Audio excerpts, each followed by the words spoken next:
On its colonies the sun never sets, but the blood never dries. Ernest Jones, Chartist and Socialist, 1851. Acknowledgements. Thanks to Lorna Chesham and our sons, Jack and Ed. To Hannah D. and Mark Thomas at Bookmarks. To Chris Bambury and John Rose for their comments and advice. To Christine Gardner and Robert Maisto for their hospitality. To my typist, Rose Sr., and to my colleagues and friends at Bath Spa University, in particular Alan Marshall. The Blood Never Dried. The People's History of the British Empire. By John Newsinger. Introduction. In 2003, Neil Ferguson published his Empire, How Britain Made the Modern World, a volume intended to capture the spirit of the times. Empires and imperialism were being celebrated as a duty that powerful states owed to their weaker brethren. This duty was to be put into effect with catastrophic consequences with the invasion of Iraq. Ferguson followed this best-selling volume with another one, Colossus. The Rise and Fall of the American Empire, establishing himself as a latter-day Rudyard Kipling, urging the American ruling class to take up the white man's burden. One problem with contemporary apologists for empire, however, is their reluctance to acknowledge the extent to which imperial rule rests on coercion, on the policeman torturing a suspect and the soldier blowing up houses and shooting prisoners. It is the contention of this book that this is the inevitable reality of colonial rule and, more particularly, that a close look at British imperial rule reveals episodes as brutal and shameful as in the history of any empire. Indeed, a case in point is the methods the British used to suppress the Mau Mau rebellion in Kenya in the 1950s. This is especially pertinent because in a personal reminiscence Ferguson tells his readers that, thanks to the British Empire, my earliest childhood memories are of colonial Africa. His father worked for 2 years in Kenya after independence, but as he observes, scarcely anything had changed. We had our bungalow, our maid, our smattering of Swahili, and our sense of unshakable security. It was a magical time. Indeed, he still has the carved wooden hippopotamus, warthog, elephant, and lion, which were once my most treasured possessions. Now this is, of course, all very touching, but his magical time was only made possible by one of the most ferocious episodes of colonial repression in British imperial history, which does not merit so much as a mention in his book. The Mau Mau revolt of the 1950s was put down with terrible brutality, the routine use of torture, summary executions, internment on a massive scale, and the hanging of over 1,000 prisoners. How seriously should we take a history of the empire that somehow misses all this? Hopefully this volume will serve, at least in part, as an antidote to Ferguson's work. First, however, let us make clear what we are primarily concerned with here. Imperialism has two dimensions. Firstly, the competition between the great imperial powers, competition that in the 20th century produced 2 world wars and the Cold War.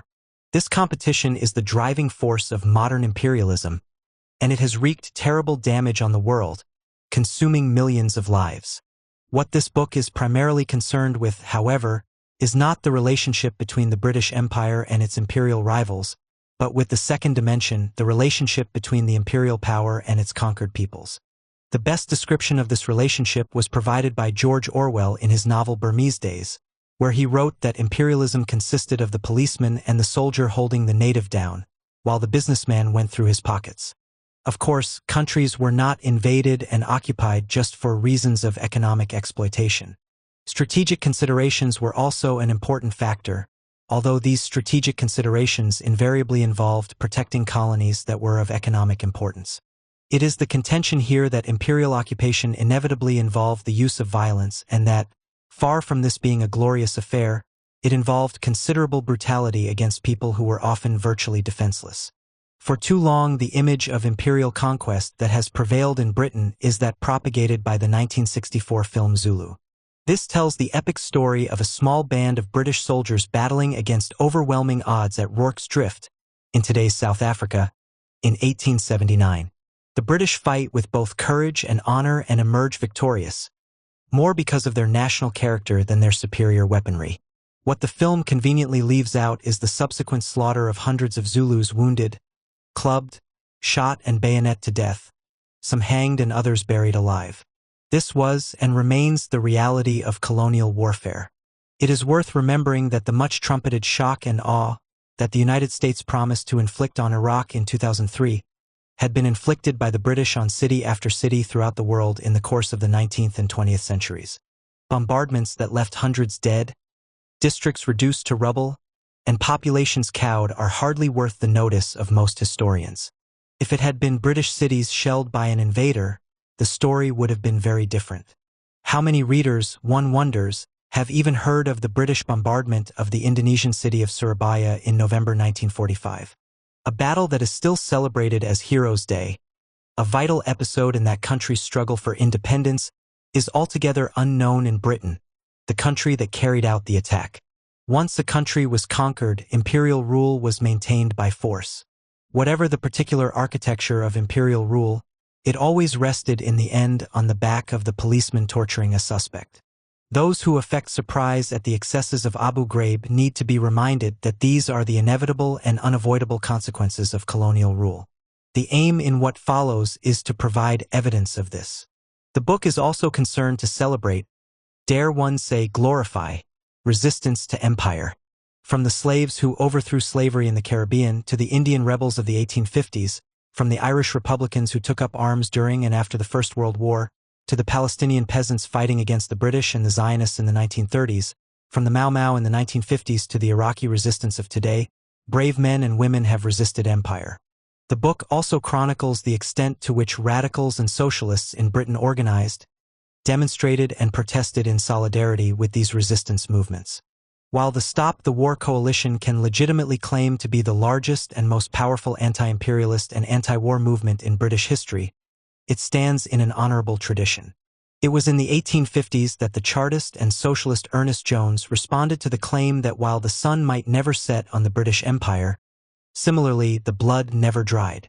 Anti-imperialists today stand in the tradition of Ernest Jones and William Morris, another socialist and fierce critic of the empire, a tradition to be proud of. And what of those who support and glorify the British Empire? What they have to be asked is how they would respond if other states had done to Britain what the British state has done to other countries. How pro-imperialist would they feel, for example, if, instead of Britain forcing opium on the Chinese Empire, it had been the other way round? What would their response be if, when the British government had tried to ban the importation of opium, the Chinese had sent a powerful military expedition to ravage the British coastline, bombard British ports, and slaughter British soldiers and civilians? What if, instead of Britain seizing Hong Kong, the Chinese had seized Liverpool and Merseyside as a bridgehead from which to dominate Britain for nearly 100 years? What if further British resistance provoked another attack that led to the Chinese occupying London, looting and burning down Buckingham Palace and dictating humiliating peace terms? What if today there was an imperial museum in Beijing that still put on display the fruits of the Chinese pillage of Britain?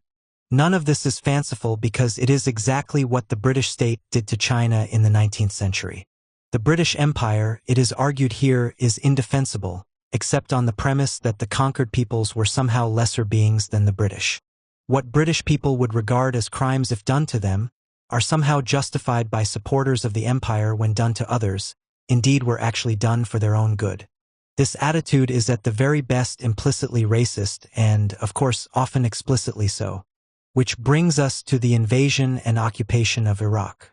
The argument in this book is that while Tony Blair, Gordon Brown, and the new Labour government might well have dispensed with just about everything the Labour Party stood for, as far as domestic politics are concerned, with regard to imperialism they are very much in the Labour tradition. This may well surprise many readers, but the contention here is that the evidence is overwhelming. Labour politicians invented a tradition of anti-imperialism for the consumption of Labour Party members, but that is precisely what it is, an invention. While many individual Labour Party members, or more likely today ex-members and some Labour MPs certainly have been anti-imperialists and believe in this tradition, the fact is that every Labour government has been concerned with maintaining Britain's imperial position and has engaged in colonial repression. The bombardment of Surabaya, for example, was the work of a Labour government. Moreover, Blair's participation in the American invasion of Iraq was, as we shall see, little different from Attlee's participation in the American invasion of North Korea in 1950. While this book is in the main concerned with the British Empire's relationship with its conquered peoples, it does also attempt to explore the process of British subordination to American imperialism that has taken place since the Second World War. There is a danger today that this policy of subordination will be personalized as Blair's policy. While his distinctive style, a combination of dishonesty and sincerity, and his personal domination over a supine cabinet and the most contemptible collection of Labour MPs in that party's history certainly contribute to this appearance, the reality is that this subordination is institutional and systemic. While the 1945 to 1951 Labour government hoped for some sort of equal alliance with the United States, in the aftermath of the Suez invasion of 1956, both Conservative and Labour governments have aspired to a subordinate role in the American empire. This remains the situation today, and it will continue when Blair is gone. In opposing our own government, we are participants in the global fight against American imperialism. This book is not a comprehensive history of the British Empire. It is instead a study of particular episodes, from the struggle against slavery to the struggle against New Labour's Iraq adventure today. This struggle will go on as long as capitalism and imperialism are still with us. The Jamaican Rebellion and the Overthrow of Slavery. In October 1736, a slave conspiracy was discovered on the Caribbean island of Antigua. This was an extensive plot that had the support of a large number of slaves, both African and Creole, Antiguan-born. The instigators were an African named Court and a Creole named Tomboy. Their intention was to blow up the governor and the planter elite at the annual coronation ball on October 11th. Tomboy, a highly skilled carpenter, had ready access to the ballroom. Gunpowder would be hidden in the cellar, and when it was exploded, a general uprising would begin. The whites would be destroyed and an African kingdom established. Unfortunately, the ball was postponed until the end of the month. Tomboy urged that they should rise on the 11th regardless, but Court argued that they should wait and carry out the original plan. Court won the argument. While they waited, the plot was betrayed and the ringleaders were rounded up. For the planters, the discovery was a terrifying shock. There were less than 3,000 whites on Antigua, living among over 24,000 black slaves. Moreover, the ringleaders were from among the most trusted slaves, artisans, and plantation drivers. Aware of their vulnerability, the planters responded to the conspiracy with incredible ferocity. Altogether, 88 slaves were to be executed for their part in what the judges described as that unparalleled hellish plot. 5 were broken on the wheel, including both Court and Tomboy. 77 were slowly burned to death, and 6 were gibbeted, hung up in cages to die of thirst and starvation. One of the planters, Dr. Walter Tullydeff, wrote to his brother in London complaining that, "We are in a great deal of trouble on this island. The burning of Negroes, hanging them up in gibbets alive, racking them upon the wheel, etc. takes up all our time. All that put a stop to the slaughter was that the treasury ran out of funds with which to compensate the owners of the butchered slaves. The punishments meted out in Antigua were not out of the ordinary at the time, although the numbers killed were somewhat excessive. In 1707, Hans Sloane had conveniently listed the punishments for a variety of offenses. For rebellion, slaves were usually punished by nailing them down to the ground, and then by applying fire by degrees from the feet and hands, burning them gradually up to the head, whereby their pains are extravagant. For lesser crimes, castration or mutilation, chopping off half the foot, was the norm. And as for negligence, they are usually whipped. After they are whipped till they are raw, some put on their skins pepper and salt to make them smart. At other times their masters will drip melted wax on their skins and use very exquisite torture.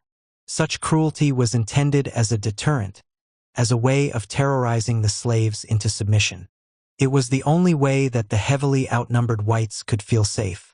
Torturing rebels and suspected rebels to death was a wartime measure used in what was for the planters a permanent state of emergency. An 1811 manual on the management of slaves made the point that where slavery is established, and the population of slaves outnumbers their masters 10 to 1, terror must operate to keep them in subjection, and terror can only be produced by occasional examples of severity. From this point of view, the Antiguan conspiracy can be seen as one episode in what historian Hilary Beckles has described as a 200 years war between slave and slave owner in the British Caribbean. It is with the concluding stages of this war that we are concerned here, culminating in the Great Slave Revolt of December 1831 in Jamaica, the Baptist War that sounded the death knell for slavery throughout the British Empire, the Sugar Empire, The British Empire in the Caribbean was founded on the production of sugar on plantations worked by black slaves. It was part of the so-called triangular trade, whereby British manufacturers were carried to Africa to buy slaves, who were then shipped to the Caribbean, where they produced sugar for export to Britain. The plantation system itself had first been established in Barbados. When sugar production was introduced in the 1640s, there were some 6,000 slaves at work. By 1680, the number of slaves had increased to 38,000 and by the end of the century to over 50,000. This economic model spread to Britain's other Caribbean possessions, but in the course of the 18th century, Jamaica emerged as the cornerstone of the system. By the 1790s, Jamaica was producing more sugar than all the other British islands put together. In 1700, Jamaica exported 4,874 tons of sugar to Britain. By 1748, the figure had risen to 17,399, and by 1815 to 73,849 tons. The enterprise sucked in slave labor. British participation in the Atlantic slave trade is arguably the worst crime in British history. Estimates of the numbers shipped to the Americas by all the slave trading countries range from a low of 10 million people to up as many as 15 million. Whatever the figure for those shipped, some 2 million is a conservative estimate for those who died while making the voyage, whether from illness, violence, starvation, suicide, or whatever. Although it extended over 4 centuries, the trade was revolutionized by sugar production. Whereas 10,000 slaves were being shipped annually in the 1650s, by the 1710s the figure had risen to 40,000 annually, and by the 1740s to over 60,000 annually, a figure sustained into the 1800s. Moreover, by the middle of the 18th century, Britain had come to dominate the trade. From 1690 until the abolition of the slave trade in 1807, Britain shipped, according to the available figures, 2,943,356 slaves. The actual figure is certainly over 3 million, but there will never be a final accounting.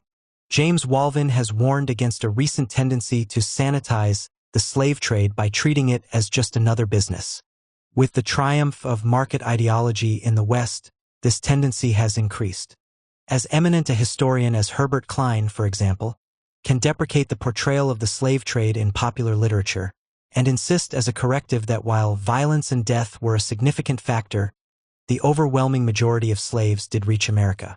Moreover, despite the atmosphere of violence, the experience may not have been as psychologically damaging as some have claimed, author's emphasis. Nevertheless, to be fair, Klein does acknowledge that it is undesirable and a basic fact of the slave trade that millions of Africans were shipped to America against their will, and that this was not done to better their lives. Given Klein's somewhat pathetic encounter with the slave trade, it is worth quoting Walvin's rather more forceful judgment. We need to recall that every African shipped across the Atlantic, and more than 11 million Africans survived the ordeal, had been violated physically. They had been held in chains, often branded, kept for weeks on end in the most wretched seaborne conditions, and all under the nose of threatening weapons and crew. They were held subservient by white men, who reduced them to unimaginable levels of suffering, who threatened them with weaponry of the most fearsome kind, and who appeared to bring inexplicable ailments and death to the slaves huddled in their own filth on the slave decks. The experience of the crossing was dominated by violence. Indeed, the whole system was violent in its very essence. And, of course, for women slaves there was in addition sexual harassment and rape. Slave resistance began immediately.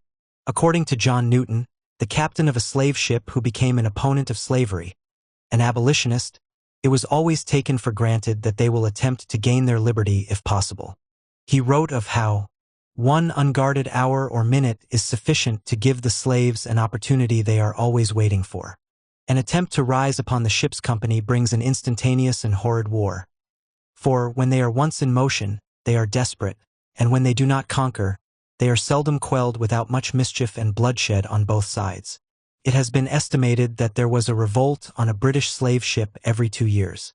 To meet the challenge, weapons were always trained on the slaves, and attempts to escape or rebel were punished with considerable ferocity.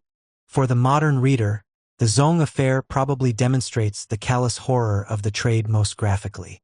The Liverpool-owned slave ship was carrying 470 slaves from West Africa to Jamaica in 1781, so that the owners could claim for the loss of 6 slaves on their insurance. The captain, Luke Collingwood, decided to throw them overboard. On November 29th, the first batch of 54 were drowned, the next day another 42, and on the third day another 26. 10 more slaves threw themselves overboard, effectively committing suicide in what must have been circumstances of complete despair. Collingwood ended up in court not to answer charges of mass murder, but as part of the insurance claim. At the trial, in May 1783, the Solicitor General, John Lee, went out of his way to insist that the blacks were property, and that consequently no murder had taken place. This view was endorsed by Lord Mansfield, one of the presiding judges, who concluded that the case of the slaves was the same as if horses had been thrown overboard. While the number of Africans Collingwood and his crew murdered was high, the important point is that his attitude was unexceptional. The case attracted considerably less attention at the time than it does today. What of the regime that the slaves found themselves living under once they had arrived in the West Indies? John Newton made an interesting comparison between slavery in West Africa and in the Caribbean. The state of slavery among these wild barbarous people, as we esteem them, is much milder than in our colonies.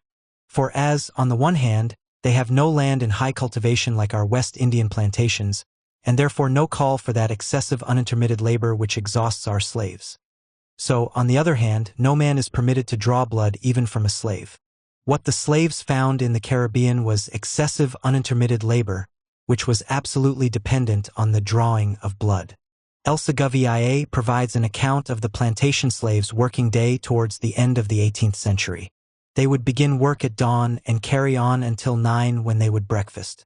After breakfast, they would work until noon when they would have their midday meal. In the afternoon, they continued working until about half an hour before sunset.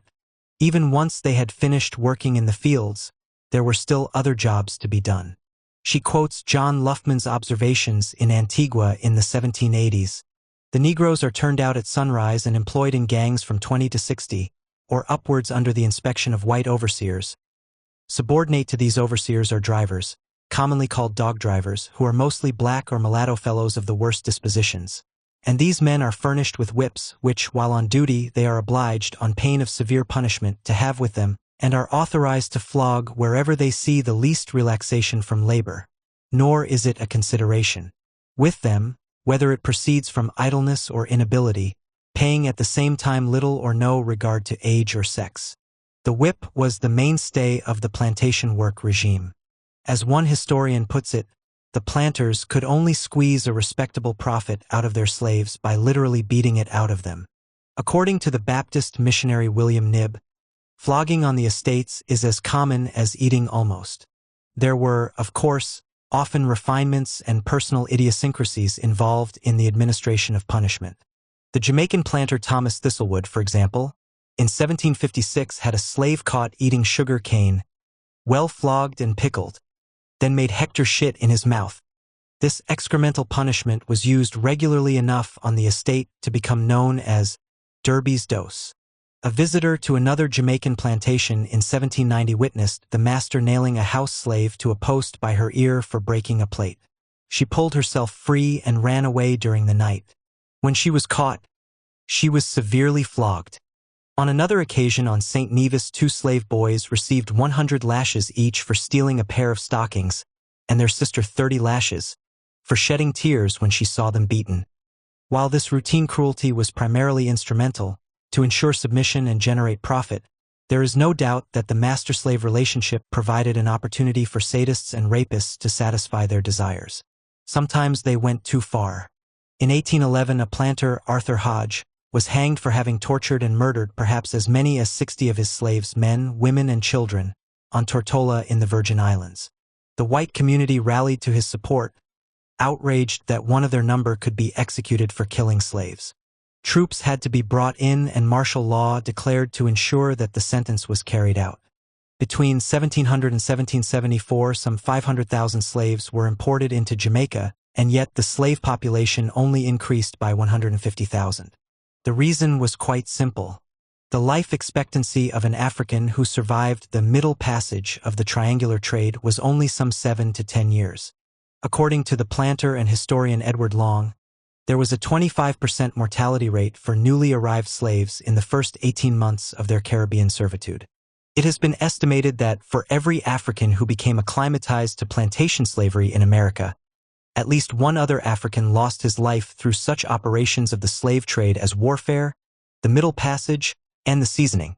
Such an appalling casualty rate required a specific ideological justification. The pursuit of profit over so many corpses had to be clothed in racism. The key figure in the construction of planter racism was the same Edward Long who had lived through the Great Slave Revolt of 1760 in Jamaica. In 1774, Long published his negrophobic History of Jamaica, in which he argued that the blacks were a different species from the whites, closer to the apes. Indeed, he argued that an orangutan husband would not be a dishonor to a Hottentot female. Nevertheless, while the blacks were incapable of civilization, if caught early enough, they could be taught to perform disciplined labor, although only in a very bungling and slovenly manner, perhaps not better than an orangutan might with a little pains be brought to do. Even the body lice of a black and a white were different, as the historian Richard Sheridan observes. Presumably a white man's lice were superior, and, of course, unless kept constrained, the black was likely to resort to bestial savagery, to become monstrous. The other side of the oppression and exploitation of the slaves was, of course, slave resistance. This took many forms, ranging from a low-level day-to-day resistance to labor discipline through to full-scale rebellion. As Amelia Viada da Costa puts it, slaves and masters were engaged in permanent war, a cold war that took place every day in many forms, but from time to time burst into violent confrontation. As she insists, the idea of rebellion was always latent in slave societies, not as a clear and well-shaped notion, but as a mere possibility, an aspiration to be free that circumstances could crystallize into a concrete plot. This was certainly the case with Jamaica. Indeed, Orlando Patterson has argued that few slave societies present a more impressive record of slave revolts than Jamaica. During more than 180 years of its existence as a slave society, hardly a decade went by without a serious, large-scale revolt threatening the entire system. Between these larger efforts were numerous minor skirmishes, endless plots, individual acts of violence against the master and other forms of resistance, all of which constantly pressed upon the white ruling class the fact that the system was a very precarious one, held together entirely by the exercise or threat of brute force. The Maroons were a constant threat to the planters, both in themselves and in the example they offered. Having failed to destroy the Maroons after more than 70 years of warfare, in 1739 the British concluded treaties with both the leeward and windward communities. Subsequently, the Jamaican Maroons became mercenaries, actively assisting the British in capturing runaway slaves and putting down slave revolts. The most serious 18th-century slave revolt in Jamaica was Tacky's Revolt, which broke out on April 7, 1760. At its height, this involved some 30,000 slaves and for a while had the planters terrified. The revolt was not finally suppressed until October 1761. The rebels' purpose was, according to Edward Long, the entire extinction of the white inhabitants and the partition of the island into small principalities in the African mode. This was a more serious threat than the Maroons had constituted. Indeed, the Maroons played an important part in its suppression, with the rebel leader, Tacky, himself shot dead by a Maroon sharpshooter. By the time the revolt had been finally crushed, some 60 whites had been killed, over 400 rebels had been killed, another 100 had been executed, many of them tortured to death, and some 500 deported to Honduras. According to Brian Edwards, it was thought necessary to make a few terrible examples of some of the most guilty of the captives. He describes how one prisoner was sat on the ground and the fire was applied to his feet. He uttered not a groan, and saw his legs reduced to ashes with the utmost firmness and composure, after which, one of his arms by some means getting loose, he snatched a brand from the fire that was consuming him and flung it in the face of the executioner. Another prisoner, suffering the same fate, warned his executioners that multitudes had sworn to destroy them, who now lay still, that if they failed of success in this rebellion to rise up again on the same day in 2 years, And indeed there were further outbreaks in 1765 and 1766, although not on the scale of Taquis revolt. The rebels deported to Honduras, today's Belize, themselves contributed to the slave unrest in that colony. The years of revolution. The Great Slave Revolt on the French colony of Saint-Domingue, the richest of the Sugar Islands, is one of the greatest revolutions of modern history. It was not only the first successful slave revolt, but it also survived massive assaults from both the British and the French, and struck a mortal blow at the heart of Caribbean slavery. One can only endorse Robin Blackburn's conclusion that it is scarcely possible to exaggerate the impact of the Haitian Revolution on the fate of colonial slavery. The revolt broke out in August 1791. The failure of the French to crush it sent a wave of fear and hope across the Caribbean. In Jamaica, the governor, the Earl of Effingham, responded to news of the outbreak by calling out the militia, establishing committees of security in each parish and requesting troop reinforcements from Britain. The planters even agreed to some minor ameliorations in the slave laws. Jamaica, according to one historian, was on the brink of its own slave revolt, and the threat was real. In Kingston, slaves were believed to be collecting weapons and were assembling to drink the health of King Wilberforce out of a cat's skull. According to Adam Williamson, a future governor, Jamaican slaves were very inquisitive and intelligent and are immediately informed of every kind of news that arrives. They had already composed songs of the Negroes having made a rebellion in Hispaniola, and he had not a doubt but there are numbers who are ripe for any mischief. One correspondent warned that the ideas of liberty have sunk so deep in the minds of all Negroes that whenever the greatest precautions are not taken they will rise. In the event, there was no Jamaican slave revolt in 1791. The whites were too well prepared. For the government in London, the Saint-Domingue revolt was an opportunity as well as a danger. Embroiled in war with the French Republic, the seizure of France's Caribbean colonies proved an irresistible temptation. In September 1793, the first British troops landed in Saint-Domingue, welcomed as saviors by the French planters. This was the beginning of what was to become a large-scale military commitment. Soon after, in December, the British occupied Trinidad and St. Lucia, and the following year, 1794, they occupied Martinique in February and Guadeloupe in March. This conflict was transformed when the revolutionary authorities in Saint-Domingue declared slavery abolished in August 1793, and the convention in Paris abolished slavery throughout all French possessions in February 1794. The British now found themselves confronting slave resistance sponsored by the French that for a while threatened to overwhelm them. The Jacobin revolutionary Victor Hughes played a leading role in raising a revolt against the British in Guadeloupe, and in encouraging resistance in St. Lucia, St. Vincent, and Grenada. He had driven the British from Guadeloupe by early December 1794, and now made use of the island as a base for the spreading of the revolutionary message. By 1795, in the words of the military historian J.W. Fortescue, the greater part of the Negroes in the West Indies were now in open revolt. In March 1795, a revolt led by Julian Fedon broke out in Grenada and came near to expelling the British from the island. Thousands of slaves rallied to the rebel cause. While many British colonial governors have executed rebels, Fedon can claim the distinction of executing a British governor, George Home. In June, the British were forced to evacuate St. Lucia. Even in Jamaica in July, there was an outbreak of fighting with one of the island's Maroon communities, the Trelawney Maroons. The conflict was instigated by the government, which felt their independence to be a threat during a period of revolution. It proved a hard-fought campaign with some 300 Maroons waging an effective guerrilla war. According to Fortescue, after a month of fighting the British had lost more than 70 killed, including 2 field officers, whereas there was no assurance that a single one of the Maroons had ever been touched.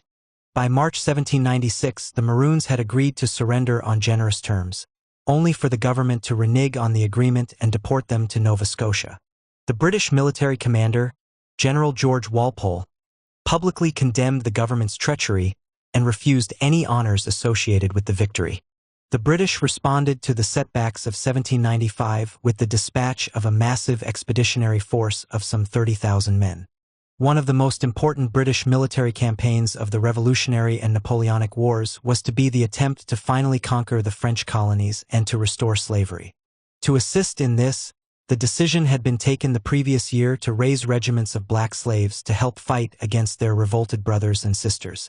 Between 1795 and 1808, the British state bought 13,400 slaves at a cost of £925,000 to serve as soldiers. Ironically, the only way these slave soldiers could be trusted to fight for their new masters was if they were themselves promised freedom at the end of their service. In April 1796, St. Lucia was retaken, but the British quickly found themselves fighting a protracted guerrilla war waged by black revolutionaries. As the British commander, General John Moore, observed, men, after having been told they were free, after carrying arms, did not easily return to slavery. Indeed, there were occasions when Moore feared that the island would once again be lost. This was not to be, but the last resistance was not finally extinguished until early 1798. Grenada and St. Vincent were also successfully reduced. Decisive, however, was the campaign in Saint-Domingue, and here the British confronted the Revolutionary Army led by the former slave Toussaint Louverture. The outcome was a humiliating defeat, with the British being forced to withdraw in early October 1798. The whole campaign in the Caribbean, from 1793 to 1798, cost the British over 55,000 casualties, dead, deserted, or unfit for duty. It was one of the greatest disasters in British military history and consequently hardly figures in histories of the Revolutionary and Napoleonic Wars. The only consolation the British had was that Napoleon was to repeat their mistake, making a similar attempt to reconquer Saint-Domingue and restore slavery. The result was the establishment of the Black Haitian Republic in January 1804. One last point worth briefly considering is why throughout all this revolutionary turmoil, with the British suffering serious setbacks at the hands of black revolutionaries, there was no revolt in Jamaica. In 1800, in response to Toussaint's takeover of power in Saint-Domingue, slaves in Kingston were happily singing, "Black, white, brown, all the same." Nevertheless, this sentiment never took up arms. The most convincing explanation is that there were, throughout this period, too many troops on the island for revolt to be seriously contemplated. Any rising would have been drowned in blood. The Haitian Revolution still inspired hope, however. In January 1817, the 7-man slave crew of the schooner Deep Nine escaped to Haiti and claimed their freedom. The British demanded their return. The Haitian authorities returned the schooner, but the men remained free. The overthrow of slavery, the ending of the slave trade in 1807, and the resulting creolization of the slave population together with a supposed amelioration in slave conditions would, many planters hoped, eliminate slave unrest and weaken popular support for the abolitionists in Britain. This was not to be.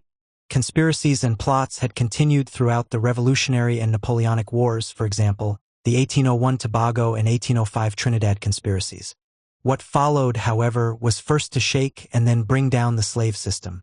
3 great revolts in Barbados in 1816, in Demerara in 1823, and in Jamaica in 1831 were to demonstrate that slavery was no longer viable in the British Caribbean. It could be ended peacefully or violently, but end it certainly would. According to Hilary Beckles, slave resistance in Barbados in the 17th century had been characterized by a small number of aborted rebellions, continuous attempts at Maroneyage running away, limited day-to-day socio-economic anti-planter acts, but no actual risings.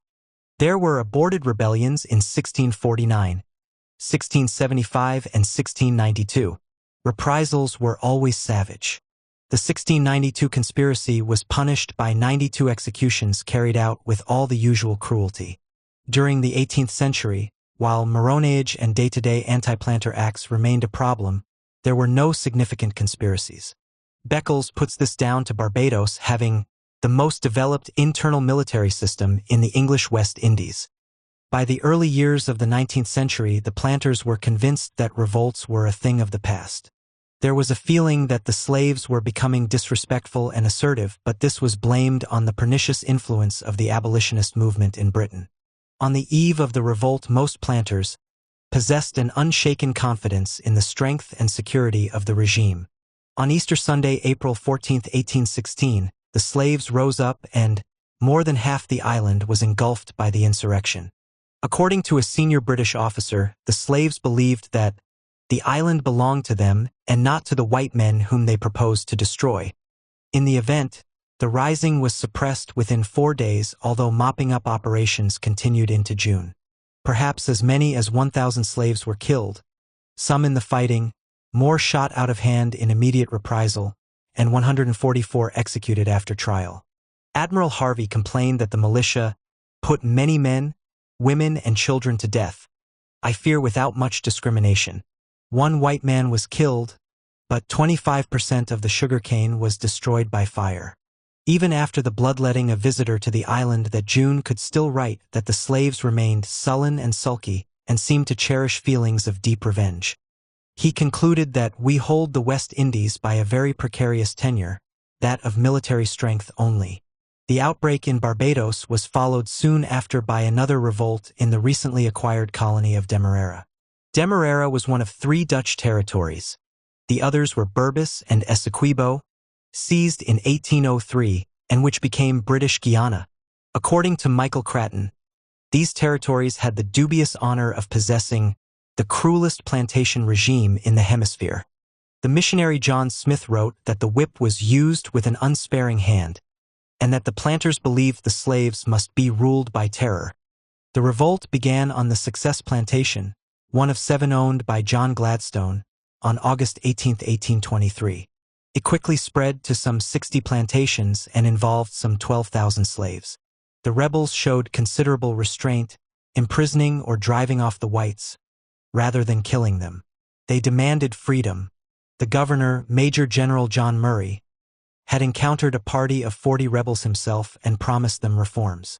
They told him these things were no comfort to them. God had made them of the same flesh and blood as the whites. They were tired of being slaves. Their good king had sent orders that they should be free, and they would not work any more. While the slaves behaved with restraint, the whites, who were outnumbered in the colony by more than 30 to 1, responded with predictable savagery. The revolt was put down by force, with over 200 rebels either killed in the fighting or shot out of hand, and a further 33 executed after a semblance of a trial. 10 slaves had their heads displayed on poles at the estates most heavily involved in the revolt. As far as the planters were concerned, responsibility for the revolt rested with the abolitionist movement in general and with the London Missionary Society representative in the colony, the Reverend John Smith, in particular. His teaching of the story of Moses and the Exodus was regarded as particularly provocative. Smith was arrested and tried for his life, with rebel prisoners being promised their own if they implicated him. He was sentenced to death with a recommendation of mercy, but was to die in prison while awaiting the royal reprieve. Smith, a consumptive, was held in the most appalling conditions for 6 months, and his death was really murder by deliberate neglect. John Gladstone welcomed his death, as his release would have been followed by much cavil and discussion in Britain. He urged the government to dispatch troop reinforcements to Demerara and to have ships of war stationed or cruising around. The slaves had to be kept in due subjection and subordination, and it had to be made clear to them that any renewed attempt will end in their own destruction. The slaves, however, could not be reconciled to their servitude. Indeed, the following year, 1824, the governor wrote to London that the spirit of discontent is anything but extinct, that it is alive as it were under its ashes, and that the slaves were still agitated, jealous, and suspicious. 10 years later, when the brutal conditions on John Gladstone's Demerara plantations were criticized in the House of Commons, his son William, the future Prime Minister, sprang to his father's defense. He made it clear that he deprecated slavery. It was abhorrent to the nature of Englishmen. But conceding all these things, were not Englishmen to retain a right to their own honestly and legally acquired property? This was William Gladstone's maiden speech, and it already displayed in full measure the hypocrisy that was to be one of the hallmarks of his long and distinguished career. The decisive episode in the overthrow of slavery in the British Caribbean was the Great Jamaican Revolt that began on December 27, 1831. It was the most serious slave revolt in British history, involving some 60,000 slaves, engulfing an area of up to 750 square miles, causing immense material damage, and costing many lives. Preparations for the rising had begun as early as April of that year, with the most privileged slaves on a number of estates, men with responsibility within the system, coming together to plan its overthrow. The conspiracy took shape in conditions of increasing hardship for the slave population, eventually embracing almost 100 estates. 1831 was a year of drought that seriously affected the slaves' own rations. The planters were intensifying the labor regime, and they were refusing to implement some of the reforms being advocated by the British government. Even though flogging was legally restricted to 39 lashes at any one time, this was generally ignored, and the Jamaican Assembly had refused to even consider London's proposal to prohibit the flogging of women. Moreover, the decision was taken to cut the number of days holiday at Christmas from 3 to 2. At the same time, the slaves were aware of the growing abolitionist movement in Britain. They were even more aware of the planters' response to it. Planter threats of armed revolt and secession to join with the United States were common knowledge. There was even talk of a massacre of male slaves. One planter told a slave that freedom was to come from England, but that he would shoot every damn black rascal before they should get it. The underground network that bound the conspiracy together was provided by the Baptist Church. The official Baptist Church was controlled by white missionaries, and although they were abolitionist in sympathy, perhaps mindful of the fate of John Smith in Demerara, they preached a message of patient obedience and resignation. Alongside and within their church, however, there was the Native Baptist Church with its own black leadership that preached a very different message. The leader of the conspiracy, Samuel Sharp, was the chief deacon at the colony's most important Baptist chapel, Thomas Burchell's Montego Bay Baptist Chapel. He was also a native Baptist preacher. Sharp, according to the white missionary Henry Bleby, was the man whose active brain devised the project, and he had sufficient authority with those around him to carry it into effect, having acquired an extraordinary degree of influence among his fellow slaves. He was certainly the most intelligent and remarkable slave I ever met, Bleby later recalled, a man possessed of intellectual and oratorical powers above the common order. Sharp used his position as a privileged slave to spread the conspiracy, recruiting new adherents, preaching liberation, and preparing for the coming day. At the end of prayer meetings on the plantations, selected individuals believed to be sympathetic would be invited to stay behind after the service, and either Sharp himself or other leaders would attempt to win them over. One of those recruited in this way, Edward Hilton, later told Bleby that Sharp had referred to the manifold evils and injustices of slavery, asserted the natural equality of man with regard to freedom, and referring to the Holy Scriptures as his authority, denied that the white man had any more right to hold the blacks in bondage than the black had to enslave the whites. Once they were won over, the new recruits swore on the Bible not to return to work after Christmas except as free men and women. Christianity had become a revolutionary ideology, a positive justification for action, that steeled them for the struggle ahead. Among the biblical texts that spoke to their aspirations was John 8:36. If the Son therefore shall make you free, ye shall be free indeed. What Sharp and his fellow conspirators intended was a general strike that would continue until slavery was ended and the masters had agreed to a wage of 2d6p, 12.5p, a day. They had organized an army, a few hundred strong, to protect themselves, but there were no plans for revolutionary or guerrilla war. The signal for the strike to begin was the firing of the sugar trash on the Kensington estate on the evening of December 27th. Once this was lit, the trash was fired on estate after estate, as the slaves made their stand. The strike was almost immediately transformed into a rebellion, although the mechanism whereby this occurred is not altogether clear. Certainly, as far as the planters were concerned, the strike was itself a rebellion to be put down by force, but there was also a widespread recognition on the part of the slaves that more militant action was necessary. With hardly any arms, there was no way that they could hope to defeat the military, so instead they struck at their oppressors by firing the plantations. According to one rebel, they would burn the blasted estates and do away with all the sugar works. It was them that kept them from getting freedom. A woman incendiary proclaimed, "I know I shall die for it, but my children shall be free." She was shot by the militia. The burning of the estates dealt the planters a crippling blow, with losses estimated at £1,154,590. The revolt was effectively crushed by the end of the first week of January 1832, but the hunting down of fugitive rebels continued for weeks afterwards. Maroon mercenaries inevitably played their part in this mopping-up exercise. By the time the rebellion was officially over, the authorities claimed that 201 slaves had been killed. This number is much too low, as a number of districts never sent in returns. A figure of around 400 killed seems much more likely. Many of them were shot out of hand. This was followed by a judicial massacre, which saw another 326 rebels executed after trials that were little more than a mockery. In addition to this, a number of the prisoners sentenced to be flogged also died, flogged to death, but were not listed as executed. 14 whites were killed in the revolt.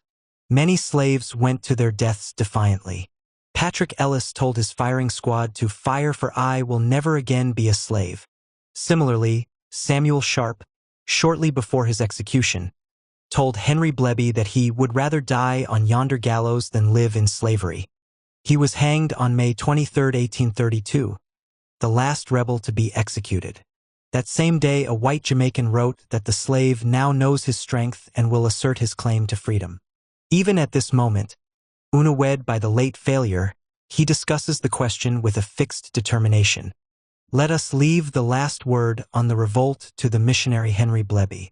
The result failed of accomplishing the immediate purpose of its author, yet by it, a further wound was dealt to slavery which accelerated its destruction, for it demonstrated to the imperial legislature that among the Negroes themselves the spirit of freedom had been so widely diffused as to render it most perilous to postpone the settlement of the most important question of emancipation to a later period, if the abolition of slavery were not speedily effected by the peaceable method of legislative enactment.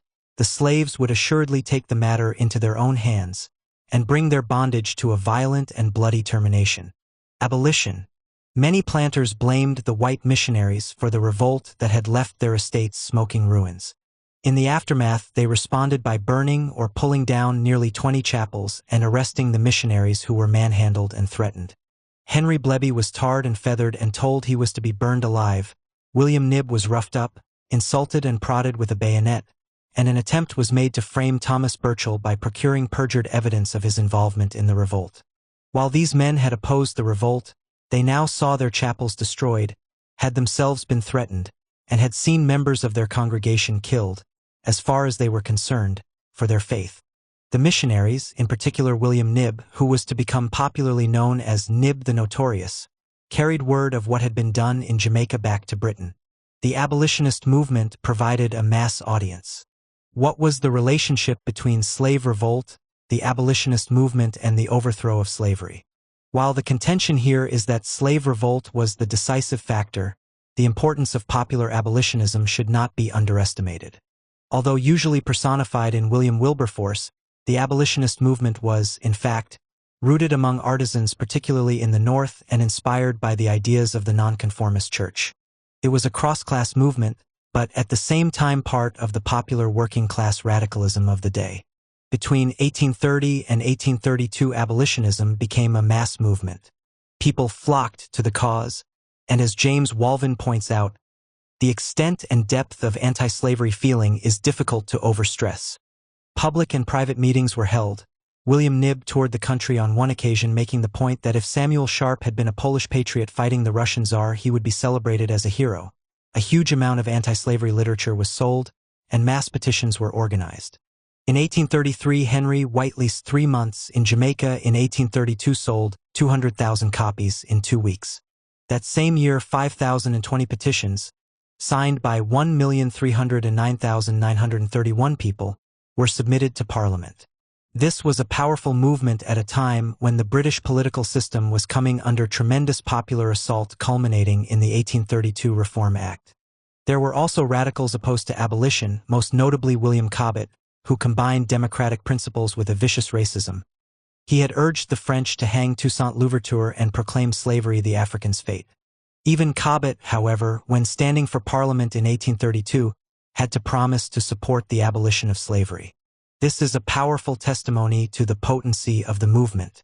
Moreover, this explosion of support for abolition came at a time when the Caribbean plantocracy's position was weakening. The transformation of Britain into an industrial economy and society established the ideology of free labor with both the employing and the working class. The social, economic, and political weight of this constituency was increasing, while that of the so-called West Indian interest, the plantocracy, was weakening. Indeed, the 1832 Reform Act dealt it a massive blow. Nevertheless, as Seymour Drescher has argued, just as it took the threat of revolution to secure the passage of Catholic emancipation in 1829 and the threat of revolution to secure the passage of the 1832 Reform Act itself, so it took the threat of revolution in the Caribbean to secure the abolition of slavery.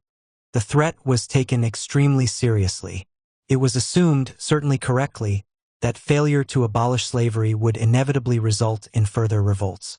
Indeed, they were thought imminent. On July 7, 1832, Lord Howick, Undersecretary for the Colonies and the son of the Prime Minister, Lord Grey, wrote to the new governor of Jamaica that his information was that the slaves are not being in the least intimidated or cowed by the dreadfully severe punishments which have been inflicted, but on the contrary as being quite careless of their lives, and as regarding death as infinitely preferable to slavery, while they are exasperated to the highest degree and burning for revenge for the fate of their friends and relations. It is quite clear that the present state of things cannot go on much longer, and that every hour that it does so is full of the most appalling danger. My own conviction is that emancipation alone will effectively avert the danger, and that the reformed Parliament will very speedily come to that measure. But in the meantime it is but too possible that the simultaneous murder of the whites upon every estate which Mr. Knibb apprehends may take place.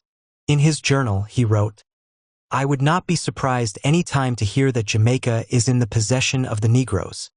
Fear of further outbreaks made the passage of the Emancipation Act a matter of urgency, and the legislation was carried through both Commons and Lords by large majorities in the summer of 1833. Slavery was formally abolished on August 1, 1834, with some 750,000 men, women, and children set free. Their freedom came very much on the planters' terms, however.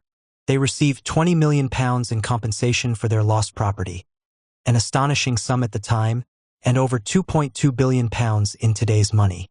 John Gladstone, for example, received £85,600 for his 2,183 slaves. The slaves, of course, received no compensation. On top of that, slavery was replaced by what one historian has described as unfreedom, an apprenticeship system whereby ex-slaves continued to be compulsorily bound by law to work for their former owners for over 40 hours a week without pay. The apprenticeship was to last for 4 years for domestic slaves and artisans and 6 years for agricultural slaves. Apprenticeships met with immediate opposition. In St. Kitts, there was a general strike that had to be put down by troops. Elsewhere, in Dominica, Trinidad, and Jamaica, there were more limited strikes. The apprenticeship scheme became the source of continual conflict. How tense the situation had become was shown when a rumor circulated that Knibb had been murdered by the planters.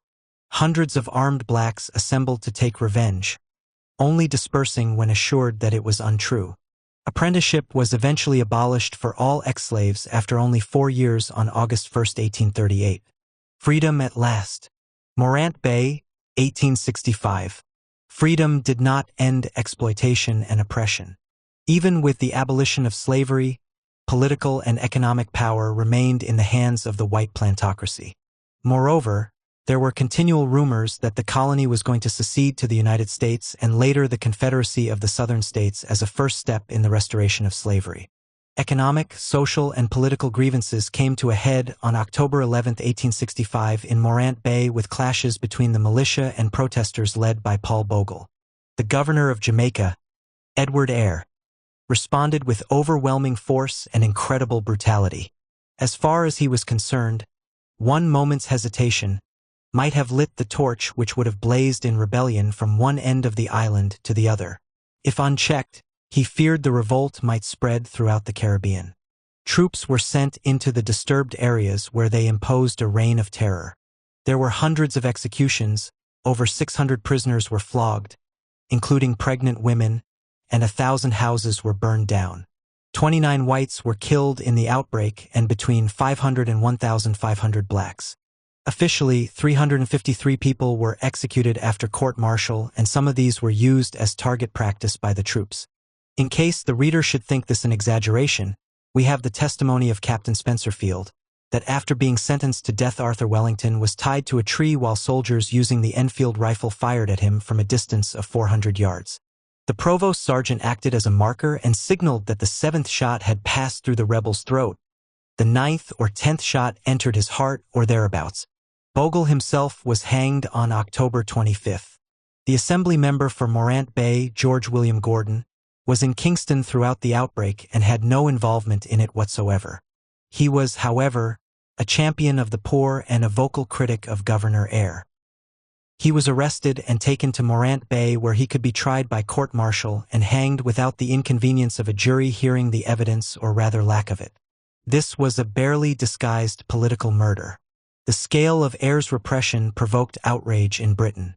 A royal commission investigated his conduct, and while it praised his speedy response to the outbreak, nevertheless condemned the use of capital punishment as excessive, the floggings as reckless, and the house burning as cruel.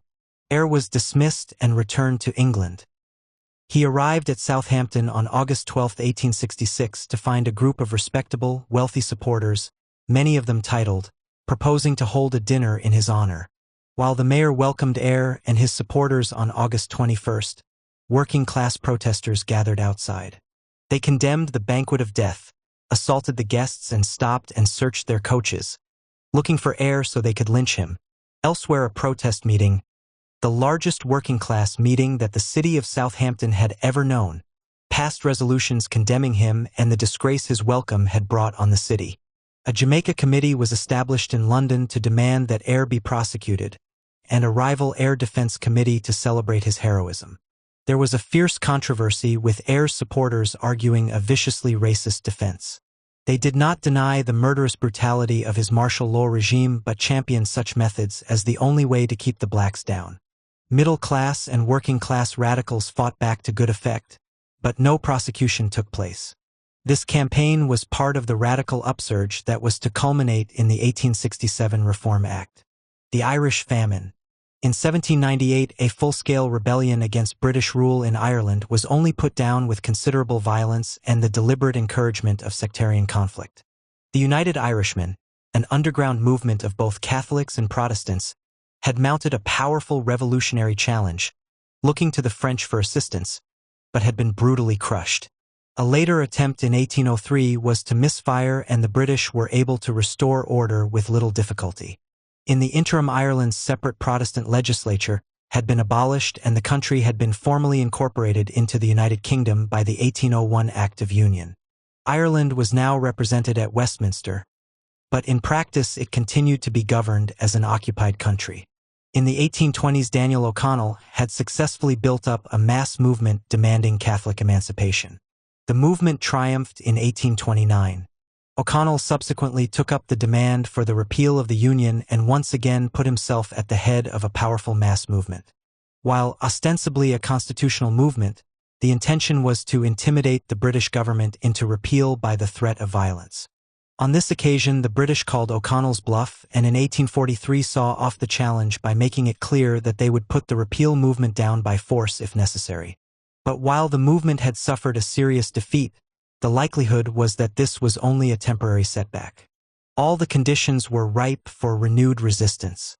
In 1844, a young Tory MP, Benjamin Disraeli, told the House of Commons that anyone looking at the condition of Ireland, with its starving population, absentee aristocracy, alien church, and the weakest executive in the world, would inevitably conclude that the remedy was revolution. All that prevented revolution was the connection with England. Certainly, if the British government had found itself confronted by a revived mass repeal movement in the revolutionary year of 1848, then the history of both Ireland and Britain in the 19th century would have been very different. Instead, the Irish landscape was to be changed altogether by famine. The Great Hunger, potato blight, the fungus Phytophthora infestans, first appeared in Ireland in 1845, when it destroyed between 30% and 40% of Ireland's potato crop. The potato was the staple food of the poor, and the blight caused great hardship. The following year, the blight ruined almost the whole crop, and great hardship became terrible famine. In 1847, the blight was less severe, but the farmers now had few seed potatoes to sow, with the result that the yield was only 10% of a pre-famine harvest. In 1848, the blight returned once again with devastating consequences that continued into the following year. The effects of the famine lasted into the early 1850s. This was Western Europe's worst modern peacetime catastrophe, with 1 million people dying of starvation, disease, and exposure, and another million fleeing their homeland as refugees, seeking safety in England and Scotland, Canada, and the United States. The hardest hit were inevitably the rural poor, the landless laborers, cottiers, and small farmers, most of whom already lived in the most appalling poverty. According to the economic historian Cormac O'Grada, for the Irish poor, life on the eve of the famine was at least as grim as for the poor in much of the Third World. For some half of the Irish people, life was harsh and comfortless.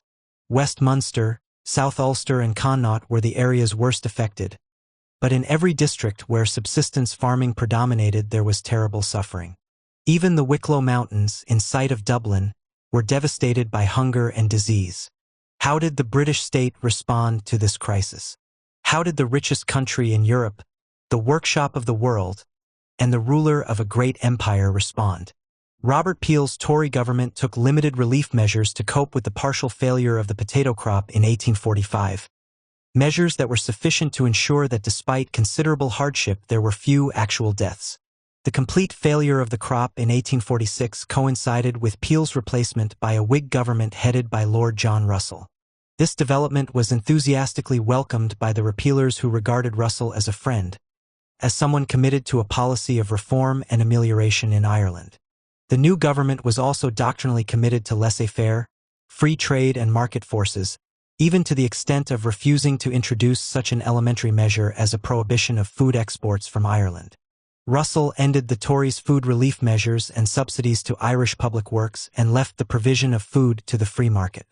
The results were disastrous, and the government was reluctantly and grudgingly forced to adopt emergency measures.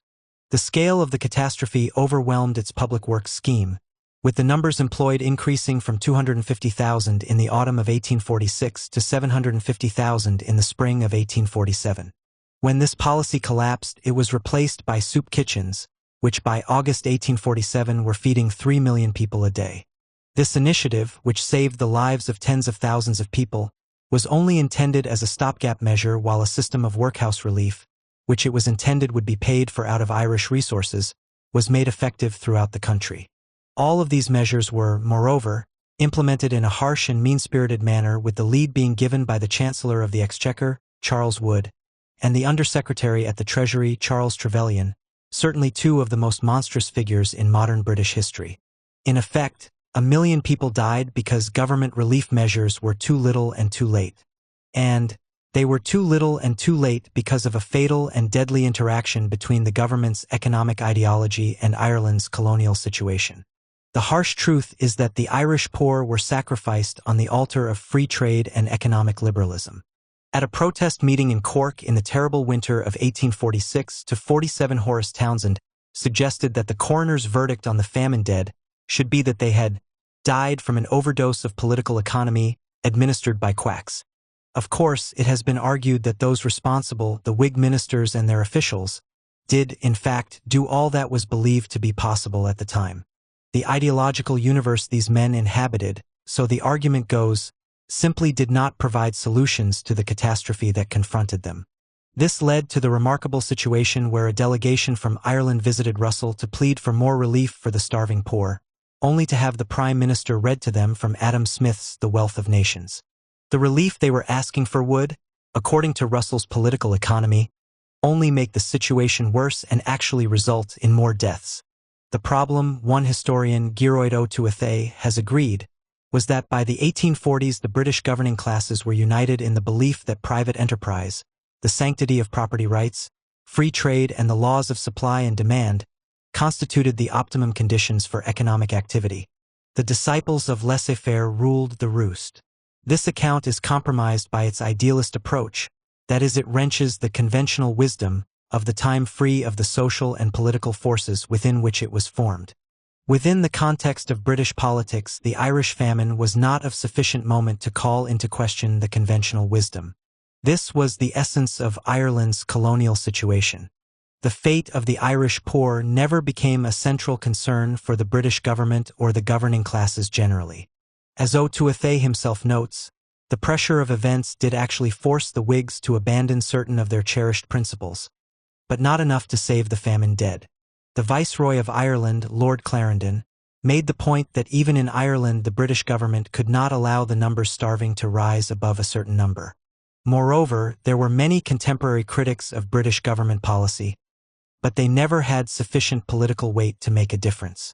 One does not have to turn to Republicans such as John Mitchell for an indictment of Russell's government. In March 1849, Edward Twistleton, the eminently respectable Chief Poor Law Commissioner for Ireland, resigned. Clarendon wrote to London explaining that Twistleton considered, "The destitution here is so horrible, and the indifference of the House of Commons so manifest that he is an unfit agent of a policy that must be one of extermination. If the famine had occurred in part of England, there can be no doubt that the British government would have taken whatever measures necessary to prevent mass starvation regardless of cherished economic principles. The threat to the social and political order would have been too great for any other course to have even been contemplated." Mass starvation in Ireland, however, was just not important enough to shift the conventional wisdom. Moreover, Ireland was already perceived as a hotbed of disaffection and, if anything, the famine was to actually help preserve British rule rather than pose a threat to it. There was, of course, popular protest against the conduct of the authorities, but historians have barely started to examine this dimension of the famine years.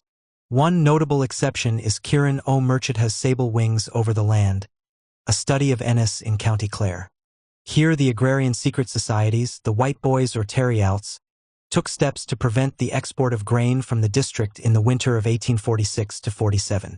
Farmers were threatened, and if they ignored the warning, the horses that had carried their grain to market were shot.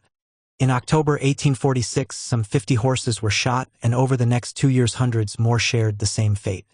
An organized attempt was made to prevent grain being shipped from the port, but troops were brought in to disperse the blockading crowds. There were protests about the administration of relief and access to the public works. Early in December 1846, an unsuccessful attempt was made to assassinate the overseer at the Clare Abbey works. In reprisal, the poor law inspector, Captain Edmund Wynne, closed the works and let starvation teach the people a lesson. 2 weeks after he closed the works, Wynne visited the district. Although a man not easily moved, I confess myself unmanned by the extent and intensity of the suffering that I witnessed, more especially among the women and children, crowds of whom were to be seen scattered over the turnip fields, like a flock of famishing crows, devouring the raw turnips, mothers half-naked, shivering in the snow and sleet, uttering exclamations of despair, whilst their children were screaming with hunger. I am a match for anything else that I may meet with here, but this I cannot stand. But stand it he did. The collective punishment was considered a great success, and the works were reopened for a cowed population. Similar action was subsequently taken elsewhere, with works closed at Rouen and Kilmallie. Trevelyan was full of praise for Wynne's undaunted spirit, and considered that he was all that stood between the people of Clare and complete anarchy. What of the expense of keeping the Irish alive? Altogether, the British government spent some £8 million on famine relief. This contrasts sharply, as was pointed out at the time, with the £20 million spent on compensating the slave owners when slavery was abolished in 1834. This money was dispersed to uphold the right of property and went to the deserving rich rather than to the undeserving poor, and the Irish poor at that. As Twistleton observed in 1849, the House of Commons was more concerned with the conquest of Sind or of the Punjab than with keeping the Irish alive. As if to prove the point, soon after the famine the British government was to find, without too much difficulty, £70 million to wage the Crimean War. Most telling of all perhaps was the comment by the Irish nationalist MP William Smith O'Brien in the House of Commons, that if there were a rebellion in Ireland tomorrow, they would cheerfully vote 10 or 20 millions to put it down, but what they would do to destroy life, they would not do to save it. Evictions. Compounding the hunger and disease was the way the famine became the occasion for dramatic land clearances that amounted to a concerted landlord offensive against the poor. The large Catholic farmers joined in this assault and in fact emerged as important beneficiaries in the post-famine period. Exactly how many people were evicted during these grim years is unknown and is inevitably the cause of controversy. The figure certainly exceeds 500,000 people, an astonishing number by any standard. This is one of the most terrible acts of class war in modern European history, even without the accompanying starvation. How does one of the standard histories, Roy Foster's much-praised Modern Ireland 1600 to 1972, deal with it? The whole famine receives pretty minimal treatment, but the clearances get one sentence in 596 pages of text. It is inconceivable that a general history of Scotland would treat the Highland clearances in such a fashion. But perhaps Scottish history is not so politically sensitive. In December 1849, the correspondent for the London Illustrated News reported from Moveen, a village in the Kilrush Poor Law district. There is nothing but devastation, the ruthless destroyer, as if he delighted in seeing the monuments of his skill, has left the walls of the houses standing, while he has unroofed them and taken away all shelter from the people. They look like the tombs of a departed race, rather than the recent abodes of a yet living people, and I felt actually relieved at seeing one or two half-clad specters gliding about as evidence that I was not in the land of the dead. The people, he went on, were resigned to their dooms. One beholds only shrunken frames scarcely covered with flesh, crawling skeletons. He emphasized the vast extent of the evictions. An account by a parish priest in September 1847 described one eviction scene. The tenant was confined to bed, being for a considerable time in a declining state, the result of destitution. The sheriff, on seeing the extreme debility of the man, hesitated to execute his orders. He came out and remonstrated, but Mr. Walsh was inexorable. Duffy was brought out and laid under a shed, covered with turf, which was once used as a pig cabin, and his house thrown down. The landlord, not deeming the possession complete while the pig cabin remained entire, ordered the roof to be removed, and poor Duffy, having no friend to shelter him, remained under the open air for 2 days and 2 nights, until death put an end to him. This sort of spectacle even appalled members of the government. Russell himself, on one occasion, complained that the murders of poor cottier tenants are too horrible to bear, and that the government ought to put down this lynch law of a landlord. Bear it he did, however.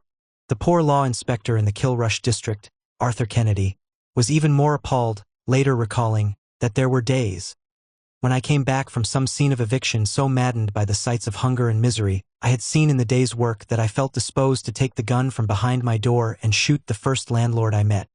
Russell's government actually included 2 Irish landlords, Lords Palmerston and Clanricarde, both of whom were determined to uphold the rights of property and favored a policy of systematic clearance.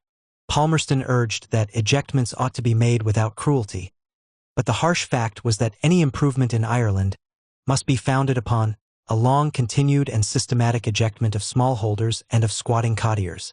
Clanricarde was not so bothered about the cruelty side of things and told the cabinet on one occasion that sometimes if a tenant would not go away by daylight, nothing is left but to force him out by night, and so he is forced out on a winter night and dies of cold and starvation by the roadside. Even more extreme were the sentiments the Viceroy, Lord Clarendon, gave voice to in August 1848. I would sweep Connaught clean and turn upon it new men and English money just as one would to Australia or any freshly discovered colony. This, the forcible removal of some 2 million people, was the only solution he could see to the Irish problem. There was, of course, resistance to eviction. Some landlords were shot. The most notorious case was the shooting of Major Dennis Mahone of Strokestown in County Roscommon on November 2, 1847. He was an evicting landlord and had paid passage for some 500 of his tenants on a coffin ship, the Virginius, to Canada. Over 150 of the emigrants were dead by the time the vessel arrived, and most of the survivors were in such a poor condition that they had to be carried ashore, where over 100 more of them subsequently died. In the British press, however, Mahone was celebrated as a humane landlord cut down by a murderous assassin urged on by the parish priest. The death by shooting of this one man eclipsed the death by starvation of tens of thousands. A government-orchestrated press campaign was launched with the Times leading the way, a campaign that was intended in part to intimidate and silence those clergy publicly critical of government policy. One priest, Father James Marr, replying to the press assault, asked whether the 16 ounces of food a day provided by the Carlo workhouse was not in itself an incitement to revolt and, more particularly, how many murders such a diet would provoke if it were imposed on the poor in England.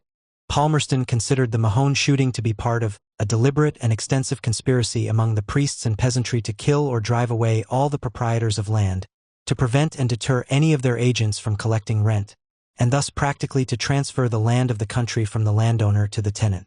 Unfortunately, there was no such conspiracy.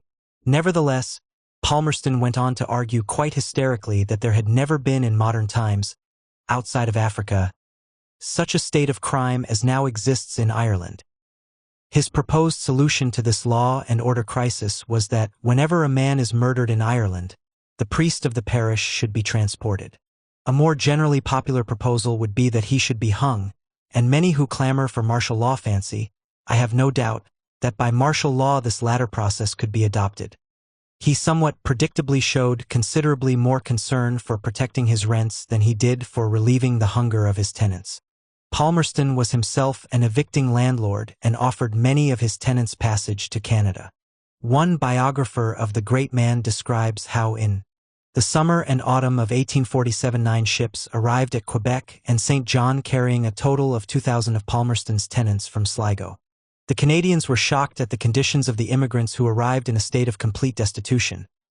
Though Palmerston had announced that every family would be paid between £2 and £5 on arrival at Quebec, no representative was there to meet them or provided them with any assistance, and they were left to be in the snow, barefoot and in rags, during their first Canadian winter. Adam Ferry, chairman of the Emigration Committee in Canada, complained that Palmerston had forgot that duty which he owed to God, his sovereign and his country. His transported tenants were victims to that cruel system of maritime imprisonment, and the only destination they could have was an early grave. Ferry regretted that men pretending to be Christians, and especially British, could be guilty of such barbarity. None of this was to hinder Palmerston's subsequent political career, and as far as most historians of the period are concerned, it leaves no stain on his reputation. While the people starved and the land was being cleared, the Irish upper class continued to enjoy a life of great luxury and extravagance. The Republican John Mitchell later observed that, "You may imagine that Dublin City would show some effect or symptom of such a calamity. Singular to relate, that city had never before been so gay and luxurious. Splendid equipages had never before so crowded the streets, and the theaters and concert rooms had never been filled with such brilliant throngs. Any stranger arriving in those days, guided by judicious friends only through fashionable streets and squares, introduced only to the proper circles, would have said that Dublin must be the prosperous capital of some wealthy and happy country."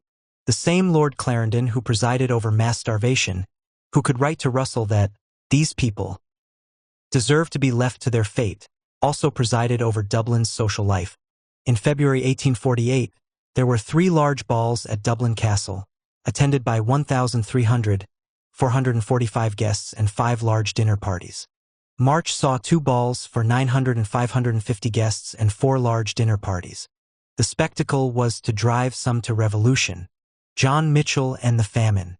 Looking back on the famine in 1854, John Mitchell wrote that while now, I can set down these things calmly, to see them might have driven a wise man mad.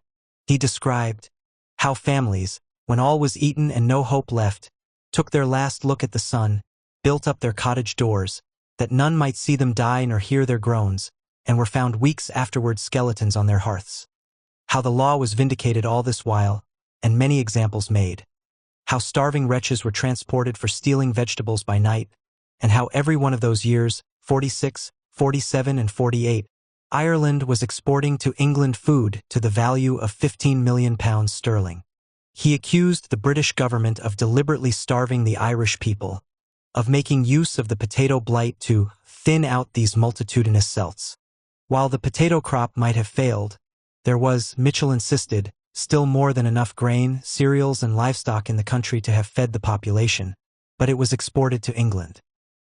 He wrote of how insane mothers began to eat their young who died of famine before them, and still fleets of ships were sailing with every tide, carrying Irish cattle and corn to England. This was what free trade did for Ireland in those days. If such a disaster had befallen the south of France, he argued elsewhere. Then the whole reserve of the country would have been used to provide labor upon works of public utility, and to provide such quantities of foreign corn as might be needed. Similarly, if the north of England had been afflicted, there is no doubt such measures as these would have been taken promptly and liberally. Ireland's colonial position was the key. Mitchell was radicalized by the famine.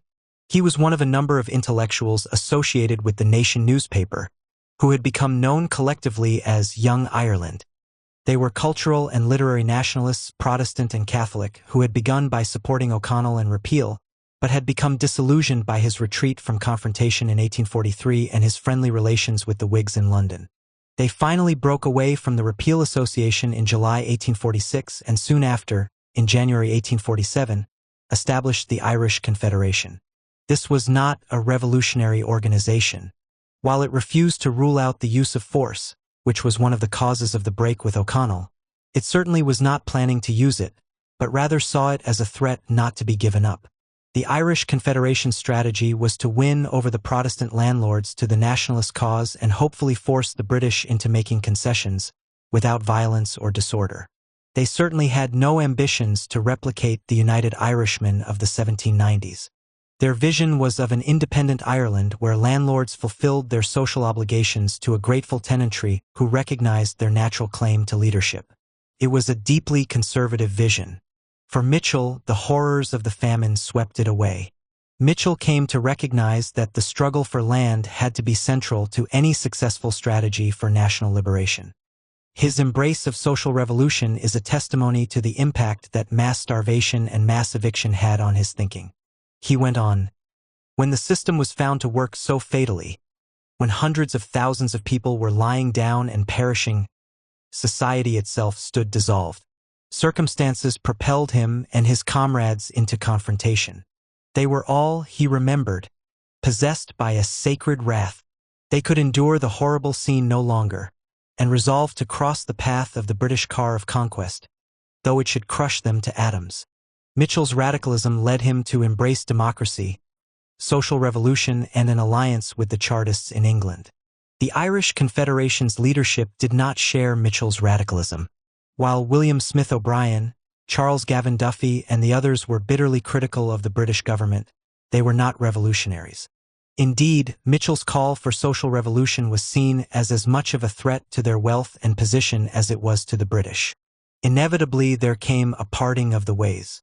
Mitchell established his own newspaper, the United Irishman, proclaiming that the deep and irreconcilable disaffection of his people to all British laws, lawgivers, and law administrators shall find a voice.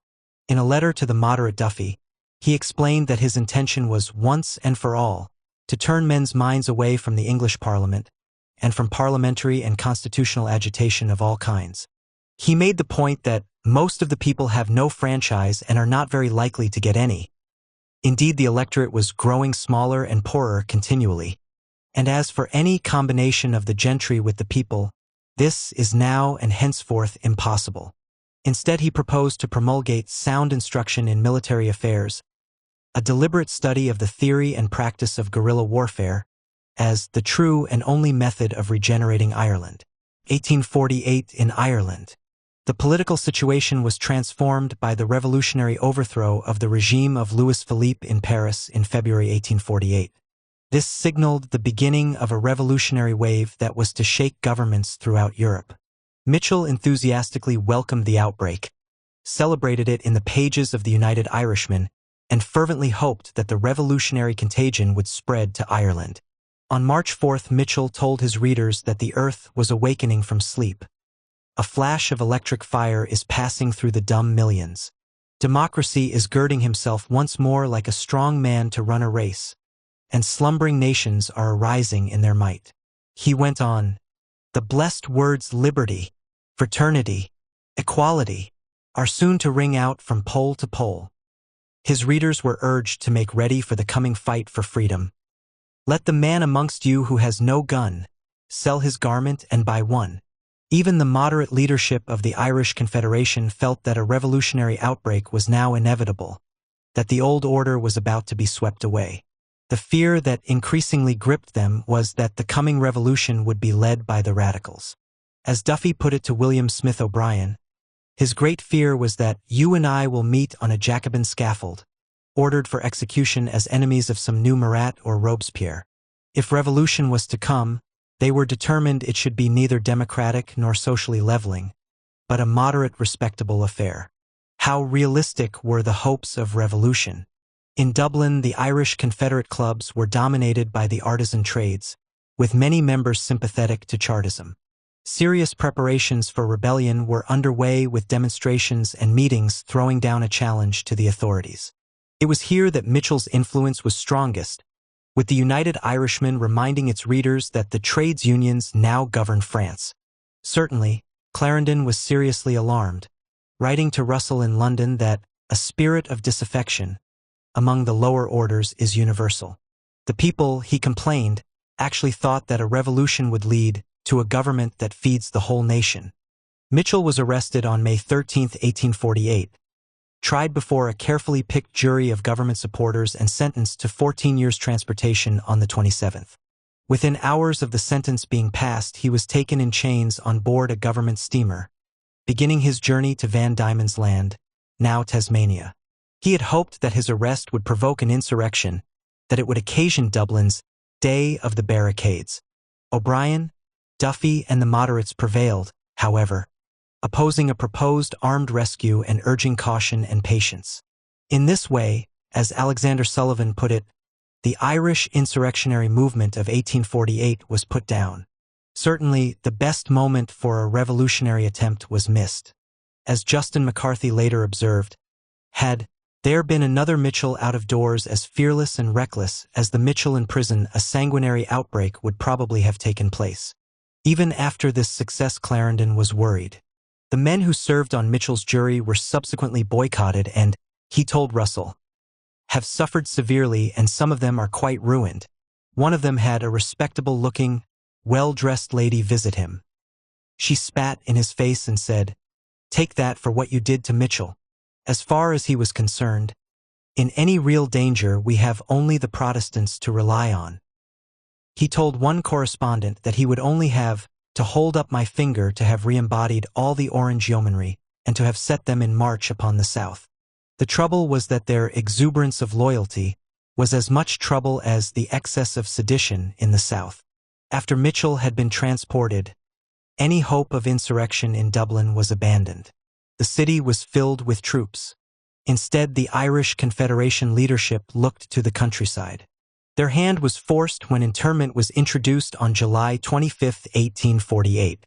William Smith O'Brien, a most unlikely revolutionary, set out to raise the standard of revolt in Kilkenny.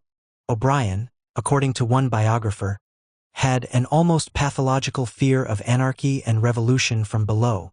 While the circumstances in which he tried to rally the peasantry were certainly difficult, to say the least, his own limitations made failure certain. The rebellion collapsed after a skirmish with the police at Ballingarry on July 26. The rebels dispersed and their leaders fled. Another attempt was to be made the following year in August 1849, but this too ended in failure. Was this outcome inevitable? Certainly a successful insurrection in Ireland in 1848 was most unlikely. The famine had ravaged the rural population, and starvation was not the best preparation for rebellion. What was possible, however, was a serious attempt that could have at least shaken, even if not overthrown, British rule. The best opportunity was missed in Dublin at the time of Mitchell's arrest. O'Brien's attempt amounted to little more than a half-hearted gesture. What has to be acknowledged is the extent to which the famine actually helped preserve British rule. If the famine had not decimated and demoralized the Irish people, then there can really be no doubt that Ireland would have been one of the countries overwhelmed by the revolutionary wave of 1848, with the British either conceding repeal or being swept away. Irish republicanism. The famine and the revolutionary attempt of 1848 were the context within which modern Irish republicanism was formed, and Mitchell was its first spokesman. His ferocious hatred of the British Empire, the Carthaginian sea monster as he called it, that he held responsible for the mass starvation and mass evictions, was to inform the revived Republican movement of the 1860s, the Fenians, and afterwards. Yet Mitchell protested that he was not motivated by mere hatred of England. He made a crucial distinction between the British nation and what Cobbett called the thing, the British establishment, and insisted that the best friend of the British people is simply he who approves himself the bitterest enemy of their government and all their institutions. He never mistook the British people for Britain's pirate empire. His alliance with the Chartists is proof of this. He escaped from Van Diemen's Land in July 1853 and arrived in the United States that October. Here he still looked forward to a revived European revolutionary movement. In January 1854, he proclaimed that Europe is again ripening fast for another bursting forth of the precious and deathless spirit of freedom. In Britain, the Chartists are finding voice and spirit again. The Crimean War, he believed, provided an opportunity for revolutionaries, and he urged preparation of an Irish military expedition from America to once again raise the standard of revolt in Ireland. There was no fresh revolutionary outbreak, however, and Mitchell was condemned to remain an exile in the United States. His stay had a corrosive effect on his radicalism, and John Mitchell, one of the most powerful voices of 1848, was to become a fierce supporter of black slavery and advocate of the Confederacy in the American Civil War. All that remained of his radicalism was his support for an Irish republic. The efforts of Irish revolutionaries in both Ireland and the United States culminated in 1858 in the establishment of the Irish Republican Brotherhood, IRB, better known as the Fenians, in Dublin. This was an underground movement that by 1864 had over 50,000 sworn members. The IRB successfully infiltrated the British Army, established links with the radical movement in Britain, and prepared for armed rebellion. Once again, the attempt in February 1867 was to misfire.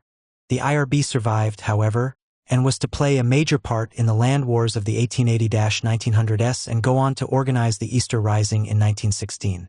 The IRB, under the leadership of Michael Collins and others, was to provide much of the sinew, muscle, and brain of the Republican movement during the War of Independence. The Opium Wars. The British Empire was the largest drug pusher the world has ever seen.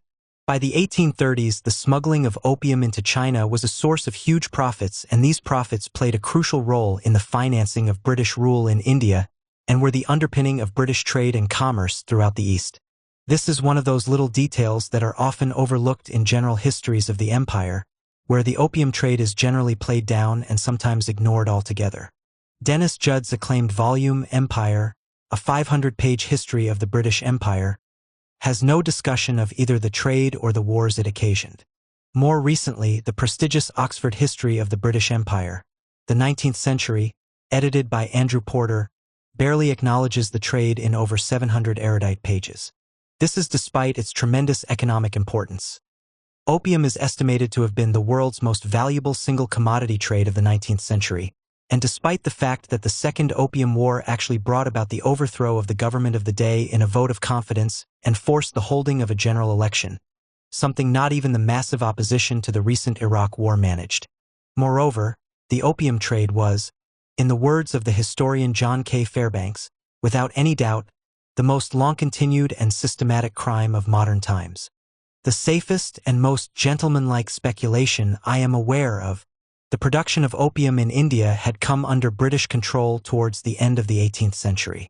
In 1775, the British gave the East India Company a monopoly over its production and sale, and towards the end of the century the company established an opium agency to manage the business.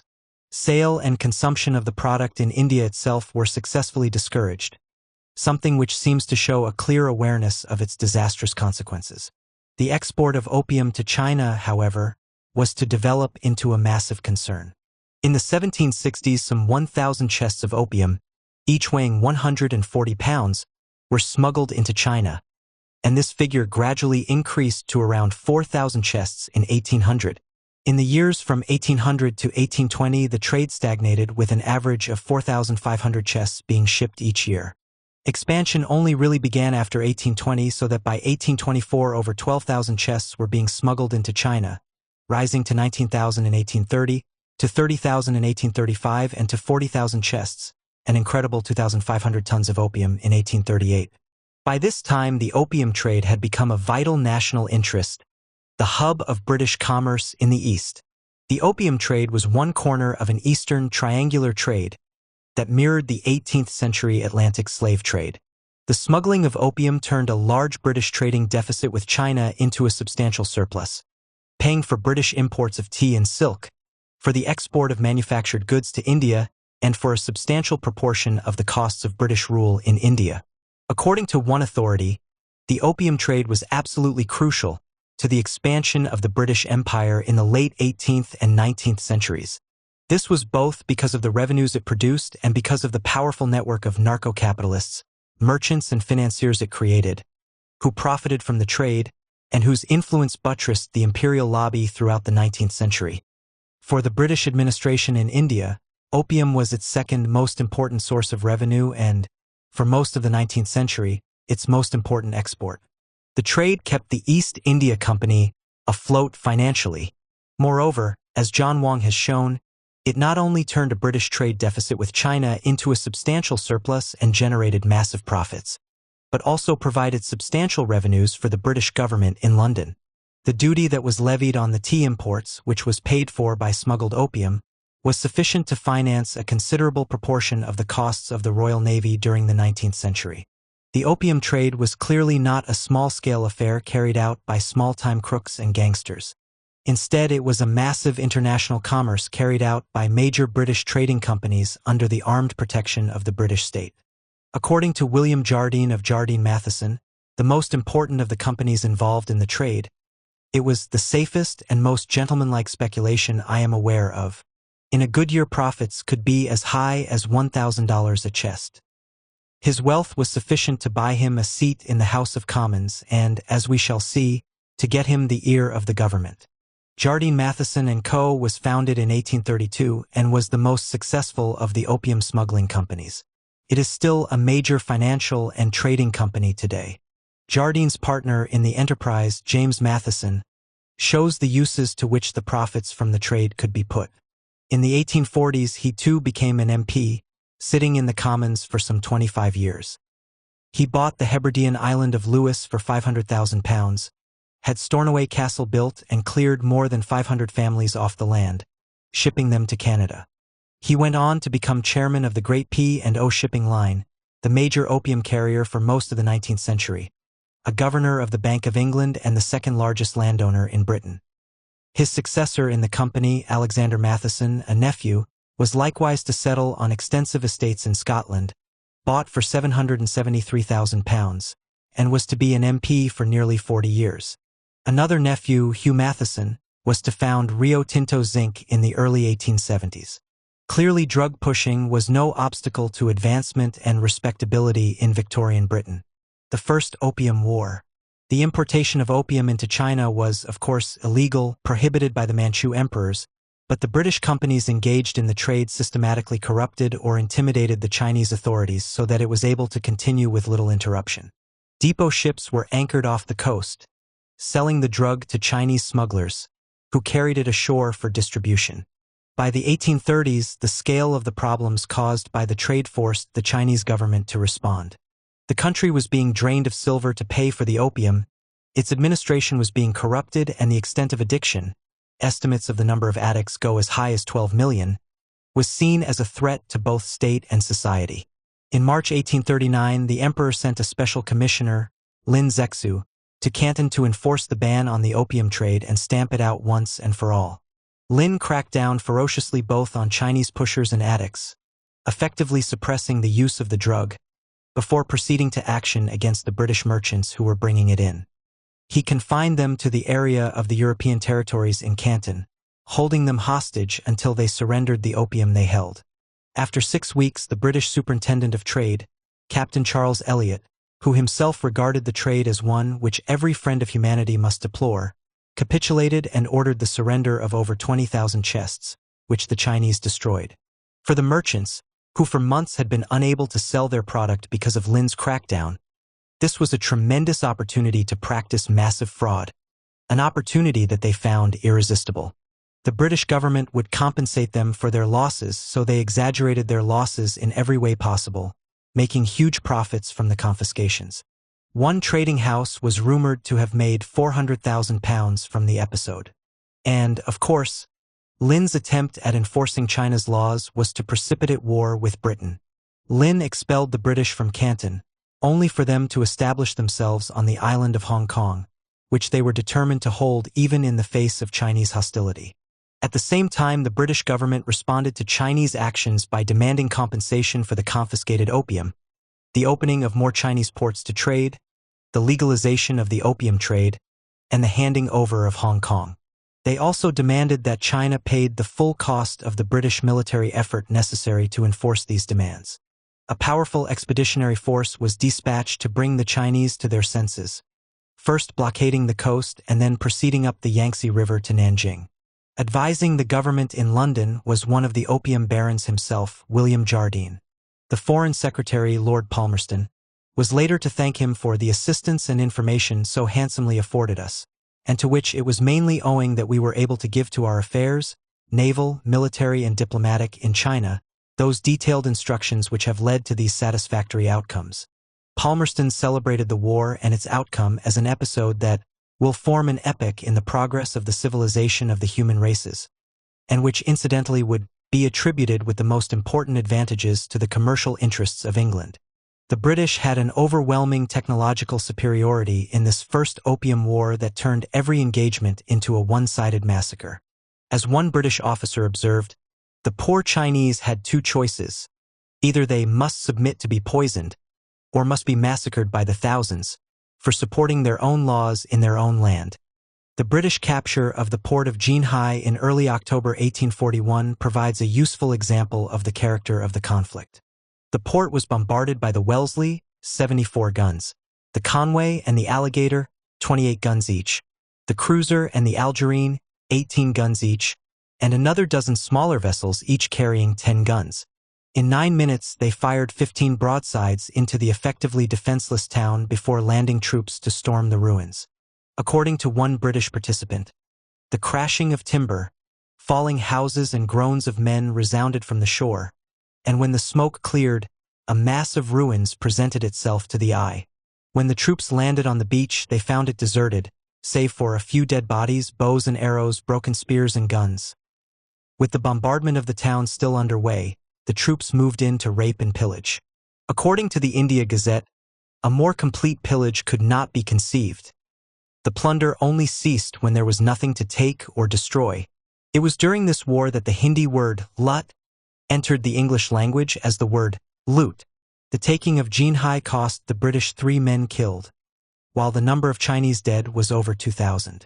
Close behind the warships came the opium ships, restarting their trade.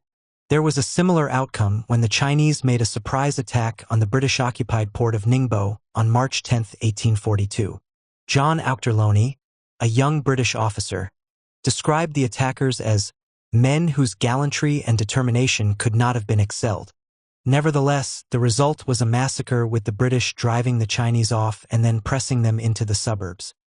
Here they met a large force of Chinese soldiers and brought up an artillery piece which immediately opened fire upon the living wall before them with case shot at a distance not exceeding 20 to 30 yards.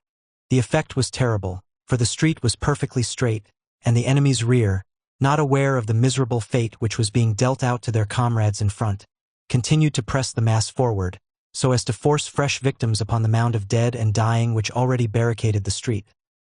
The howitzer only discontinued its fire from the impossibility of directing its shot upon a living foe, clear of the writhing and shrieking hecatomb which it had already piled up. The British did not suffer a single fatality, while some 400 Chinese had been killed. According to Auchterlonie, this merciless carnage in the street of the western suburb proved too fearful attention to be soon forgotten by the Chinese troops. More successful were the Chinese guerrilla tactics whereby individual soldiers and sailors were attacked. According to an officer stationed in Ningbo, the Chinese became most expert in the art of kidnapping and beheading British troops. On April 18, 1842, he wrote of how the body of a soldier kidnapped 5 weeks earlier had been found in a canal without its head. This low-level guerrilla campaign cost the British more casualties than all the full-scale battles and engagements, and they responded with ferocious reprisals, burning villages and summary executions.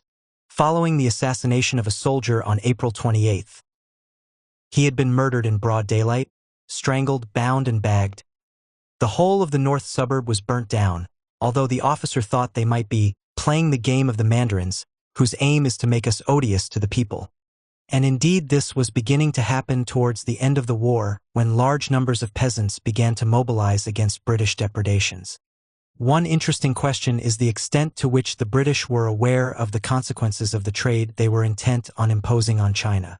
Lord Jocelyn, the military secretary to the expedition, in his account of the war, described visiting an opium den in Singapore whilst en route to China. One of the objects at this place that I had the curiosity to visit was the opium smoker in his heaven, and certainly it is a most fearful sight. On a beginner, 1 or 2 pipes will have an effect, but an old stager will continue smoking for hours. A few days of his fearful luxury, when taken to excess, will have a pallid and haggard look to the face, and a few months or even weeks will change the strong and healthy man into little better than an idiot skeleton. The pain they suffer when deprived of the drug, after long habit, no language can explain.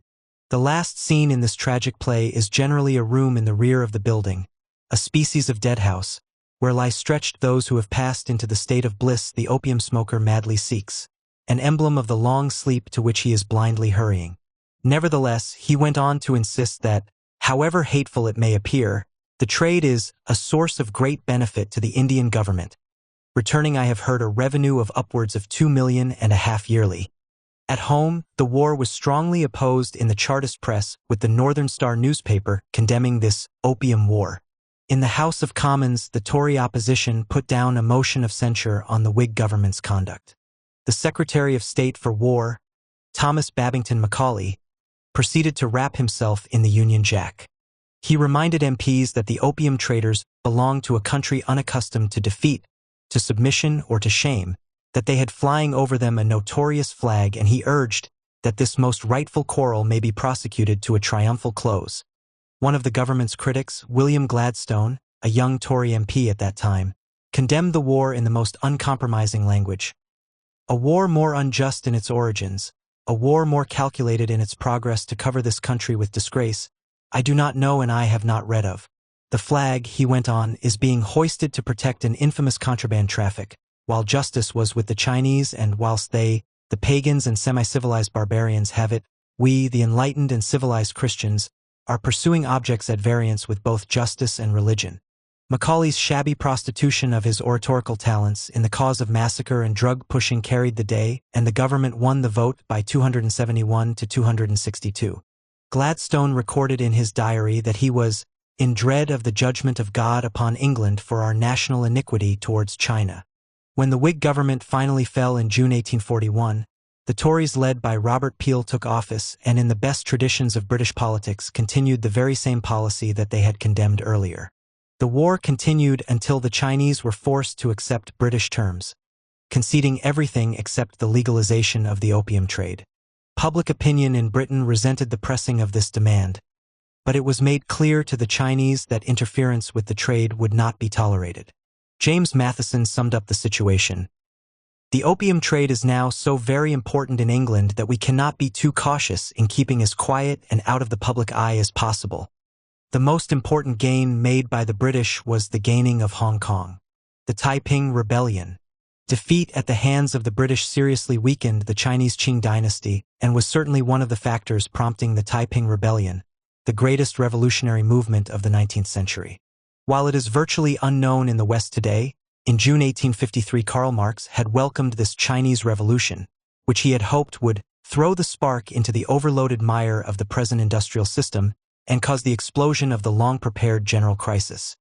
It would, he went on, be a curious spectacle, that of China sending disorder into the Western world. Of course, his hope that the Taiping Rebellion would precipitate a fresh revolutionary wave in Europe, reviving the movement of 1848, was to remain unfulfilled. Nevertheless, he recognized the importance of the revolt. The Taiping Rebellion swept up millions of people into a 14-year struggle to overthrow the Manchu emperors and establish a messianic Christian theocracy. Inspired by their reading of the Bible, the rebels called for the abolition of landlordism and the establishment of a form of primitive communism with all the wealth held in common in the sacred treasury. They prohibited prostitution, infanticide, slavery, the binding of women's feet, and the smoking of opium. While certainly not feminist in any modern sense, the position of women in the Taiping movement went a considerable way towards establishing women's equality.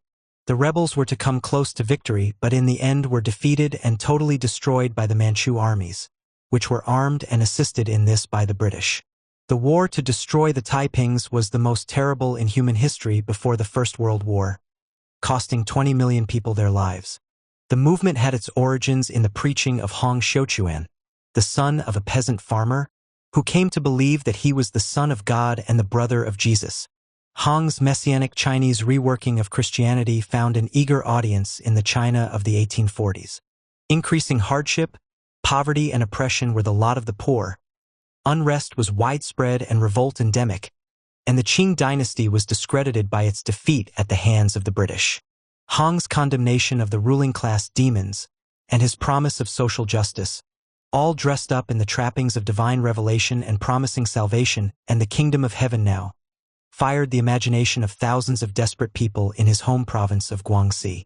A British consular official, Thomas Meadows, writing in 1856, noted the Taiping intention to adopt institutions of equality and communism, and recognized that for the poor the institution of equality of property, or at least of a sufficiency for every man, is of course peculiarly attractive. Another contemporary account argued that the Taipings had the spirit of the Fifth Monarchy, the English revolutionaries of the 1650s. The first armed clashes between the Taipings and Qing troops took place in December 1850, with the rebels emerging triumphant. Recognizing that this was a serious threat, the authorities sent a larger force to crush the movement. In early January 1851, a 10,000-strong rebel army, with men and women fighting side by side, routed the imperial troops at the town of Jintian. Soon afterwards, Hong proclaimed the heavenly kingdom of peace, Taiping Tiangue, with himself the heavenly king, Tian Wang. With imperial troops beginning to concentrate against them, the rebels abandoned their homes and began an incredible march that was only to end with their storming of the great imperial city of Nanjing in March 1853.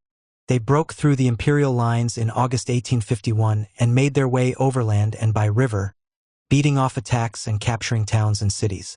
All the while they grew stronger as thousands and thousands of the poor and downtrodden rallied to their cause. At Changsha in September 1852, the authorities estimated their numbers at 120,000. By the time they captured Wuchang in January 1853, they were 500,000 strong. And when Nanjing fell, the authorities estimated they numbered 2 million. Hong proclaimed Nanjing his capital. At this point, the Qing regime was close to collapse, but Hong decided to call a halt rather than press on to attack Beijing. This was a fateful decision. Augustus Lindley, a British volunteer who fought in the Taiping ranks, later concluded that the occupation of Nanjing had proved fateful to the success of the Taipings because they surrendered the initiative to their enemies. Insurrection, he argued, of whatever kind, to be successful, must never relinquish the aggressive movement. Directly it acts upon the defensive, unless possessing some wonderful organization, its power is broken. He thought that Hong's decision to establish his capital at Nanjing lost him the empire. What was the British attitude to the Taiping rebellion? For a while, the movement was regarded sympathetically because it helped weaken the Manchus and, moreover, the Taipings were Christians, although not of a sort that was to prove acceptable to Europeans. The idea that Jesus had a Chinese brother smacked too much of racial equality. The overriding British concern, however, was the safeguarding of the opium trade, which the Taiping prohibited wherever they took control. This was to lead to British military action against them, even while the British continued to proclaim their neutrality. As we shall see, this was to result in a remarkable situation in the summer of 1860, whereby the British were fighting the Manchus on one front and fighting on their behalf against the Taiping on another. The Second Opium War. Even after their defeat in the First Opium War, the Manchus continued to resist British efforts to incorporate them into their informal empire. The Chinese refusal to allow access to Canton, in violation of their treaty with Britain, came to be seen as the key to relations between the two countries. If the Chinese could be forced to back down over this, it would consolidate British influence and be a step towards opening up the rest of the country. What was required was a pretext to force the issue, and the Arrow incident was to provide it. On October 8, 1856, Chinese police seized a suspected pirate vessel, the Arrow, and arrested its crew. The British consul protested, claiming that the Arrow was a British ship registered in Hong Kong and that the police had forcibly lowered the Union Jack. An apology was demanded, which the Chinese refused. The governor of Hong Kong, John Boring, responded with military action, sending warships to destroy Chinese forts and to bombard Canton. This action was taken despite the fact that the crew had been released, that the vessel's Hong Kong registration had lapsed, and that it had indeed been engaged in piracy. Moreover, as John Wong has shown, in a masterly piece of historical detective work, Chinese denials that the Union Jack had even been flying on the Arrow were almost certainly true. Nevertheless, a war was required, and this was the pretext. One point worth making here is that Boring was not some sort of arch-reactionary, but one of the most notable liberal intellectuals of the day. He had been a close friend of the philosopher Jeremy Bentham, who had died in his arms, and had been a radical MP. Boring had supported the People's Charter, had opposed the First Opium War, and was a stalwart of the Peace Society. He was a noted linguist and a committed nonconformist, author of the hymn, "In the Cross of Christ I Glory." He was also a passionate believer in the case for free trade. Indeed, he combined this passion with his religious enthusiasm, on one occasion actually insisting that Jesus Christ is free trade and free trade is Jesus Christ. By the time he came to precipitate the Second Opium War, he was personally indebted to Jardine Matheson, and his son, John, was a partner in the firm. Many of his former associates and friends regarded him as having sold himself to the opium merchants. The British attitude to China was perhaps best expressed by Palmerston a few years earlier, commenting on how one should deal with half-civilized governments such as those of China, Portugal, Spanish America. They all required a drubbing every 8 or 10 years to keep them in order. They must not only see the stick but actually feel it on their shoulders. What he found on this occasion, however, was that the pretext Boring had provided was widely derided, and that his government faced growing opposition in both the Lords and the Commons. Palmerston survived a vote of censure over the issue in the Lords, but in the Commons Richard Cobden's motion was carried by 263 votes to 247. This was a remarkable result. Palmerston responded by dissolving Parliament and fighting a fiercely jingoistic general election campaign. His widely circulated election address began, "An insolent barbarian wielding authority in Canton has violated the British flag." The result in April 1857 was a landslide victory that swept away many of his opponents, including Richard Cobden. Cobden complained bitterly to his fellow radical John Bright that, "I consider that we as a nation are little better than brigands, murderers and poisoners in our dealings at this moment with half the population of the globe." The war had barely started. The man sent to bring the Chinese to heel was James Bruce, the 8th Earl of Elgin. He considered the Arrow incident to be a scandal and a contemptible occasion for war, but nevertheless was determined to do his duty and force the Manchus to accept British terms.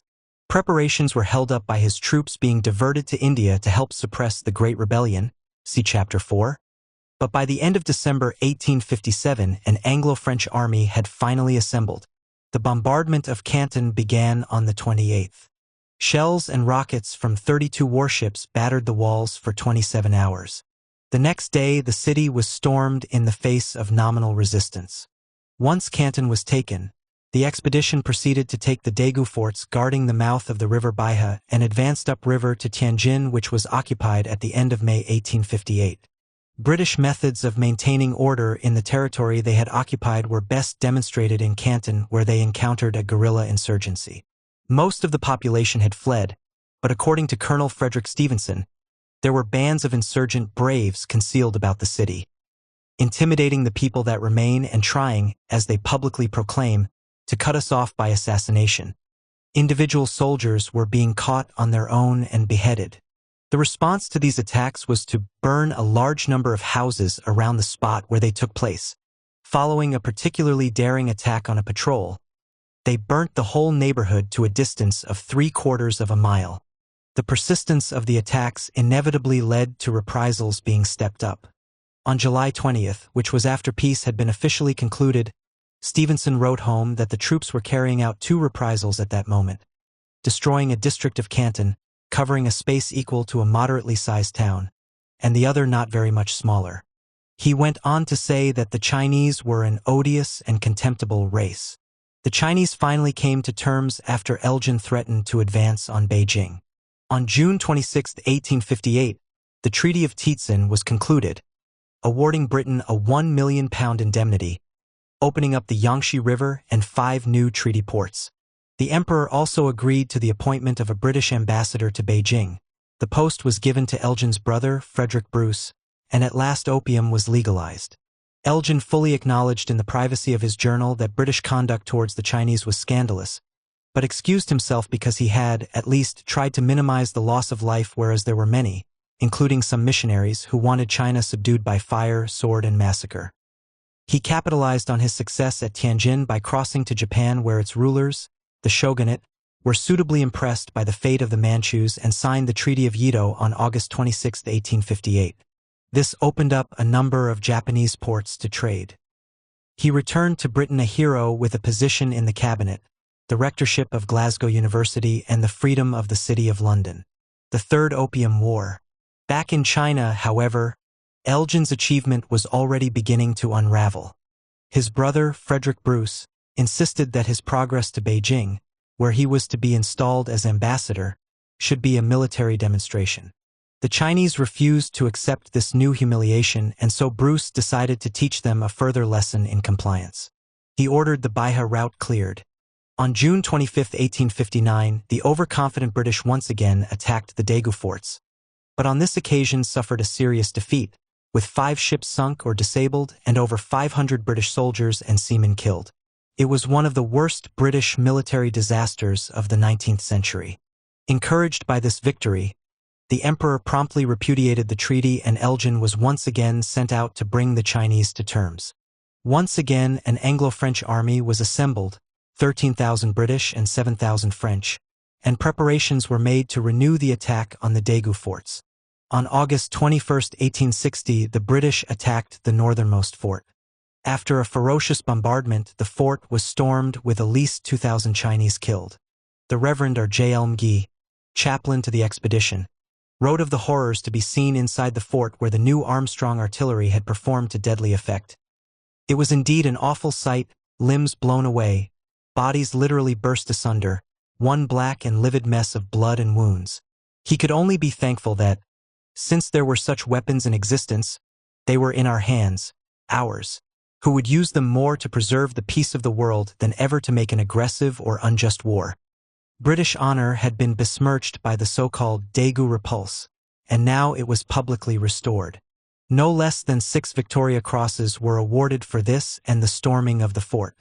The Anglo-French army advanced on Beijing, an advance punctuated by massacre and looting. At last, on October 5, 1860, it arrived before the walls of the city.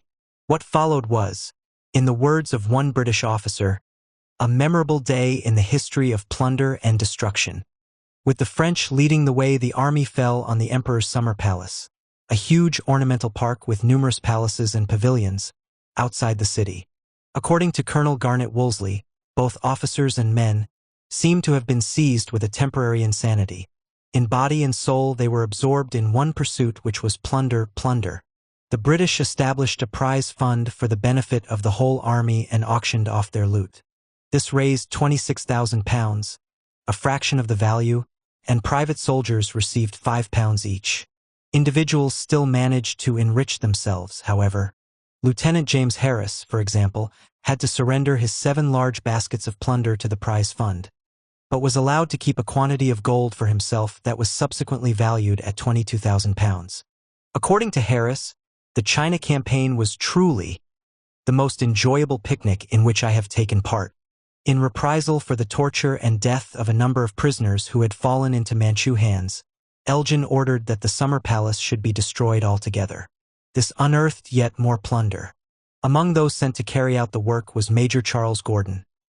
We accordingly went out and, after pillaging it, burned the whole place, destroying in a vandal-like manner most valuable property which could not be replaced for 4 millions. You can scarce imagine the beauty and magnificence of the places we burnt. It made one's heart sore to burn them. In fact, these palaces were so large, and we were so pressed for time, that we could not plunder them carefully. Quantities of gold ornaments were burnt, considered as brass. It was wretchedly demoralizing work. Everybody was wild for plunder. Gordon himself took possession of a throne which he donated to his regiment. On October 24th, Elgin entered Beijing in triumph, carried in a sedan chair and accompanied by a cavalry and infantry escort. The Manchus were now forced to ratify the Treaty of Tientsin, opening up Tianjin as a further treaty port and ceding the Kowloon Peninsula to Britain, together with an additional convention of Peking that increased the size of the indemnity. And while Elgin could not claim a trophy as valuable as the Parthenon marbles, stolen by his father, the Summer Palace's robes and thrones were brought back to England, where they graced that monument to British imperialism, the Victoria and Albert Museum. But it was not just a matter of material reward. As one officer put it, the news of the fall of Pekin will resound through Asia and produce in India an excellent effect, crushing the Taiping rebels. Even while British troops were fighting against the Manchus, they were also fighting on their behalf against the Taipings. What the British wanted was a compliant Qing government in Beijing, which would, however reluctantly, accept British hegemony. What they did not want was a revolutionary Taiping government that would, among other things, prohibit the opium trade. When, in the course of 1860, the Taipings moved against Shanghai, the British resolved to stop them. The Taiping intention was to capture what was the country's most important port, giving them control of substantial customs revenues, access to supplies of modern weapons, and, hopefully, Western allies. Somewhat naively, they expected the British in Shanghai to welcome them both because they were fellow Christians and because they were also enemies of the Manchus. A Taiping army led by their ablest general, Li Shouqing, arrived before Shanghai in mid-August 1860. They had dispersed all the Manchu forces in the area and expected an unopposed takeover of the Chinese districts of the city. Li had no idea that the British had decided to defend Shanghai against him. The first he knew of their decision was when they opened fire on his troops. Augustus Lindley, the British volunteer fighting with the Taipings, described how they were met with a storm of shot, shell, and musketry without any warning. Some 300 rebels were killed outright in this unprovoked onslaught, mowed down by the savages on the walls, and never retaliating with a single shot. Li was convinced the attack was a terrible mistake, but as his casualties mounted, he was forced to retreat. According to Lindley, over 3 days the British killed some 3,000 rebels without suffering a single casualty. The Taipings never returned fire, and even after they were driven off, still hoped for friendly relations. Lindley recounts how a missionary, Mr. Milne, fell into Taiping hands as this one-sided slaughter was taking place. Li gave him an escort to see him safely to the city gate, whereupon British troops massacred the escort. The British proceeded to proclaim a 30-mile exclusion zone around Shanghai. This led to continual fighting with the Taiping rebels. Li Shouqing made 2 more attempts to occupy Shanghai, and although he inflicted some defeats on British and French forces, in the end he was always driven off by their overwhelming firepower. As for the British, they intervened more and more openly on the side of the Manchus. In May 1862, the Taiping-held port of Ningbo, 100 miles from Shanghai, was attacked by an Anglo-French force who handed it over to Manchu troops. The British stood by while the population, including women and children, were massacred. An important part in the British war on the Taiping rebels was played by a mercenary force, the ever-victorious army. This consisted of Chinese troops but equipped with modern weapons, including artillery, and under British and American officers. Charles Gordon eventually succeeded to command of the force and became a popular hero in Britain, where he was celebrated as Chinese Gordon. This celebration was seriously misplaced, according to Lindley, who actually captured one of his gunboats, the Firefly. In his account of the Taipings, Lindley described how Gordon captured the town of Taitsan in May 1863 and promptly handed it over to the Manchus, who proceeded to massacre the population. The imperial troops were guilty of the most revolting barbarities, and Lindley held that Gordon himself was criminally responsible. A number of rebel leaders were tortured to death in full view of Gordon and his officers. One should not make too much of this, however, because as one of Gordon's contemporary admirers assured his readers, it was astonishing how little the Chinese suffer in comparison with more sensitive races. Gordon's reputation did suffer some damage when he negotiated the surrender of Suzhou in December 1863. Despite his having guaranteed the safety of the garrison, the Manchu troops carried out their usual massacre. Perhaps as many as 30,000 people were slaughtered, including the men Gordon had negotiated with. As Lindley observed, all of Gordon's victories were accompanied by the wholesale massacre of the vanquished. This was an acceptable price to pay for the suppression of the Taipings. At the time, and for many years afterwards, Gordon was given credit in the West for having destroyed the Taipings almost single-handedly. The reality was that the rebels were finally overwhelmed by the massive Qing armies under Zhang Guofan, who finally captured Nanjing in July 1864. Nevertheless, the British did play an important role. The denial of Shanghai was a fatal setback for the revolutionary cause. The British administered the customs service, which guaranteed the government's revenues. They supplied modern weapons. And, of course, British military intervention cost the lives of thousands of rebels. While the British did not defeat the Taipings, it is most unlikely that the Manchus would have been able to defeat them without British help. What of the opium trade? By the 1860s, the British were exporting 60,000 chests of opium to China annually, rising to 100,000 chests, over 6,000 tons of opium, annually in the 1880s. After this, the trade began to decline in the face of competition from Chinese-produced opium.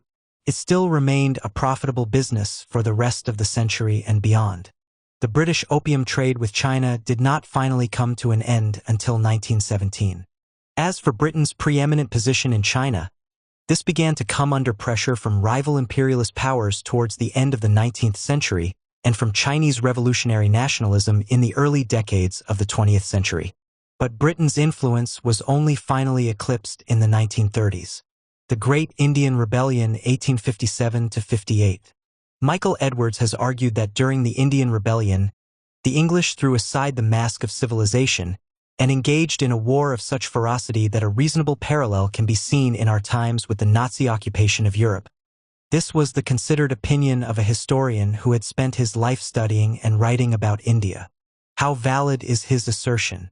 Certainly there can be no comparison between British methods of pacification and the Holocaust, and this was surely not what Edwards intended. However, between British methods and the Nazi repression of the European resistance, there are very striking parallels. Let us consider the memoir of a certain Thomas Lowe. In his Central India during the rebellion of 1857 and 1858, he laments that on one occasion the column in which he was serving had become encumbered with prisoners. While the policy was to take no prisoners, he told his readers that, "We must remember that flesh and blood, even the hardy Anglo-Saxons, cannot go on slaying from sunrise to sunset. However willing the spirit may be, physical force cannot endure it. Soldiery tire in the limb after great exertion as well as other good people, and thus it happens after a battle when the animal spirit is exhausted by heat and long-continued excitement, that many prisoners must be made. Not to worry, though. On this occasion, all 76 of the men taken prisoner were tried, sentenced, and executed. They were ranged in one long line and blindfolded, with their executioners positioned a couple of yards in front of them. When the bugle sounded, a long rattle of musketry swept this fleshy wall of miscreants from their earthly existence. Lowe himself acknowledges how terrible the scene was. This was not an exceptional occurrence. It was routine, repeated on numerous occasions, sometimes with fewer victims, sometimes more, often with greater brutality. Much of the killing was carried out in the heat of battle, but there was also the execution on a large scale of rebels, suspected rebels and those executed solely to make an example, regardless of participation in the rebellion. Lowe himself was to participate in yet another mass disposal of prisoners, on this occasion the execution of 149 men. They were once again ranged in one long line, and then simultaneously shot down from a few yards' distance. One prisoner made a break for it and happily escaped. The violence with which the British put down the Indian Rebellion has only been approached in the history of the empire by the suppression of the United Irish Rebellion in the 1790s and of the Mau Mau Rebellion in the 1950s. What this chapter is primarily concerned to do is to establish the dimensions of that violence and to consider the reasons for it, to examine the nature of the Indian Rebellion, without any doubt the most serious challenge to British colonial rule in the 19th century, and to look at the response in Britain to this most terrible of colonial wars. By the sword. The British conquest of India, begun in the 18th century, was completed in the 19th century by a succession of bloody wars of aggression. One historian has described the campaigns conducted in a 30-year period from 1824 until 1852 to 53 somewhat over-enthusiastically as little short of awe-inspiring. In 1824 to 26 there was the first invasion of Burma, in 1839 to 42 the disastrous invasion of Afghanistan, in 1843 the conquest of Sindh, in 1844 the occupation of Gwalior, in 1845 to 46 the first war with the Sikhs for control of Punjab, followed soon after in 1848 to 49 by the Second Sikh War that completed that conquest, and in 1852 to 53 another invasion of Burma. These wars involved countryside laid waste, cities sacked, civilians robbed, raped and murdered, and tens of thousands of soldiers killed and mutilated. The wars with the Sikhs were particularly bloody affairs. One contemporary wrote of the siege of Multan in 1848 that, "Seldom or never in any part of the world has a city been exposed to such a terrific shelling as the doomed city of Multan." What this succession of aggressions demonstrates, of course, is the predatory nature of the British state.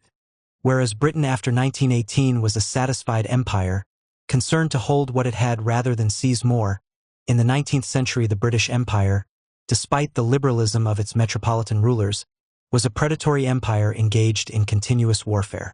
This was apparent to at least some commentators at the time. Richard Cobden, the radical MP whose opposition to the Opium Wars we have already encountered, argued that just as in the slave trade we had surpassed in guilt the world, so in foreign wars we have been the most aggressive, quarrelsome, warlike, and bloody nation under the sun. In October 1850, he wrote to fellow radical Joseph Sturge that if you looked back over the previous 25 years, you will find that we have been incomparably the most sanguinary, bloodthirsty nation on earth. Whether it was in China, in Burma, in India, New Zealand, the Cape, Syria, Spain, Portugal, Greece, etc., there is hardly a country, however remote, in which we have not been waging war or dictating our terms at the point of a bayonet. Indeed, he believed that the British, the greatest bloodshedders of all, had in this period been involved in more wars than the rest of Europe put together. Cobden blamed this militarism on the aristocracy that had converted the combativeness of the English race to its own sinister ends. This last claim revealed the limits of the radical critique of the empire. The invasion of Burma in 1852 was, Cobden believed, a particular outrage. The pretext was the treatment of 2 British sea captains and the demand for £1,000 compensation from the Burmese. Their failure to immediately capitulate led to escalating threats that culminated in January 1852 with the Royal Navy seizing the royal yacht, shelling Burmese forts and incidentally killing hundreds of Burmese soldiers, and imposing a blockade. Lord Dalhousie, the Governor-General of India, now demanded compensation of £100,000 and, when this was refused, war was declared in April. When he came to examine the causes of the war, Cobden was, he admitted, amazed at the case.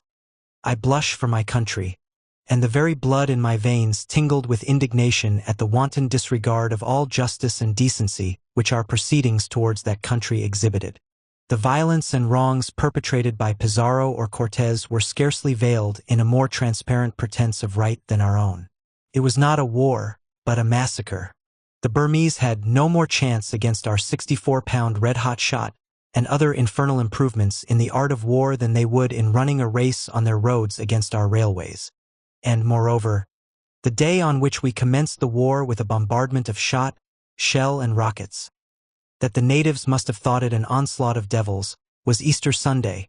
Cobden published a savage indictment of the war, How Wars Are Got Up in India, The Origins of the Burmese War in 1853. Here he made the point that similar disputes with the United States had never ended in war for the simple reason that America is powerful and Burma weak. Britain, he insisted, quite correctly, would not have acted in this manner towards a power capable of defending itself. The war ended in 1853 with the annexation of another large slice of Burmese territory, which fortuitously included the Pegu gold mines. Within India itself, after the defeat of the Sikhs, Dalhousie had no more enemies to conquer, but instead followed a policy of annexing the territory of Britain's princely allies. This was his policy of lapse, whereby if a ruler died without a direct heir, Britain took over his territory and, more importantly, his revenues. In 5 years he annexed 5 princely states, Satara, Nagpur, Jhansi, Tanjore, and, lastly, in 1856, Awadh. This last annexation was not as a result of lapse, however, but on the pretext of the mismanagement of the king, Wajid Ali Shah. As Dalhousie proudly observed, "Our gracious queen has 5 million more subjects and £1,300,000 more revenue than she had yesterday." In fact, this last annexation was a huge mistake. It was regarded as an act of naked aggression against an ally, as an act that revealed the British as absolutely untrustworthy. Moreover, 2/3 of the largest of Britain's native, or sepoy armies, the Bengal Army, some 60,000 men, were recruited from Awadh. Dalhousie's last aggression was one of the most important grievances that provoked the Great Rebellion. Company rule. British rule in India was exercised through the agency of the East India Company, an early private-public partnership that had conquered and now ruled the subcontinent. Although it was originally a trading company, by the 19th century company revenues derived less from trade and more from the exploitation of the rural population through the levying of oppressive land taxes. By 1818 Indian revenues were worth some £22 million, dwarfing the profits made from trade. In 1820 the company remitted £6 million to Britain, tribute paid to the conqueror, a form of exploitation the Romans would have recognized. One important aspect of the company's operations was, of course, the production and sale of opium. The revenues accruing from this trade were, as we have seen, great enough to be worth going to war for. According to Karl Marx, writing in the summer of 1853, this was explained by the fact that the British had a double mission in India, one destructive, the other regenerating. They had accomplished the destructive in a way that unveiled before our eyes all the profound hypocrisy and inherent barbarism of bourgeois civilization, turning from its home, where it assumes respectable forms, to the colonies, where it goes naked. Indeed, he wrote, the historic pages of their role in India report hardly anything beyond that destruction. Nevertheless, he believed that the work of regeneration had begun. Crucial to this was the interest that the British capitalist class had in fostering economic development in India. Once the Malacracy had destroyed the Indian textile industry, it discovered that the transformation of India into a reproductive country has become of vital importance. Railways were necessary to effectively exploit India's natural resources. Moreover, it had become apparent to British capitalists that you cannot continue to inundate a country with your manufactures unless you enable it to give you some produce in return. British manufactured exports to India actually fell in the course of the 1840s. Consequently, India had become the battlefield in the contest between the industrial interest on the one side and the financial and aristocratic interests represented by the East India Company. For Marx, the nature of company rule was best demonstrated by its seldom acknowledged reliance on torture. Writing after the outbreak of the Great Rebellion, he discussed the official blue books on the subject of East India torture, which were laid before the House of Commons during the sessions of 1856 and 1857. These reports established the universal existence of torture as a financial institution of British India. It was admitted that revenue officers and the police routinely used torture in the collection of taxes. As he observes, while this was freely admitted, the admission is made in such a manner as to shield the British government itself. The practice of torture is entirely the fault of the lower Hindu officials, while British officials were not only not involved, but had done their best to prevent it. This claim, as Marx points out, was contradicted by much of the evidence assembled in the reports. He concluded that here we have a chapter from the real history of British rule in India. In view of such facts, dispassionate and thoughtful men may perhaps be led to ask whether a people are not justified in attempting to expel the foreign conquerors who have so abused their subjects. What did this torture involve? It ranged from rough manhandling through to flogging and placing in the stocks, and then on to more extreme measures. Searing with hot irons, dipping in wells and rivers till the victim is half suffocated, squeezing the testicles, putting pepper and red chilies in the eyes or introducing them into the private parts of men and women, prevention of sleep, nipping the flesh with pincers, suspension from the branches of a tree, imprisonment in a room used for storing lime. What is remarkable is how little this regime of torture has figured in accounts of British rule in India. It is a hidden history that has been unremarked on and almost completely unexplored. Book after book remains silent on the subject. This most surely calls into question the whole historiography of the Raj. One last point is worth noting here: the extent to which everyday relations between the British and their Indian subjects were characterized by abuse and violence. Servants were routinely abused as niggers and assaulted and beaten by their masters, something that worsened during and after the Great Rebellion. Lord Elgin, writing in August 1857, described British feelings towards the Indians as consisting of detestation, contempt, ferocity. Their feelings were ones of perfect indifference, treating their servants not as dogs, because in that case one would whistle to them and pat them, but as machines with which one can have no communion or sympathy. This indifference, when combined with hatred, produced an absolute callousness, which must be witnessed to be understood and believed. The war correspondent William Howard Russell witnessed a fellow Briton attacking with a huge club a group of coolies for idling, leaving them maimed and bleeding. He thought murder might have been done had he not intervened to restrain the assault. Sometimes there was regret. One British officer confided to his diary how he had kicked and injured his servant.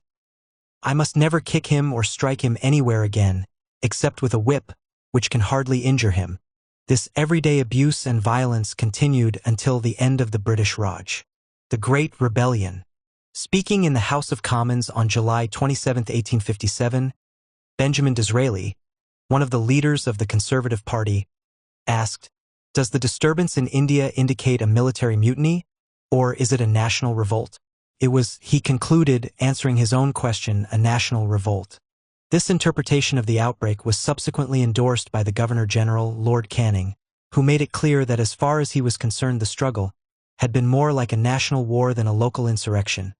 Its magnitude, duration, scale of expenditure, and in some of its moral features it partakes largely of the former character.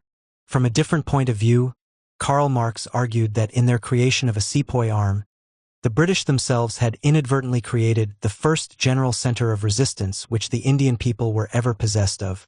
There had been mutinies before, but the present revolt was different in that Mussulmans and Hindus, renouncing their mutual antipathies, have combined against their common masters.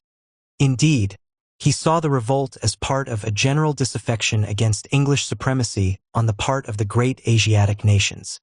The contemporary recognition that the Great Rebellion had many of the features of a national uprising later became an embarrassment to the British once arguments for their continued rule became predicated on the claim that there was no such thing as an Indian nation. Increasingly, it was Indian nationalists who claimed the rebellion as a national movement, as the first blow in India's national struggle. In 1909, V.D. Savarkar published his The Indian War of Independence, 1857, the first substantial statement of this position. The book was, of course, banned in India, but still appeared on the Indian bookstalls, wrapped in a cover labeled Random Papers of the Pickwick Club. Academic disputes concerning the character of the rebellion continue to this day, with many historians arguing that while there was certainly a rebellion or rebellions, it was not a national movement. Certainly, the rebellion had many components: military mutiny, peasant revolt, legitimist insurrection, artisan rebellion, religious uprising, but these were all given shape by a ferocious popular hostility to British rule. The problem is that those historians who emphasize these various components have a static view, whereas the rebellion has to be regarded as a dynamic phenomenon. It can best be seen as a national revolt in a particular phase of development, full of contradictions certainly, but put down by the British before these could be resolved. If the rebels had been more successful in spreading the revolt, marching on Calcutta, for example, instead of consolidating at Delhi, the story might have been very different. Instead, they were destroyed. The rebellion was precipitated by a mutiny in the Bengal army over the infamous issue of the greased cartridges for the new Enfield rifle. This proved to be the great fear into which all the sepoys' other grievances, pay and allowances, abuse at the hands of British officers, the annexation of Awadh, were poured. Increasing resentment against British domination was given a religious expression, with all their very real transgressions being summed up as their perceived determination to forcibly convert Hindus and Muslims to Christianity. What is astonishing in retrospect is that the mutiny took the British by surprise. There had been plenty of warning. In September 1855, a senior officer, Colonel Colin Mackenzie, had interfered with a religious procession and was nearly beaten to death by outraged sepoys. The men's worries regarding the cartridges had been made known to their officers, but were disregarded. Moreover, the fear that the cartridges were greased with cattle and pig fat was justified, showing a disregard for caste sensitivities that is astonishing. In February 1857, troops at Berhampur and at Barakapur had refused to use the cartridges. The first sign of what was to come, however, took place on March 29 when a young soldier, Mangal Pandey, tried to raise the standard of revolt at Barakapur. He fought with and wounded 2 British officers before being overpowered, but while the other sepoys did not join the revolt, neither did they take action against him. Pandey was hanged, and for the British his name was to become a generic term for rebels. The explosion finally came on May 10 at Meerut. Men here refused to handle the cartridges, and 85 of them were placed in irons. Their comrades mutinied, according to one account, urged on by a British woman, the widow of a British sergeant, known as Mies Dolly. She was summarily hanged. The mutineers freed their comrades, killed or drove off their officers, and then marched on Delhi. The decision to march on the old Mughal capital turned the mutiny into a rebellion. They seized the city and its arsenal on the 11th, with the sepoy garrison joining the revolt. The Mughal emperor, Bahadur Shah, a man in his 80s, who had spent his adult life as a helpless pensioner of the British, found himself reluctantly installed as the figurehead for a full-scale rebellion. The revolt spread across northern and central India, with the beleaguered British managing to hold out only at Kanpur, Agra, and in the residency compound at Lucknow. The city itself was in rebel hands. Wherever sepoys mutinied, the local population rose up, artisans and laborers in the cities and the peasantry in the countryside. A number of historians have pointed out the unevenness of this popular mobilization, but this is true for every revolutionary outbreak. The popular movement compelled a number of princes and rulers, with varying degrees of reluctance, to embrace the rebellion, Bahadur Shah, as we have already seen, but also Nana Sahib at Kanpur and the Rani Lakshmi at Jhansi. Most of the rulers remained loyal to their British patrons, however.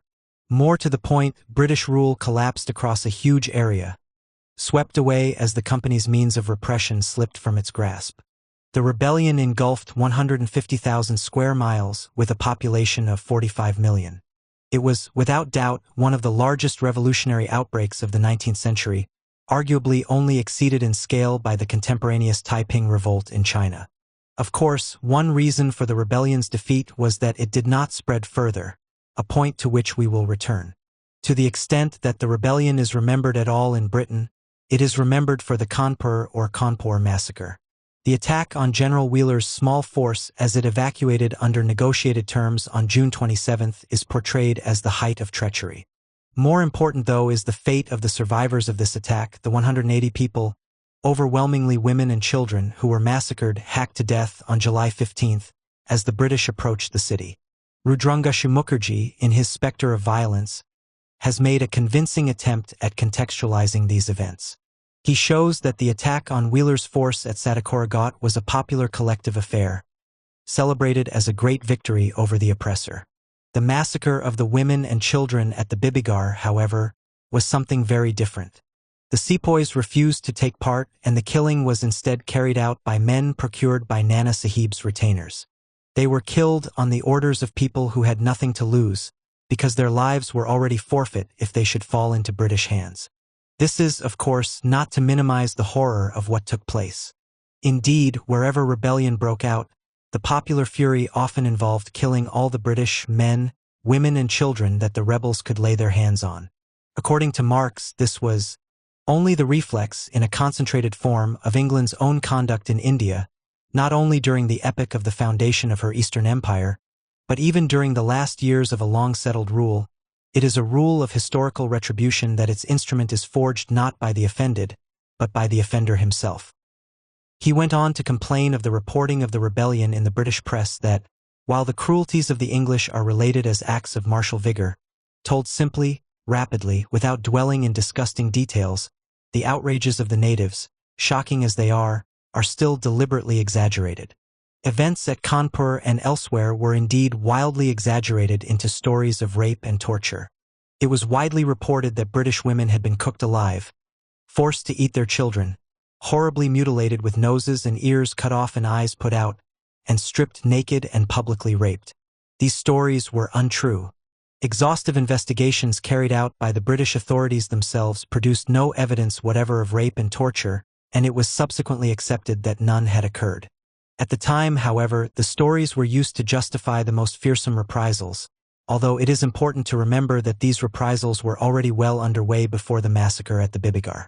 One last point worth making is that, terrible though it was, the Bibigar massacre was a small-scale affair put alongside the British sack of Allahabad, Delhi, Lucknow, and Jhansi. Its prominence derives, as Russell put it, from the fact that the deed was done by a subject race. Or, why did the Great Rebellion fail? The most important reason is that it failed to spread. Of course, this begs the question of why this was the case. In Punjab, the British response to unrest, orchestrated by John Lawrence, was both determined and absolutely ruthless. They effectively stamped out the movement before it could master sufficient strength to make a fight of it. This was a serious blow to the rebel cause because, once successfully pacified, Punjab was to supply large numbers of troop reinforcements, including many Sikhs, for the attack on Delhi. Equally serious was the rebels' own concentration of their forces at Delhi, rather than dispatching mobile columns to spread the revolt and, in particular, to strike at Calcutta. As Eric Stokes has put it, this tendency to congregate at Delhi was to deprive the rebellion of its expansive proclivities. Their strategy saw them surrender the initiative at the very time that they had the British on the run, effectively forfeiting the option of a war of movement at the most opportune hour. The establishment by the British of a fortified camp at Delhi, described quite correctly by one historian as a knight's pawn move against the enemy king, only reinforced the tendency to rally on Delhi. Delhi was not really under siege until August, but in the meantime the rebels wasted their strength making brave but futile assaults on the British position, suffering heavy losses when they should have been spreading the revolt. This strategic failure was decisive. To a considerable extent, the strategic failure derived from the failure to establish an effective revolutionary government in Delhi. An attempt was made to establish a democratic regime, the court under the auspices of Bahadur Shah, but it never succeeded in establishing its authority, in becoming a revolutionary regime on the model of the French Revolution. Similarly, the military leader in the capital, Bakht Khan, was never able to take effective command of the rebel forces. When it came to the conduct of military affairs, although the rebels had an overwhelming numerical superiority, this was often not realized on the actual battlefield because of problems of command and control. Lack of experienced officers and a weak chain of command meant that rebel forces were often defeated piecemeal without individual units supporting each other. On the field of battle, numbers were often more equal than appeared on paper. And, of course, the British had an overwhelming technological advantage. The Enfield rifle had a far greater range than the Brown Bess musket, and although not all British troops were equipped with it, enough were to enable the British to inflict heavy losses on the rebels before they were even close enough to return fire. Moreover, thousands of rebels did not have firearms at all, but were equipped with swords, shields, spears, and even bows and arrows.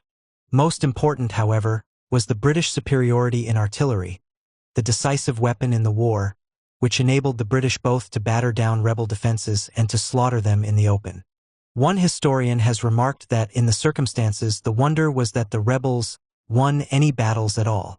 Repression. British military operations were accompanied by the most savage repression. In Punjab, John Lawrence proceeded to disarm those sepoy regiments considered unreliable, accompanied by the execution of individuals believed to be sympathetic to the rebellion.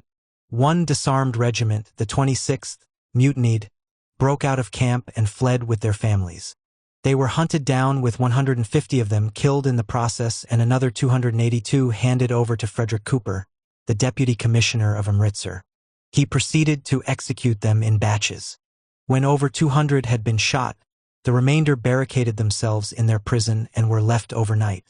The next morning, they were found dead from fright, exhaustion, fatigue, heat, and partial suffocation. Undeterred, Cooper had the last 20 survivors shot.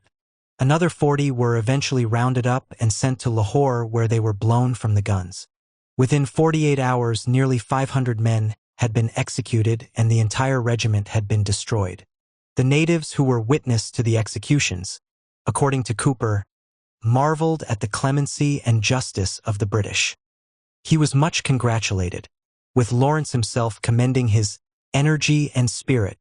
Cooper also recounts the fate of another regiment that broke out and was hunted down.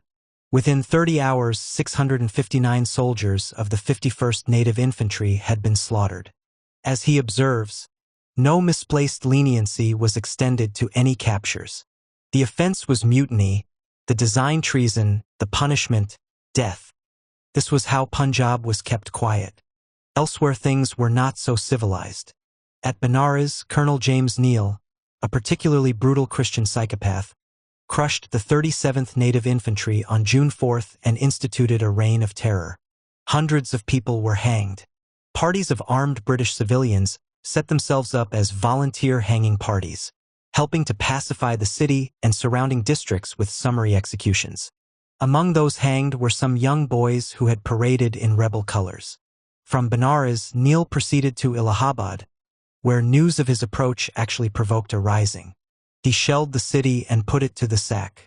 Once again hundreds were hanged, some, as F.A.V. Thurburn, the Deputy Judge Advocate General, observed, with slight proofs of criminality. His troops carried the terror into the surrounding countryside, burning villages and hanging niggers. By the time his terror had exhausted itself, some 6,000 men, women and children had been killed. As Neal piously observed, "God grant I may have acted with justice. I know I have with severity, but under the circumstances I trust for forgiveness." Neal sent off a column under Major Sydenham Renaud to relieve Kanpur, terrorizing the countryside on the way. Renaud was explicitly ordered to attack and destroy all the villages of the Mubgoan district. Slaughter all the men, take no prisoners. He was ordered to make a signal example of the town of Futtehpur, all in it to be killed. Renaud proceeded to burn and hang. 12 men were hanged because their faces were turned the wrong way, until ordered by General Havelock to burn no more villages unless occupied by insurgents. As Russell was to observe, Renaud's severities could not have been justified by the Cawnpore massacre, because they took place before that diabolical act. John Scherer, the resident magistrate of Futtehpur, described the scene. Many villages had been burned by the wayside, and of human beings there were none to be seen. A more desolate scene than the country we passed through can scarcely be imagined. The blackened ruins of huts, the utter absence of all sound that could indicate the presence of human life, the occasional taint in the air from suspended bodies upon which, before our eyes, the loathsome pigs of the country were engaged in feasting. All these things, appealing to our different senses, contributed to call up such images of desolation and blackness and woe as few, I should think, who were present will ever forget.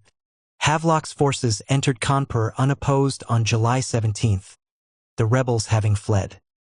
He left Neal in command and marched on to attempt the relief of the besieged residency at Lucknow. Neal proceeded to exact a terrible vengeance for the Bibigur massacre. On July 25th, he ordered that prisoners were to be taken to the house and forced to lick clean a portion of the bloody floor, beaten until they complied, and then hanged. He saw himself guided by the finger of God in this. This procedure continued in operation until early November, when General Colin Campbell finally put a stop to it. By then Neal himself was dead, shot in the second attempt to relieve Lucknow. He received a posthumous knighthood from Queen Victoria. For some, Neal's retribution did not go far enough. Colonel John Nicholson, another Christian soldier, soon to become a popular hero, urged the passing of a bill for the flaying alive, impalement, or burning of the murderers of women and children. If he had his way, I would inflict the most excruciating tortures I could think of on them with a perfectly easy conscience. Delhi was finally stormed on September 13th, although fighting continued for another week, as the city was put to the sack. According to one officer, Lieutenant Charles Griffiths, there is no more terrible spectacle than a city taken by storm. All the pent-up passions of men are here let loose without restraint. Roused to a pitch of fury from long-continued resistance and eager to take vengeance on the murderers of women and children, the men in their pitiless rage showed no mercy. Looting began even while the fighting continued, and many British troops were soon drunk. If the rebels had been able to organize a counterattack, the British would have been driven from the city. Instead, it was given over to looting, rape, and murder. British and Sikh troops actually began fighting among themselves. Griffiths described the scene. Not content with ransacking the interior of each house, the soldiers had broken up every article of furniture, and with wanton destruction had thrown everything portable out of the windows. Each street was filled with a mass of debris consisting of household effects of every kind. Not a single house or building remained intact. This continued for 3 weeks, leaving Delhi to all appearances a city of the dead on which some awful catastrophe had fallen. There were dead bodies in almost every street, rotting in the burning sun, and the effluvium was sickening. As for the population, those who survived were driven from the city. Old men, women, and children, half-starved. The most wretched-looking objects I ever saw. By order of the general, they were turned out of the gates of Delhi and escorted into the country. I fear that many perished from want and exposure. Meanwhile, executions by hanging were a common occurrence in the city, and similar scenes were to be repeated at Lucknow and Jhansi. The worst massacre carried out by the British is not even acknowledged as such, but was instead celebrated as a heroic epic with no less than 8 Victoria Crosses being awarded to the participants. This was the storming of the Sikandar Bagh, a walled garden, during the second relief of Lucknow. There were over 2,000 rebels in the enclosure, and they were attacked by troops from the 93rd Highlanders and the 4th Punjab Infantry. According to the future Field Marshal Lord Roberts, then a young officer, the scene required the pen of a Zola to depict. The rebels found themselves trapped and, according to Roberts, fought with the desperation of men without hope of mercy. He wrote, "Inch by inch they were forced back to the pavilion, and into the space between it and the north wall where they were all shot or bayonet. There they lay in a heap as high as my head, a heaving, surging mass of dead and dying inextricably entangled. It was a sickening sight. The wretched wounded men could not get clear of their dead comrades, however great their struggles, and those near the top of the ghastly pile of writhing humanity vented their rage and disappointment on every British officer who approached by showering upon him abuse of the grossest description." Another officer wrote of hundreds of sepoys dead or dying, many on fire, a suffocating, burning, smoldering mess. He saw 64 prisoners lined up and bayonet. God forgive us. The next day, another future field marshal, Garnet Wolseley, saw a handful of survivors surrender to the Sikhs, who made them kneel down and killed them with their tulwars, sabers. According to Mallison, more than 2,000 corpses lay heaped around. It is said that of all who garrisoned it, only 4 men escaped, but even the escape of 4 is doubtful. Some 60 Scottish and Sikh troops were killed. This was clearly not a battle but a massacre. Hundreds of men, who had ceased to offer any resistance, were killed without mercy. There were women and children shot and bayonet among the dead. This was a war of innumerable horrors. Prisoners blown from the guns, mass hangings.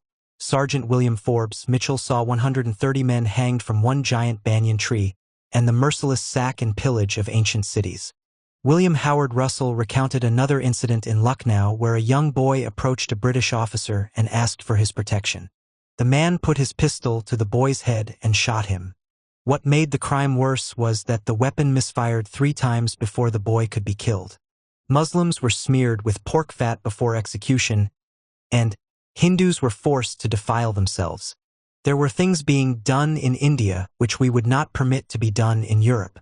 Lord Canning, the Governor-General, complained to Queen Victoria of a rabid and indiscriminate vindictiveness, having gripped the British in India. People seemed to think that the hanging and shooting of 40 or 50,000 mutineers besides other rebels can be otherwise than practicable and right.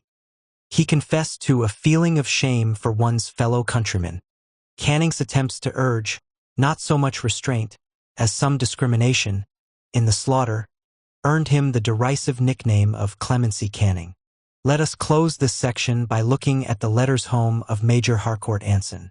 They provide a horrific chronicle of the pacification of rebel India. On one occasion, he told his wife, they surrounded a village with orders to kill every man found there. Fathers are shot with all their womenkind clinging to them and begging for their lives, but content the next moment to lie in their blood howling.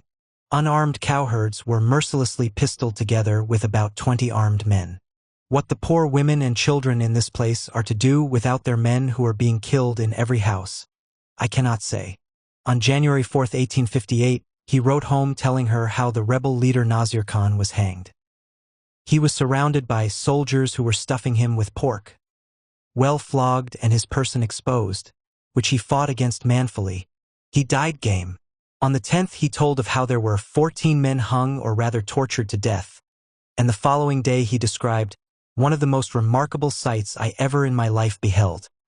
No less than 20 men all hanging naked on one tree. Other women died when they refused to leave a house that was set on fire, although, as he observes, their fate was preferable to 2 unfortunates who were ravished to death.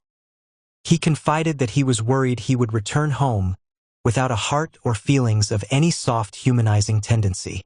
On another occasion, he wrote home, the only real wonder to me in this land is that all do not at once rise upon us and exterminate the hated Feringis, the British who so grievously oppressed them. The war at home. Public opinion in Britain was inevitably mobilized behind the war to suppress the Great Rebellion by the atrocity stories that appeared in the press. On October 30, 1857, Lord Shaftesbury, in a widely reported speech, told of how day-by-day ladies were coming to Calcutta with their ears and noses cut off and their eyes put out, and that children were being put to death under circumstances of the most exquisite torture. The speech was immediately published as Lord Shaftesbury's Great Speech on Indian Cruelties. Prompted by this, Lord Ellenborough, himself a former Governor-General of India, called in the House of Lords for every man in Delhi to be castrated and for the city to be renamed Unikabad. Even Charles Dickens could long for the opportunity to exterminate the race upon whom the stain of the late cruelties rested, to blot it out of mankind and raise it off the face of the earth. Inevitably, the radicals retreated in the face of this surge of opinion. Although privately Richard Cobden could still confess that if he were an Indian, I would be one of the rebels, and that Hindustan must be ruled by those who live on that side of the globe, discretion proved the better part of valor. He reluctantly came to accept that the rebellion had to be put down, although he still thought it terrible to see our middle-class journals and speakers calling for the destruction of Delhi and the indiscriminate massacre of prisoners. There were still voices raised in support of the Indian cause, however. The Chartist and socialist Ernest Jones, on the public platform and in his newspaper, the People's Paper, campaigned in support of the rebels in what has been described as a magnificent climax to his revolutionary career. Earlier, in 1851, he had written a long poem, The New World, which was now republished as The Revolt of Hindostan. It was in the preface to this poem that Jones made his celebrated observation that the blood never dries on the British Empire. Now, as early as July 4th in the People's Paper, he argued that the Indian rebels are now fighting for all most sacred to men. The cause of the Poles, the Hungarians, the Italians, the Irish, was not more just and holy. The rebellion was one of the noblest movements the world has ever known, and the working class in Britain was being asked to pay for its suppression, sustaining one of the most iniquitous usurpations that ever disgraced the annals of humanity. On August 1st he wrote to insist that the rebellion was not a military mutiny but a national insurrection, and urged recognition of the independence of the Indian race. Jones returned to these themes regularly. As Karl Marx's daughter Jenny put it, making Kasuths, after the Hungarian revolutionary hero of all the Hindus. The East India Company, he pointed out, collected taxes by the use of torture. If you could not pay, they hung you up with your heads downwards in the burning sun, lashed you, tortured you, tied scorpions to the breasts of your women, committed every atrocity and crime. What, he asked, would the British people do if subjected to such a tyranny? He replied, you would rise in the holy rite of insurrection, and cry to Europe and the world, to heaven and earth, to bear witness to the justice of your cause. As for the atrocities committed by the rebels, he elsewhere insisted that their conduct, throughout the mutiny, has been in strict and consistent accordance with the example of their civilized governors. Jones continued his powerful support for the rebellion through its defeat. One last point worth making is that there were Britons who fought in the rebel ranks against British rule. In Delhi, a former British sergeant major named Gordon served with the rebels and was captured in September 1857. His fate is unknown. In Lucknow, Felix Rotten and his 3 sons fought against the British. And there was a widely held belief at the time that Brigadier Adrian Hope had been killed by a British soldier in the rebel ranks owing to his Cockney accent and slang when taunting his opponents. There were undoubtedly other unofficial Europeans, Britons who lived among and had married into Indian communities, fighting against the British Empire. The aftermath. Only when the rebellion had already been effectively defeated did rebel leaders, most notably Tanti Topi, adopt the methods of mobile warfare. As one historian has observed, however, this display of tactical brilliance was too late to influence the outcome of a war which had already been decided by British victories in Delhi and Awadh. If mobile columns had been sent out to spread revolt when the rebellion was at its height, the story might well have been different. Even so, guerrilla warfare continued well into 1859. Indeed, the hunt for rebels hiding out in the villages continued into the 1860s, a demonstration that much of the countryside still remained outside effective British control. What did the rebellion accomplish? The answer is best left to one of the rebel leaders, Muhammad Ali Khan, awaiting execution in February 1858. Sergeant Forbes Mitchell was in charge of the guard detachment. He prevented Ali Khan's defilement and the 2 men became friendly. On one occasion when Ali Khan faltered in the face of death, he steeled himself with the words, I must remember Danton, a leader of the Great French Revolution, and show no weakness. As far as Muhammad Ali Khan was concerned, the rebellion might have been defeated, but it had destroyed company rule, and this was a first step. He was duly hanged. And, as he had foreseen, in August 1858 the British ended company rule in India. The invasion of Egypt, 1882. In the late autumn of 1879 William Gladstone began his celebrated Midlothian campaign. Over a 2-week period, the 69-year-old veteran spoke at 27 meetings to an audience estimated at over 80,000 people. His speeches were fully reported in both the national and local press.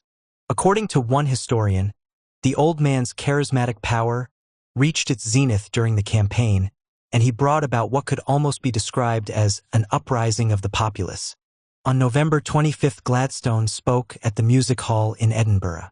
He condemned the established dietary of the present government, which consists of a series of theatrical expedients, calculated to excite, calculated to alarm, calculated to stir pride and passion.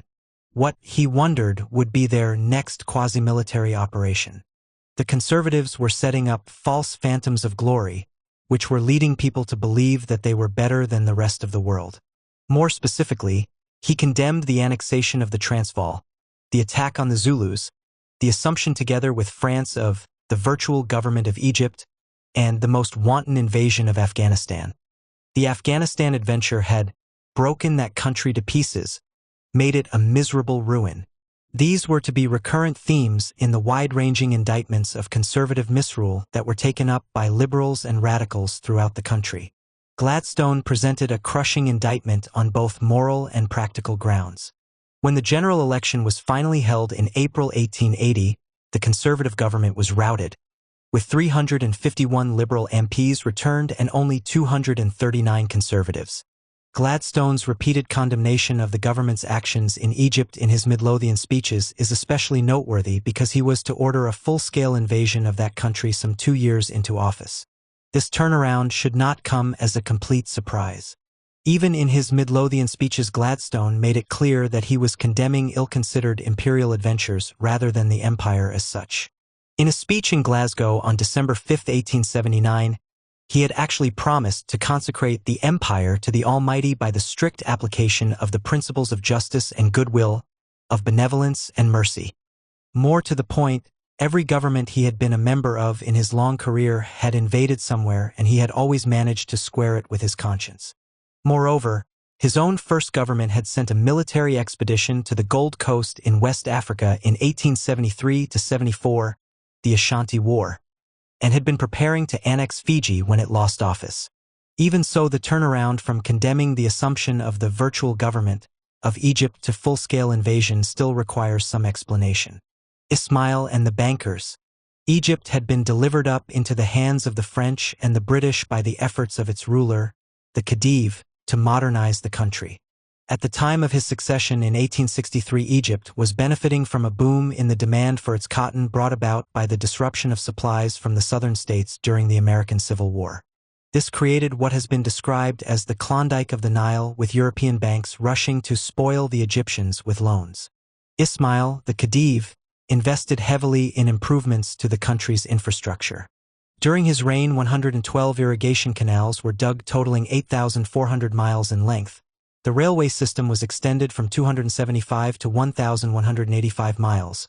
430 bridges were built, and the harbor at Alexandria was modernized.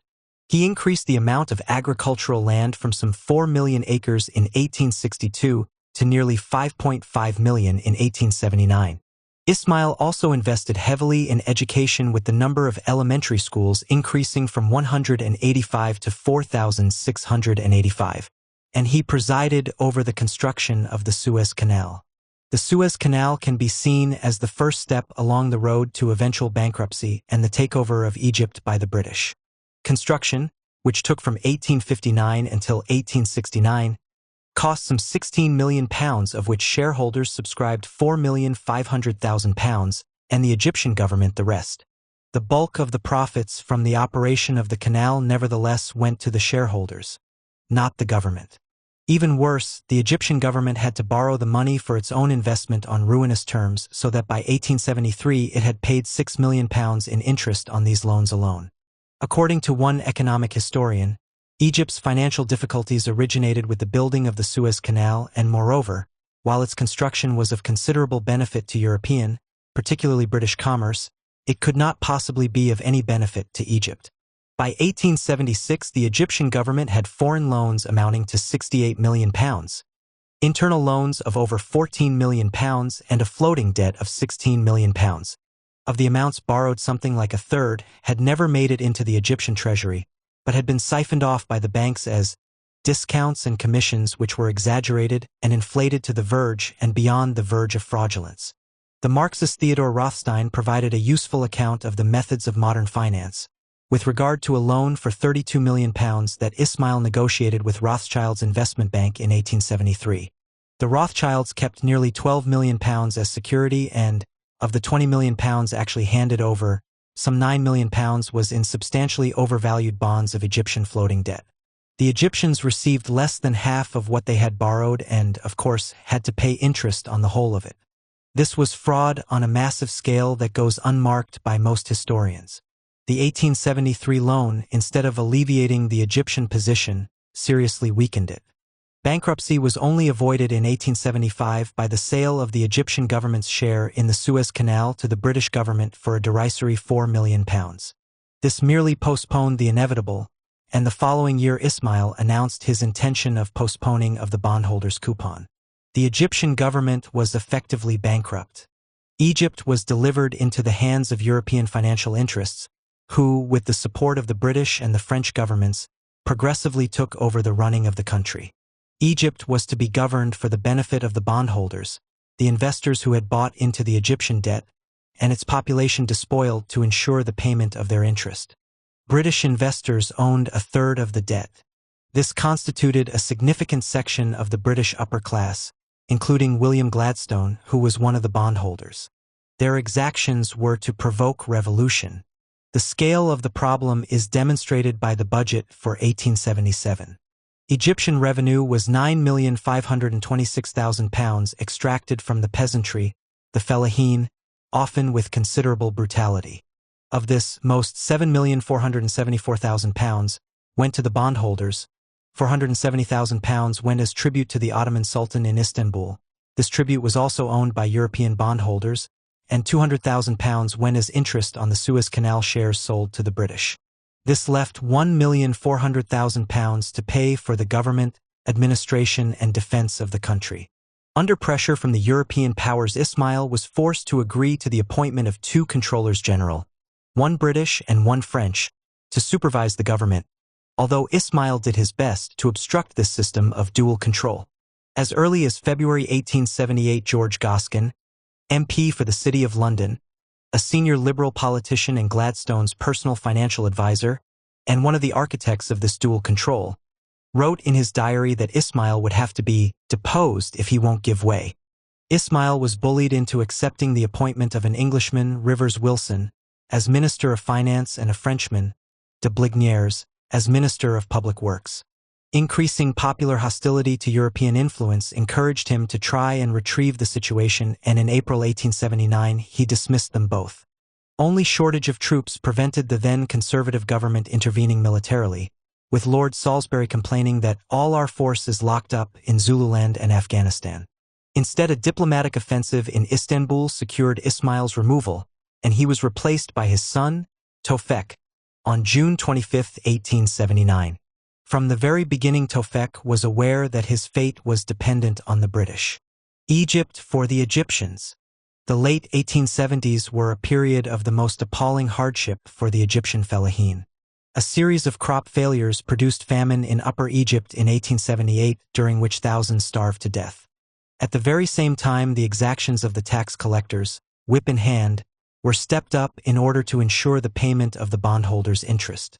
Rivers Wilson records in his memoirs being told by one Egyptian official of the plight of the people.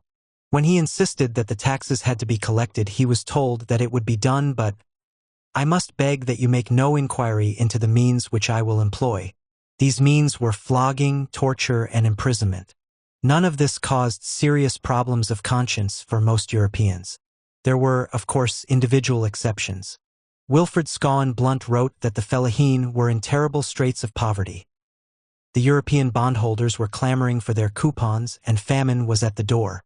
"We did not," he went on, "as yet understand, any more than did the peasants themselves, the financial pressure from Europe which was the true cause of these extreme exactions.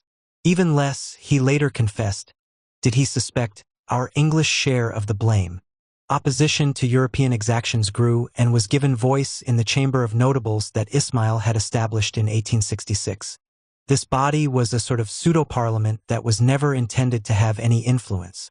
Now, as unrest grew, many Egyptians came to see it as a means of curbing both Ismail's despotism and European influence. An important feature of this emerging nationalist opposition was what has been described as Muslim modernism.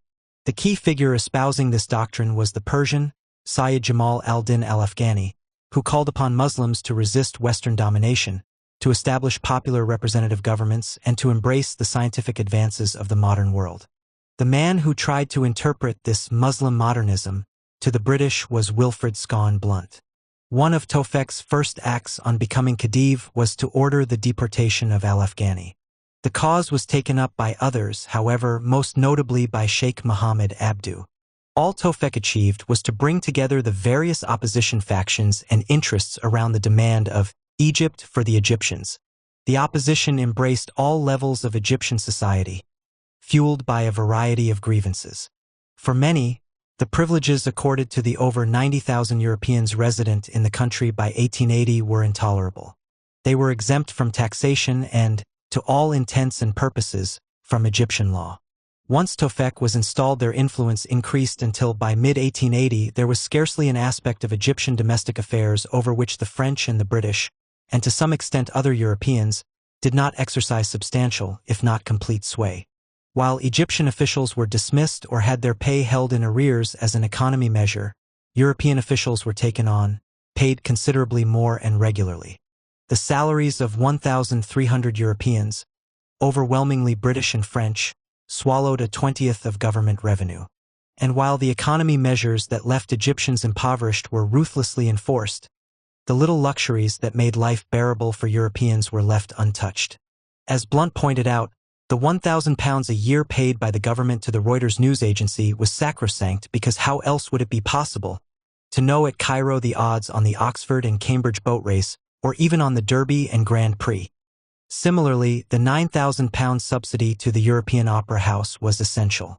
Even the more wealthy Egyptians turned against the Europeans, complaining of excessive taxation and the government's decision to leave debts to Egyptians unpaid so that the European bondholders could receive their interest. This growing unrest inevitably adopted an Islamic rhetoric, provoked not just by the takeover of the country by Christians, but by the racist attitudes that accompanied it. The French occupation of Tunisia in April 1881 gave added impetus to the opposition because it seemed clear that Egypt was destined for a similar fate. The classic mistake the British and French made in their takeover of Egypt's virtual government was to alienate the army. The economy measures taken to ensure the payment of the coupon involved a reduction in the size of the army and the dismissal of large numbers of officers and men whose pay was generally months in arrears. To many, this seemed to be preparing the way for a European military occupation of the country. The result was to throw the army into the hands of the opposition.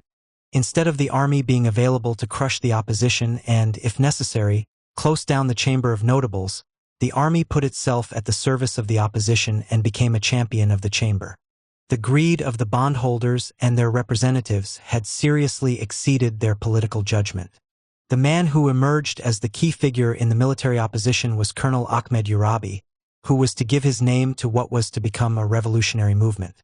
In May 1880, Urabi put himself at the head of protest against the government, giving notice that the army had become an independent political actor. In February 1881, an attempt to arrest him and other officers sympathetic to the opposition provoked open mutiny, forcing Tofek into a humiliating climb-down. And in September, the army intervened to force Tofek to dismiss his European ministers and appoint a nationalist government responsible to the Chamber of Notables. The historian of the Yorubist movement, Juan Cole, insists that while the army became a pivotal ally of the civilian revolutionaries, intervening at crucial points, the evidence does not support the charge that it was a martial law dictatorship at any time in 1881 to 82. This is an important point because one of the main British justifications for invading Egypt was that they were saving the country from military tyranny. Blunt met with Urabi in Cairo in December 1881 and agreed to represent the nationalist case to the Liberal government in London.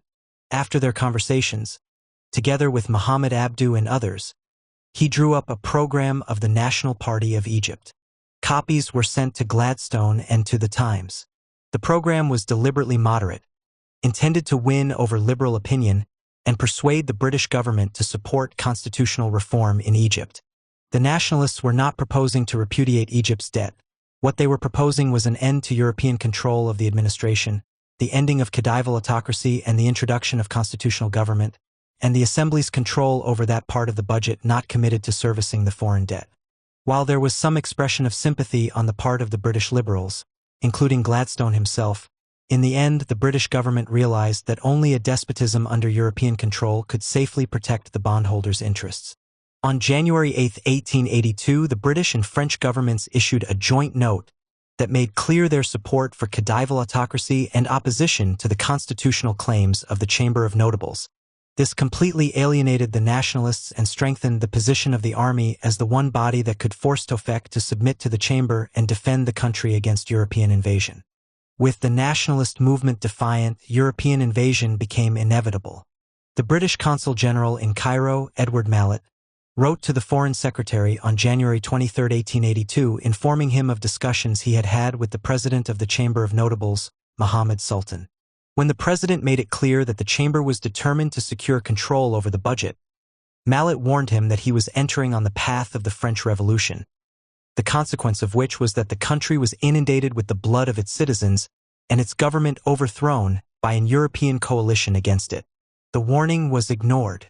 Mallet went on to confess that he personally disliked the idea of a war engaged in on behalf of bondholding, and which would have for effect to repress the first attempt of a Muslim country at a parliamentary government.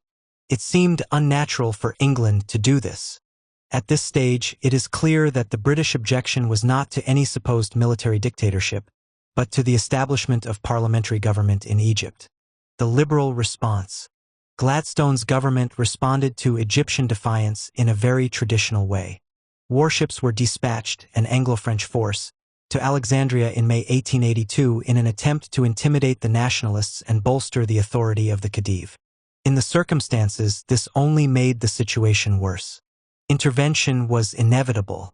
Gladstone is often portrayed as an opponent of military action, only reluctantly brought to accept it by more determined colleagues. A better way of regarding the situation is that Gladstone hoped to intimidate the nationalists into compliance, and only when this approach had clearly failed did he finally embrace intervention, with, as we shall see, considerable enthusiasm. Within the Liberal government there was no serious disagreement over the need to maintain Khedival autocracy as the instrument of European control. Towards the end of May, the British and French demanded that Tawfik dismiss the nationalist government and exile Urabi. Popular protest forced him to retreat once again, fearful that the country was on the edge of revolution. Even so, popular anger finally burst onto the streets of Alexandria on June 11th. Following a clash between an Egyptian youth and a Greek, Egyptian crowds set about the Europeans. The assault was provoked by resentment at the privileged position of the Europeans and their racist arrogance, and by fury at the continued intimidatory presence of the Anglo-French warships. For Juan Cole, the image of a furious Egyptian crowd attempting to overturn the carriages of the European consuls, who had superciliously lorded it over them for 2 decades, eloquently expresses the entire revolution. By the time Urabi's troops had restored order, 50 Europeans had been killed, including 3 British seamen on shore leave. At the same time, some 250 Egyptians had also been killed, shot down by the city's well-armed European population. There was outrage in Britain at a native population daring to attack Europeans. Reprisals were necessary, or else the British living among native populations throughout the empire and beyond would be at risk. Moreover, it was widely perceived as a Muslim attack on Christians. Something had to be done. Charles Dilke, one of the radical members of Gladstone's government, wrote in his diary, "Our side in the Commons are very jingo about Egypt. They badly want to kill somebody. They don't know who. The people of Alexandria had to be taught a lesson." Egyptian improvements to their coastal forts at Alexandria were seized on as a suitable pretext for military action. They were to be presented as a threat to British warships that could not be tolerated. In fact, the forts posed no credible threat. Indeed, only days before the riots, Lord Northbrook, the First Lord of the Admiralty, had written that the Navy did not entertain the slightest apprehension with regard to them. Now, however, they were seized on as a convenient excuse for military action. Ministers were quite explicit in this regard. As Lord Northbrook candidly informed the Foreign Secretary, "If we want to bring on a fight, we can instruct B. Seymour, the Admiral, to require the guns to be dismantled. My advisers do not think they will do much harm where they are. This is an important point." Charles Royal, a contemporary observer, later admitted in his History of the Invasion of Egypt that the actual danger to Admiral Seymour's ships was at the time simply nil. Nevertheless, he insisted that the bombardment of Alexandria was a necessity if only to restore European prestige. And it was not just liberal ministers and MPs who wanted bloody retribution. The Khedive himself was privately urging the British to shell his subjects into submission. Seymour actually demanded that the Egyptians surrender the forts. When they refused, he prepared for an attack. At this point, the French withdrew their ships. At 7 a.m. on July 11th, Seymour's 8 ironclad warships began their bombardment. After a relentless 10-hour bombardment, the Egyptian guns fell silent. Although the Egyptians mounted a brave defense, the battle was completely one-sided, providing further testimony that the forts posed no threat. The British had 5 men killed and 28 wounded, while Egyptian casualties were in the region of 2,000 men killed and wounded. By the time the bombardment ended, much of Alexandria itself was in ruins. The British blamed this on Egyptian mobs, but there is overwhelming evidence that most of the damage was the result of the British shelling. One young naval officer was detailed to recover unexploded shells from the town. "Our gunnery during the bombardment," he acknowledged, "had not been very good, and the town appeared to me to have suffered more from the misses than the hits."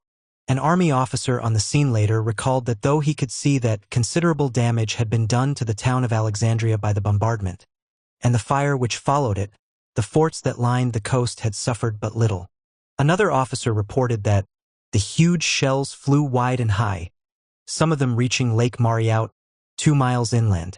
Clearly this was a shameful episode costing hundreds of lives, many of them defenseless civilians.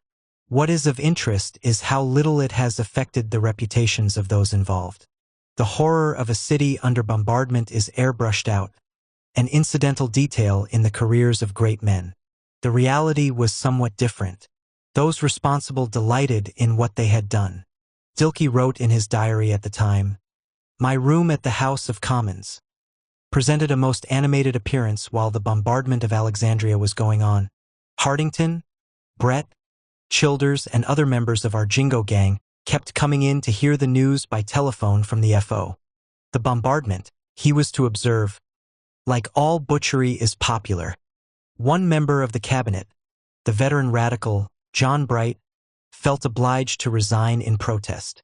A few days before the bombardment he had written in his diary of how painful it was to observe how much of the jingo or war spirit can be shown by certain members of a liberal cabinet. Gladstone tried to persuade him to stay, arguing that the bombardment had taught many lessons, shown the fanaticism of the East that the massacre of Europeans is not likely to be perpetrated with impunity, and greatly advanced the Egyptian question towards a permanent and peaceable solution. Gladstone insisted that he felt that in being party to this work I have been a laborer in the cause of peace. Wilfred Scawen Blunt wrote of there being two Gladstones, a man of infinite private sympathy and an opportunist statesman. He went on to write that Gladstone's public life was to a large extent a fraud. The insincerities of debate were ingrained in him. If he had a new distasteful policy to pursue, his first objective was to persuade himself into a belief that it was really congenial to him, and at this he worked until he had made himself his own convert. Thus he was always saved the too close consciousness of his insincerities. For like the tragedian in Dickens, when he had to act Othello, he began by painting himself black all over. Vast numbers of Egyptian dead. The bombardment of Alexandria did not end the crisis. Although Tofek promptly defected to the British, the nationalist government remained defiant in revolt against both the Khedive and his masters. Urabi prepared to defend the country against invasion. Accordingly, Gladstone dispatched an expeditionary force under General Garnet Wolseley to put down the Egyptian revolution. The vote authorizing the invasion was carried by 275 votes to 21 in the House of Commons on July 27. The spirit of Midlothian that had swept Gladstone into office was well and truly dead. The Egyptian army was decisively defeated at the Battle of Tel el-Kebir on September 13, 1882. The British overwhelmed their defenses in a surprise attack just before dawn and carried out a textbook massacre, a model of well-executed colonial warfare. British casualties were 57 killed and 382 wounded.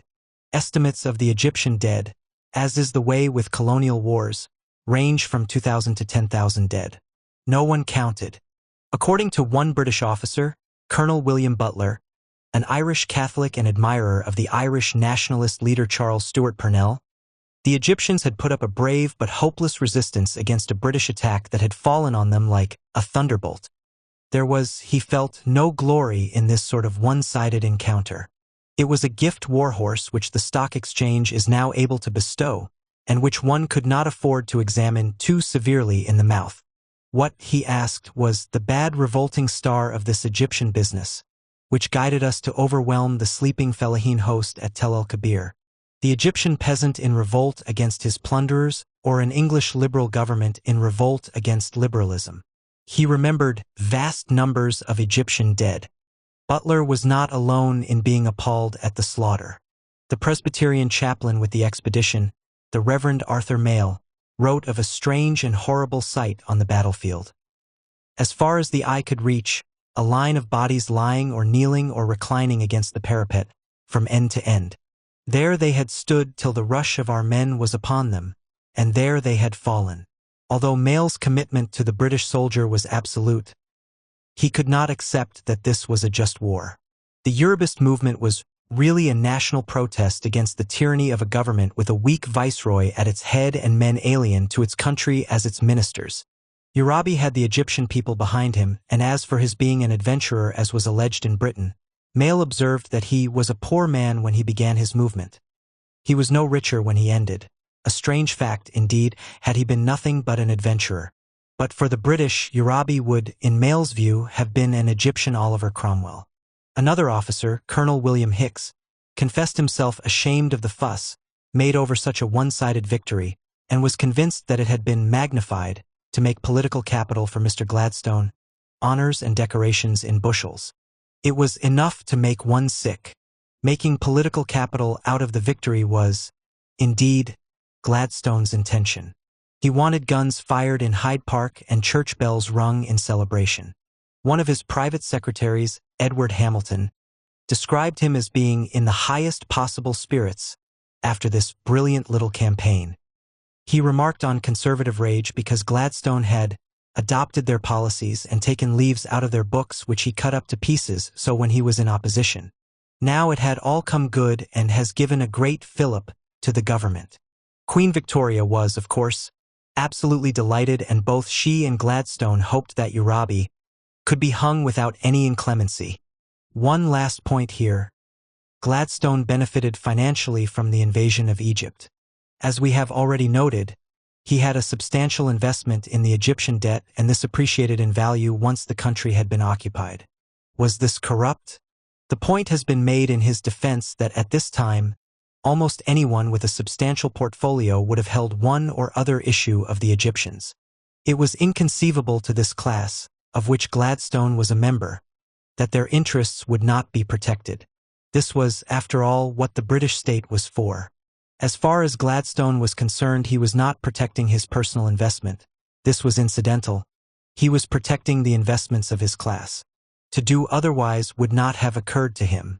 Moreover, the Battle of Tel el-Kebir, with its piles of Egyptian dead, precipitated a rush to get into Egyptian securities, and for several days this was the one feature of stock exchange business. The Mahdi and Sudan. Success soon turned to dust. On October 29, 1882, Edward Hamilton recorded in his diary the first intimations that all was not well. "There seems to be reason to fear that we are not out of our difficulties in Egypt," he wrote. "News has arrived which is calculated to raise grave apprehensions that the so-called false prophet in the Sudan is, with large forces at his back, about to march on Egypt. This may mean a most serious business." In Sudan, Muhammad Ahmad had taken advantage of the crisis in Egypt to proclaim himself the Mahdi in June 1881 and raise the standard of revolt against Anglo-Egyptian rule. Having put down a modernizing Islam in Egypt, the British now confronted a fundamentalist Islam in Sudan. Wilfred Scone Blunt made the connection admirably. The revolt in the Sudan stood in close analogy with that in Lower Egypt. Both had a double character, beginning as the natural rebellion of a people against long misgovernment, and taking a religious complexion when Christian Europe had intervened in support of the tyrannical ruler against the people. The only difference between the two cases lay in the fact that whereas in Egypt the reformers were enlightened men, representing the humane and more progressive side of Islam, the Sudanese reformers were reactionary and fanatical. It cannot be too strongly insisted on that the capital wrong committed by our English government in 1882, was less the destruction of the hopes of free government in Egypt as a nation than the treacherous blow its armed intervention struck everywhere at the aspirations of liberal Islam. What wonder then that the defeat at Tel el-Kebir should have been taken through all Mohammedan lands as a setback to reform, an impulse to reaction. Blunt's criticism of the reactionary and fanatical character of the Mahdiist movement did not compromise his support for their revolt against oppression in the slightest. The British, meanwhile, continued to consolidate their control over Egypt by means of all the now familiar techniques of overcoming peasant resistance: military raids, secret police, informants, massive imprisonment, The country's jails were filled to 4 times their capacity, and the systematic use of torture. While this was accomplished, a hastily assembled Egyptian army under the command of Colonel William Hicks was dispatched to crush the Mahdi. In early November 1883, Hicks's force was destroyed by the Mahdi's armed followers, the Sunni Ansar at Sheikhan. The British government responded to the crisis by sending the popular hero General Charles Gordon to Khartoum to supervise the evacuation of most of Sudan. A law unto himself, Gordon was cut off, and very reluctantly Gladstone recognized that an expedition would have to be sent to rescue him. Wolseley, by now Baron of Cairo, was put in command. This was to prove a much more hard-fought campaign than his conquest of Egypt, and on a number of occasions the expedition was close to disaster. In the end, it arrived too late. Khartoum fell to the Mahdi on January 26, 1885. The British had been humiliated, and Gladstone became the villain of the hour for his failure to save Gordon. As Edward Hamilton observed, the gloom and rage of London knows no bounds. There were, however, voices raised against British intervention in Sudan. When Khartoum fell, Commonweal, the newspaper of the Socialist League, carried an article Gordon and the Sudan by the Marxist Ernest Belfort Bax. This roundly attacked Gordon, criticized the British relief expedition for its slaughter of ill-armed and ill-disciplined barbarians, and condemned the great God capital for being responsible for this wretched business war. This stand flew in the face of public opinion, which regarded Gordon as a martyr, our boys as above criticism, and the empire as a glorious enterprise. William Morris, one of the leaders of the League, wrote to his daughter at the time that Khartoum has fallen into the hands of the people it belongs to. On March 26, 1885, he wrote a letter defending the Socialist League's position, in particular its stance regarding the death of Gordon. It was, he wrote, quite necessary to attack the Gordon worship, which has been used as a stalking horse for such widespread murder in Sudan. He went on to provide a fine statement of the Marxist position. We assume, as we must, that the Mahdi is the representative of his countrymen in their heroic defense of their liberties.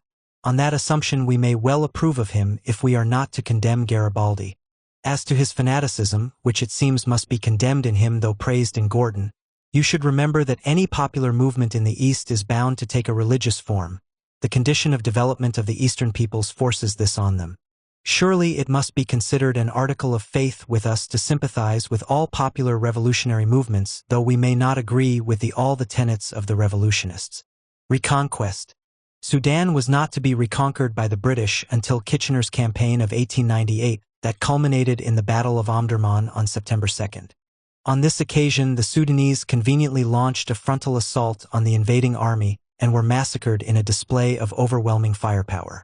Modern rifles, machine guns, and artillery destroyed the Sudanese army before it even got close enough to the British to begin inflicting casualties. The British themselves were very much aware of how one-sided the battle was.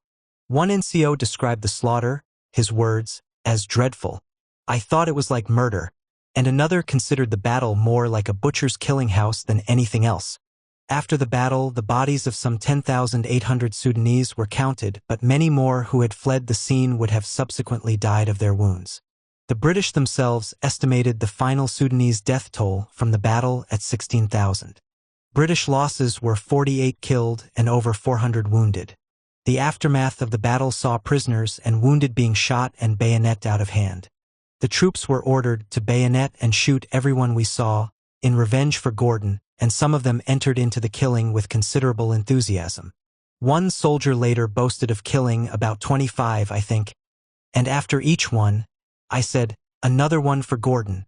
The young Winston Churchill, a participant in the battle, wrote home that the victory was disgraced by the inhuman slaughter of the wounded, for which he blamed Kitchener. He singled out in particular for censure the troops under the command of Colonel John Maxwell. Maxwell was subsequently put in charge of the occupation of the town of Omdurman where, he privately admitted, he quietly made away with a bunch of emirs. Some 18 years later, the by-then General Sir John Maxwell was to command the British forces suppressing the Easter Rising in Dublin. Meanwhile, as part of the revenge for Gordon, the Mahdi's tomb was broken into and subsequently blown up, his skeleton thrown into the Nile and his skull presented to Kitchener as a trophy. Even Queen Victoria thought that this savors too much of the Middle Ages, and complained that as the Sudanese had respected British graves, so there should also have been respected. The Mahdi's skull was buried in secret. The post-war crisis, 1916 to 26. The British Empire emerged victorious from the First World War in 1918. The most terrible conflict in human history, until the Second World War that is, had been fought not for democracy, liberty, or freedom, but to protect the British Empire from its powerful German rival. To this end, millions of lives had been sacrificed, including those of 900,000 British and Imperial soldiers. Nevertheless, the war had ended in triumph, with Germany and its allies forced to surrender. Britain proceeded to divide up the Middle East with the French, took its pick of Germany's colonies, and even cast acquisitive eyes over parts of the Russian Empire, a former ally, that had collapsed in revolution in 1917. There were those in the Lloyd George government, including the Foreign Secretary Lord Curzon, who advocated the establishment of British protectorates over the Caucasus and Transcaspia. British supremacy seemed assured. Celebration was short-lived, however. Almost immediately the empire was plunged into crisis. The British found themselves confronting revolutionary outbreaks in Ireland, Egypt, India, Mesopotamia, modern-day Iraq, and China. And this took place at a time when the government was seriously worried that some sort of revolutionary working-class outbreak was inevitable in Britain itself. Moreover, the international context had been transformed by the Bolshevik Revolution. By June 2, 1920, the chief of the Imperial General Staff, CIGS, General Henry Wilson, could write that he feared the loss of Ireland to begin with, the loss of empire in the second place, and the loss of England itself to finish with. He had not, he admitted, been so nervous about the state of affairs in regard to the British Empire since July 1914, and in many ways I am more anxious today than I was even that fateful month. Soon after he wrote this, the threat of a general strike was to force the Lloyd George government to retreat from its policy of military support for the Poles in their war with the Soviet Union. In this chapter, we shall examine the challenge the British Empire faced in each of these storm centers between 1916 and 1926. Having extended the empire to its greatest expanse of territory and influence, the British found that they did not have the resources to sustain this achievement. Nevertheless, the British Empire was to emerge from the crisis intact and to survive until shaken apart by another world war 30 years later. The Irish struggle. To a considerable extent, Irish republicanism had been successfully marginalized by an alliance between the Home Rulers and the British Liberals. Ever since William Gladstone's 1886 promise of Home Rule, the Liberal Party had been committed to carrying out the measure, in reality a scheme for devolved power as an alternative to calls for independence. Even such a limited measure was opposed with hysterical ferocity by the Ulster Unionists. In the years immediately before the First World War, they threatened and prepared for civil war with the enthusiastic support of the Conservative Party. The Liberal government refused to coerce the Ulster Unionists in the way that Irish nationalists had been routinely coerced for over 100 years. The partition of Ireland seemed the most likely outcome. The Liberal retreat dealt the first of a number of damaging blows to the Home Rulers' domination of Irish politics, creating space for the reemergence of Irish republicanism. The underground Irish Republican Brotherhood was instrumental in establishing the Irish Volunteers during the Home Rule crisis of the 1910s. Although it had lost control of most of that organization on the outbreak of war in 1914, it kept control of an armed rump. The Republicans determined to commit this force, by 1916 some 15,000 strong, to an armed insurrection in alliance with the German Empire. The small working-class militia, the Irish Citizen Army, led by the revolutionary socialist James Connolly, allied itself with the attempt. In the event, the Easter Rising that was staged in Dublin in April 1916 seriously miscarried. It took place without any popular support, and serious divisions within the volunteers resulted in less than 1,000 men and women taking up arms. The rebels held out for a week while the British assembled an overwhelming force and effectively shelled them into submission. Once they had surrendered, they were marched through the streets to the jeers and catcalls of a hostile population. Even in defeat, however, the rebels had begun a transformation in Irish public opinion, a transformation that was dramatically assisted by the British decision to execute the rebel leadership, Porrick Pierce, James Connolly, Tom Clark, Sean McDermott, Joseph Plunkett, and 10 others. The British general in charge in Dublin was John Maxwell, whose troops, as we have already seen, had massacred the wounded and summarily executed prisoners in the aftermath of the Battle of Omdurman. The Russian Bolshevik leader, Vladimir Lenin, provided the starting point for any analysis of the Easter Rising when he lamented the fact that they rose prematurely, when the European revolt of the proletariat had not yet matured. If the rebels had only waited, 1917 would have provided them with a rapidly changing situation as war weariness gripped Europe's peoples and popular opposition to the war increased, reaching breaking point in Russia. This was the context in which a regrouped Republican movement, led by Eamon de Valera, Arthur Griffiths, and Michael Collins, prepared for a fresh challenge to British rule. The Home Rulers were to be challenged electorally by Sinn Féin, while Collins organized an underground resistance, the Irish Republican Army (IRA), for guerrilla war. As far as Collins was concerned, the Easter Rising had been a Greek tragedy bungled terribly. The rebels had been a corporal's guard planning to attack the armed forces of an empire. This would not happen again. Collins was to prove himself one of the great guerrilla leaders of the 20th century. The Home Rule Party was destroyed in the general election of November 1918.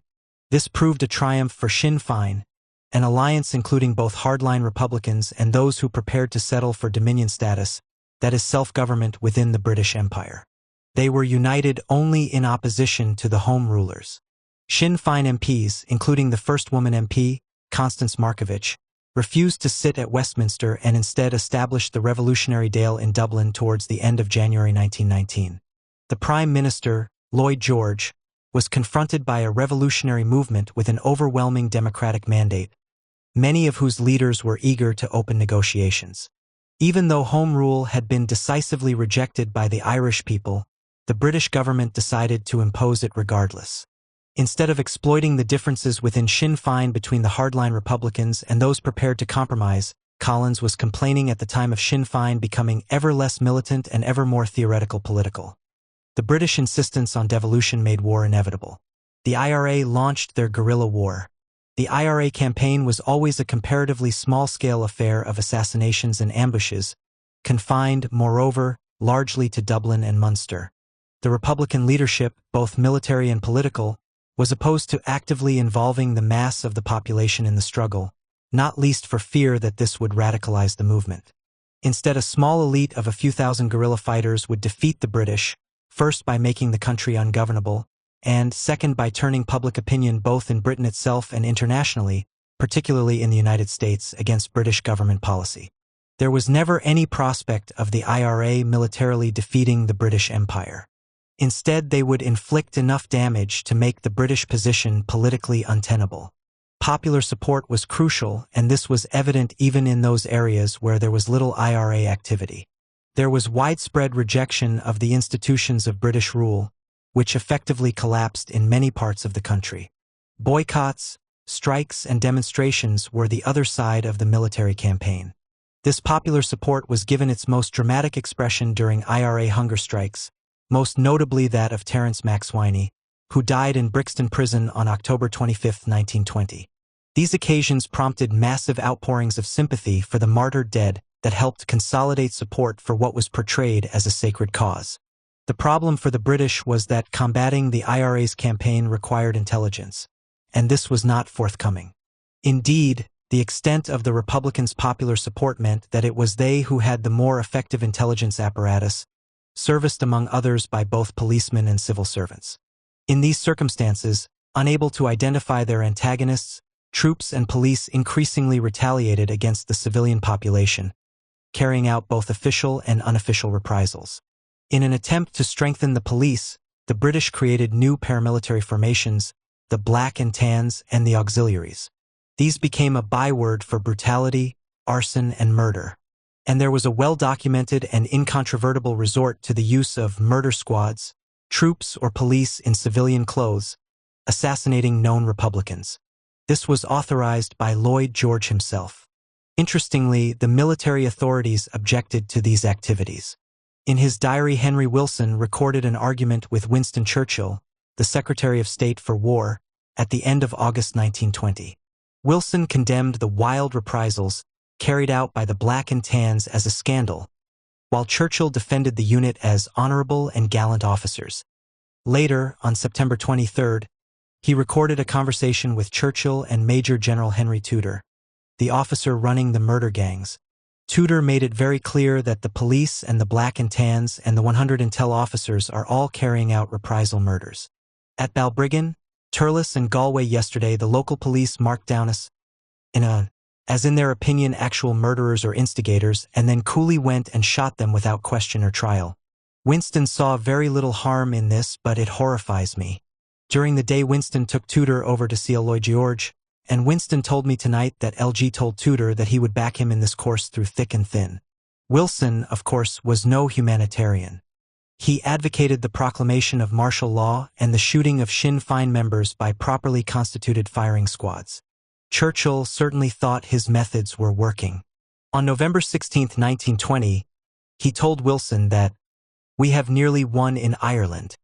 Only 5 days later, on the 21st, Collins's men carried out coordinated raids in Dublin that left 14 British servicemen dead, of whom 4 were Army intelligence officers and 4 MI5 or MI6 agents.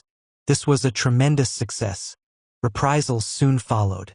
That afternoon, a Gaelic football match at Croke Park was cordoned off by police and troops, who proceeded to fire randomly into the crowd. 11 spectators and 1 player were killed. Later that evening, 2 IRA officers, Dick McKee and Peter Clancy, together with an unfortunate civilian, Connor Clune, arrested with them, were tortured and summarily executed in Dublin Castle. This was Bloody Sunday, 1921. The British responded to the events of Bloody Sunday with increased repression and a renewed attempt to win the intelligence war. This certainly had some successes, with the number of IRA men interned without trial rising dramatically to 4,500. Claims that the Republicans were all but beaten in 1921 were premature, however. Despite setbacks, there can be little doubt that the IRA was capable of reorganizing and regrouping to sustain a protracted struggle. Its popular base was strong enough for it to replace its losses. Moreover, it continued inflicting casualties on the British. Whereas in 1920, the IRA had killed 182 police and 57 soldiers over the whole year. From January until April 1921, they killed 94 police and 45 soldiers. And the Republicans were winning the propaganda war. On December 11, 1921, for example, the auxiliaries burned down the center of Cork in reprisal for an IRA attack. While the Chief Secretary, Hamar Greenwood, was denying any British involvement in the House of Commons, auxiliaries were wearing burnt corks on their berets. One auxiliary wrote home to his mother admitting to his part in the burning and looting of Cork. "We did it all right. I have never experienced such orgies of murder, arson, and looting as I have witnessed during the past 16 days with the RIC auxiliaries. Many who witnessed similar scenes in France and Flanders say that nothing they have experienced ever compared to the punishment meted out to Cork." The following month, the British Labour Party issued a report on the Irish situation that stated quite bluntly that there were things being done, in the name of Britain, which must make her name stink in the nostrils of the whole world. It condemned the reign of terror in Ireland, and the way it was being used to hold the Irish in subjection to an empire that is a friend of small nations. The Labour Party could never get it quite right. The British government found itself in an increasingly difficult position in 1921. It was trying to force devolution, limited self-government, on a people that had decisively rejected it in favor of independence.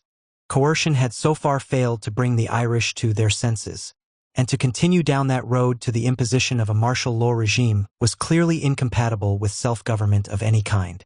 Executing elected representatives by firing squad would be extremely difficult politically in what was still part of the United Kingdom. Moreover, there was no guarantee that increased coercion would work. In these circumstances, much to Henry Wilson's disgust, rank, filthy cowardice. A majority of the cabinet supported Lloyd George's decision to negotiate with Sinn Féin.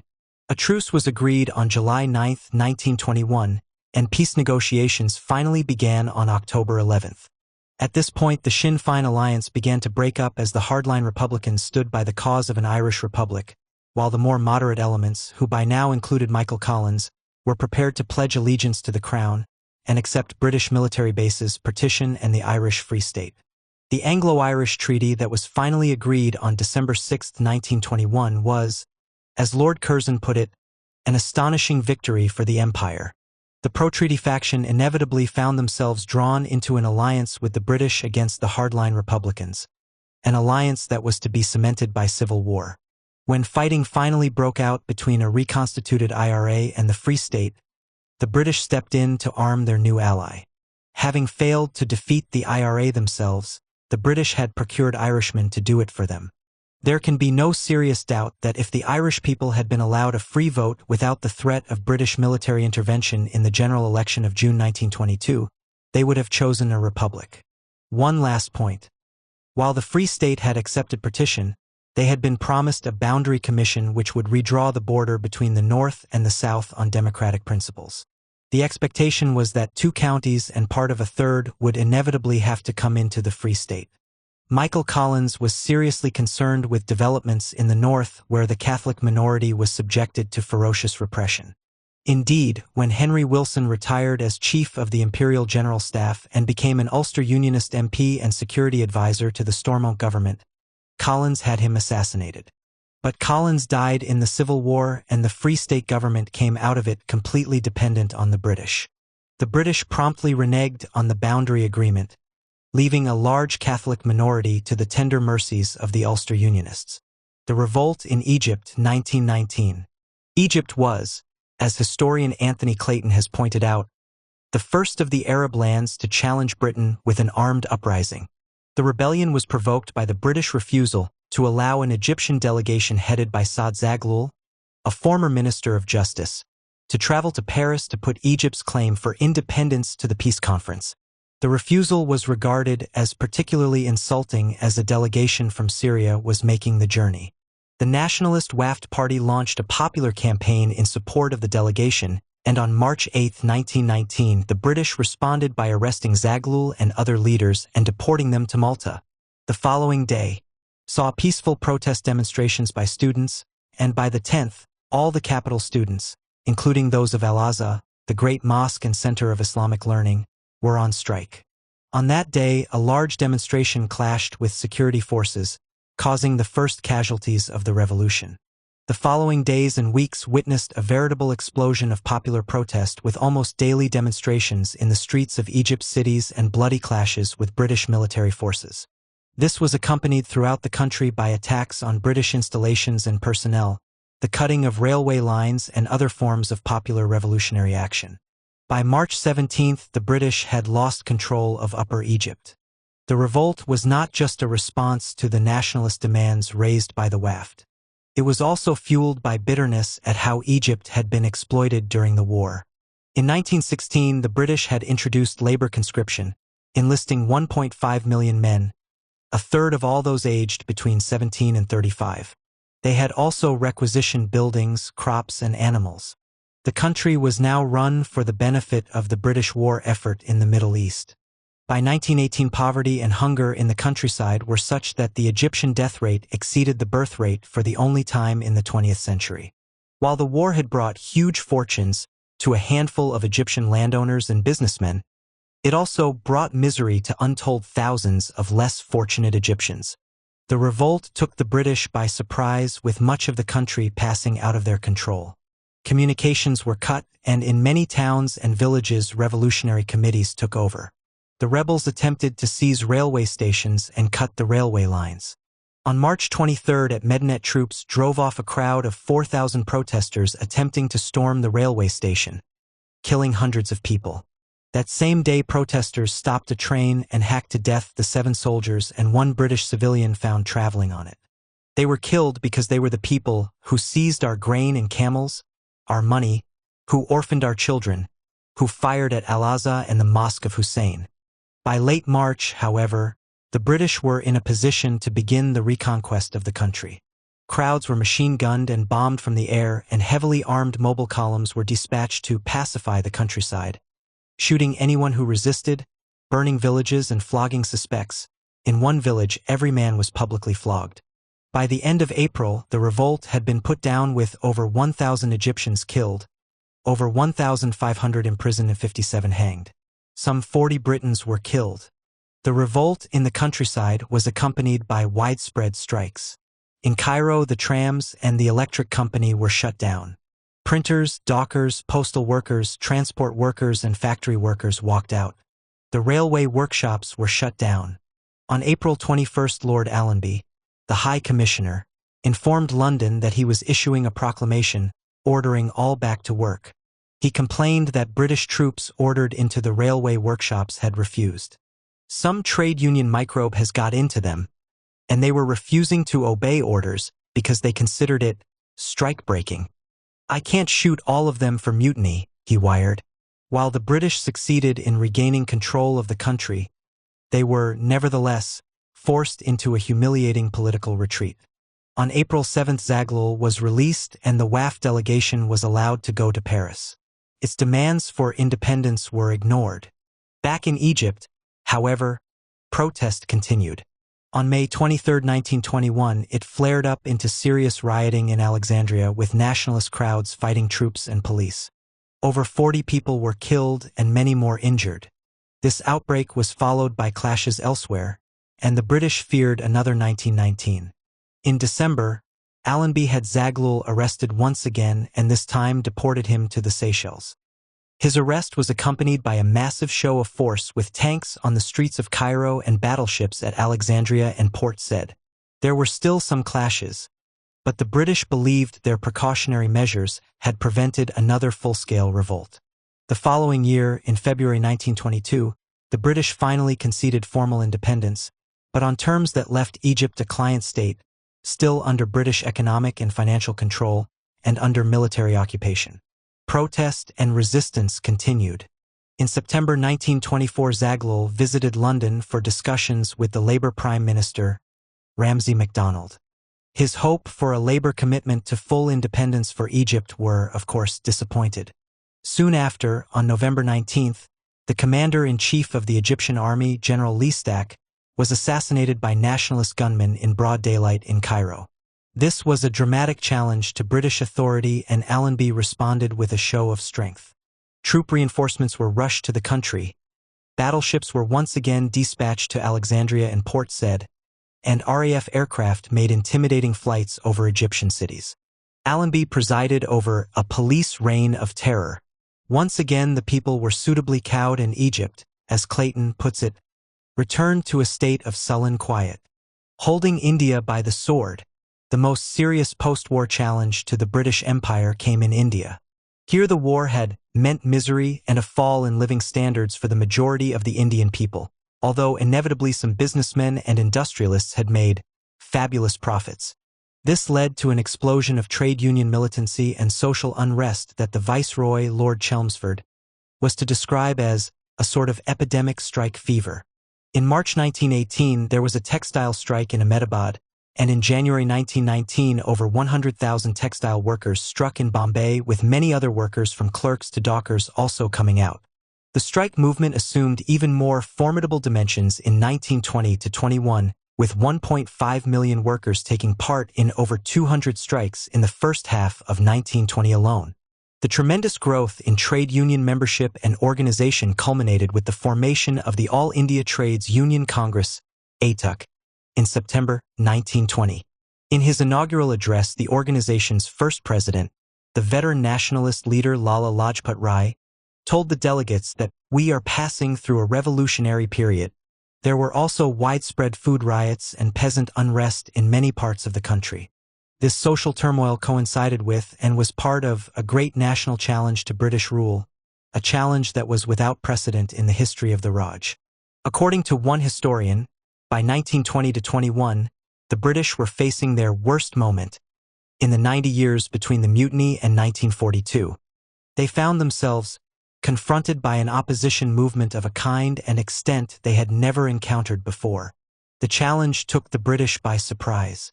A package of political reforms in 1918, the Montagu-Chelmsford reforms, had introduced limited self-government on a restricted franchise at the provincial level. This, it was hoped, would conciliate moderate Indian opinion.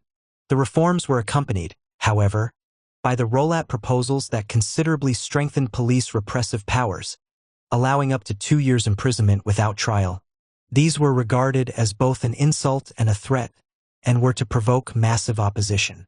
The opposition to Rowlatt was led by Mohandas Gandhi, a man a senior British official described as honest, but a Bolshevik and for that reason very dangerous. But despite British opinion, he was certainly no Bolshevik. While he had made a name for himself campaigning for civil rights, first in South Africa and more recently in India, he had also supported the empire during the Boer War, in the suppression of the Zulu Revolt of 1906, and during the First World War. Indeed, he had helped recruit men into the Indian Army as late as 1918. What Gandhi now proposed was a strategy of peaceful civil disobedience that involved turning the Indian National Congress from an elite organization into a mass force. And this campaign was to be conducted in alliance with the Khilafat movement, the Muslim campaign in support of the Turkish Caliphate, which the British were in the process of dismantling in the Middle East. A general strike was called in protest against Rowlatt for March 30th, but then postponed until April 6th. It went ahead in Delhi on the 30th, and inevitably there were clashes with the police in which people, both Hindus and Muslims, were killed. The following day, the funeral processions met at the scene of the firing and Hindus and Muslims embraced, declaring that their unity had been sealed in blood. Memorial services at the Mosque of Jama Masjid were attended by an overflow crowd, not only of Muslims but also of Hindus. When Swami Shraddhanand, an Arya Samaj, a Hindu reform movement leader, not known for his friendliness to Muslims, arrived at the mosque, he was quickly propelled to the pulpit and asked to speak. It was an unprecedented display of communal harmony. On April 6th, there were general strikes in most Indian towns and cities with widespread displays of Hindu-Muslim unity. The protests were generally peaceful, although there were some clashes, particularly in Punjab, where the governor, Michael O'Dwyer, was a strong proponent of repression. When Gandhi was arrested, he was soon released. To stop him traveling to Punjab, however, serious rioting broke out. In Ahmedabad, the textile workers took to the streets, fighting with the police and burning down government buildings, offices, and police stations. 51 buildings were destroyed. By the time the police had regained control of the city, 28 people had been killed, including a British police sergeant. There was a 2-day general strike in Bombay on the 10th and the 11th of April that went off without violence. But in Calcutta on the 12th, troops machine-gunned a crowd, killing 9 people. Gandhi was appalled by the violence which he blamed on the people rather than the police. According to his doctrine, there should never be retaliation against police attack. Indeed, on April 14th, he wrote to the Viceroy to condemn events in Ahmedabad as utter lawlessness bordering almost on Bolshevism. He expressed the deepest humiliation and regret that the people were not yet ready for nonviolence, that he had underrated the power of hatred and ill will. This completely ignored the fact that deaths and injuries were overwhelmingly inflicted by the police and troops. And, of course, he had not yet heard of the massacre at Amritsar the previous day. In Amritsar, in Punjab, the general strike on April 6th had been peaceful. When news arrived of Gandhi's arrest on the 10th, however, large crowds took to the streets and clashed with troops, who opened fire. After between 20 and 30 people had been killed, an outraged crowd set about destroying British property, killing 5 Britons, 3 bank managers, a railwayman, and an army sergeant. In the process, a British schoolteacher, Marcella Sherwood, was badly beaten and only rescued by the parents of some of her schoolchildren. An uneasy calm returned to the city, and the protesters decided to proceed with an anti-Rowlatt rally on the afternoon of April 13th at the Jallianwala Bagh, an enclosed space. The meeting was banned, but they decided to defy it. General Reginald Dyer decided to make an example of them. He marched a detachment of Gurkhas to the rally, and without any warning opened fire on the 20 to 25,000 people peacefully listening to speeches. The troops continued firing for over 10 minutes, with Dyer only ordering a ceasefire when they were nearly out of ammunition. By the time they had finished, the bodies were piled 10 to 12 deep around the exits. Dyer made no attempt to help the wounded and dying. Indeed, the curfew came into effect soon after he ceased shooting, so that the wounded and injured were left screaming, moaning, and dying all through the night. Dyer himself later estimated that he had probably killed 200 to 300 people, although he admitted the figure might have been as high as 400 to 500. The official estimate was finally put at 329 people killed, of whom 42 were children, one a 6-week-old baby, and 1,200 injured. This was certainly too low. According to Helen Fine, a house-to-house census showed that 530 were reported killed, although even this was probably an underestimate as the city was full of people come in from the country for a fair. Dyer himself made it clear that regardless of the number, he was completely unrepentant and that if he had had more troops and more ammunition he would have killed many more.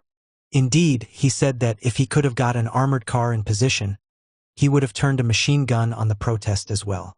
In his report of August 25, 1919, he wrote, "I fired and continued to fire until the crowd dispersed, and I considered that this is the least amount of firing which would produce the necessary moral and widespread effect it was my duty to produce. It was no longer a question of merely dispersing the crowd, but one of producing a sufficient moral effect from the military point of view, not only on those who were present but more especially throughout the Punjab." He had, as he quite openly admitted, carried out an exemplary massacre intended to terrorize the population. The punishment to be inflicted on Amritsar was not yet complete. Dyer ordered that any Indians wishing to go down the street on which Marcella Sherwood had been attacked had to crawl on their bellies. This was enforced at bayonet point. He also instigated a regime of public floggings, which were accompanied by unofficial reprisals of often considerable brutality. Elsewhere in Punjab, there was violent, brutal repression, with shootings and floggings, villages bombed from the air, and the imposition of collective punishments. The Amritsar massacre caused an outcry in Britain, with even the Lloyd George government condemning Dyer's conduct. In India, however, the British regarded him as the hero who had saved them from another 1857. As far as the army was concerned, he had been thrown to the wolves by a gang of cowardly politicians for doing his duty. Indian opinion, on the other hand, had learned that British control would never be given up voluntarily, but would have to be overthrown. Gandhi and his supporters prepared for a second round of civil disobedience in 1920. The British faced another crisis in 1919.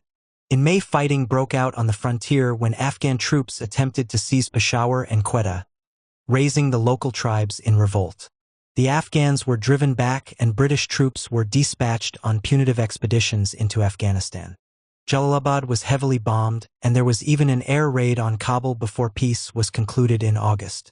Fierce fighting continued against the frontier tribes well into 1921, with the British eventually suffering over 5,000 fatalities, and the area was still not pacified. Gandhi, meanwhile, gave notice to the British on June 22, 1920, that the movement of non-cooperation with the British was to be relaunched unless the British conceded self-government. As far as a growing number of Indians were concerned, the Amritsar massacre had deprived the British of any moral right to rule.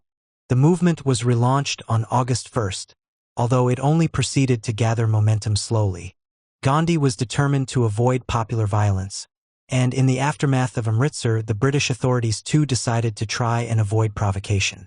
The military were not happy with this approach. On July 15, 1920, the Commander-in-Chief, General Henry Rawlinson, complained that, unless we, as a government, are prepared to act vigorously and take strong measures to combat the insidious propaganda of the extremists, we are bound to have something very like rebellion in India before long. You may say what you like about not holding India by the sword, but you have held it by the sword for 100 years, and when you give up the sword you will be turned out. You must keep the sword ready to hand, and in case of trouble or rebellion use it relentlessly. Montagu, Secretary of State for India, calls it terrorism, so it is, and in dealing with natives of all classes you have to use terrorism whether you like it or not. There is no doubt that the great majority of the British in India, soldiers, officials, and civilians, agreed with Rawlinson on this.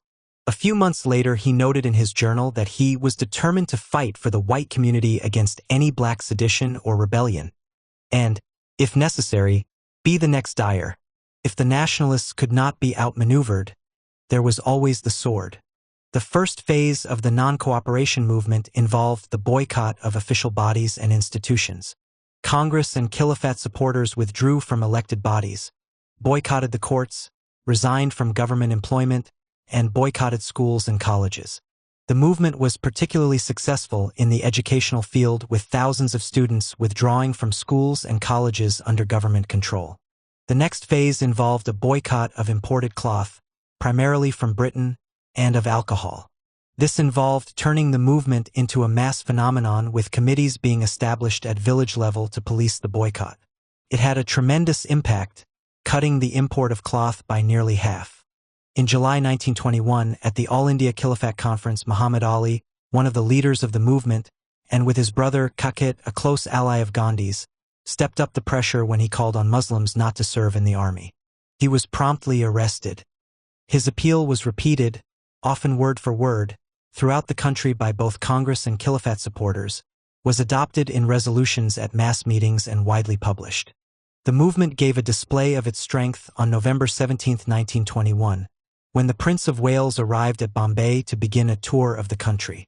He was greeted by a nationwide general strike and 3 days of rioting in Bombay itself. Everywhere the prince went, he was greeted with empty streets and downed shutters. The non-cooperation movement was becoming a rival government, supplanting the British and moving towards the final challenge, a tax strike. As one historian has observed, they had the government running scared. Indeed, according to Sumit Sarkar, between November 1921 and February 1922, the movement very nearly brought the government to its knees. In December, the Viceroy, Lord Reading, was urging substantial concessions on London. The non-cooperation movement was accompanied by a great wave of industrial unrest. In 1921, there were 396 strikes involving over 600,000 workers, totaling nearly 7 million working days. While many Congress members were involved with the unions, Gandhi himself was noticeably unsympathetic and was increasingly looking to Indian business for support.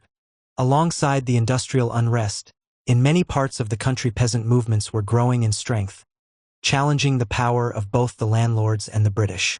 This rural unrest burst into open rebellion in Malabar in August 1921, when Muslim peasants, the Mapla, rose against their landlords, mainly Hindus, and the British.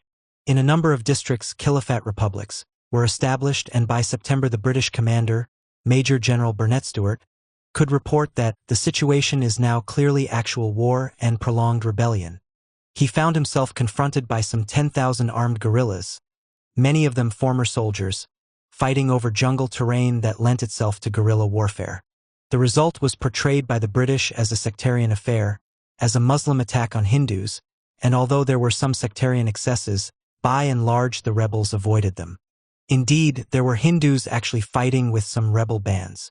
The British proceeded to crush the rebellion. As Sarkar puts it, once they were confronted with a really formidable threat, just as in 1857 and 1919, the mask of British liberalism fell off completely. According to Burnet Stewart, it was likely that the war would have to continue in some districts until every Mapla is either exterminated or arrested. By the time the revolt was finally crushed in February 1922, the British had, according to official figures, killed 2,337 and detained over 45,000. Burnet Stewart himself thought the official figure too low and gave as his own estimate for rebel fatalities, 3,000 to 4,000. His own losses were 43 men killed. There was one particular atrocity that outraged Indian opinion in November 1921. 100 prisoners, including 3 Hindus, were loaded into a railway wagon for transportation. When it was opened, 56 of them were dead from asphyxiation and heat exhaustion, and another 24 died subsequently. The non-cooperation movement's increasing militancy and popular involvement caused Gandhi serious concern. Its potential for radicalization and for spilling over into violent struggle led him to decide to call the whole movement off. The occasion was provided by a clash between police and peasants at Chayuri Chowra in Uttar Pradesh. After the police had beaten one of the peasant leaders and opened fire on demonstrators, a crowd, chanting "Long live Mahatma, great-souled Gandhi," burned down the police station and killed 23 policemen. Gandhi responded by calling the movement off on February 12. Sarkar makes the important point that while there was ample combustible material in the India of 1919 to 22, perhaps even at times an objectively revolutionary situation, Gandhi rejected the implications of this, and there was nothing at all in the way of an alternative revolutionary leadership. The movement that had seriously shaken British rule collapsed almost overnight.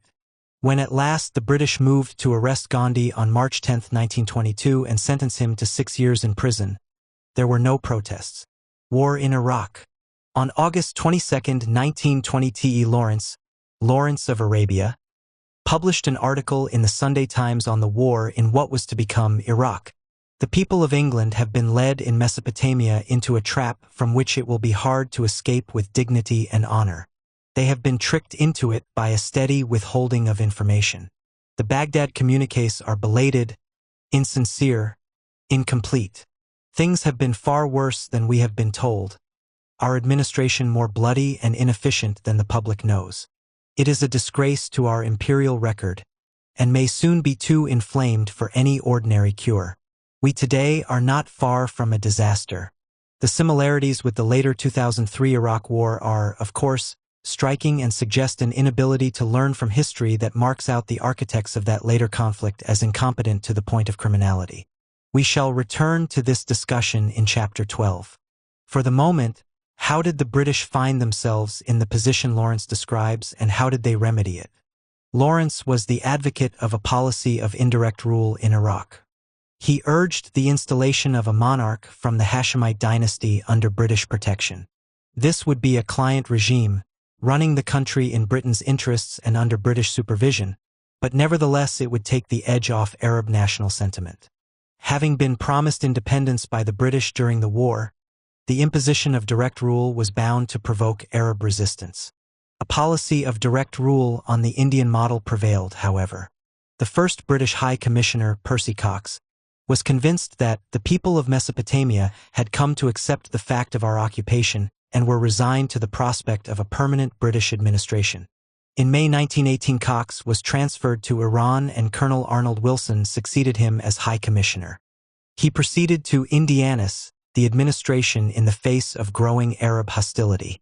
So the British abolished the various representative institutions that had existed under the Turkish Empire, filled the administration with British officials, and in 1919 also refused permission for an Arab delegation to travel to Paris to petition the Peace Conference for independence.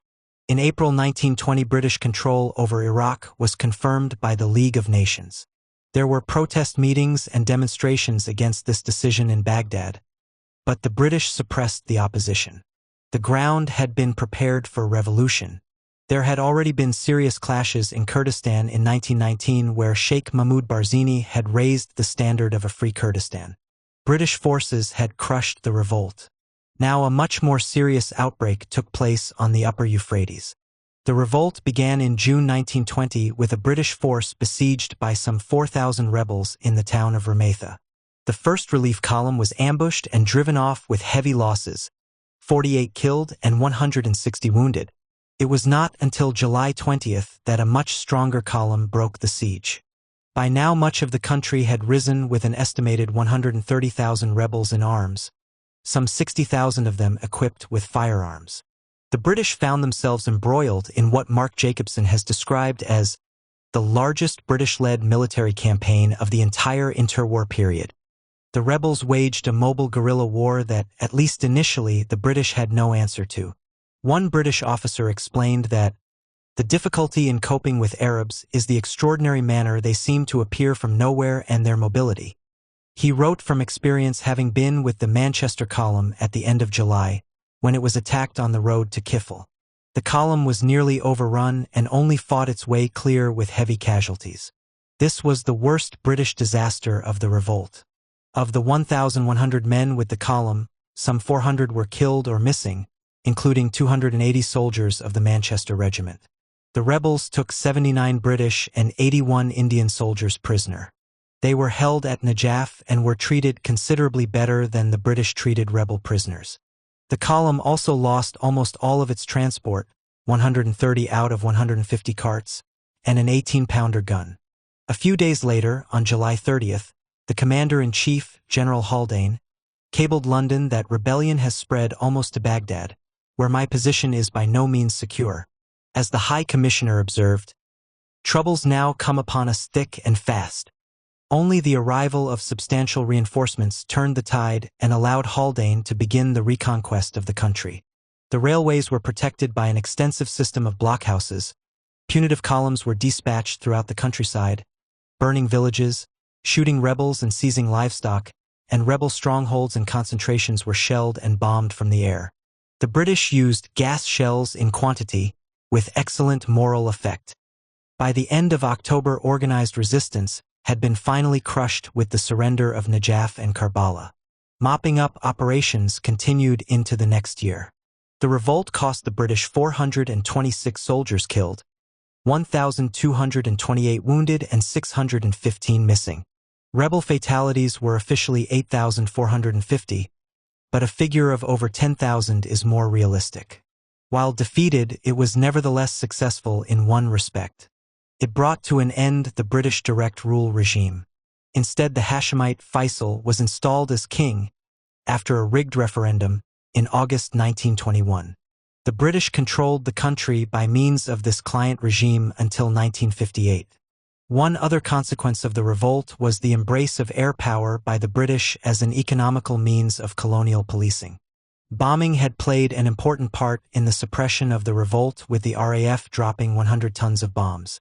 The RAF could destroy villages with impunity, whereas the more traditional punitive column involved hundreds of soldiers taking casualties to accomplish the same end. Wing Commander Arthur Harris made the point that the Arabs and Kurds now know what real bombing means in casualties and damage. Within 45 minutes, a full-size village can be practically wiped out and a third of its inhabitants killed or injured. He was, of course, to put his ideas into effect most murderously as Chief of Bomber Command during the Second World War. British ambitions in the Caucasus and Transcaspia were frustrated by the Bolsheviks, but there was more success in Persia. Before the war, British influence had been shared with Tsarist Russia, and when the war broke out, the two great powers proceeded to occupy the country. The Russian Revolution left the British dominant throughout the whole of Persia, although they faced resistance from the nationalist Jangali movement led by Kuchek Khan. In July 1918, the Jangalis had attacked British troops occupying the strategic town of Resht. They captured half the town and burned down the British consulate. But, after several days of bloody street fighting, the British troops backed up by aerial bombardment managed to drive the Jangalis out. Subsequently, the Bolsheviks intervened in Persia, allying themselves with Kuchek Khan. By June 1920, the Jangalis had taken control of Jilin province and proclaimed the Iranian Soviet Socialist Republic. By now, the British were seriously concerned, and Lord Milner told the cabinet that if Persia were lost, our whole position in the East would be gravely imperiled. The British wanted a strong but subservient government in Tehran. In February 1921, they supported a coup carried out by the Cossack Brigade that placed power in the hands of Reza Khan. Soon after, both Britain and the Soviet Union withdrew their troops from the country. By the end of July, Reza Khan had crushed the Jangalis and proceeded to consolidate his position as the country's dictator. In October 1925, he deposed the Qajar dynasty and, once again with British support, proclaimed himself Shah. As he assured British officials, he would do with Persian hands that which the British wished to do with British hands. Together with the British, Reza Khan was to bleed his country dry. The Chinese Revolution, May 30, 1925.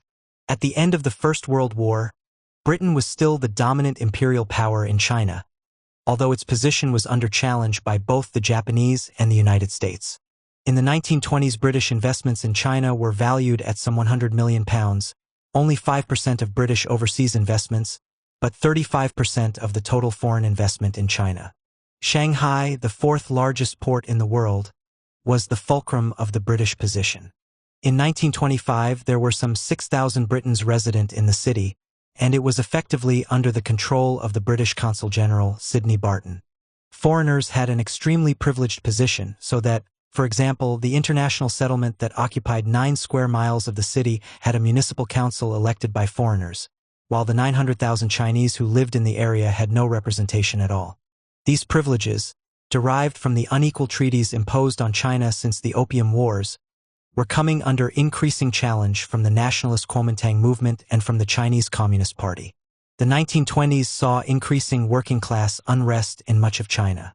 In Shanghai, the Japanese-owned textile mills were the scene of often violent clashes between workers and management. On May 15, 1925, a worker, Ku Chunglung, at the Nagai Wada mill was killed by a Japanese foreman. The workers appealed to the students for support, and on May 30th, there were demonstrations in the city calling for an anti-Japanese boycott. Protesters clashed with the police and some arrests were made. A crowd of about 2,000 protesters assembled outside the police station on the Nanking Road, demanding their release. When they attempted to force their way into the station, Inspector Edward Everson ordered his Chinese and Sikh constables to open fire. They shot 12 people dead. According to another British policeman, Maurice Tinkler, one of the swines had bared his chest in defiance and consequently attracted so much attention he was riddled. Tinkler cheerfully admitted that he was longing for the opportunity to kill a bunch, but have had no chance of firing yet. The shootings provoked a general strike in the city, with the communists giving the lead on June 1st. By the 10th, there were some 130,000 workers on strike, including mill workers, transport workers, dockers, seamen, shop workers, and many of the Chinese police. Thousands of students joined in the strike. Protest quickly spread beyond Shanghai. There were few towns of any size which did not respond in some way, and in Hosen, Hunan and Kwantung peasants also entered what was no longer referred to as the May 30th incident, but the May 30th movement. On June 19th, general strikes were called in Canton and Hong Kong. When demonstrators approached the Xiamen concession area of Canton, on June 23rd, they were machine-gunned by British troops with over 50 people killed. This massacre gave the historic Hong Kong strike increased impetus. The port went almost entirely dead. Internal transportation was maintained at a barest minimum with great difficulty. Hospitals faced the real possibility of having to close down. The food supply was critically threatened. Banks ran the risk of collapse, and expatriate families were unceremoniously stripped of domestic help. The strike, to be later submerged in a boycott, was to last 16 months. The boycott was not called off until October 10, 1926, by which time enormous economic damage had been inflicted on British interests. The May 30th movement posed a serious challenge to the British position in China. Even though eventually beaten down both in Shanghai and in Hong Kong, it marked the beginning of the Chinese Revolution. The Palestine Revolt. British interest in Palestine was primarily strategic. The country was of little economic interest, but was seen to be of considerable importance to the defense of the British position in Egypt and, once Turkey was finally defeated in the First World War, bolstering British domination of the Middle East. In October 1918, Leo Amery, a key member of Prime Minister Lloyd George's secretariat, argued that strategically Palestine and Egypt go together, that Palestine was a necessary buffer to the Suez Canal, and geographically practically the center of the British Empire. This strategic interest intersected with the ambitions of the Zionist movement that hoped to establish a Jewish state in Palestine and was looking for an imperial sponsor. As far as the British were concerned, this Zionist connection came to be seen as a way of strengthening the British claim to Palestine. If Britain undertook to sponsor Zionism, this would effectively see off any French claims to the country. Moreover, a Zionist settlement would introduce a loyal and dependent population, a sort of Jewish Ulster, into the Middle East. Even though the settlers would not be British in origin, they would owe their allegiance to the British Empire.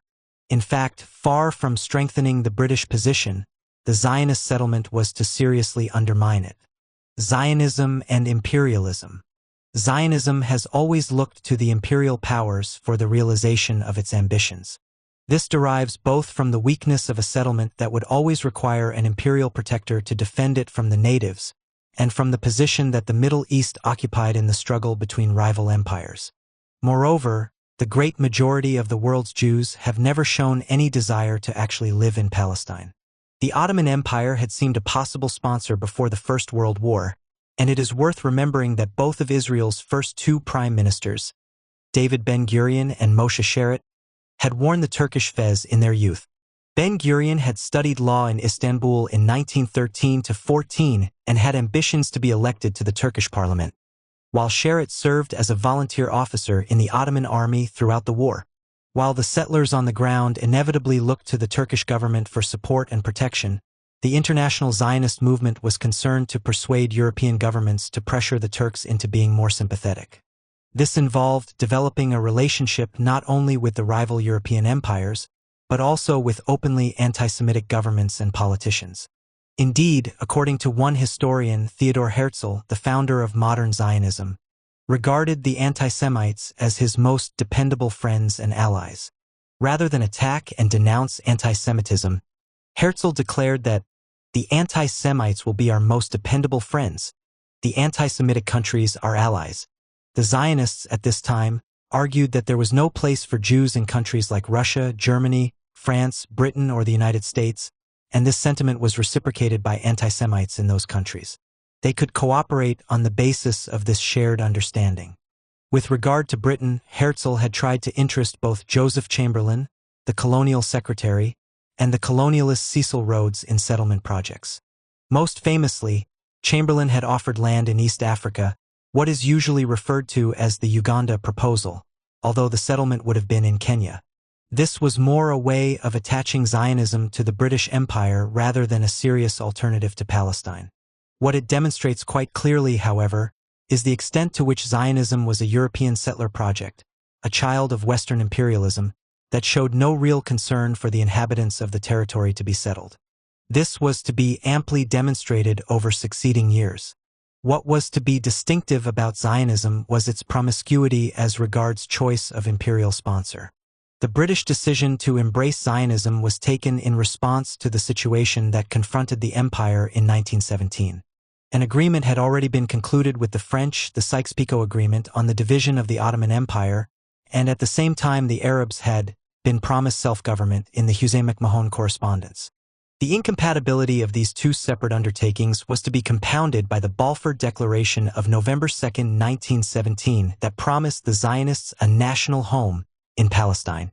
This was seen as a way of outmaneuvering the French so as to ensure that Palestine fell into British hands. There was also a concern that Germany was about to announce its support for the Zionist project. Indeed, so far as most Zionists were concerned at the time, Germany was the more sympathetic country because Britain was allied with Tsarist Russia, the land of the pogrom. Indeed, when the Germans went to war in 1914, they proclaimed themselves the liberators of Polish and Russian Jewry. Moreover, the Russian government responded by treating its Jewish subjects as the enemy within, deporting from its western territories over 3 million Jews. In the most appalling circumstances and with considerable loss of life. Lloyd George was to later emphasize the extent to which the Germans were engaged actively in courting favor with the Zionists. He wrote of how the German General Staff urged, early in 1916, the advantages of promising Jewish restoration to Palestine. At any moment the Allies might have been forestalled in offering this supreme bid, author's emphasis. In fact, in September 1917, the German government was making very serious efforts to capture the Zionist movement. He put their failure down to the fact that, fortunately, the Turk was too stupid to understand. What was at stake was the support of Jewish sentiment throughout the world, which the Zionists promised to deliver to their benefactor. Particularly important was the belief that, by embracing Zionism, Britain would rally Russian Jewry to the cause of the Entente. The reality was, however, that Zionist promises of delivering support were empty. The movement just did not have the influence that its spokesman claimed. Indeed, as one historian has pointed out, Chaim Weizmann, the man with whom the British negotiated, had simply elected himself, with authority from no one, as a representative of the Jewish people. Clearly, a number of factors were involved in the making of the Balfour Declaration, but what pulled them all together was imperial self-interest. Accordingly, Arthur Balfour, the Foreign Secretary, sent his notorious letter, promising an Arab country to Zionist settlers, to Lord Rothschild for communication to the Zionist Federation. His Majesty's government view would favor the establishment in Palestine of a national home for the Jewish people, and will use their best endeavors to facilitate the achievement of this object, it being clearly understood that nothing shall be done which may prejudice the civil and religious rights of the existing non-Jewish communities in Palestine, or the rights and political status enjoyed by Jews in any other country.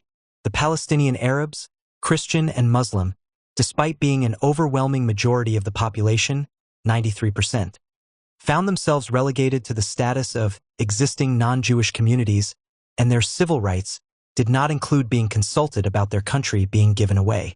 The Mandate. Britain was awarded control over Palestine by the League of Nations in 1922 with the Balfour Declaration incorporated into the Mandate. Moreover, the first High Commissioner, Herbert Samuel, was not only a senior liberal politician and a former Home Secretary, but also a Jew and a Zionist. The two were and are not interchangeable, and had only recently acted as an advisor to the Zionist movement. As someone whose ancestors had dwelt in this very land for 1,000 years, and who now, after another 2,000 years, was charged with the special duty of preparing for the return that had been longed for through all that time, he regarded his appointment as a high privilege. The British government, he later wrote, not only knew of my Zionist sympathies, but had appointed him largely because of them. As a good liberal, Samuel was, as Sahar Hunaidi puts it, to make pacifying statements about Zionist and British intentions, but in practice, he went ahead and firmly laid down the foundations of a fully fledged Jewish state. From the moment he took office, he introduced ordinances vital to the Zionists, allowing Jewish immigration, facilitating land transfers, and privileging the settlers. Hebrew was recognized as an official language along with English and Arabic. The Zionist settlement was from the beginning allowed to function as a state within a state, even to the extent of establishing its own militia, the Haganah. The British treated the Zionist Jewish Agency as if it was a government in waiting. As for the Arabs, they found themselves with no voice or say in the government of the country. One British official, Ernest Richmond, wrote home that the Arabs were starting to regard the government as Jewish camouflaged as English. They will not accept Jewish rule.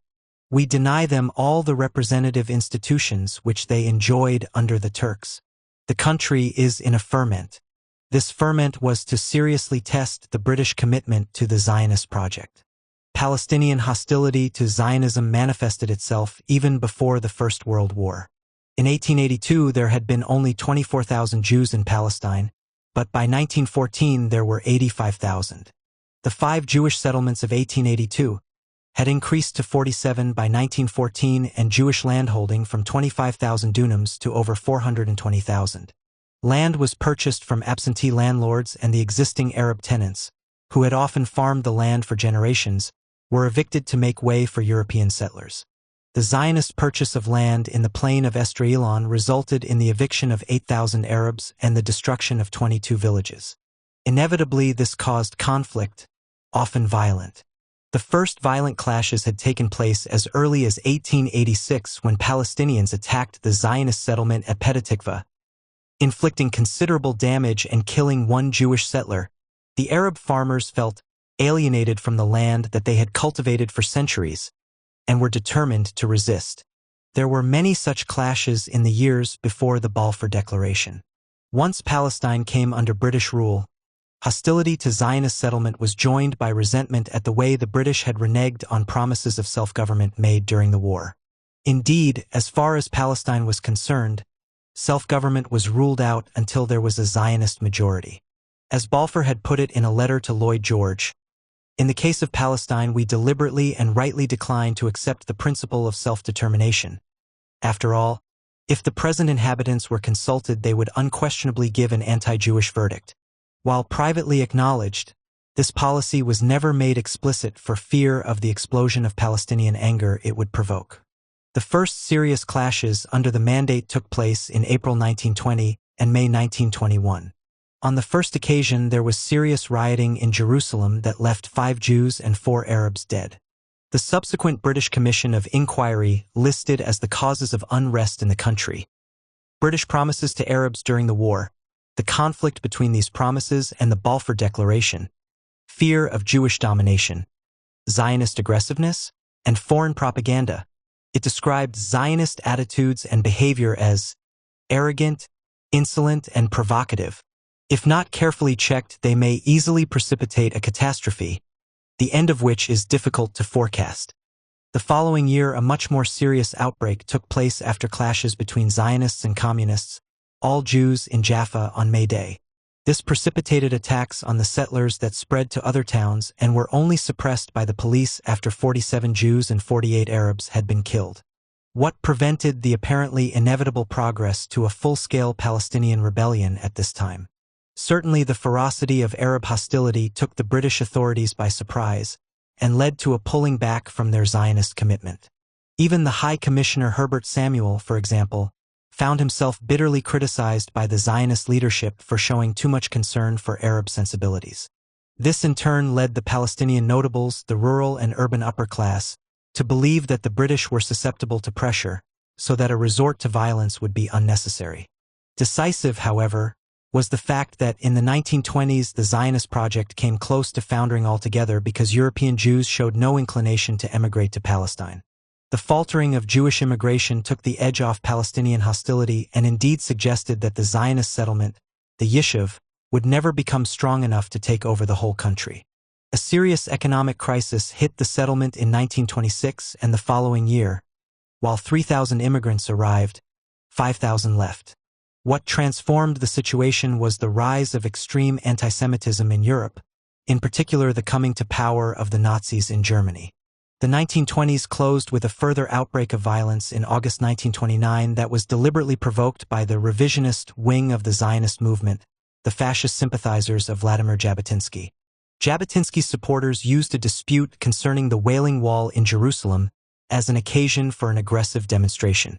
The resulting week of violence saw considerable damage inflicted on the Yishuv, with 6 settlements virtually destroyed and 133 Jews killed.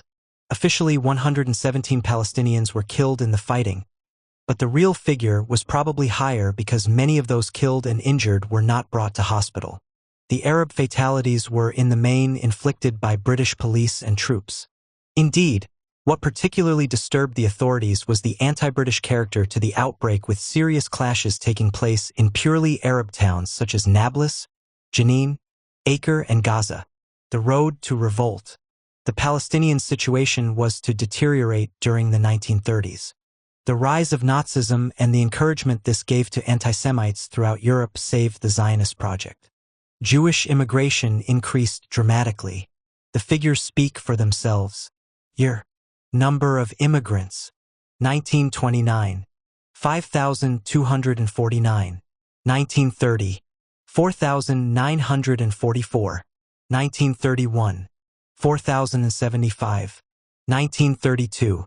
12,553. 1933. 33,337. 1934. 45,267. 1935. 66,472. 1936.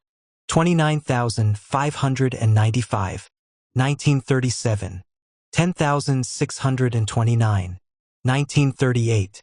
14,675. 1939. 31,195. 1940. 10,643. According to Yehoshua Porath, 1935 was the turning point in the struggle of the Palestinian Arabs, with immigration over 66,000 and the Zionists purchasing almost 73,000 dunams of land. Neville Barber makes the point that the corresponding figure for immigration into Britain just in 1935 would have been 2 million, while the corresponding figure for the whole period from the end of the First World War until the end of the Second World War would have been 20 million. At the same time as this massive immigration into Palestine was taking place, both Britain and the United States were severely restricting Jewish immigration. In 1935, for example, the United States only allowed in 4,837 Jewish immigrants. If we take the 4 years from 1932 until 1935, whereas 144,093 immigrants arrived in Palestine, the figure for the United States was only 14,118. Moreover, whereas those Jews who actually made it to the United States or Britain arrived as refugees, in Palestine they came as colonists, determined to take the country over and displace its inhabitants. George Antonius, one of the leading Arab intellectuals of the day, made the still pertinent point in 1938 that the treatment meted out to the Jews in Germany and other European countries is a disgrace to its authors and to modern civilization. But posterity will not exonerate any country that fails to bear its proper share of the sacrifices needed to alleviate suffering and distress. To place the burden upon Arab Palestine is a miserable evasion of the duty that lies upon the whole civilized world. It is also morally outrageous. No code of morals can justify the persecution of one people in an attempt to relieve the persecution of another. The cure for the eviction of Jews from Germany is not to be sought in the eviction of Arabs from their homeland, and the relief of Jewish distress may not be accomplished at the cost of inflicting a corresponding distress upon an innocent and peaceful population. One other point worth making here is the extent to which the Zionist movement actually collaborated with the Nazis in the 1930s, in particular with the SS. To be blunt, they found they had a shared interest in the eviction of Jews from Germany. Reinhard Heydrich, no less, later to be the architect of the Holocaust, in September 1935 proclaimed his solidarity with Zionism in the SS newspaper, Das Schwarzkorps. The Nazis, he made clear, were in complete agreement with the great spiritual movement within Jewry itself, the so-called Zionism, with its recognition of the solidarity of Jewry throughout the world, and the rejection of all assimilationist ideas. Adolf Eichmann, a key figure in the destruction of Europe's Jews, actually visited Palestine in 1937 at the invitation of the Zionists. The Gestapo worked closely with Mossad, the Zionist agency handling illegal immigration. In 1939, Heydrich was demanding that Mossad should be sending off 400 Jews per week from Berlin alone. This cooperation extended to the SS providing the Haganah with smuggled arms. The moral bankruptcy of the Zionist movement is nowhere better demonstrated than in Ben-Gurion's response to the possibility of thousands of Jewish children being admitted into Britain after the Kristallnacht pogrom in Germany. On December 7, 1938, he told a meeting of Zionist leaders, "If I knew that it would be possible to save all the children in Germany by bringing them over to England, and only half of them by transporting them to Eretz Yisrael, then I would opt for the second alternative. For we must weigh not only the life of those children, but also the history of the people of Israel." With the Nazis, of course, there was to be no such choice. Between 1920 and 1939, the Zionists purchased more than 846,000 dunams of land, which brought the amount of Jewish-owned land to 1,496,000 dunams. While this was only 5% of the country's total land area, it was a fifth of the arable land. According to Pamela and Smith, what this meant was that in 1935 each Jewish colonist had an average of 28.1 dunams, while each Palestinian had only 9.4 dunams. This transfer of land into Zionist hands inevitably resulted in increased poverty and landlessness for the Arab population. Moreover, with the explosion in Jewish immigration came an influx of Jewish capital that led to an excessively high rate of inflation when agricultural wages were severely depressed. And, of course, the Arabs were not just evicted from their land, but were also confronted by the Jewish labor-only policy of the Histadrut, the Zionist trade union movement. Employers who took on Arab workers were picketed, often violently, in an attempt to drive them out. Even when they were employed, Arab workers were paid considerably less than Jewish workers. For many Arab families, the shanty slums that grew up around the towns and cities became home. Surviving in the most appalling conditions, living in hovels, communities of the dispossessed sprang up. According to one commentator, in 1935 in Haifa alone, there were 11,000 families living in these new slums. These people, the rural and the urban dispossessed, were to be the backbone of the coming revolt. The growing unrest also had a political dimension. The dramatic increase in Jewish immigration confronted the Palestinian leadership with the prospect that a Zionist majority was not too far off. This was at a time when, elsewhere in the Middle East, British and French imperialism was having to make important concessions to Arab nationalism. In Egypt, Iraq and Syria, the British and the French had been forced to concede varying degrees of self-government in the face of Arab protest. In Syria, a general strike that had lasted for 7 weeks had forced the French to retreat. Only in Palestine were there to be no concessions. British commitment to the Zionists meant that there would be no self-government until there was a Zionist majority. Reluctantly and half-heartedly, the Palestinian leadership, that had hitherto placed its reliance on the British, recognized that a stand would have to be made. On October 27, 1933, a demonstration against Jewish immigration was dispersed by police gunfire that left 15 protesters dead. A general strike was called that was accompanied by demonstrations and protests that left another 10 people dead. The authorities rode out the disturbances, apparently oblivious to the deteriorating situation. And all the time the settlers became increasingly arrogant and aggressive in the belief that the future belonged to them. The Yishuv was increasing in wealth and numbers and, courtesy of the Nazis, was taking steps to arm itself. This became common knowledge in October 1935, when a secret shipment that included 254 Mauser pistols and 50,000 rounds of ammunition was discovered in Jaffa.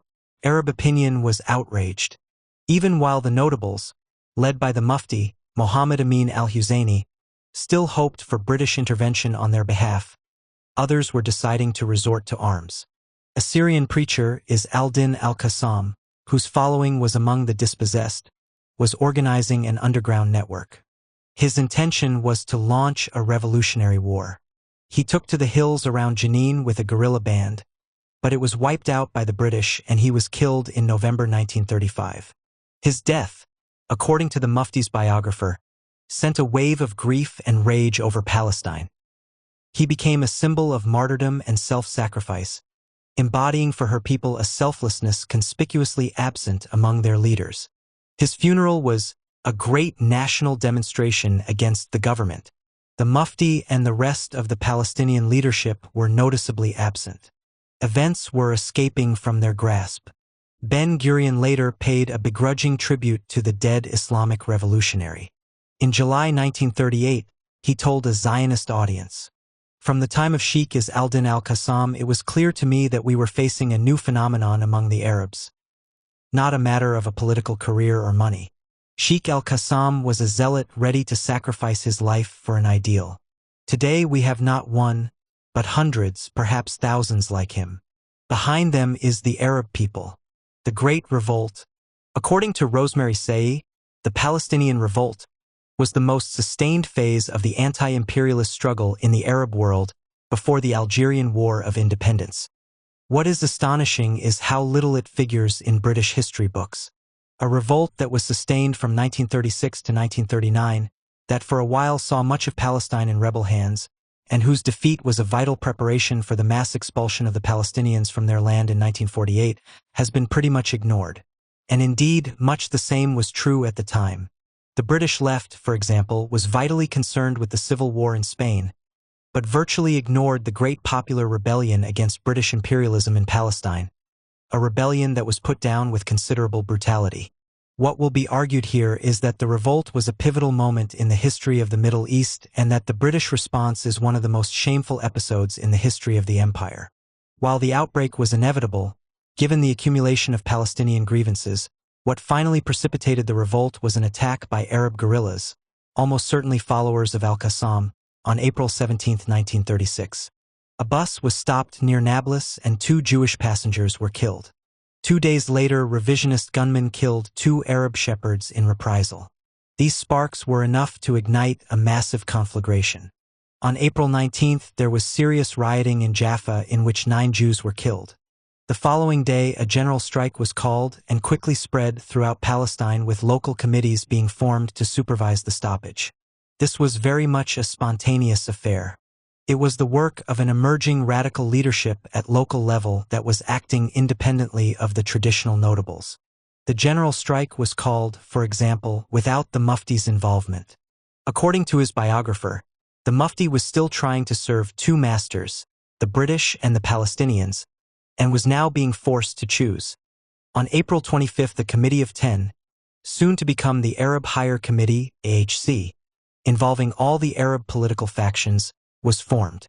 The Mufti became its president. The AHC was very much the child of the spontaneous revolt, rather than its father as it appears in some accounts, and at least initially, it did not lead the revolt so much as be led by it. Leadership remained in the hands of the local committees, controlled by young radicals.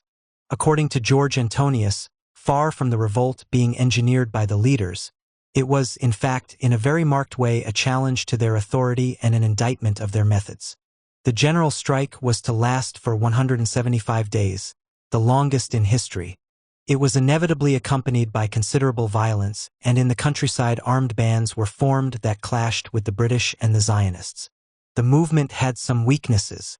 In Haifa, Arab dockers soon returned to work for fear of their jobs being taken by Zionist scabs.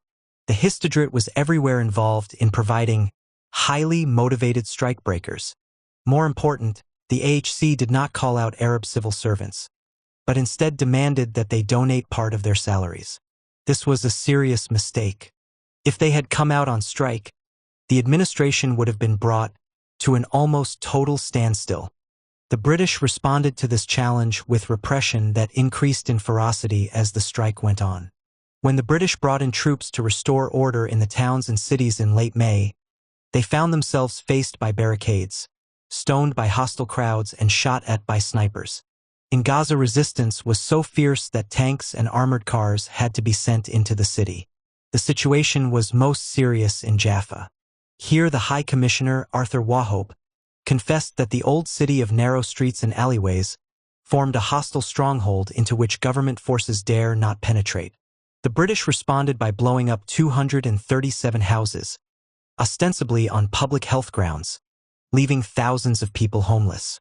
As John Marlowe observed, most were forced to live in insanitary hovels on the outskirts of Jaffa, built mainly from old petrol tins. So much for the administration's concern for sanitation. With the armed reoccupation of the towns and cities, the revolt's center of gravity shifted to the countryside where the armed bands were in control. Volunteers came from other Arab countries to bolster the armed struggle. The Syrian revolutionary, Fawzi al-Qawuqji, established a revolutionary command in an attempt to give the movement direction and control. The British responded to what was becoming a guerrilla war with mass arrests, shootings, torture, and the blowing up of houses. By the time the general strike was finally called off on October 10, 1936, 37 British troops and police had been killed, 80 Jewish settlers, and over 1,000 Palestinians. The scale and ferocity of the revolt were such that there can be no real doubt that, but for their Zionist commitment, the British would have made substantial concessions to the Palestinians to bring the conflict to an end. Not only was the revolt proving extremely costly, but it was also compromising Britain's relations with the rest of the Arab world. The British desperately needed some way out that could satisfy both their Zionist commitment and placate the Palestinians. To this end, the British government appointed the Peel Commission. While the AHC demanded independence for Palestine, the Peel Commission was to recommend the partition of the country. Its report, published on July 7, 1937, proposed that Palestine and neighboring Transjordan be divided into a Jewish state, an Arab state, and a British enclave. The Zionists were to receive 40% of Palestine, consisting of the coastal plain, though not the port cities of Jaffa, Haifa, and Acre, which were to remain under British control, and most of Galilee with its hundreds of Arab villages. The British were to control a strategic corridor from Jaffa to Jerusalem. The rest of Palestine and Transjordan would become an Arab state ruled by King Abdullah. The proposed Zionist state would have a population of 258,000 Jews and 225,000 Arabs, while the proposed Arab state would have a Jewish minority of only 1,250. For those Arabs unfortunate enough to find themselves in the new Jewish state, forced removal was, given the Zionists' track record, a certain fate. Ben-Gurion made the position absolutely clear. "I am for compulsory transfer. I don't see anything immoral in it." Nevertheless, while the Commission promised the establishment of a Jewish state, there was considerable argument within the Zionist movement about whether its proposals were acceptable. The revisionists, for whom any Jewish state that did not encompass the whole of Palestine, together with Transjordan, part of Syria, and much of Lebanon, was a betrayal, inevitably rejected the proposals out of hand. The Jewish Agency, however, while sharing most of the revisionists' territorial ambitions, took a more pragmatic view. Partition was acceptable because it would establish a Jewish state now. The seizure of more territory would become possible as the Jewish state became strong enough to wage wars of conquest. The AHC rejected the proposals as totally unacceptable. The revolt flared up again. Before we consider the second phase of the Great Revolt, it is worth briefly examining the attitude of the British Labour Party to the struggle in Palestine. The Labour Party had endorsed Zionism even before the Balfour Declaration. In 1922, Ramsay MacDonald, the party leader, had published an enthusiastic appreciation of the Zionist project, a socialist in Palestine, and remained a consistent supporter of the cause for the rest of his life. In 1930, when Labour was in power, the colonial secretary, Sidney Webb, proposed a retreat from the Balfour Commitment in deference to Arab objections. He was repudiated by the now Prime Minister, MacDonald, after frantic Zionist lobbying. With the outbreak of the Great Revolt, Labor took its stand with the Zionist settlers, condemning the general strike and armed insurrection as fascist and urging the government to stand firm.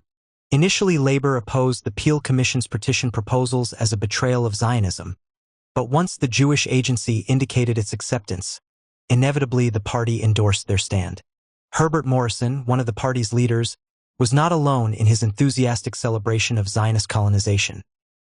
The Jews have proved to be first-class colonizers, to have the real good old empire qualities, to be really first-class colonial pioneers.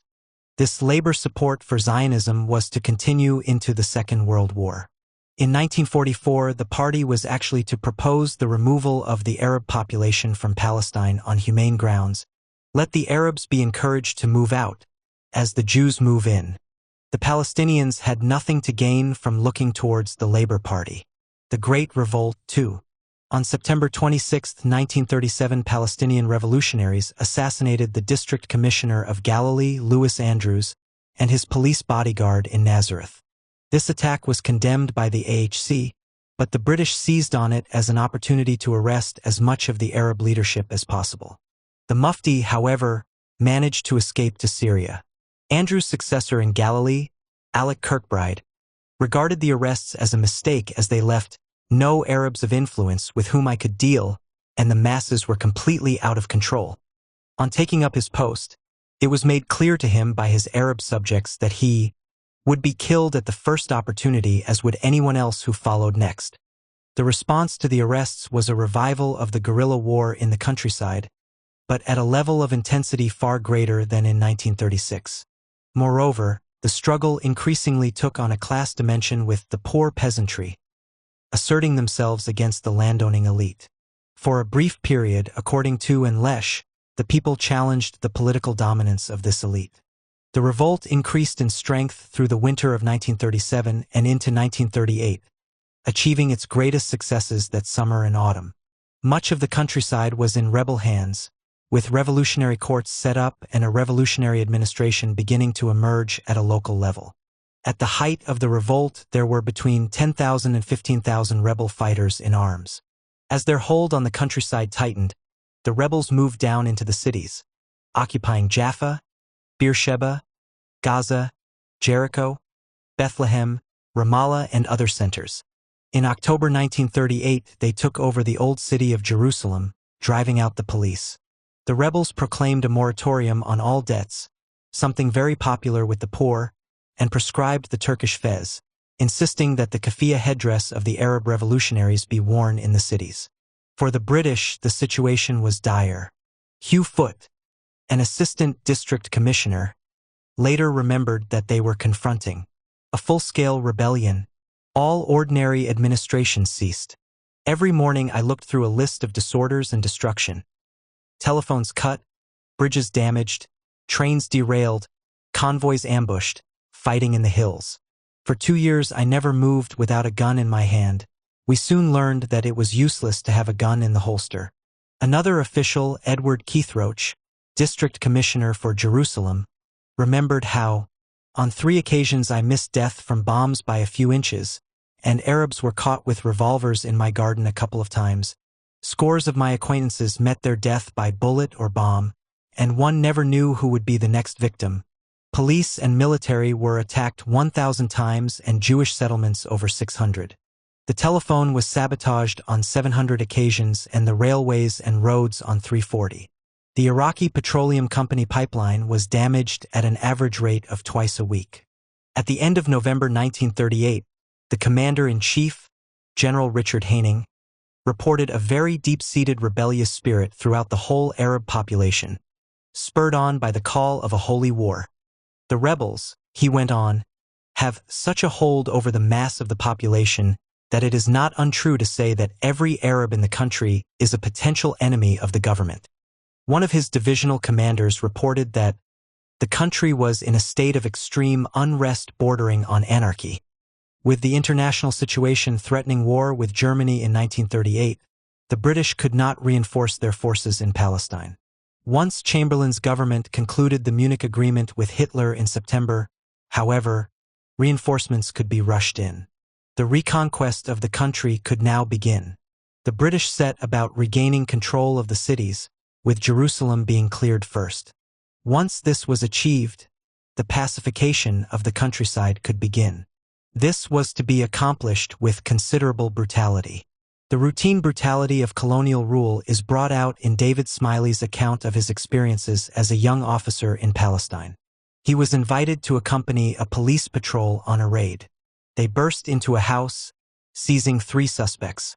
The women and children were sent out while the prisoners were interrogated. The first man was seized by 2 Arab policemen and held upside down while his feet were placed between a rifle and its sling. He was then kept in this position while policemen took it in turns to beat the soles of his feet with a leather belt with short pauses for questioning. After a time, he agreed to talk, and the beating ceased. The second man talked after the application of a lighted cigarette to his testicles, but the third seemed to be the leader and was more truculent. In a flash, the Arab sergeant flew at him and hit him in the face until both his eyes were closed. Blood was flowing and a number of teeth were spewed out onto the floor. He then agreed to talk. The young Smiley was, he admits, somewhat shocked by all this and complained, quite correctly, that these were the methods of the Gestapo. He was assured that force was the only language these Arabs understood, and that one never had to torture prisoners oneself, but ordered the Arab police to do it. This particular episode is worth recounting for 2 reasons. First, it is a graphic illustration of the nature of British rule in Palestine. Second, in more general terms, the reality of colonial rule is that it always rests on the shoulders of a policeman or soldier beating a suspect or applying a cigarette to their testicles. This is something that the apologists for the empire, whether they be politicians, academics, or journalists, are seldom prepared to confront. The letters home of another British policeman, Sidney Burr, provide further insight into the reality of British rule. He complained of the leniency of the courts, but happily this was not too much of a problem because any Johnny Arab who is caught by us in suspicious circumstances is shot out of hand. After a bomb attack, he described how the police had descended on the souk market and thrashed every Arab we saw, smashed all shops and cafes and created havoc and bloodshed. Most disturbing, perhaps, was his revelation concerning road accidents. Most accidents out here are caused by police, as running over an Arab is the same as a dog in England, except we do not report it. Charles Taggart, a man with considerable experience of policing the natives in India, was brought in to advise the British administration. One of his innovations was the establishment of Arab investigation centers, where the gentle art of the 3rd degree was practiced on Arab suspects until they spilled the beans. Indeed, the phrase duffing up actually comes from the interrogatory exploits of one particular policeman, Douglas Duff. From late 1938 into 1939, the Great Revolt was relentlessly ground down. Villages were bombed. Arthur Harris of Second World War fame, the RAF Air Commodore in Palestine, advocated 1 250 pounds or 500 pounds bomb in each village that speaks out of turn. While the fascist bombing of Guernica in Spain caused outrage in Britain, British aircraft were bombing Palestinian villages with hardly a murmur. In 1938, one RAF squadron alone dropped 768 20 pounds and 29 112 pounds bombs and fired over 62,000 rounds in operations against rebel targets. Thousands of Palestinians were interned without trial. Harsh collective punishments were imposed on whole communities. Routine use was made of Arab hostages as human shields, and ID cards were introduced. Collective punishments were often drastic. After the shooting of an assistant district commissioner in Jenin in August 1938, much of the town was blown up as a reprisal. Early the following year, an army vehicle was blown up by a mine, killing 1 soldier and wounding 2 others. In reprisal, much of the village of Kafr Yasif was burned down. When neighboring villagers came to help put out the fires, they were machine-gunned, and 9 of them were killed. One last episode is worth mentioning: the screening of the inhabitants of the village of Halhul in the summer of 1939. Suspects were kept in the open for 5 days with hardly any water as a punishment. At the end of the 5 days, many of them had collapsed and 5 were dead. The British also hanged 112 Palestinian freedom fighters. The British were, of course, able to call on the assistance of the Zionists in their efforts to crush the revolt. The Jewish Agency was eager to cooperate, providing strikebreakers through the Histadrut and thousands of volunteer police through the Haganah. Most important was the establishment of the Special Night Squads by Ord Wingate, a British officer, who went out to beat the Arab gangs at their own game. His methods were extreme and cruel. The Special Night Squads, Jewish volunteers under British officers, were what today would be called death squads, torturing and summarily executing prisoners and suspects. While the Jewish Agency cooperated with the British, the revisionists, through their underground militia, the Irgun, carried out a series of terrorist bombings of Palestinian civilian targets. On July 6, 1938, a bomb killed 21 Arabs in a market in Haifa. On July 15, 10 Arabs were killed by a bomb in Jerusalem. On July 25, another market bombing in Haifa killed 39 Arabs, and on August 26, the bomb in Jaffa killed 24 Arabs. The Palestinians staged a week-long general strike in protest against these attacks. Defeat and aftermath. The British had successfully defeated the Great Revolt by the spring of 1939, although military and police operations continued throughout the rest of the year and into 1940. By the end of the conflict, some 5,000 rebels had been killed. But while the revolt was militarily defeated, the increasing danger of war with Nazi Germany forced the British into major concessions to the Palestinians. The prospect of war increased Palestine's strategic importance and made the maintenance of good relations with the Arab states throughout the Middle East an absolute priority. To this end, in May 1939, the Chamberlain government issued a white paper that in effect repudiated the Balfour Declaration. For the next 5 years, Jewish immigration was to be limited to 75,000 people, and after that could only be resumed with Palestinian agreement. In the House of Commons, the Labour Party and a handful of conservatives led by Winston Churchill voted against this betrayal of the Zionist cause. The retreat was considered necessary, however, to safeguard the empire's position in the Middle East. The Zionists were, of course, outraged, but in fact this was to be only a temporary setback. The reality of the situation was that the Yishuv had increased in strength considerably during the revolt, while the Palestinians had been weakened. Although still dependent on the British for the time being, the Jewish Agency, with Ben-Gurion leading the way, began looking for a more reliable imperial sponsor that would not feel the same need to appease the Arabs. Ben-Gurion increasingly looked to the United States. During the Second World War, the Jewish Agency followed a policy of cooperating with the British against the Nazis while, at the same time, fighting to overthrow Chamberlain's white paper. The revisionists split, with one faction opting to cooperate with the British, while another faction actually attempted to ally itself with the Nazis. By now, of course, the Nazis were moving in the direction of the mass murder of Europe's Jews, and their earlier cooperation was soon forgotten. The Mufti, however, did ally himself with Nazi Germany, hoping for a British defeat in the Middle East. This did the Palestinian cause considerable damage, although there is no evidence that he was complicit in the Holocaust. As for the Zionists, by the end of the war they felt themselves strong enough to break with the British Empire and in October 1945 launched a guerrilla campaign to drive the British out of Palestine. This war continued until the British finally evacuated the country at the end of June 1948. With the support of both the United States and the Soviet Union, the Zionists proceeded to establish the State of Israel, driving out some 700,000 Palestinians in the process. While the Americans provided diplomatic support, the Russians actually armed the new state. Both countries saw their support for Israel as a way of weakening the British Empire. And, indeed, the British had suffered the first major blow to their position in the Middle East at the hands of people they had invited in. Quit India.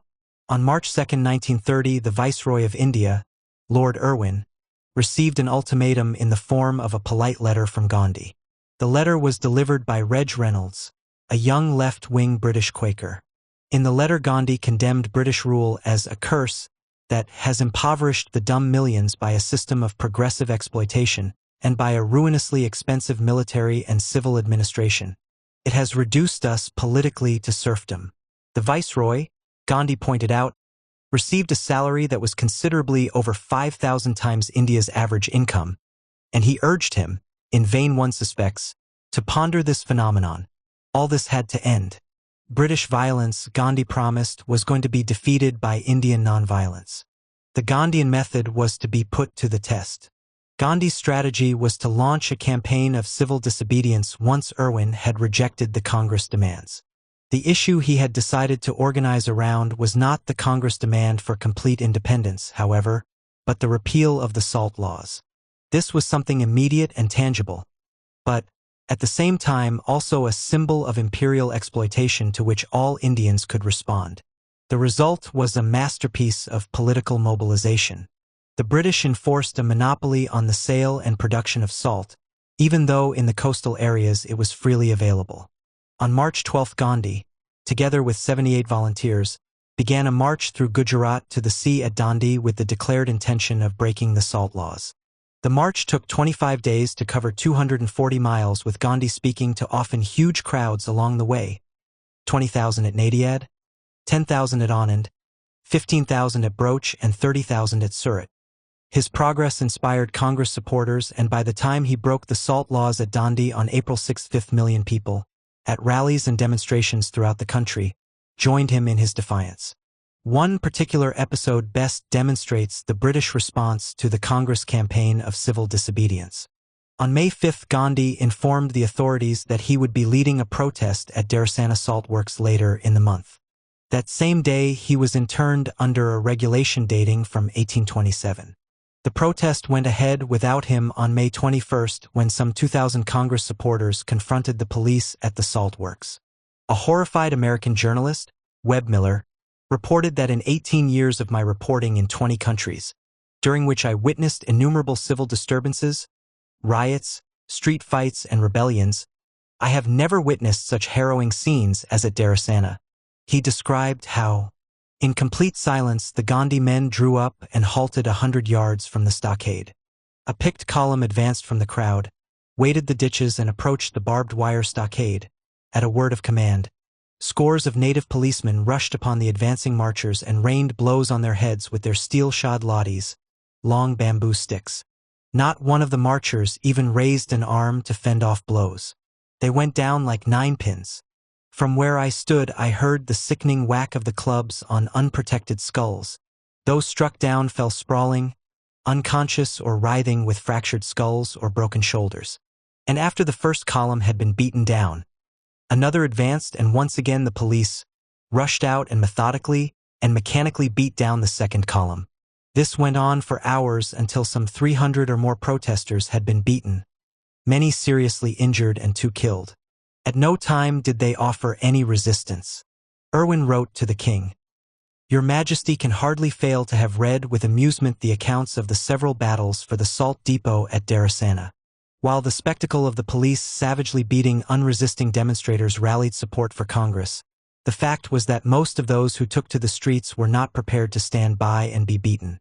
In many places, when the police attacked, the people resisted. In Peshawar, in the northwest frontier province, armored cars were driven through the streets to disperse crowds protesting against the arrest of one of Gandhi's Muslim allies, Abdul Ghaffar Khan, on April 23. People were run over and killed. In response, the crowds turned on the British, setting fire to one of the armored cars and forcing the troops to evacuate the city. According to the official report of the episode, 30 demonstrators had been killed, but unofficial estimates were that there were 200 to 300 killed and many more wounded. During the fighting, a platoon of the Garhwal Rifles, a Hindu unit, refused to open fire on the Muslim crowds. It was subsequently disbanded, and at the court-martial of the mutineers, 1 man was transported for life, 1 received 15 years in prison, and another 15 received between 3 and 10 years. One of the prisoners told the court, "We will not shoot unarmed brethren. You may blow us from your guns if you like." The British did not reoccupy Peshawar until May 4 after a massive show of strength.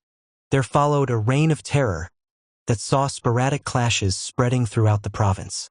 Elsewhere, in the city of Sholapur, in clashes the following day, the police killed 25 protesters. After days of street fighting, the police withdrew, leaving the city in the hands of revolutionary councils. Order was not restored until May 16, when a brutal martial law regime was introduced, accompanied by the merciless flogging of the workers. A man was imprisoned for 7 years for carrying the Congress flag. The leaders of the Sholapur uprising, Malapadan Sethi, Kurban Hussain, Sri Krishan Sarda, and Jagannath Shinde, were all put on trial for their lives. They were hanged on July 12, 1931, and there were bloody clashes in many other places as the police were let loose to beat the opposition into submission. There were, in the words of one historian, horrifying acts of police brutality. By the time Gandhi called off the first phase of the civil disobedience campaign in March 1931, there were, according to the authorities, over 60,000 protesters in prison, although Congress estimates put the figure at over 90,000. Among them was one of Gandhi's lieutenants, Jawaharlal Nehru. At his trial on October 24, 1930, only days after his release for an earlier offense, he made the Congress position clear. We have no quarrel with the English people, much less with the English worker. Like us, he has himself been the victim of imperialism, and it is against this imperialism that we fight. With it, there can be no compromise.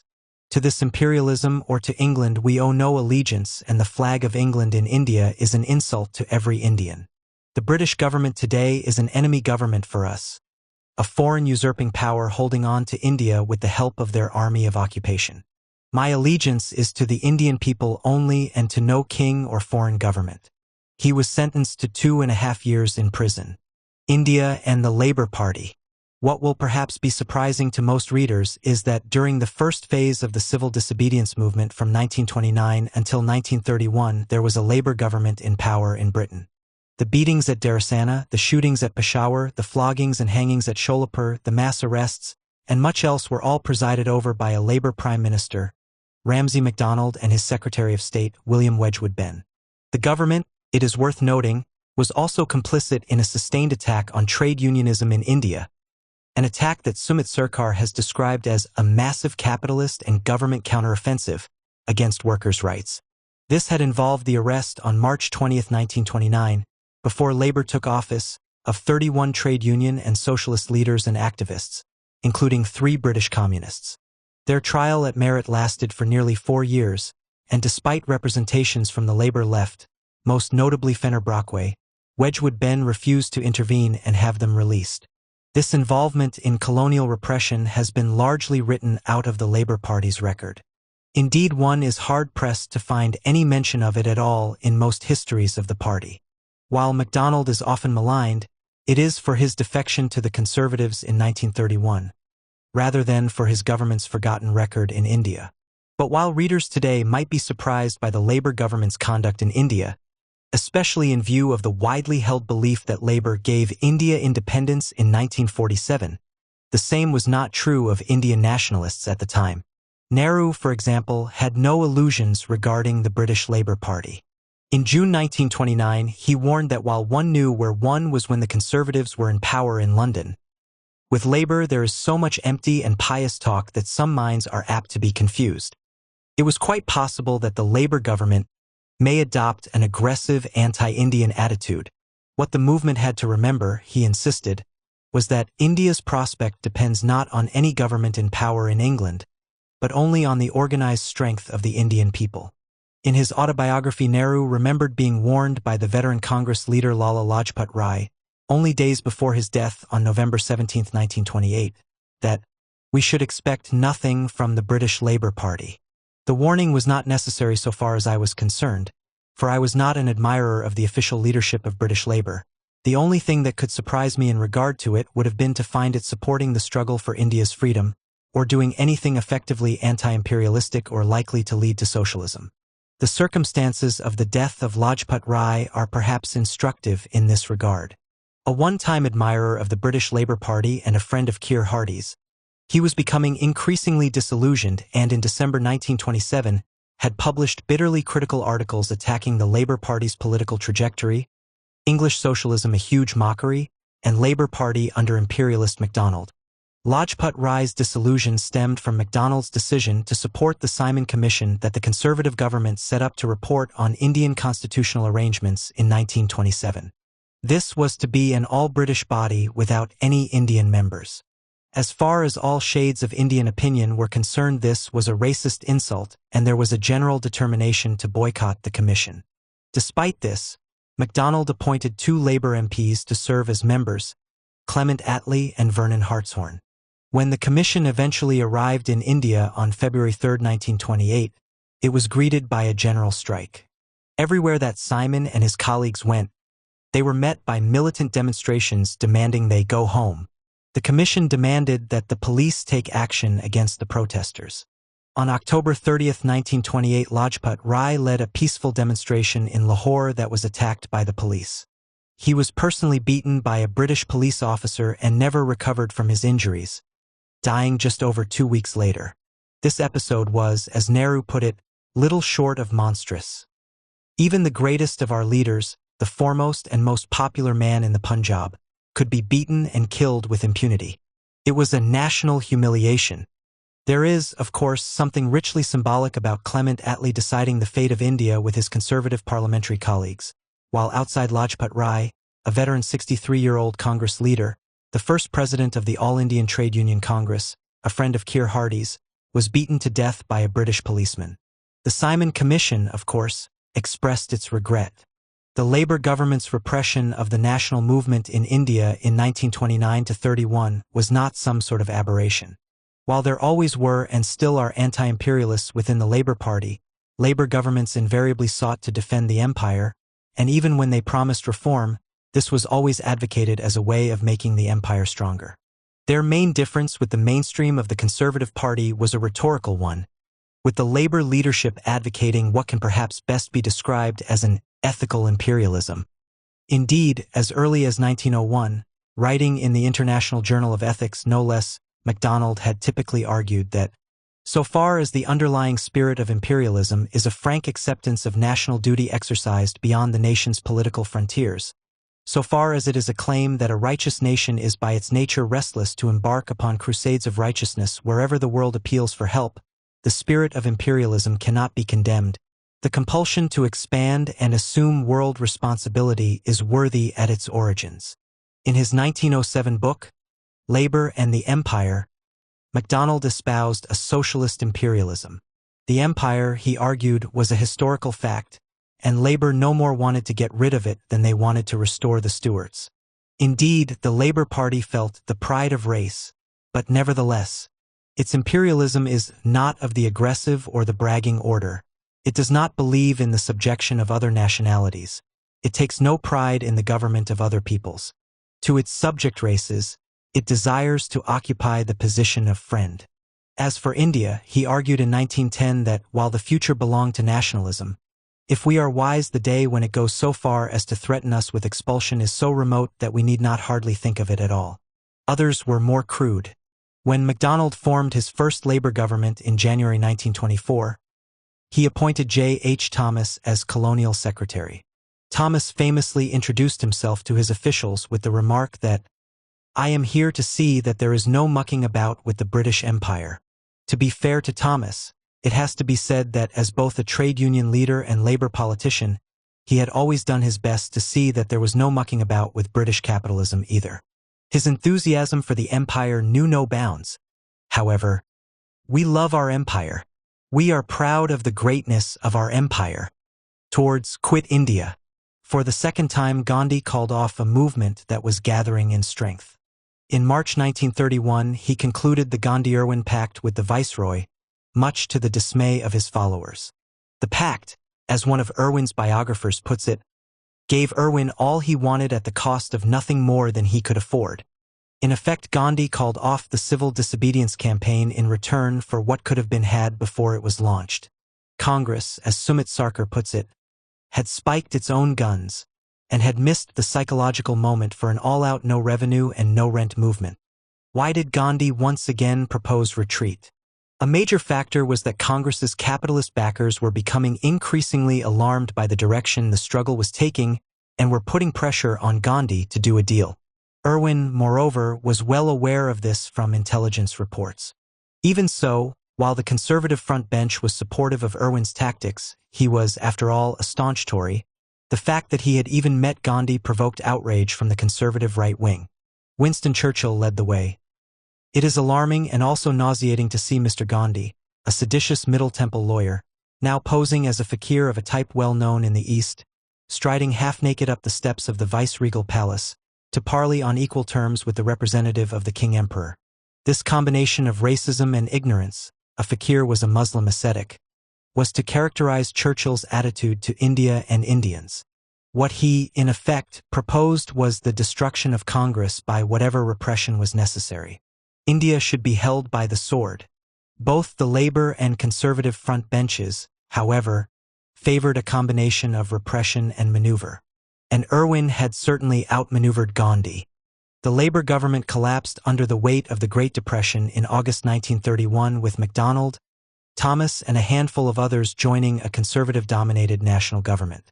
MacDonald stayed on as Prime Minister. Irwin, meanwhile, had already been replaced as Viceroy by Lord Willingdon. By the end of the year it had become apparent, even to Gandhi, that he had been outmaneuvered, and he proposed a return to civil disobedience. The problem was that the state machine was geared up for repression and had in fact continued cracking heads and throwing people into prison throughout the so-called truce that Gandhi had negotiated, whereas the mass movement was demoralized by retreat. On January 4, 1932, Gandhi was once again arrested and a massive crackdown was launched. Between January 1932 and March 1933, some 120,000 people were arrested. As Willingdon cheerfully confessed, he was becoming a sort of Mussolini in India. Despite tremendous heroism, the movement went down to defeat. In the aftermath of defeat, Congress moved to the right.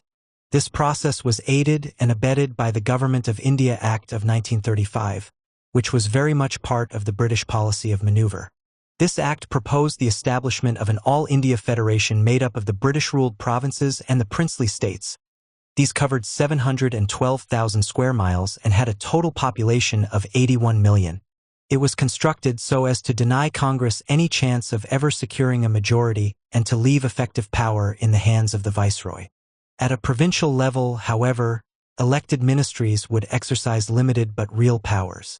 What the British hoped was to foster provincialism as a way of weakening the Congress and bringing more responsible politicians to the fore. In the 1937 elections, Congress won 716 out of 1,585 provincial seats, with a clear majority in 5 provinces. Nehru and the left opposed taking office, but they were swept aside. In the event, Congress administrations were formed in 7 provinces. British strategy seemed to be working and, given time, there might have emerged out of Congress responsible leaders with whom the British could have worked. The Second World War was to effectively close off this prospect, as we shall see. One indication that British strategy was realistic is the way in which Congress administrations came to clash with working class and peasant protest and showed a willingness to make use of the police against their own supporters. As one historian has observed, Congress administrations showed few inhibitions about taking repressive action, and sometimes a suspiciously greater willingness to force strikers back to their machines under the muzzle of a gun than the preceding colonial regimes. In 1938, the Congress administration in Bombay passed a Trades Disputes Act intended to curb the unions by imposing compulsory arbitration, making illegal strikes punishable by 6 months' imprisonment and encouraging company unions. The British governor, Lumley, described the measure as admirable. On November 7th, there was a general strike in protest against the act, and the police opened fire on the demonstrators, killing 1 and wounding 11. The Bombay administration was determined to curb labor unrest at any cost. How did the left respond to these developments? Within the leadership of the Congress, the 2 spokesmen of the left were Jawaharlal Nehru and Subhas Chandra Bose. To a considerable extent, their respective stances were to be determined by international developments. Nehru attempted to align Congress with the Spanish Republic fighting against Franco and the Chinese Republic fighting the Japanese. He supported the Palestinian revolt, but also urged that Jewish refugees be welcomed in India. Nehru made anti-fascist Popular Frontism his touchstone. Much less satisfactory was his domestic stance, where he continually compromised with the Congress right wing, even to the extent of endorsing the Bombay Trades Disputes Act. Bose took a radically different stance internationally, regarding the rise of fascism as something that Congress should take advantage of.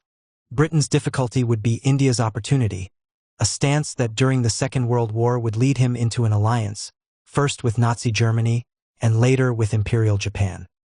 His domestic stance was more combative than Nehru's, and Gandhi was to force his resignation as Congress president in April 1939. Nehru refused to support Bose in this conflict because, as far as he was concerned, in the end, with whatever reservations, the movement had to follow Gandhi. While attention has generally focused on disputes within the Congress leadership, this has led to the neglect of important rank-and-file developments. As early as May 1934, some 100 delegates had come together to found the Congress Socialist Party, CSP, a loose organization that worked within Congress. The CSP had politics that were similar in many ways to those of the British Independent Labour Party, ILP. Although the CSP was never in a position to mount any serious challenge to the dominant right wing in the Congress, it was to play an important part in the Quit India revolt. Mention must also be made of the Communist Party of India, CPI, an organization that included in its ranks many fine militants and activists, but that followed whatever line emanated from Moscow. When the Second World War eventually broke out, the CPI called for militant opposition to India's participation because the Soviet Union was allied with Nazi Germany. By the time Congress launched the Quit India movement in August 1942, the CPI was calling for equally militant support for India's participation in the war, because the Soviet Union was now allied with Britain. What was decisive in defeating the British strategy of co-opting at least elements of Congress was the outbreak of war in September 1939. The Viceroy Lord Linlithgow's decision to associate India with the British declaration of war without consulting Indian opinion provoked an immediate crisis. While Congress was opposed to fascism, and Nehru, in particular, had a considerably better record of anti-fascism than any member of the British government, the manner in which India was committed to the war showed that, for the British, this was an imperialist war, not an anti-fascist war. The All India Congress Committee made its position clear. If the war is to defend the status quo of imperialist possessions and colonies, of vested interest and privilege, then India can have nothing to do with it. If, however, the issue is democracy and world order based on democracy, then India is intensely interested in it. If Great Britain fights for the maintenance and extension of democracy, then she must necessarily end imperialism in her own possessions and establish full democracy in India, and the Indian people must have the right to self-determination. A free democratic India will gladly associate herself with other free nations for mutual defense against aggression and for economic cooperation. The Congress leadership called on all the Congress provincial administrations to resign in protest against the war. Much to the surprise of the British, they did. The British authorities began to prepare for a return to repression, while the Congress leadership began to prepare for a return to civil disobedience. Quit India. By the summer of 1940, the Viceroy and his administration had got ready to deal Congress what they hoped would be a crushing blow. A revolutionary movement ordinance had been prepared, prescribing the organization. The official in charge of security, Reginald Maxwell, was insisting that the intention was not merely to reduce Congress to a condition in which they will be prepared to make terms, but to crush Congress finally as an organization. The opportunity to strike did not present itself, however. The government in London, even once Churchill had become Prime Minister, was not prepared to move against Congress without sufficient cause. In the interim, Linlithgow did his best to undermine Congress by encouraging communalist parties, in particular the Muslim League. For its part, the Congress leadership proceeded cautiously along the road to confrontation. In October 1940, Gandhi launched a campaign of individual satyagraha, or civil disobedience, whereby nominated individuals broke the law in symbolic demonstrations against the war. This campaign was continued until December 1941. By which time over 26,000 people had been imprisoned. The government had no difficulty in coping with this protest. The Communist Party was particularly scornful of such ineffective opposition to what they were denouncing as an imperialist war right up until the Nazi invasion of the Soviet Union in June 1941. In January 1941, the Communist underground helped the dissident Congress leader, Subhas Chandra Bose, slip out of the country on his way to Berlin via Moscow. Here Bose was to recruit some 4,000 Indian prisoners of war into an Indian legion before transferring his allegiance to Japan. The entry of Japan into the war on December 7, 1941 forced the pace of developments in India. First of all, the Japanese dealt a succession of massive, humiliating blows to the British Empire, blows from which it was to never really recover. And second, the British found themselves allied to the United States and under pressure to conciliate Indian nationalism. In March 1942, Churchill dispatched Stafford Cripps, one of the leaders of the Labour left, to India as an emissary, charged with reaching an agreement with Congress. What Cripps offered was a balkanized India that, while formally independent, would still be dominated by the British. Even so, the breaking point came over who was to control the Indian army. Cripps promised an Indian Minister of Defense, but was forced to renege on this by Churchill and Linlithgow. The talks broke down, leaving the Congress leadership feeling betrayed and embittered. Only mass action would move the British. As for Churchill, the talks had successfully pacified the Americans and consequently had served their purpose. They were never intended to be successful. What Gandhi now proposed was a new campaign of mass civil disobedience, similar to but more militant than that of the early 1930s, and to be carried through to success. Meeting in Bombay, the All India Congress Committee passed the so-called Quit India resolution that served notice not just on the British in India but proclaimed that Burma, Malaya, Indochina, the Dutch Indies, Iran and Iraq must also attain their complete freedom. Only 13 of the 250 committee members voted against. No preparations had yet been made for the campaign, but the rhetoric used by the leadership made it clear that this was to be, in Gandhi's words, a do or die movement. In the event, its conduct was taken out of their hands. On August 9th, the Congress leadership was arrested as over 500 people were picked up in the first police sweep. They were taken completely by surprise. The decision to strike was sanctioned, not by Churchill, who was out of the country, but by the Deputy Prime Minister, Clement Attlee. Indeed, the attack on Congress was actually supervised at a distance by Attlee. The leadership of the Labour Party wholeheartedly supported the repression, although many party members and some MPs were appalled. What took the British completely by surprise was the popular response to the crackdown. The arrests provoked strikes, demonstrations, and protests across India. Bombay exploded first. On the very first day, crowds started throwing stones and soda water bottles at trains, buses and cars, and at the police. Some buses were also burnt. Post offices were attacked and looted. The police opened fire on 16 occasions, killing 8 persons and injuring 44. Similar incidents occurred in Pune, Ahmedabad, and in some suburban areas of Bombay. All these places observed hartals, general strikes. Mills and factories were closed. The following day, the crowds became more determined. On that day, police opened fire on 26 occasions, killing 16 and injuring 57.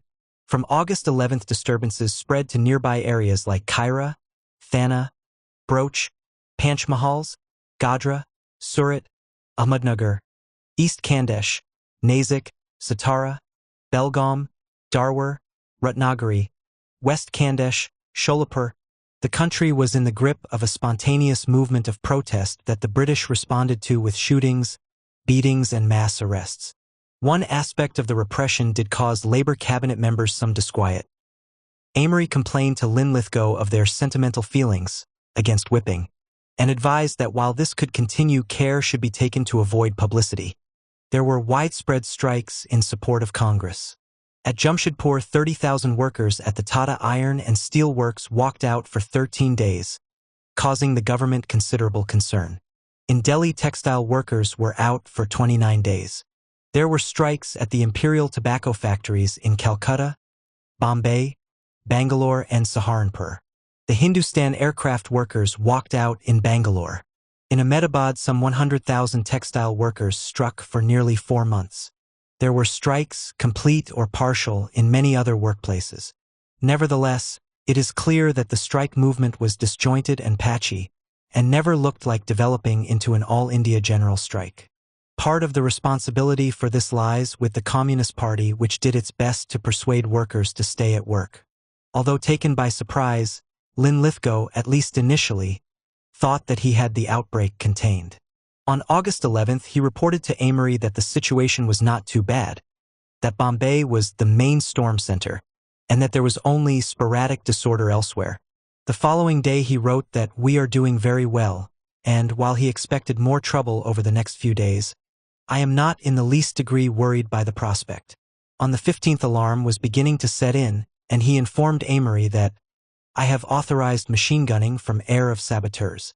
2 days later, he told Amory that he was having to put down a revolutionary movement. Of its seriousness and its total disregard for nonviolence, there can be no question. By now, the movement had spread outside the cities and had a serious grip on much of the countryside, especially in Bihar and the eastern United Provinces. On August 31st, Linlithgow wrote to Churchill that he was engaged here in meeting by far the most serious rebellion since that of 1857, the gravity and extent of which we have so far concealed from the world for reasons of military security. Much of the countryside was still in the grip of rampant violence, and he feared that September might see a formidable attempt to renew this widespread sabotage of our war effort. While the disturbances in the cities had indeed been largely suppressed by the middle of August, the revolt had spread into the countryside where huge areas had been lost to government control and all communications severed. Large militant crowds marched to wreck or burn down police outposts, government buildings, post offices, and railway stations. They blocked roads, tore up the railway tracks, demolished bridges, and cut telegraph lines. The district officer in Darbhanga, R.N. Lines, described how in his area, the peasantry cut all the roads and railways. The roads were cut where they were carried over embankments several feet high, trees felled across them, masonry bridges demolished, pontoons of the pontoon bridge on the main road sunk. Railways lines torn up, 40-foot spans of the bridges removed and dropped into the rivers, the delicate and at that time irreplaceable electrical signaling apparatus at all stations destroyed. Telephone and telegraph wires everywhere cut, rolled up and carried off home. Police stations and government offices in outlying places were occupied.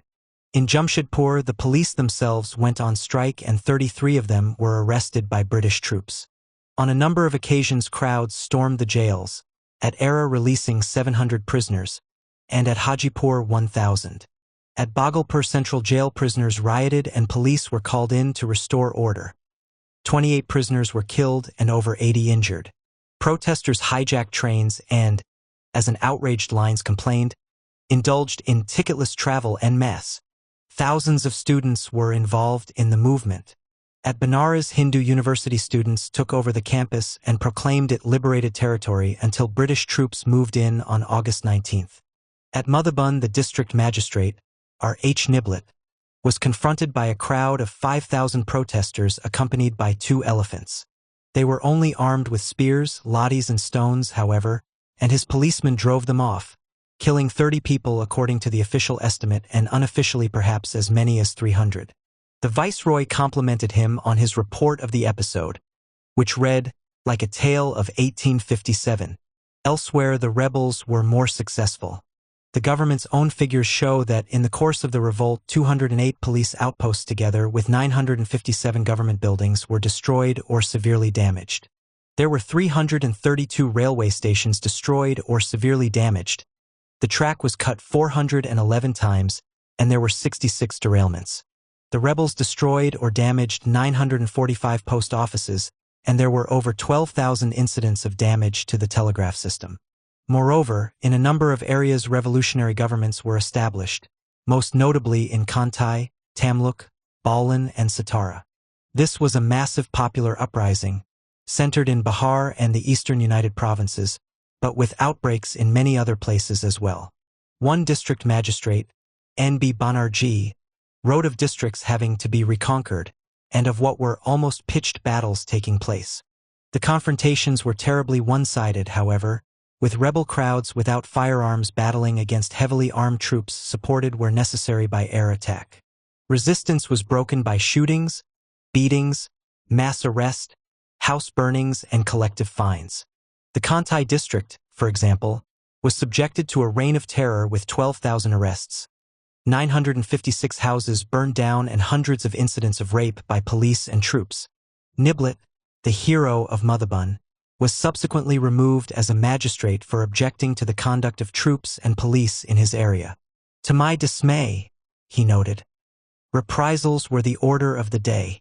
He complained of police in another district carrying out a pogrom. They set fire to villages for several miles, and then crossed into his district to burn more villages. On another occasion, 19 men were arrested when they were found near the railway by a military patrol. Without any other evidence than suspicion, to his horror, they were sentenced to 30 stripes with the whip and 7 years imprisonment. The whipping was immediately carried out in the marketplace. Officials were given instructions to set fire to houses of all with Congress leanings. He was transferred after describing government policy as official arson. By the time the revolt was finally crushed, over 90,000 people had been arrested, many of them to be held until after the war. Arthur Greenwood, the deputy leader of the Labour Party, told the House of Commons that Quit India prisoners could hardly be said to be in prison at all because of the luxurious conditions they were held in. After the war, one of the leaders of the CSP, Ramanohar Lohia, told Harold Lasky that on his capture, he had been ill-treated in one way or another for over 4 months. I was kept awake day after day, night after night, the largest single stretch running into 10 days, if beating and bastinadoing, beating the soles of the feet, to death or near about it, and forcing the human mouth to the uses of a sewer were alone to be considered atrocities. These and worse took place. There were prisoners who died through beating and ill treatment. The official figure for the number of rebels killed by troops and police during the suppression of the revolt was 1,060. But this figure is part of the attempt to minimize the outbreak. Nehru gave a figure of 10,000 killed, but other estimates go as high as 25,000. The real figure will never be known. By the end of September 1942, the popular uprising in the countryside had been crushed. Those militants and activists, often CSP members, still at large, established an underground resistance that continued organizing against the British and tried to initiate a guerrilla war. In Bombay, CSP militants, led by Lohia, operated a secret radio station broadcasting revolutionary propaganda that survived for 88 days before capture by the police. The underground produced revolutionary newspapers and bulletins, Quit India, War of Independence, Revolt, and others, that kept up a propaganda barrage. In early September, a central directorate was established to organize and coordinate the movement. The cause was given a tremendous boost in October when the CSP leader, Jayapraksh Narayan, escaped from prison. He became the most forceful advocate of armed resistance. Bands of resistance fighters, the Azad Dastas, were operating in many areas, harassing the British authorities and the police, and Narayan hoped to pull them together into an underground army. They saw themselves as the equivalent of the guerrillas in occupied Europe, continuously harassing the Hitler regime. Their objective in occupied India was the complete paralysis and demoralization of British rule. Narayan issued a series of revolutionary letters making clear the political stance of the resistance. On September 1, 1943, his second letter was issued from somewhere in India. He wrote, "The war can be truly ended by the common people of the world, but their voice is stifled. Russia, which could have become the champion of the common man, has herself suppressed him at home and disowned him abroad by truckling to the imperialists and supercapitalists of Anglo-America. Neither Allied nor Axis victory is our aim, nor do we pin our hopes on either. We work for the defeat both of imperialism and fascism by the common people of the world, and by our struggle we show the way to the ending of wars and the liberation of the black, white, and yellow." The revolutionary underground never developed beyond small bands engaged in sporadic activity. It was never a serious threat to British rule. Narayan himself was recaptured by the British on September 18, 1943. He was not released until April 1946. The Quit India revolt, for obvious reasons, hardly figures in British histories of the Second World War. The repression of the movement is a stark contradiction of the principles for which Britain was supposedly fighting. Although it went down to defeat, nevertheless the revolt seriously shook the empire. There were serious doubts as to whether British rule would survive another such challenge. The final judgment on British rule in India. India still had to face the greatest disaster to befall the country in the 20th century. The Bengal famine of 1943–44. This was the product of food shortages brought about by the war. Imports of food grains from Burma were cut off by the Japanese occupation, and the system of distribution for domestic supplies broke down. For the peasantry, a large number of whom lived at or below subsistence level at the best of times, the consequences were catastrophic. In Bengal, the price of rice rose from 7.5 rupees (Rs. a mond in November 1942 to 29.7 rupees in May 1943, and by October that year to as much as 80 rupees in some places. The poor could not afford to feed themselves and began to starve. Tens of thousands trekked to Calcutta, only to die on the city streets. The British administration, in the words of one historian, responded with a callous disregard of its duties in handling the famine. Not only were no steps taken to provide against famine, but India continued exporting food grains to Iran at the rate of 3,000 tons a month throughout 1942. The result was a terrible death toll from starvation and disease in 1943 to 44 that totaled more than 3.5 million men, women, and children. This was, as Nehru put it, the final judgment on British rule in India. When Lord Wavell succeeded Linlithgow as viceroy, he was appalled at how little had been done to provide famine relief. Part of the problem was Churchill, who seemed to regard famine relief as appeasement of the Congress. On one occasion, when presented with details of the crisis in Bengal, Churchill commented on Indians breeding like rabbits. As far as he was concerned, the starvation of anyhow underfed Bengalis is less serious than sturdy Greeks, a sentiment with which Amory concurred. Wavell himself informed London that the famine was one of the greatest disasters that has befallen any people under British rule. It was, he warned, doing incalculable damage to our reputation. The government was unmoved. Later, when he was attending a cabinet meeting in London, April 1945, Wavell had brought home to him the very different attitude towards feeding a starving population when the starvation is in Europe rather than India. When Holland needs food, ships will of course be available, quite a different answer to the one we get whenever we ask for ships to bring food to India. The previous September, Lord Mountbatten, the British commander-in-chief in Southeast Asia, had made available 10% of his shipping allocation to carry food to India. Churchill had responded by cutting his allocation by 10%. Churchill's attitude was quite explicitly racist. He told Amory, "I hate Indians. They are a beastly people with a beastly religion." On another occasion, he insisted that they were the beastliest people in the world next to the Germans. Amory was bemused by his curious hatred of India and concluded that he was really not quite normal on the subject. Indeed, Amory was not sure whether on this subject of India he is really quite sane. Provoked beyond endurance by Churchill's bigotry, Amory, on one occasion, said, "I didn't see much difference between his outlook and Hitler's." Amory, it is worth reminding the reader, was not a liberal or progressive, but a hard-nosed right-wing imperialist. And it was not just to Amory that Churchill made his feelings clear. In February 1945, he told his private secretary, John Colville, that the Hindus were a foul race, and he wished Bert Harris could send some of his surplus bombers to destroy them. Somewhat predictably, Churchill's part in the failure of famine relief in Bengal, one of the great crimes of the war, is not something that his innumerable biographers have been concerned to explore. This is really quite disgraceful.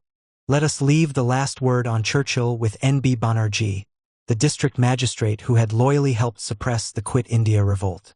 In his memoirs, he writes bitterly of how in the victory broadcast of May 13, 1945, Churchill had thanked Australia, Canada, and New Zealand for their contribution to the war effort, but could not bring himself to mention India, although she provided more in men and material than the rest put together. The end of British rule. According to Clement Attlee, India's independence was the fulfillment of Britain's mission in India. It was the final step in a long journey whereby the British had led India towards freedom. Indeed, Attlee cast himself in the role of India's liberator.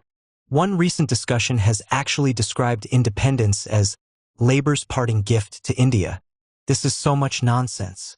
The Labour government successfully constructed what one historian has called an invented tradition to disguise the fact that independence had to be given on terms that would have been considered totally unacceptable up until 1947. And, of course, it has been used ever since to endow the 1945-51 Labour government with a completely unjustified reputation for being, at least, progressive as regards imperial policy, if not actually anti-imperialist. As Anita Inder Singh has pointed out, the Labour government's anti-imperialist reputation is, in fact, rather puzzling, not least because after 1947 Britain still possessed the rest of her empire and had every intention of holding on to it.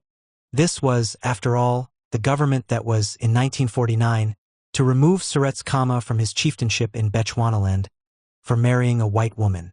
Fenner Brockway considered it beyond belief that a Labour government could act in such a way. Unfortunately not. One of its most senior ministers, Herbert Morrison, the man thought most likely to succeed Attlee as party leader, considered the British Empire to be the jolly old empire and described talk of self-government for many colonies as ignorant, dangerous nonsense.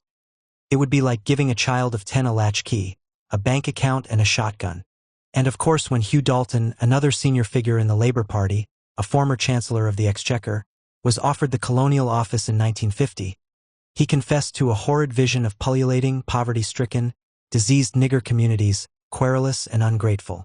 There were, of course, some Labour MPs and many rank-and-file party members who were anti-imperialist, but this was never the motivation of the 1945 to 1951 Labour government. What was the Indian policy of the Labour government that took power at the end of July 1945? They intended to concede self-government, but were nevertheless determined to keep India within Britain's informal empire.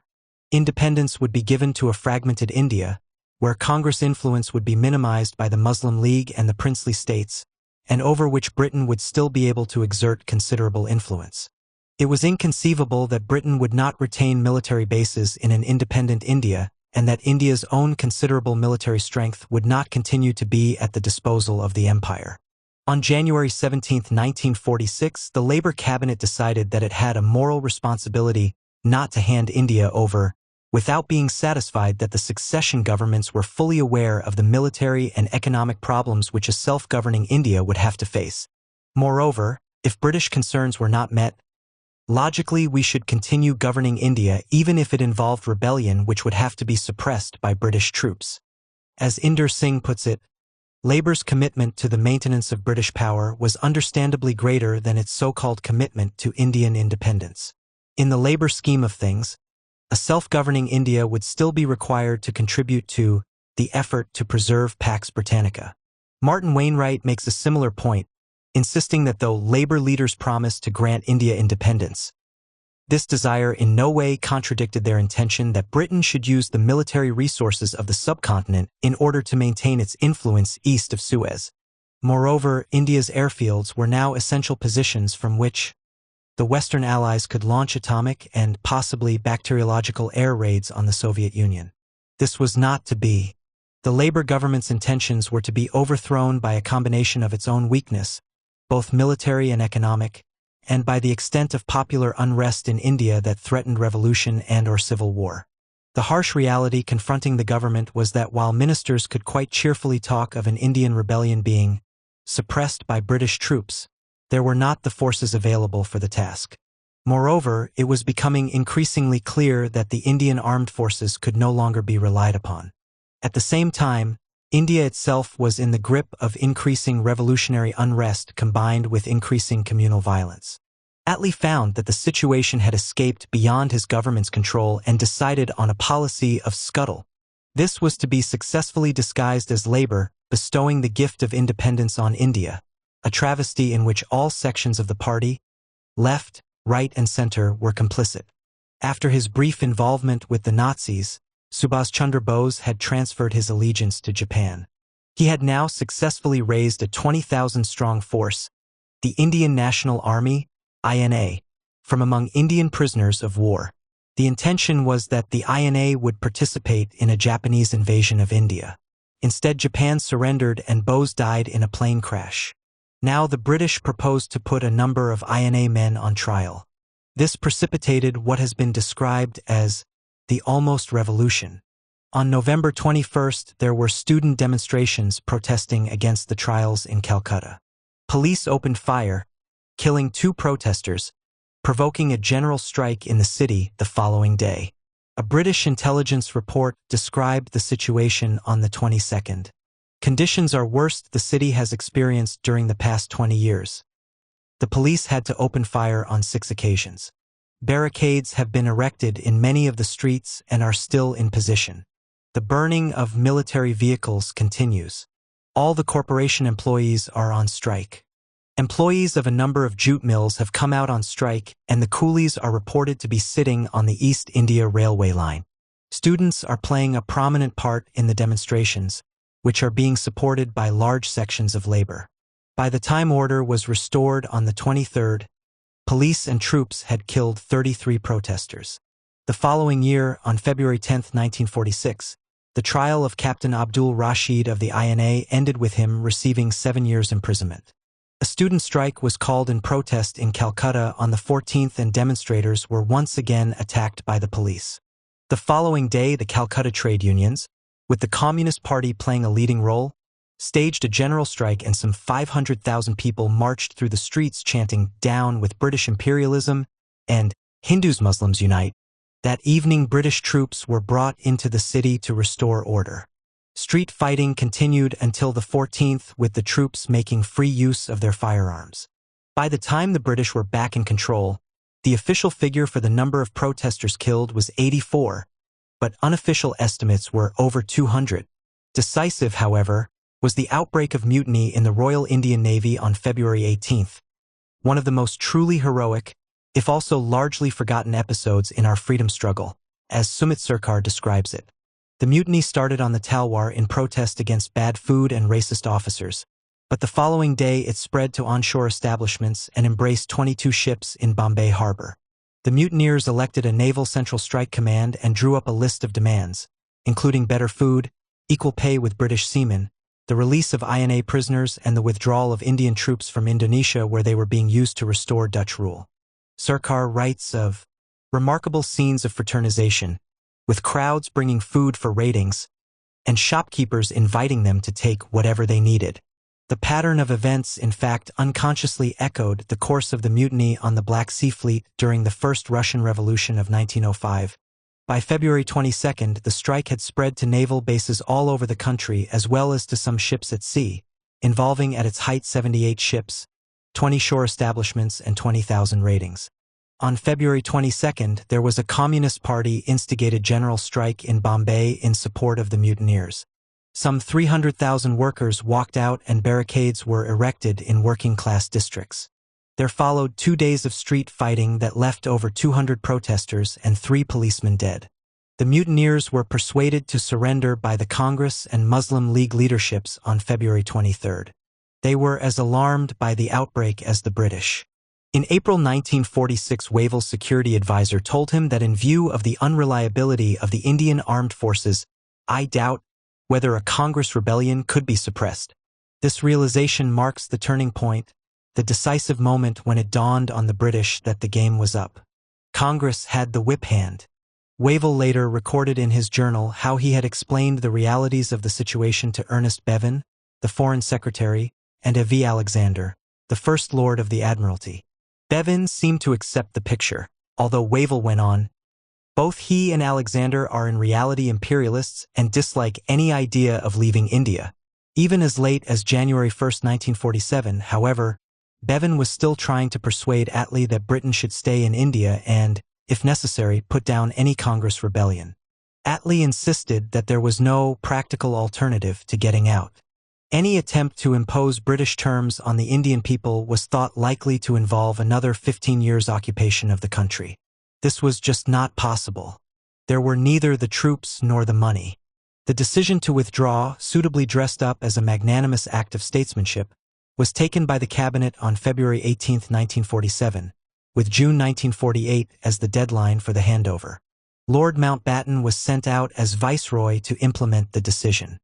He presented Nehru with the government's rather obviously named Plan Balkan in May 1947, but this was completely unacceptable. The British backed down.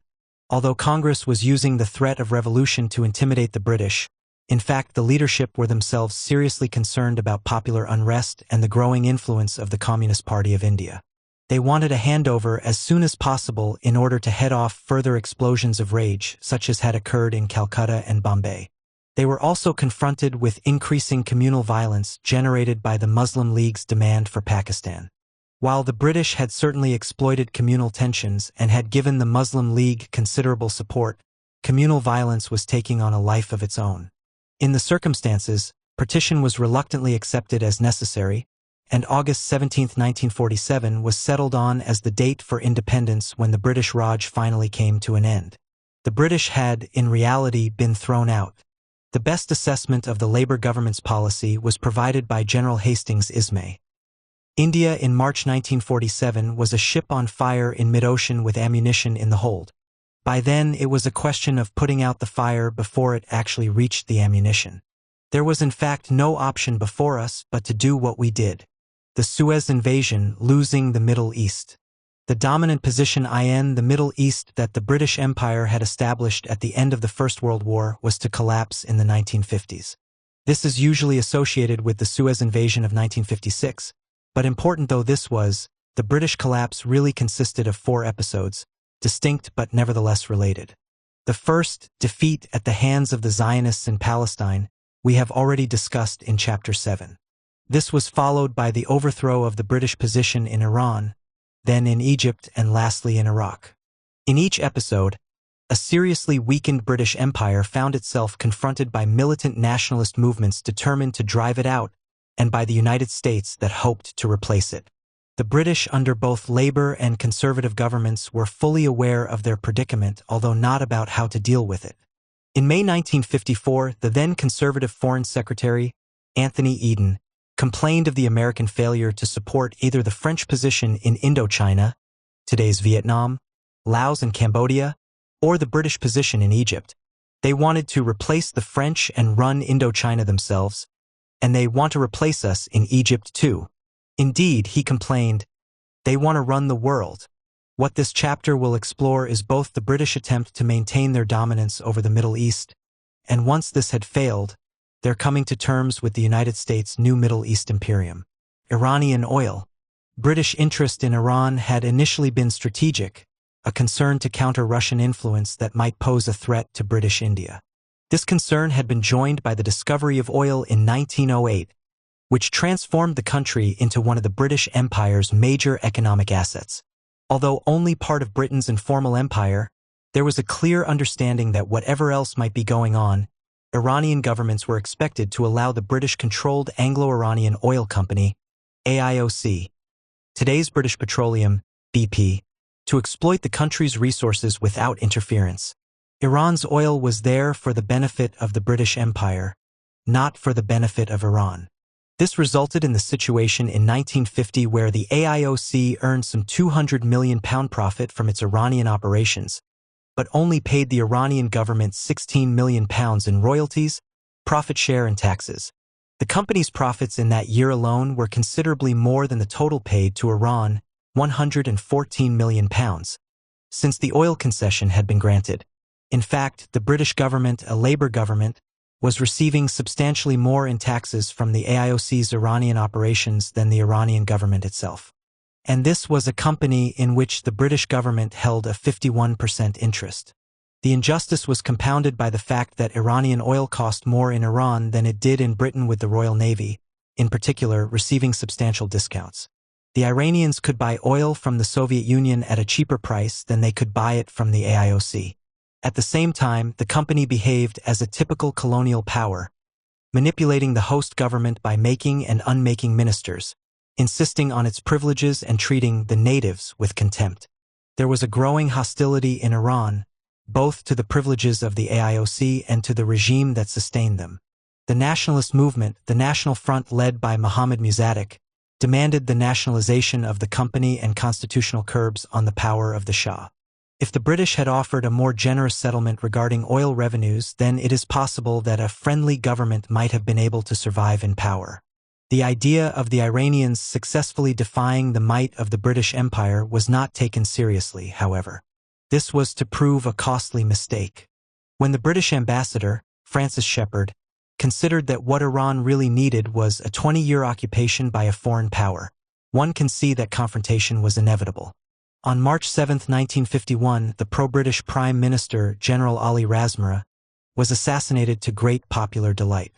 While the Shah and the British looked around for a suitable strongman to seize the premiership and take control of the country, the Iranian parliament, the Majlis, voted to pardon the assassin.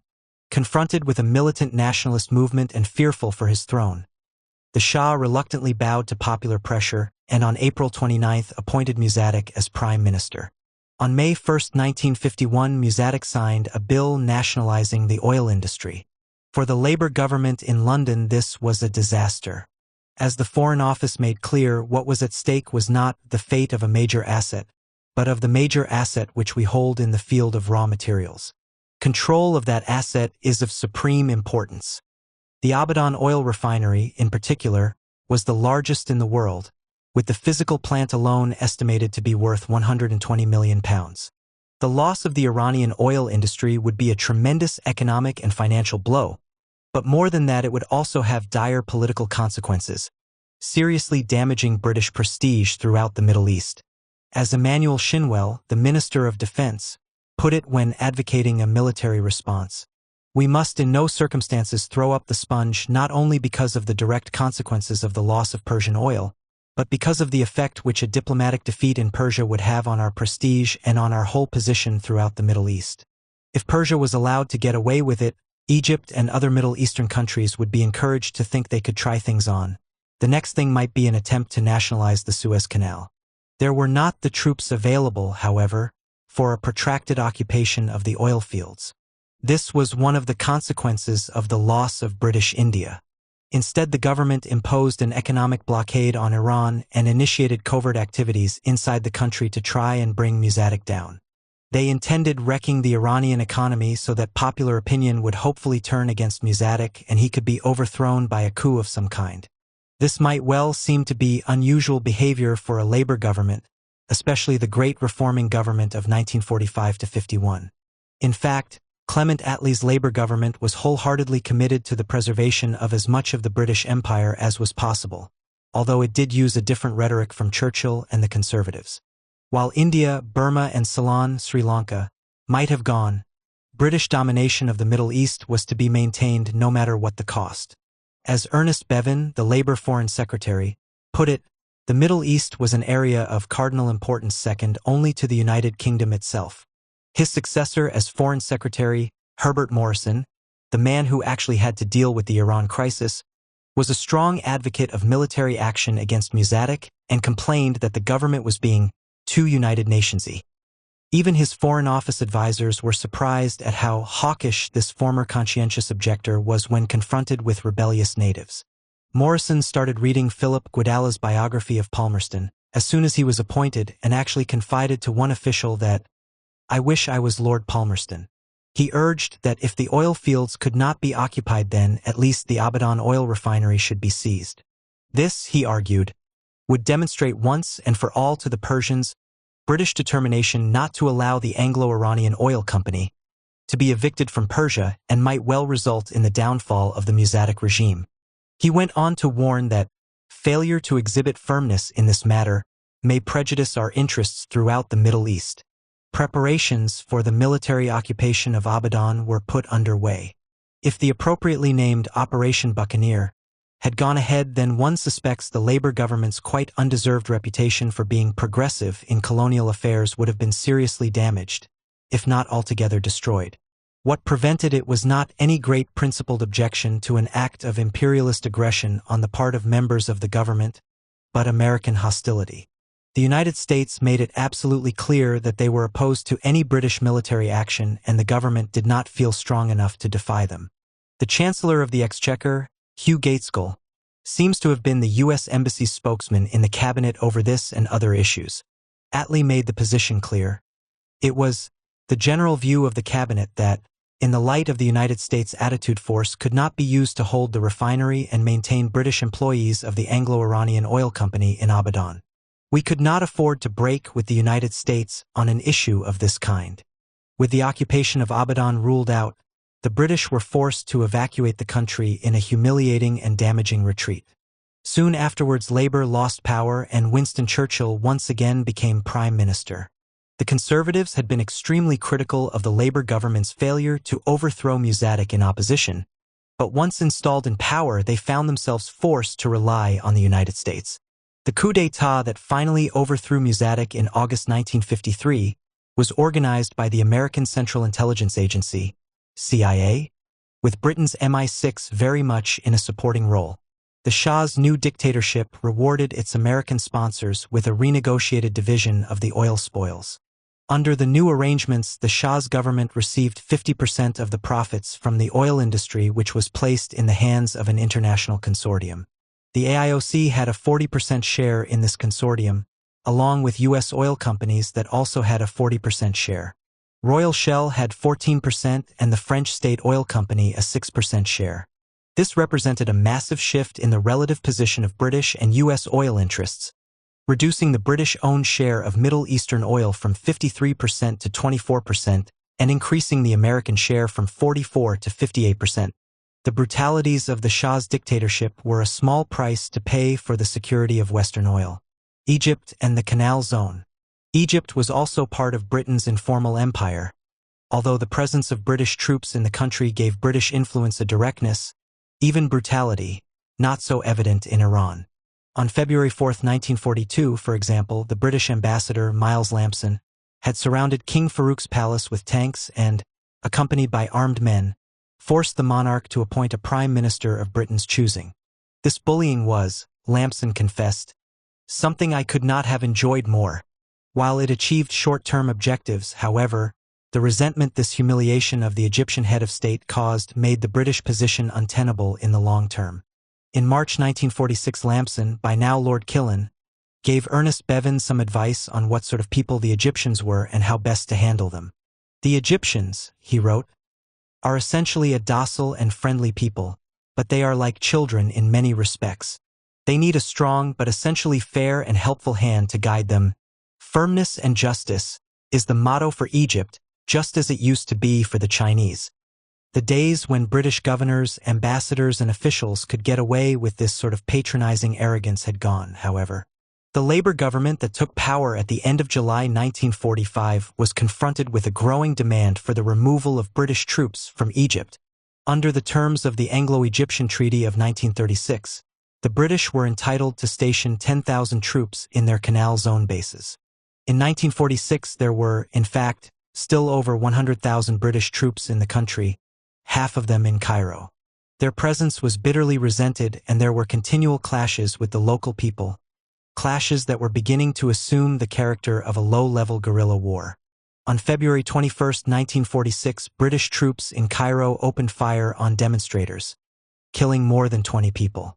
This provoked demonstrations and protests throughout the country.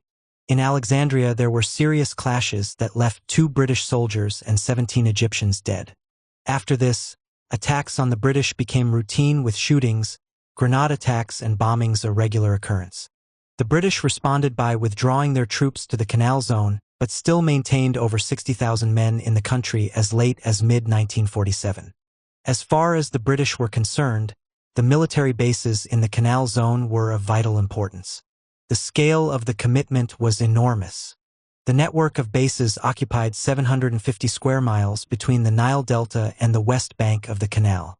It was, according to one historian, the world's most elaborate military complex and boasted regional communications networks, 10 airfields and a facility for seaplanes, docks, a railroad system, 50 engines and 900 coaches, depots for ammunition, ordnance, railroad trucks, and thousands of cars, trucks, motorcycles, and armored carriers, along with medical and general stores, assembly plants and factories, for jerrycans and clothing, among other commodities, repair shops for everything from vehicles to surgical equipment, power stations, water filtration plants and distribution, outlets for water, coal and oil, including storage tanks, pipelines, and filling stations.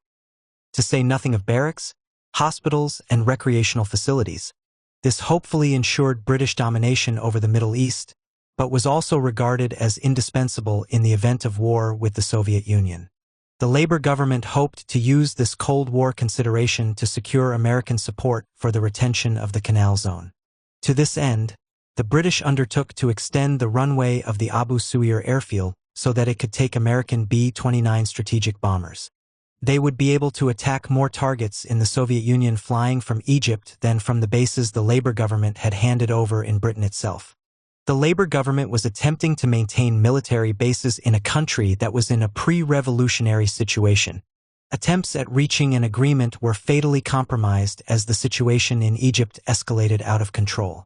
The situation finally came to a head on October 8, 1951, when the Egyptian government unilaterally annulled the 1936 treaty and demanded British evacuation. The British responded with a show of strength, pouring troops into the country in an attempt to intimidate the Egyptians. By early November, troop levels were again up to over 60,000 men. They took up positions in the Canal Zone and threatened the reoccupation of the whole country.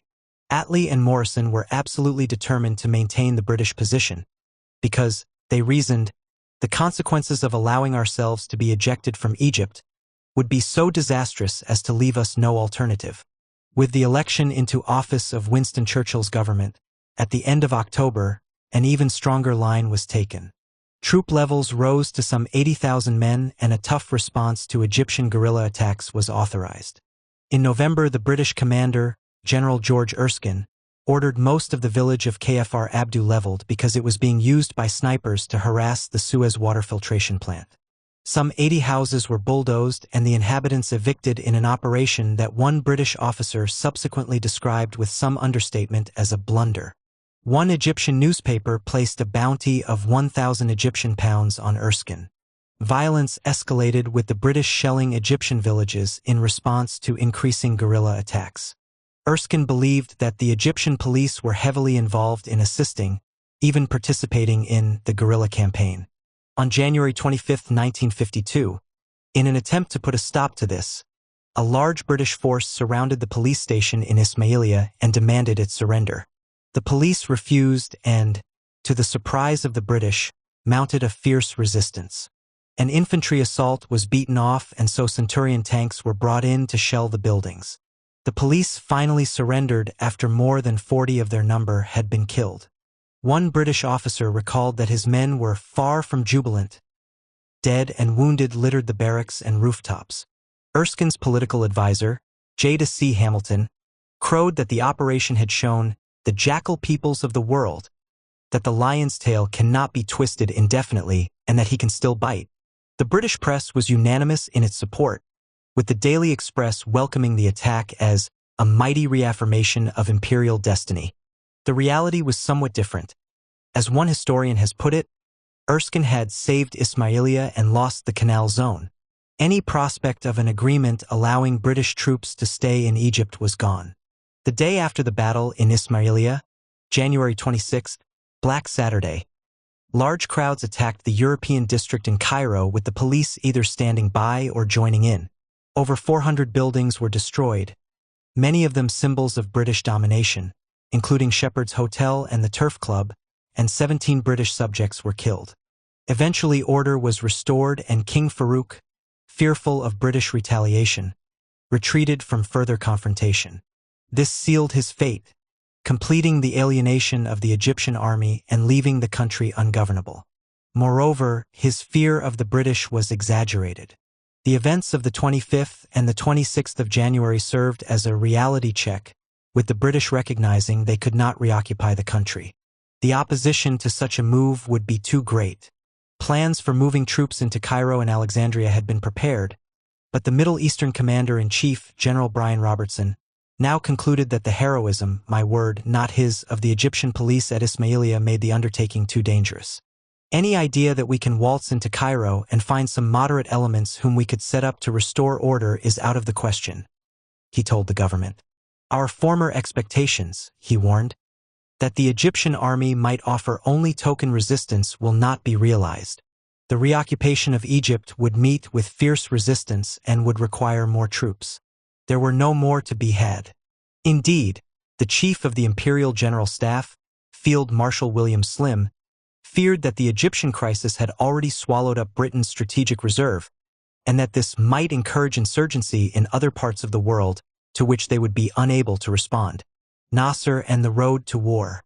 On July 23, 1952, a secret society organized within the Egyptian army, the Free Officers, staged a coup that overthrew Farouk. They installed a Revolutionary Command Council (RCC), headed by General Mohammed Neguib, in power. The dominant figure within the RCC, however, was Colonel Gamal Abdel Nasser, who was soon to supersede Neguib.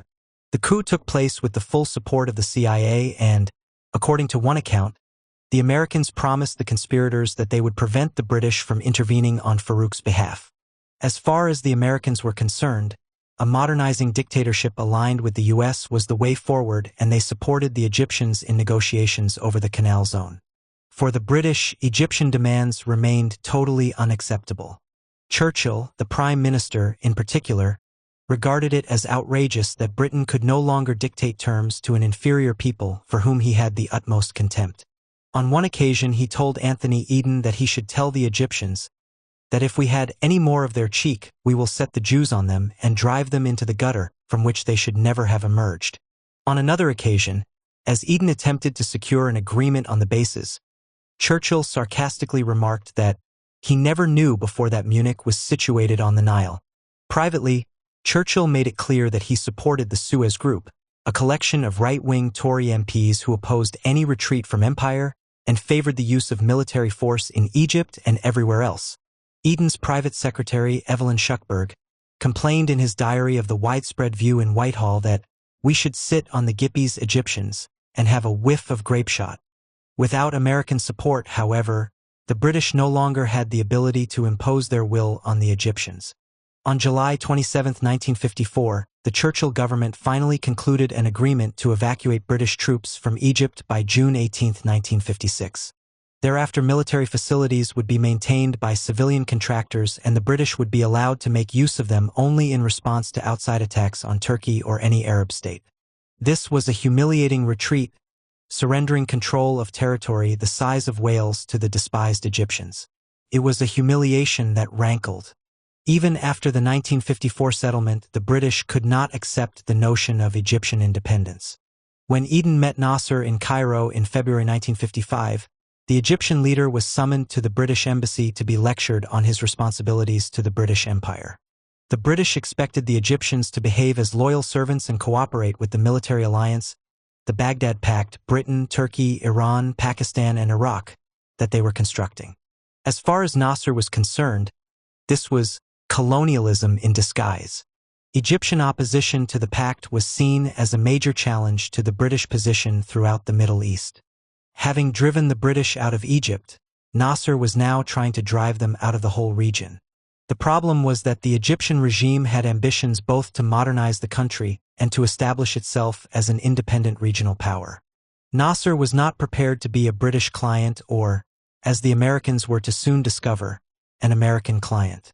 Instead, he hoped to adopt a neutralist stance in the Cold War, committed to neither side but playing the Russians and the Americans off against each other to Egypt's advantage. This was not acceptable.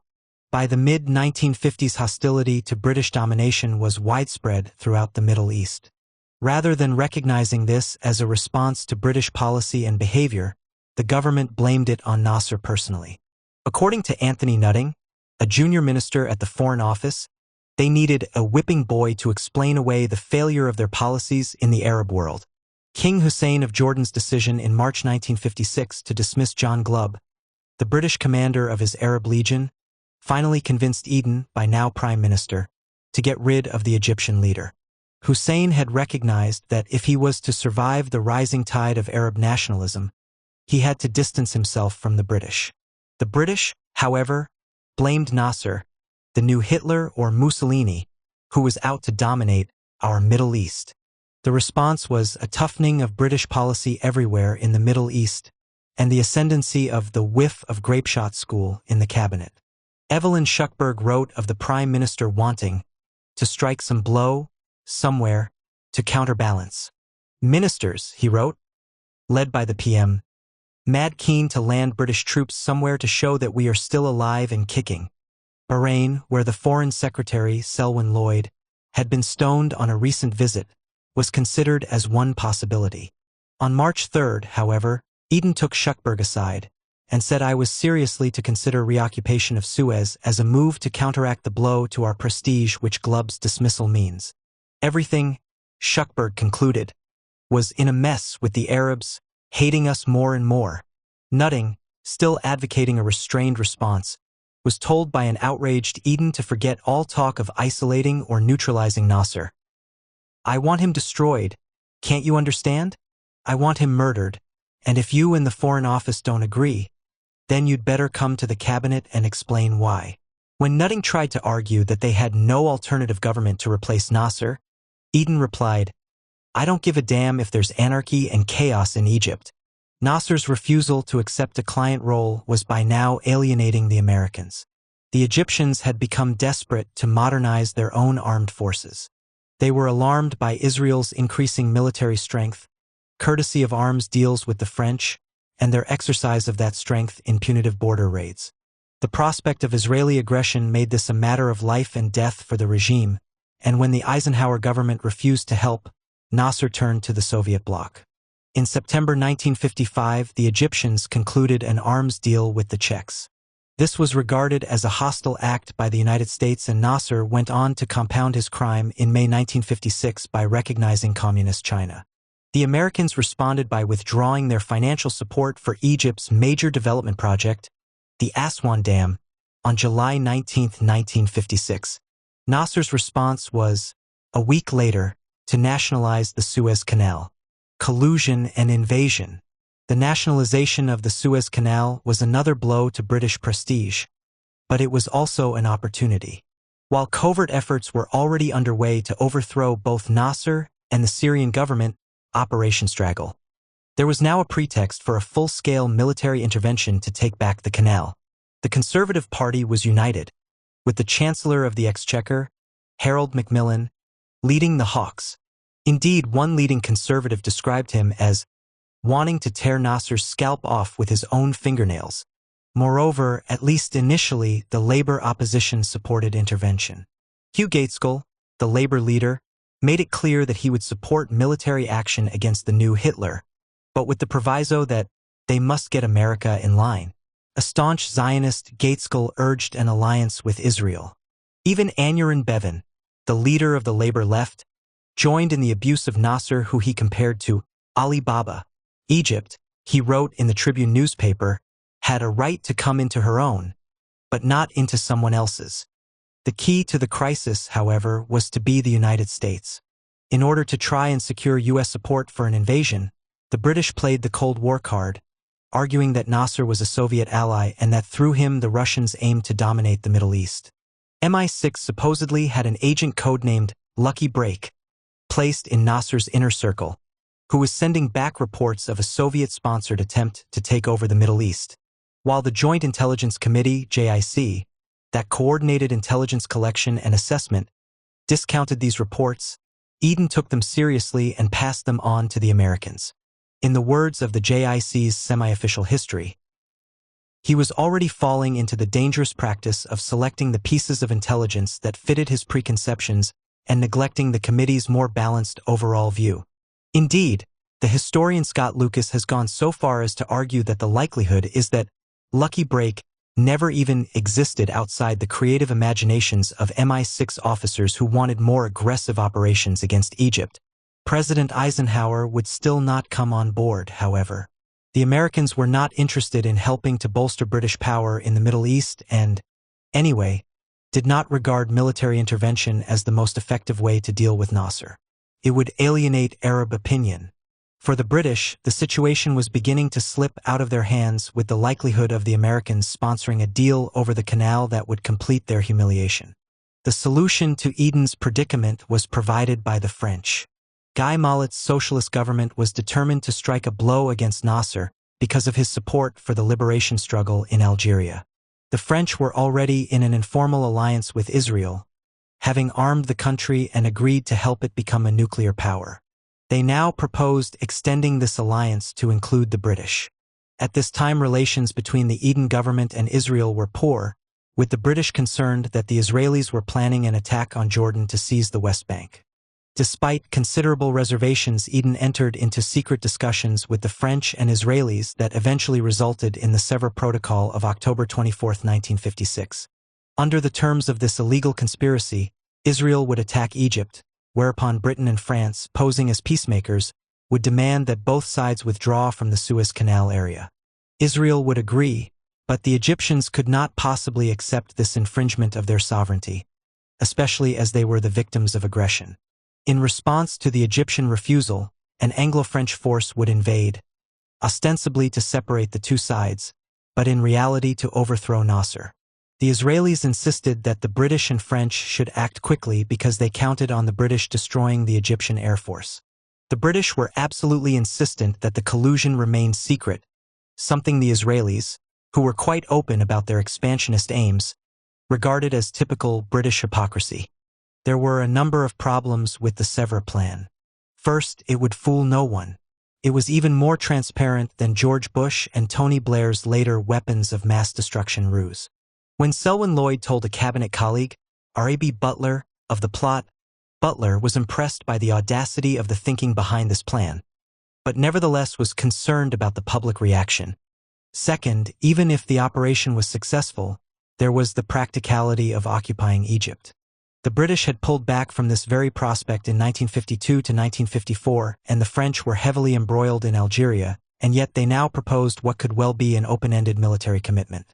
Humphrey Trevelyan, the British ambassador in Cairo, warned that invasion would be greeted with guerrilla warfare, and it would be difficult for us to disengage without long and widespread operations. No government set up by the occupying forces would last. The British ambassador in Paris, Gladwin Jebb, later acknowledged the sheer impossibility of occupying Egypt for very long, and doubted whether we could succeed in establishing a stooge government in Cairo capable of carrying on after the withdrawal of our troops. In retrospect, he concluded that the Suez venture on any rational calculation did not make very much sense. The Suez invasion was not, however, based on any rational calculation. Nasser, for example, could not believe that the British would commit the one unforgivable sin of joining with Israel in an attack on an Arab country. It would irreparably damage their prestige and interests in the Middle East. Why then did Eden take the gamble? It was an act of desperation by a government that believed the British position in the Middle East was lost unless some dramatic stroke could rescue it. The Americans could not be relied on, British influence was in decline, but perhaps a military demonstration could turn the situation round. The British state no longer had either the financial or the military strength for such demonstrations, but the conservatives refused to face up to this. In the event, the Suez invasion was to prove a testimony to British weakness. There was, of course, a third problem with the Sèvres plan. The United States were to be kept in the dark in the belief that they would oppose any attack on Egypt if they knew in advance, but would have to support it if it was an accomplished fact. After all, the British government had supported the Americans over the CIA-inspired coup that overthrew President Arbenz in Guatemala in June 1954, even to the extent of covering up the sinking of a British freighter by CIA aircraft. Surely the Americans would reciprocate. As far as the Americans were concerned, however, this was one-way traffic. One of those who assured Eden that the Americans would go along with the invasion once it was underway was Harold Macmillan. As he later acknowledged, this was a profound miscalculation. The Israelis launched their surprise attack on Egyptian positions in Sinai on October 29. French collusion was hardly disguised with French aircraft supporting the attack from Israeli airfields from day one. The British, however, were desperate to maintain the pretense. The Anglo-French ultimatum was presented to both sides the following day. Nutting, who resigned from the government in protest, later wrote, "If proof were needed of collusion between Britain and the aggressor, it was written plainly enough in the timing of the ultimatum, which demanded that both belligerents withdraw to a distance of 10 miles from the canal at a moment when the Egyptian army was still engaging the Israelis at distances between 75 miles and 125 miles to the east of the canal. This meant, at the moment of its issue, the powers who were pretending to put a stop to the fighting by separating the belligerents were ordering one of them, and the victim of aggression at that, to withdraw up to 135 miles, while the other, who happened to be the aggressor, was told to advance on all fronts between 65 and 115 miles. The Egyptians rejected the ultimatum and the British bombers began their attacks. The actual invasion began on November 5 with paratroop landings followed by a seaborne assault on Port Said. The following day, the British and the French agreed to a ceasefire. The decisive factor in defeating the Israeli Franco-British attack on Egypt was the hostile stance taken by the United States. Eisenhower reacted to the invasion with fury. The Americans were not prepared to tolerate independent action on this scale on the part of the British. Not only did they not want any revival of British power and influence in the Middle East, but they were afraid that Britain's old-fashioned imperialism would play into the hands of the Russians. Accordingly, the United States took the lead in condemning the invasion and backed this up with financial and oil sanctions. This forced the British to accept a ceasefire without any of their political or military objectives having been gained. When British troops finally withdrew on December 22, 1956, Nasser was still in power, a popular hero throughout the Arab world. American hostility was also the decisive factor in the labor opposition's decision to oppose the invasion. Although Gaitskell grounded his opposition on the UN Charter, there can be no serious doubt that if the United States had supported the attack on Egypt, so would he. Many Labor MPs and most rank-and-file party members would have opposed it regardless, but they certainly did not have as much influence with the party leadership at this time or subsequently as the American embassy. Conservative hardliners have always claimed that, were it not for the Americans, the Suez invasion would have been a great success. Julian Amory, for example, insisted that if operations had continued for only another 48 hours, we would, in my judgment, have toppled Nasser and seen the emergence of a new Egyptian regime. Nasser would have fled, probably to the Soviet Union. A much better case can be made that Eisenhower actually saved the British government from a quagmire. The Egyptians had prepared for guerrilla war, distributing arms to the people, including all the weapons the British had stored in the Canal Zone bases. Nasser ordered the assassination of collaborators, and he put on a display of personal courage and determination that the likes of Amory refused to believe any Egyptian capable of. Moreover, the British and the French had already met determined resistance in Port Said that was put down with considerable violence. Taking the city cost the lives of 11 British and French soldiers and between 650 and 1,000 Egyptians, mainly civilians. The ceasefire agreed on November 6 did not stop guerrilla attacks on the occupation forces, which continued up until the moment of the final evacuation. If the British had been successful in installing a stooge government in Cairo, they would have faced protracted resistance across the country. The chief of the Imperial General Staff estimated that to hold Egypt would take 8 divisions and 500 military government officers. A bloody, protracted guerrilla war would have led to attacks on the British throughout the Middle East. One consequence of this would almost certainly have been the continuation of conscription into the 1960s. Success in 1956 would have been an even bigger disaster than failure. One last point worth making is that those responsible for the collusion never admitted to it, even after it was common knowledge. Eden, Macmillan, and Lloyd all denied that there had been any conspiracy. This is, of course, perfectly understandable when one considers that they had conspired to make an unprovoked attack on Egypt under the guise of peacekeeping, no less. This is really quite breathtaking. Nevertheless, Lord Kilmuir insisted, the wild accusations of collusion between the British, French, and Israeli governments which were hurled by the Labour Party had absolutely no foundation in fact. Kilmuir, it is worth remembering, was a former Attorney General, Home Secretary and Lord Chancellor, an absolute pillar of the establishment, a man of unimpeachable integrity. And yet here we have absolute proof that he lied through his teeth until the day he died. Aftermath. How did the British government respond to the absolutely ruthless way that Eisenhower crushed their imperial pretensions? The contrast with France is interesting. The French responded with a goalless strategy of refusing to accept subordination to the United States and attempting instead to build up Western Europe as a rival to the American Imperium. The British were to consider such a response themselves, with Selwyn Lloyd putting forward the goalless alternative. He was never to forgive the Americans for Suez, and even in his posthumously published memoirs insisted that they had let us down on every occasion, when even silence from them would have helped. This had been evident even before 1956. He blamed the loss of Iran on them, and he characterized the U.S. State Department's anti-British attitude as a mixture of anti-colonialism and hard-headed oil tycoonery. In early January 1957, Lloyd presented his grand design to the cabinet. He proposed a closer military and political association between Britain and Western Europe. He went so far as to suggest that Britain could pool our resources with our European allies so that Western Europe as a whole might become a third nuclear power comparable with the United States and the Soviet Union. What Lloyd was urging was a revolutionary shift in grand strategy whereby the British state committed itself to building up Western Europe as a means for protecting British interests throughout the world, as, in fact, a rival imperium to both the Soviet Union and the United States. This had some support within the Conservative Party at the time, and still has today, but Macmillan decided instead on the alternative course of voluntary subordination to the United States that was dignified as a special relationship. In Macmillan's memoirs, he revealingly entitles the chapter on the Suez Invasion, "The Anglo-American Schism." This is not how he saw it at the time, when destroying Nasser would have been a more appropriate title, but it was certainly how he came to regard the crisis subsequently.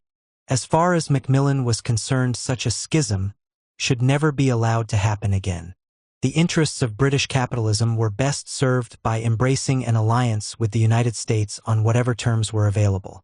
Whereas previous governments had hoped for an alliance of equals, Macmillan accepted that this was not realistic.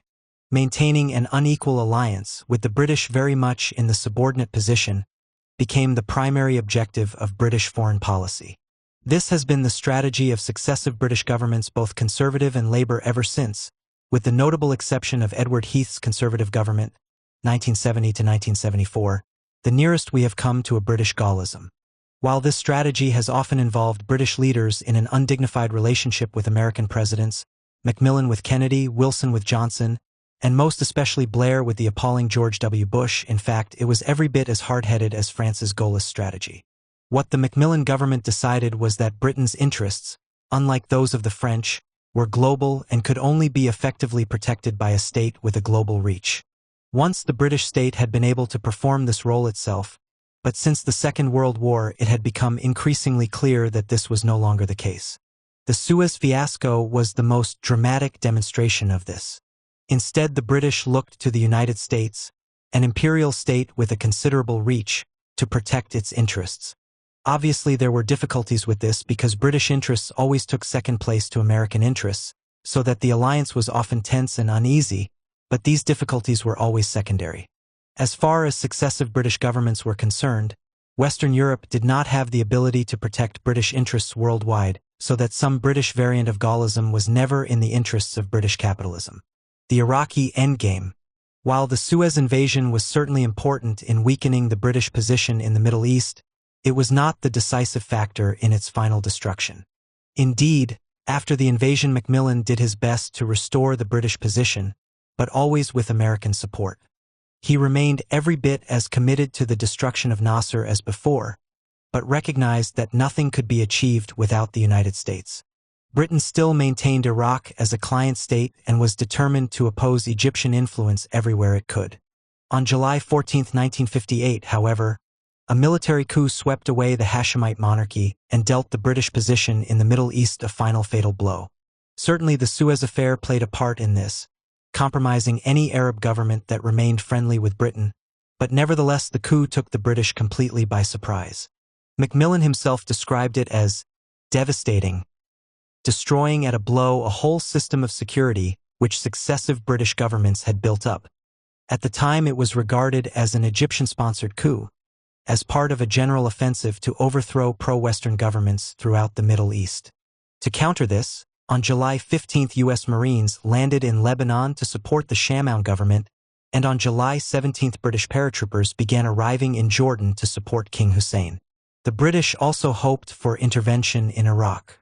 Macmillan tried to persuade Eisenhower to agree to an Anglo-American invasion, but the Americans were not prepared to go that far.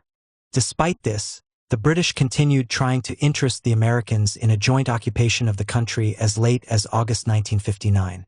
British plans were advanced enough for it to be proposed that the Americans should occupy Baghdad, while the British occupied Basra. Britain acting alone was not even considered. As it was, the new Iraqi regime quickly distanced itself from the Egyptians. Its provenance was nationalist rather than Nasserist, and the British followed the American lead and came to terms with it. This proved only a short-lived friendship, and in 1963 the CIA supported a coup carried out by the Ba'ath Party. A coup whose ultimate beneficiary was, of course, Saddam Hussein. Crushing the Mau Mau in Kenya. The British campaign to crush the Mau Mau rebellion in the 1950s has become a byword for colonial brutality. Although not so well known as the French campaign in Algeria or the American campaign in Vietnam, nevertheless, in terms of the intensity and violence of the repression, the war in Kenya easily stands comparison and in some respects was worse. The British were just better at covering it up. Why, though, was decolonization in Kenya such a bloody affair compared to Britain's other African colonies? The answer is provided by the presence of white settlers, an armed community of white racists that was prepared to resist even the most minimal concessions to the black population, let alone majority rule and independence. While the British government was, however reluctantly, to hand over power to black governments, in Ghana in 1957, Nigeria in 1960, Tanganyika in 1961, and Uganda in 1962, with minimal violence, in Kenya the settlers offered fierce resistance that was to cost thousands of lives. The British attempt to sustain settler rule in Kenya led to an unprecedented attempt to crush and cow the African population. The violence of this attempt was a product of the manner in which the colony had originally been established. According to Elspeth Huxley, the best-known settler apologist, no country in the empire has ever been opened up and settled with so little bloodshed and with the maintenance of such friendly relations with the native population. The realities of conquest starkly contradict this. Pacification. The British had established their East African Protectorate in 1895 primarily for strategic reasons, but subsequently decided to open up the territory for white settlement. To persuade the African population to accept this required their large-scale slaughter by a succession of punitive expeditions. An expedition mounted against the Kikuyu in 1904 killed over 1,500 people. But the official report was doctored on the orders of the commissioner, Charles Elliot, who had the figure reduced to 400. An expedition against the Nandi in 1905 killed 636 people and seized 10,000 cattle and 18,000 goats and sheep. The following year the Nandi were once again attacked, this time with 1,117 killed and 16,000 cattle and 36,000 goats and sheep seized. In 1906, the award of a timber concession to a British partnership meant that the Embu, who thought the land was theirs, had to be dealt with. A punitive expedition duly killed over 400 and seized 3,000 cattle and 4,000 goats and sheep. As a colonial office official piously observed, "Unless we are going to abrogate our civilizing mission in Africa, such expedition with their attendant slaughter are necessary." An expedition against the Kizii in 1905 inevitably involved large-scale loss of African life. A British officer, W. Robert Foran, described the decisive encounter. The machine gun was kept in action so long during this sharp engagement that it became almost red-hot to the touch. Before the Kizii warriors were repulsed, they left several hundred dead and wounded spearmen outside the square of bayonets. This was not so much a battle as a massacre. The Kizii had to be punished again in 1908, but this time offered no resistance, being, according to Foran, under the impression that the tribal surrender had been accepted. Nevertheless, the expedition put in some strenuous work, burning villages, devastating standing crops, capturing livestock and hunting down bolting natives. On this occasion, the reports reaching London caused some concern. One official estimated, extremely conservatively it must be said, that casualties were being inflicted on the Africans by more punitive expeditions in the ratio of 40-1. The colonial undersecretary, Winston Churchill, complained, "I do not like the tone of these reports. It looks like butchery. Surely it cannot be necessary to go on killing these defenseless people on such an enormous scale." The colonial office was actually warned at the time that the settlers, through acts of oppression and cruelty, were trying to provoke trouble, and then to seize the opportunity for general spoliation of African possessions. In April 1908, in the middle of an international scandal over conditions in the Belgian Congo, a report on forced labor in Kenya arrived in London that had noted in the margin, "It must on no account be published." An official who read the report observed, "One might almost say that there is no atrocity in the Congo, except mutilation, which cannot be matched in our protectorate. As far as the men on the spot were concerned, massacre was absolutely necessary." As one practitioner, Richard Meinertzhagen, insisted, when stationed with 100 soldiers amid an African population of some 300,000, in cases of emergency where local government was threatened, we had to act and act quickly. The whites were so few in number that if the African population was to be broken to their will, any resistance had to be bloodily and decisively crushed. Even a severe critic of the settlers such as Norman Lees could still write in 1924 that slaughter was the kindest way of dealing with native risings. Once broken, the Africans were kept cowed by a regime of flogging. Elspeth Huxley, in her best-selling account of an idyllic childhood in the colony, The Flame Trees of Thika, could justify flogging for showing lack of respect on the grounds that respect was the only protection available to Europeans who lived singly, or in scattered families, among thousands of Africans accustomed to constant warfare and armed with spears and poisoned arrows. The least rent or puncture might, if not immediately checked and repaired, split the whole garment asunder and expose its wearer in all his human vulnerability. Of course, when she wrote of respect, she really meant fear. It was recognized, though, that repeated beatings could well be counterproductive, and Lord Cranforth warned against this in his 1912 volume, A Colony in the Making.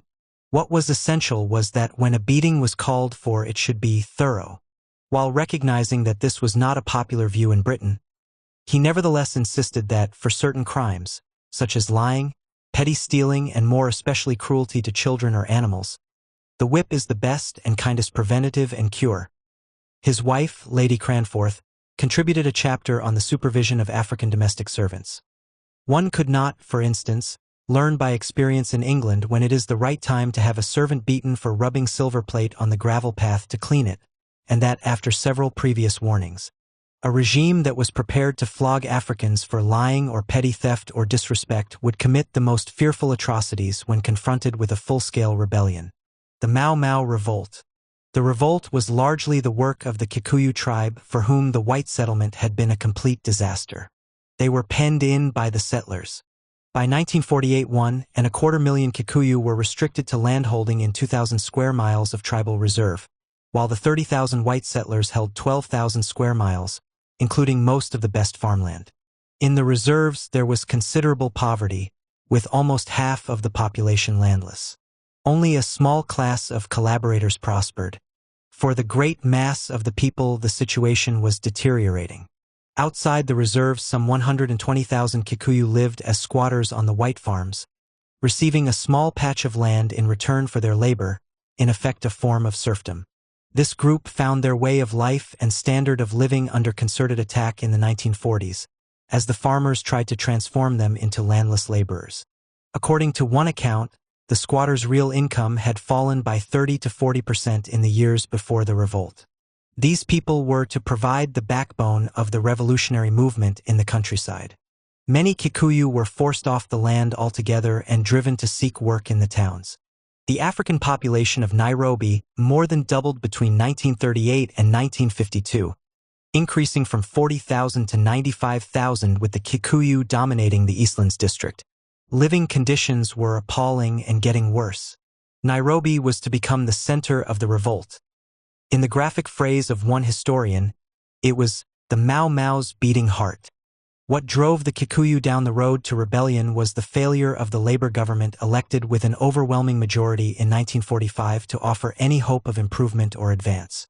When the colonial secretary, James Griffiths, a former miners' union official, visited Kenya in 1951, the moderate Kenya-Africa Union, KAU, repeatedly requested that the African population be given 12 elected representatives on the Legislative Council. Instead, Griffiths offered to increase African representation from 4 to 5 nominees.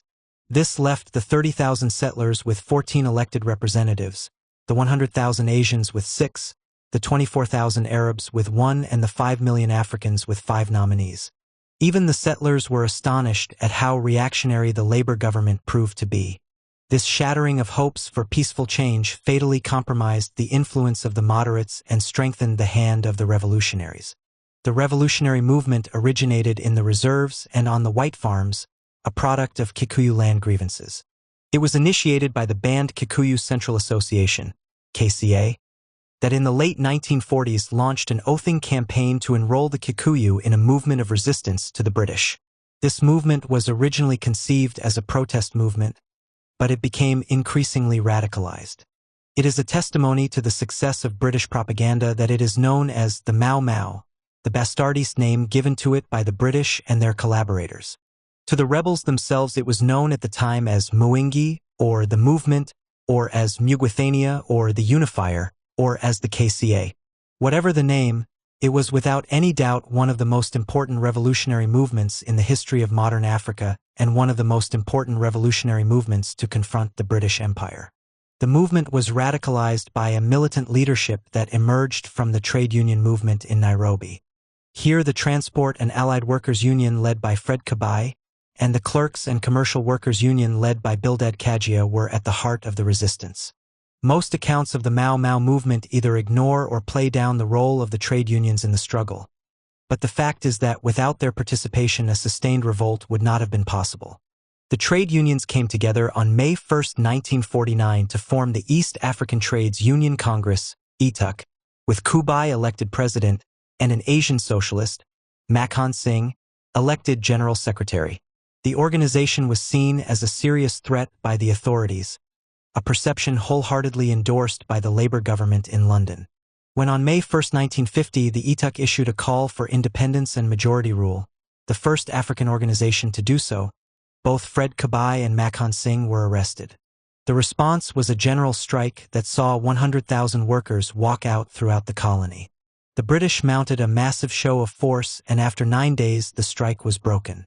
Makhan Singh was to be interned without trial for the next 11 years, while Fred Kabai was only released early in 1951. The defeat of the general strike and the banning of the ETUC saw the leaders and militants of the trade unions throw themselves into the revolutionary movement. They established themselves as a new radical leadership committed to overthrowing colonial rule by mass action, strikes, demonstrations, and armed struggle. In June 1951, they took control of the Nairobi branch of the KAU, using it as a front for the revolutionary activity. A central committee was set up in the city, enrolling the people and organizing its own armed squads to protect the oath administrators and to deal with informers and collaborators. Its influence extended beyond the city into the reserves. By now, the colonial government was becoming alarmed. On October 6, 1952, Evelyn Baring arrived to take over as governor of the colony. The very next day, a loyalist, Chief Waruhiu, was shot dead in broad daylight. Baring informed London that, "We are facing a planned revolutionary movement." On October 20th, he declared a state of emergency which was accompanied by mass arrests. Among those rounded up were moderate opponents of the Mau Mau such as Jomo Kenyatta, who actually found himself charged with being its leader. The Mau Mau revolt did not extend to the whole of Kenya. It was largely confined to the Kikuyu, Embu and Meru, and geographically restricted to the central province, an area of some 14,000 square miles. Nevertheless, the revolutionary cause had the support of the overwhelming majority of the Kikuyu, with General George Erskine estimating that over 90% were behind the movement. This popular support gave the movement the initiative in the first phase of the rebellion, as the land and freedom armies formed in the forests and the network of supporters expanded to sustain them. Even in this phase casualties were heavy, but they were replaced by enthusiastic recruits determined to strike back against the settlers and their African collaborators. Only the rebels' chronic shortage of firearms prevented them from inflicting crippling losses on the police and the settler community. Instead, the movement's wrath fell on the collaborators, Kikuyu who had benefited from colonial rule and who took the side of the settlers. In the course of this conflict, more than 2,000 loyalists were to die at the hands of the Mau Mau. The most notorious incident was the Lari massacre of March 1953, in which over 70 loyalists, including women and children, were killed. This civil war dimension to the conflict was not something peculiar to the Mau Mau revolt. It is a feature, to one degree or another, of all wars of national liberation, including the American War of Independence. Kenyatta was brought to trial in December 1952 before Justice Thacker and finally sentenced on April 8, 1953. There was no real evidence against him because, far from being the instigator of Mau Mau, he was its opponent. Indeed, the revolutionary movement's leaders were seriously considering having him assassinated as a collaborator before his arrest. As far as the authorities were concerned, no distinction was possible between moderate and revolutionary nationalism, and the settlers were determined to destroy both. Thacker sentenced Kenyatta to 7 years hard labor to be followed by restricted residence in the remote north of the country for life. For his services to British justice, Thacker received a secret payment of £20,000. Far from dealing Mau Mau a blow, however, Kenyatta's travesty of a trial only served to rally people to the rebel cause. As late as January 1954, a parliamentary delegation from London visiting the colony could warn that Mau Mau influence over the Kikuyu, except in certain localities, has not declined. It has, on the contrary, increased. They believed that the situation has deteriorated, and that the danger of infection outside the Kikuyu area is now greater, not less than it was at the beginning of the state of emergency. As for Nairobi, the situation is both grave and acute, with Mau Mau orders carried out in the heart of the city. Mau Mau courts, they reported, sat in judgment, and their sentences are carried out by gangsters. Particularly worrying was the intelligence that the revolutionary movement in Nairobi was recruiting members of the Kamba tribe. This was a very dangerous development because the Kamba were the backbone of Africa Army units and of the African police. The rebels were also beginning to recruit from the Maasai, and troops and police were dispatched to the Narok district to prevent the contagion taking hold. One settler leader feared that they were in danger of losing the battle for the mind of the African everywhere. The tide was about to turn, however. General Erskine took command in Kenya in January 1953, and he had by now come to recognize the crucial strategic role that Nairobi played in the struggle. The Mau Mau were so embedded in the African districts of the city that only the most drastic action would break their hold. On April 24, 1954, Operation Anvil was launched. Some 25,000 troops and police cordoned off the city and proceeded to screen its African population. An incredible 27,000 men and women were interned without trial, mostly Kikuyu. Indeed, nearly half the city's Kikuyu population were interned, and over 20,000 others, once again mostly Kikuyu, were expelled from the city back to the reserves. There can be little doubt that this blanket use of internment was only possible because the victims were black, so that the violation of their civil liberties caused little concern back in Britain. The revolutionary movement was struck a massive blow, one that hit the trade unions particularly hard. Any African in possession of a union card was automatically interned. According to one senior British Army officer, Operation Anvil was the turning point of the campaign. The success of the operation gave the British the initiative. The loss of Nairobi cut the land and freedom armies off from their most important source of supplies. Erskine followed this success with similar operations in other areas that were once again accompanied by wholesale internment. By the end of 1954, there were 77,000 people interned without trial, including thousands of women and children as young as 12. This was accompanied, once again, by the mass deportation of the Kikuyu back to the reserves, forcibly uprooting the squatter population and expelling them, at least those not interned, from the White Highlands. To complete the isolation of the land and freedom armies, the British borrowed from their Malayan experience, and in June 1954 introduced a policy of forced villagization. Over 1 million Kikuyu had their homes and possessions destroyed and were herded into over 800 guarded villages. Men, women, and children were often left to sleep in the open until they had built their own new homes. Poverty, starvation, and disease were rife in the new villages where the Kikuyu were concentrated, deprived of all civil liberties, and subjected to a brutal and arbitrary police regime. The settlement program was the second crushing blow that the British inflicted on the Mau Mau. It left the surviving rebel fighters isolated in the forests, remorselessly hunted down by the British countergangs, mixed squads of soldiers, police, and renegade Mau Mau. These countergangs often behaved as death squads. By September 1956, it was estimated that there were only some 500 rebels still at large. The following month, Dedan Kimathi, the commander of the Land and Freedom Armies, was captured by a countergang. He was subsequently hanged. The British had successfully defeated the revolt, although the emergency was to continue until January 1960. Repression. The defeat of the Mau Mau involved a degree of savagery that is quite unprecedented in British 20th century colonial wars. One really has to go back to the suppression of the Great Indian Rebellion of the 1850s to find a comparable episode.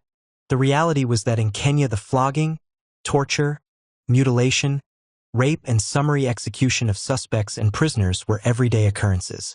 The extent of the violence was successfully covered up at the time, but when news of particular incidents did leak out, it was overwhelmed by the government-sponsored propaganda campaign that portrayed the Mau Mau as primitive savages, barely human, who had to be put down.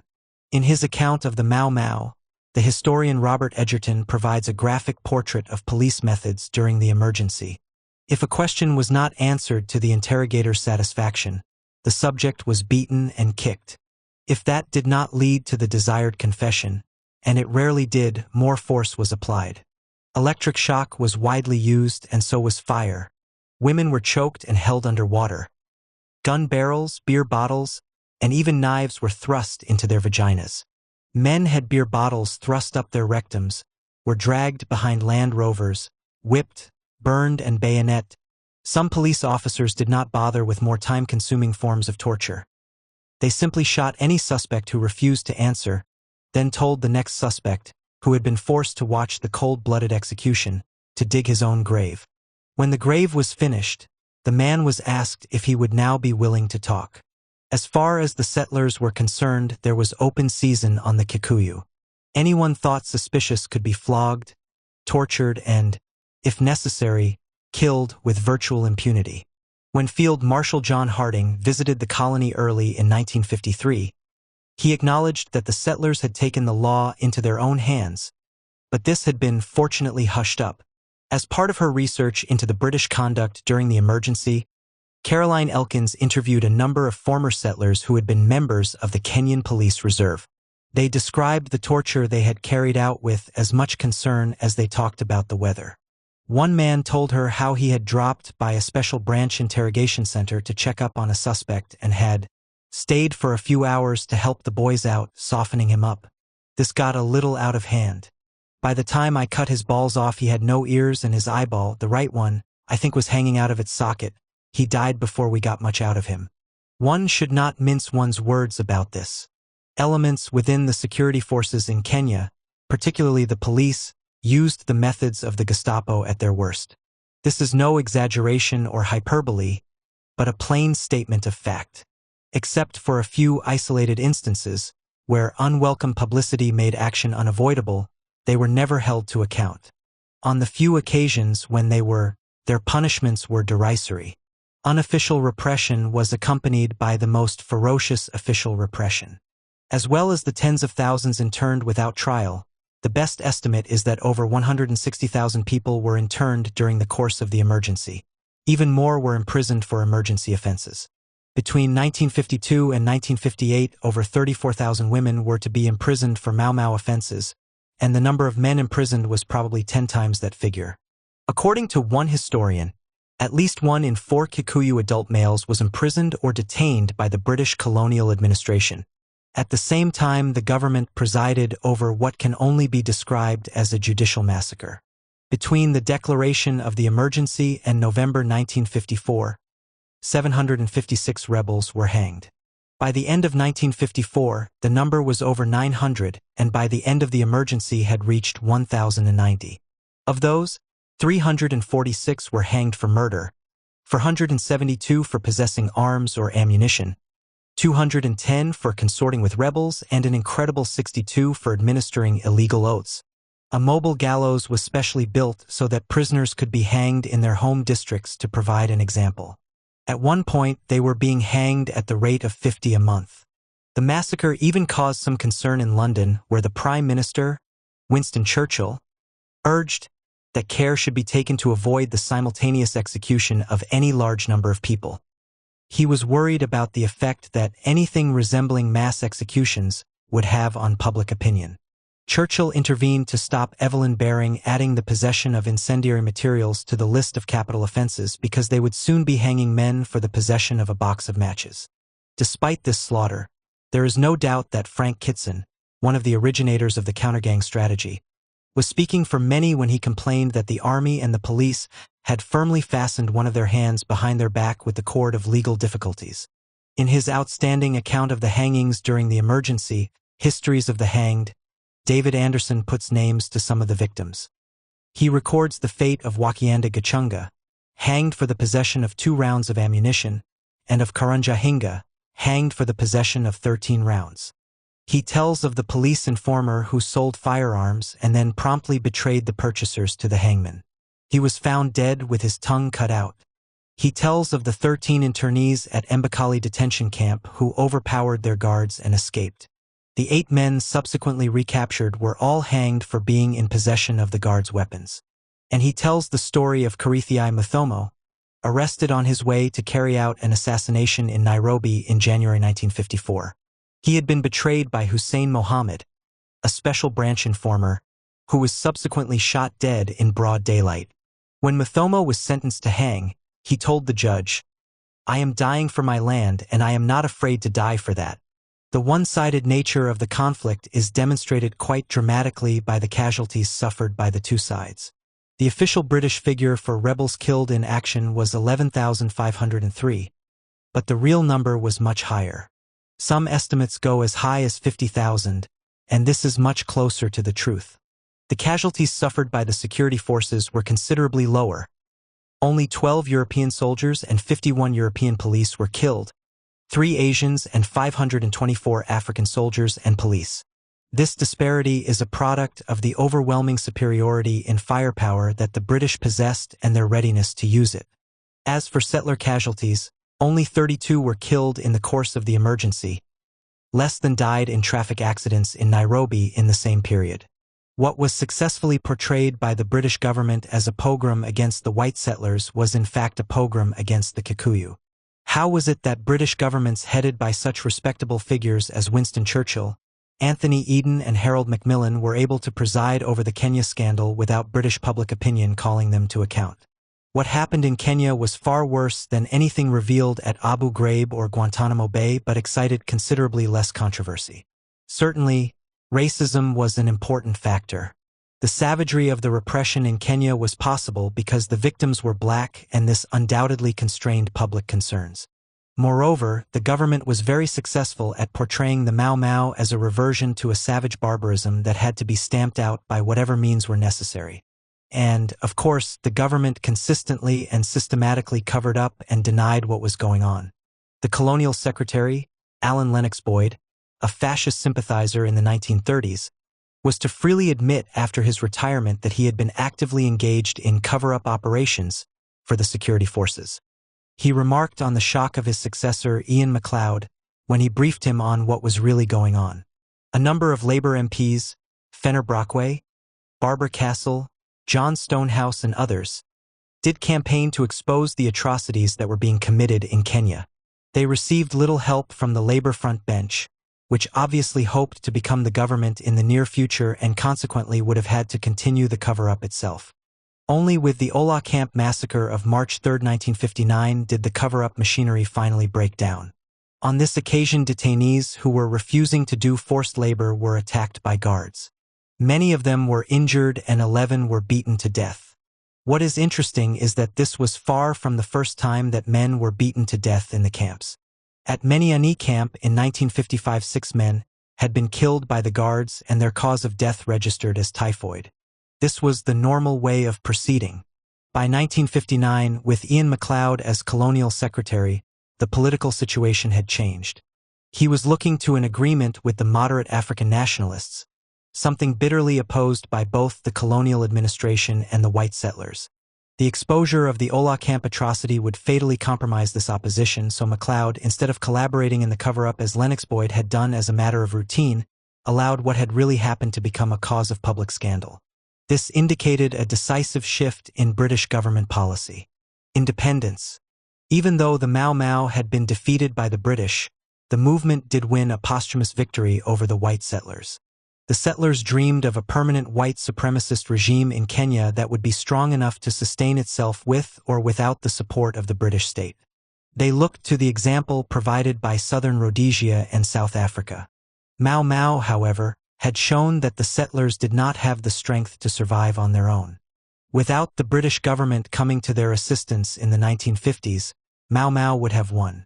Consequently, the white settler community found itself completely dependent on the British at a time when the British government was beginning to separate its interests from those of the settlers. The British recognized that Mau Mau had only been defeated because of its lack of modern weapons. It was also clear that the maintenance of settler rule would sooner rather than later provoke another rebellion. Next time, the rebels would be armed by the communist bloc. The white settler regime was clearly no longer viable. Moreover, as Colin Lees has shown, while the white settlers dominated Kenya politically, they did not dominate it economically. The settlers owned some 20% of the foreign assets in Kenya in 1958, the remainder being owned by British and foreign companies. While African rule would be fatal for the settlers, British and foreign business interests were confident that they could reach an accommodation with moderate nationalists. Indeed, settler intransigence increasingly came to be seen as a threat to British strategic and economic interests in Kenya. The settlers found themselves cut adrift, in their terms betrayed, by the British government as it set about reaching an agreement with the African moderates, including the soon-to-be rehabilitated Jomo Kenyatta. As late as 1959, Evelyn Baring was assuring the settlers that Kenya would never get full independence. On December 12, 1963, independence was granted and a Kenyatta government was installed in power. Kenyatta had always been an opponent of Mau Mau, even during his captivity. There was never any acknowledgement on his part that it was only the bravery and sacrifice of the revolutionary movement that eventually brought him to power. Kenyatta promised reconciliation in the new Kenya, but it was a reconciliation between moderate nationalists, collaborators, and those settlers prepared to accept the black population gaining the vote. The Mau Mau were excluded. Indeed, in 1965, Kenyatta was to tell Baring that, "If I had been in your shoes at the time, I would have done exactly the same." From being a prisoner of the British, by the end of 1964, Kenyatta had the Special Air Service, SAS, training his bodyguard. The security of his regime was regarded as being in the British national interest. Not until the late 1970s was the baton, in this respect, taken up by the United States. The other rebellion, Southern Rhodesia. An interesting comparison can be made between the way the British state went to assist the white settler regime in Kenya against black rebellion, and the way that it did not go to the assistance of the black population in Southern Rhodesia when the white settlers rebelled. In Southern Rhodesia, the black population was effectively abandoned by Harold Wilson's Labour government and left to free itself from settler rule. As the historian Peter Clark observed, its handling of Rhodesia showed that it made little difference that a Labour government was now in office. What was to become Southern Rhodesia had been conquered in 1893 by Cecil Rhodes' British South African Company. This private enterprise exercise in imperial expansion was not unprecedented. For the government, it certainly proved convenient. As the Liberal Chancellor of the Exchequer, William Harcourt, remarked, "Rhodes might be a great jingo, but he is a cheap jingo." The conquest of the Ndebele was accompanied with little British loss and much slaughter. At Shangani on October 24, 1893, a Ndebele attack was routed by machine gun and artillery fire, and a few days later at Mbembizi another attack was beaten off. As Frederick Courtney Sealis observed, the Ndebele were in each case driven off with heavy loss by the fire of the Maxim guns. The conquest, he enthused, will ever be remembered as one of the most brilliant episodes in the history of British colonization in southern Africa. Rhodes, a thief and a murderer who was really only a gangster who stole countries rather than knocked over banks, was made a Privy Councillor, and his lieutenant, Starr Jameson, became a companion of the Bath. Once the territory had been conquered, the black population were ruthlessly despoiled as white settlers began to move in. According to Frank Sykes, the British South Africa Company proceeded to administer the land upon the basis of a white dominant race and a helot nation of conquered blacks. Black women, he makes clear, were regarded as part of the spoils. When Rhodes and Jameson tried to seize the Transvaal in 1895, stripping Matabeleland of troops, the Ndebele seized the opportunity to revolt. Taken by surprise, some 140 settlers, 127 men, 10 women and 3 children, were killed. The British response was ferocious. According on one historian, the settlers' deaths raised a spirit of fury among the whites unparalleled since the Indian Mutiny. Rhodes ordered no quarter and insisted on personally counting the African dead. "Wipe them all out. Everything black," urged one British officer. Another officer, Robert Baden-Powell, the future founder of the Boy Scouts, acknowledged the extraordinary bloodthirsty rage of our men.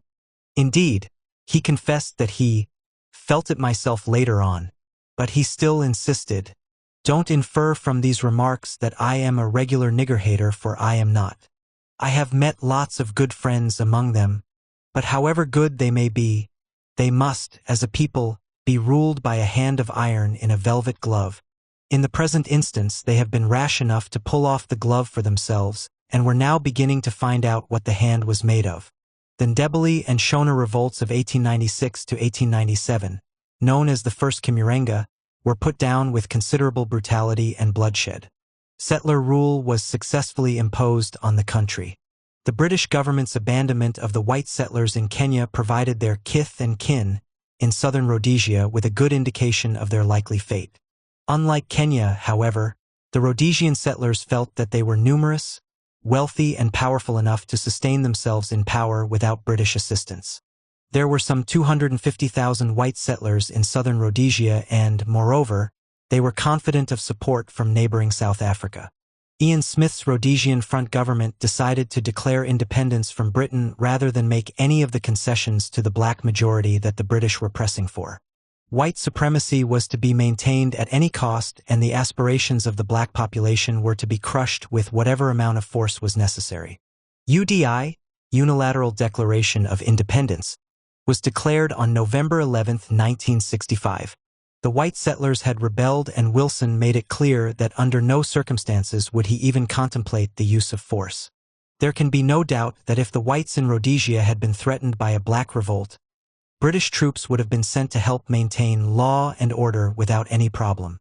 A black population threatened by a white revolt was a different thing altogether. The Wilson government was seriously constrained at the time. It was politically weak with a parliamentary majority of only 4 and was confronted by open sympathy for the Rhodesian settlers on the part of much of the British establishment. A good instance of this is provided by Wilson's attempt to secure details of Rhodesian sterling holdings in London from Lord Cromer, yet another member of the Baring family, the Governor of the Bank of England. Cromer refused to divulge this information to the elected government, and Wilson was too politically weak to replace him. By the time legislation was passed compelling Cromer to release the information, the Rhodesians had, to his great satisfaction, run their balances down to practically zero. Even more remarkably, the chiefs of staff seemed to have made it clear to the government that the armed forces could not be used against the settlers. When Wilson ruled out military intervention, according to one historian, he averted a potential curric, a reference to the threat by army officers to resign rather than disarm Ulster in 1914. There is no evidence, however, regardless of the army's attitude, that the Labour government would have been prepared to intervene militarily in Rhodesia. Instead of force, Wilson attempted to force Smith to negotiate by means of economic sanctions. These were to prove futile, with even British Petroleum, the state-owned oil company, overtly breaking sanctions with the secret connivance of both Labour and Conservative governments, the so-called Oilgate scandal. In the end, the black majority in Rhodesia were left to overthrow settler rule themselves in a protracted guerrilla war, the Second Kimurenga, that only finally came to an end in 1979. Malaya and the Far East. Winston Churchill described the surrender of Singapore to the Japanese army on February 15, 1942 as the worst disaster and largest capitulation in British history. A supposedly impregnable fortress had surrendered to an attacking force that was inferior in numbers. This was more than a defeat. It was a humiliation. Churchill's doctor, Lord Moran, recorded the tremendous impact the surrender had on him. How came 100,000 men, half of them of our race, to hold up their hands to inferior numbers of Japanese? Though his mind had been gradually prepared for its fall, the surrender of the fortress stunned him. He felt it was a disgrace. It left a scar on his mind. One evening, months later, when he was sitting in his bathroom enveloped in a towel, He stopped drying himself and gloomily surveyed the floor. "I cannot get over Singapore," he said sadly. For Churchill, the surrender was more than a reverse. It was, he feared, a portent of the loss of the empire. Certainly it dealt a shattering blow to the mystique of racial superiority with which the British had surrounded their rule in the Far East. The Japanese military offensive of 1942 overran Malaya and Singapore, Burma, the Dutch East Indies, today's Indonesia, the American-controlled Philippines, and consolidated their grip on French Indochina. The catastrophe was such that the European empires never really recovered. Indeed, the reoccupation of their colonies by the British, the French and the Dutch in 1945–46 was only accomplished on the back of American military might, which was absolutely decisive in the defeat of Japan. Britain had fared best of the European colonial powers, partly because the country had escaped occupation by the Nazis and still had powerful armed forces under its own control. It was also because, as we have seen with regard to India and Burma, the British were prepared to retreat and withdraw when confronted with the threat of large-scale rebellion. With the surrender of Japan on September 2, 1945, however, British forces under the command of Lord Mountbatten found themselves responsible for restoring colonial rule, not just in Britain's own colony of Malaya, but also in the southern half of French Indochina and the Dutch East Indies.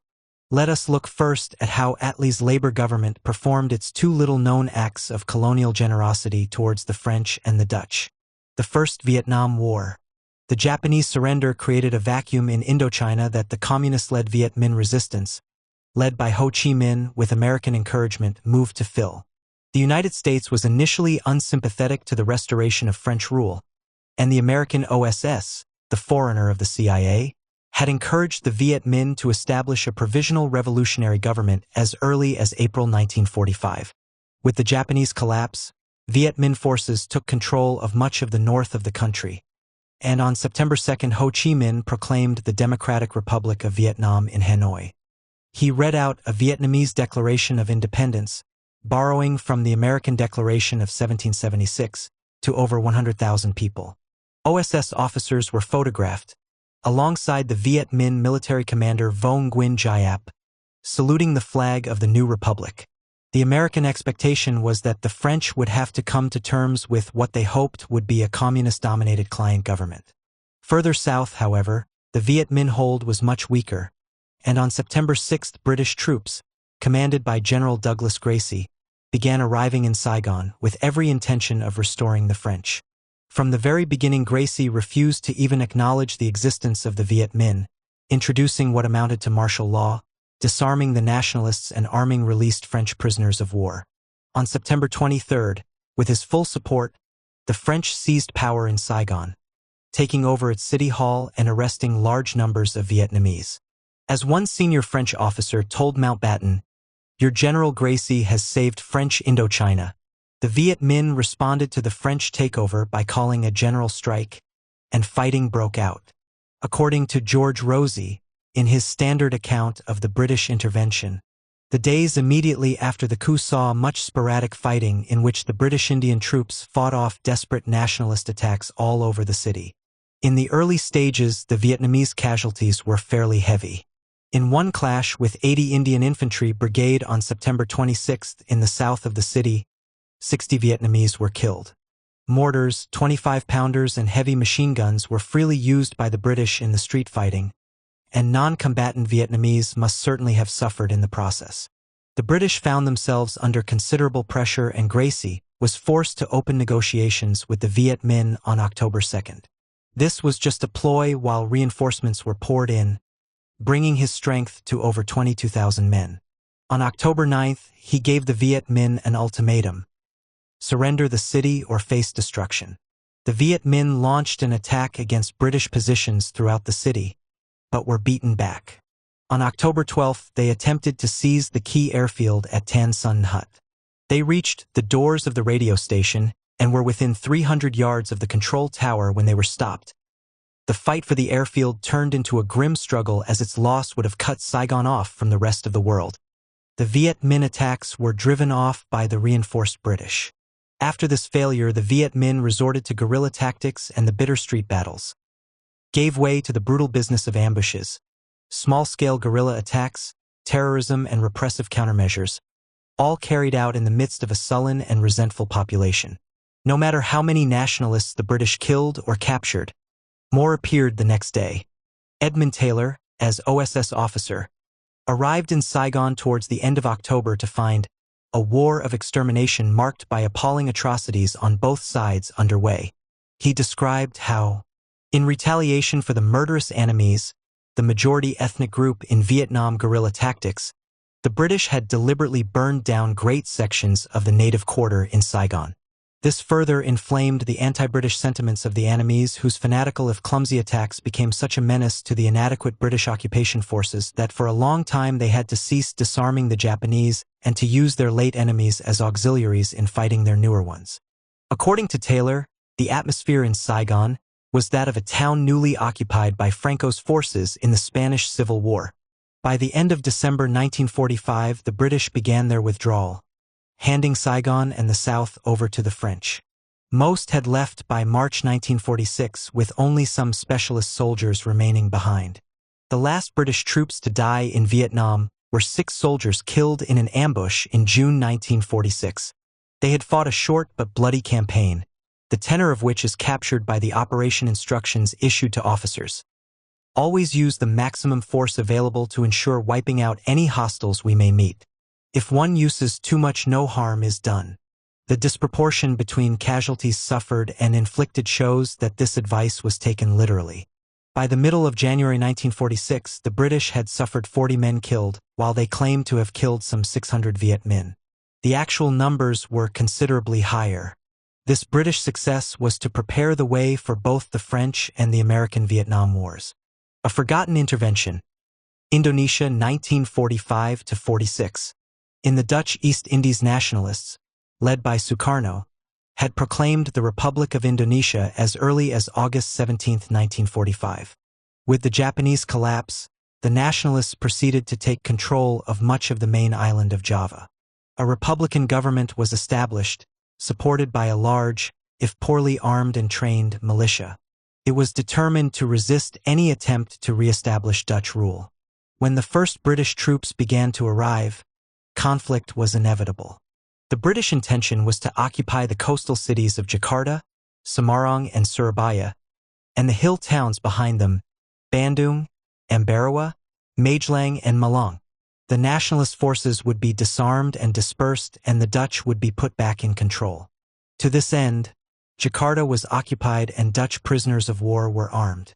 Within days, sporadic clashes had broken out as the Dutch turned on the insurgent Indonesians like savages, ruthlessly machine-gunning the kampongs, or native compounds, and inviting atrocity for atrocity by all their acts. To one British officer, it seemed as if the Dutch wanted to provoke war, and thereby force us to fight on their behalf.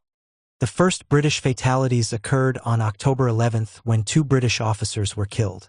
The British response provoked heavy fighting that was ended only with the arrival of reinforcements and the rearming of the Japanese.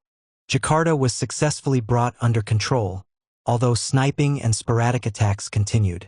Elsewhere, the British placed even more reliance on the Japanese. In Bandung, the Japanese arrested nationalist leaders and disarmed nationalist forces before handing the city over to the British. In Semarang, however, they met with fierce resistance. Only after 6 days of heavy fighting and the use of both tanks and artillery was the city taken, with some 2,000 Indonesians killed. When the British arrived on October 20th, they found a silent, deserted, and devastated city. The British were full of praise for the Japanese troops' incredible gallantry, and their commander, Major Kito, was actually recommended for the Distinguished Service Order, DSO. This was a step too far, as the Labour government was coming under attack in Parliament for using Japanese troops. Both Attlee and Bevan defended their use, although they lied about the extent of the practice. Then, on October 25th, British troops began disembarking in Surabaya. In Surabaya, the British were confronted by a large, well-armed nationalist militia that possessed tanks, artillery, and anti-aircraft guns seized from the Japanese. The British commander, Brigadier Malaby, assured the nationalists that he had no intention of disarming them or restoring the Dutch. This agreement was promptly repudiated by Malaby's superiors, who had no idea of the situation he faced. On October 28, Malabi's 4,000 troops came under attack from over 20,000 Indonesians with a hostile population solidly behind them. A number of British positions were overrun with heavy losses and Sukarno was flown into the city to negotiate a ceasefire. This broke down almost immediately. British troops were besieged in a bank in International Square and Malabi himself went to investigate. As he arrived, the troops opened fire and in the confusion Malabi was killed, almost certainly shot by an Indonesian youth. The ceasefire was successfully reinstated, but only after the British agreed to withdraw their forces back into the port area of the city. After a week of fighting, Malabi's brigade had lost over 200 men killed, including its commander. The British proceeded to pour reinforcements into Surabaya. On November 9th, General E.C. Mansur demanded the immediate surrender of the city, and at 6 a.m. the next morning ordered an all-out attack. Against ferocious opposition, British and Indian troops fought their way into the city. They were assisted by a tremendous artillery and naval bombardment that devastated large areas and killed many civilians. 2 cruisers and 3 destroyers shelled the city. Mosquito and Thunderbolt warplanes bombed and strafed targets. One RAF history enthusiastically describes an air raid on a nationalist strongpoint on the first day of the attack. 18 1,500-pound bombs were dropped, and only 8 missed the target. This was a densely populated city. The Indonesians defended themselves as best they could against the onslaught. According to David Well, fighting was particularly severe in the center of the city where streets had to be occupied one by one, doorway by doorway. Bodies of men, horses, cats and dogs lay in the gutter, broken glass, furniture, tangled telephone lines, cluttered the roads, and the noise of battle echoed among the empty office buildings. After 3 days of continuous bombardment and intense street fighting, most of the city was in British hands. For another 3 weeks, however, the Indonesians fought on before finally admitting defeat and withdrawing their forces from the city. Even after this, sporadic fighting continued. When the 2nd Battalion of the Buffs arrived in the city early in January 1946, they found it encircled by a large force of uniformed and reasonably well-organized and well-equipped Indonesians. Surabaya was to all intents and purposes invested, effectively under siege, and clashes with the Indonesians were a daily occurrence. The battle for Surabaya had cost the nationalists at least 10,000 casualties and the British in the region of 600. So stubborn had been Indonesian resistance that the British refused to believe they had organized it themselves and saw instead the hand of renegade Japanese and even of German advisors. Unknown in Britain, the battle became for the Indonesians a symbol and rallying cry for revolution. It unleashed a nationalist uprising that spread throughout Java and threatened to engulf the British. The Battle of Surabaya is still celebrated in Indonesia every year on Heroes' Day. After heavy fighting, British forces were driven out of Magelang on November 21st and, the following month, out of Ambarawa, effectively abandoning Central Java to the nationalists. Meanwhile, serious fighting had broken out in Bandung, where the British forcibly evicted some 100,000 people from the northern half of the city. When, on March 24, 1946, the British demanded the evacuation of the rest of the city, the nationalists withdrew, setting fire to whole districts as they went. According to John Smale, Bandung was a sea of flames, and the picture is fixed in the memories of those who were in the city on March 24th. Between a third and half of the city was razed rather than surrender it to the British. The fighting spread to the island of Sumatra, where there were serious clashes in Medan early in December. Although the conflict never reached the same level of intensity as in Java, the British still lost 55 soldiers killed and 243 wounded. One particular incident deserves notice, however. On December 13th, Japanese troops sacked the Sumatran town of Tebing Tinggi and massacred over 2,000 people. This was while it was under British command. The scale and intensity of the fighting brought home most forcibly to the British that restoring Dutch rule was not practicable.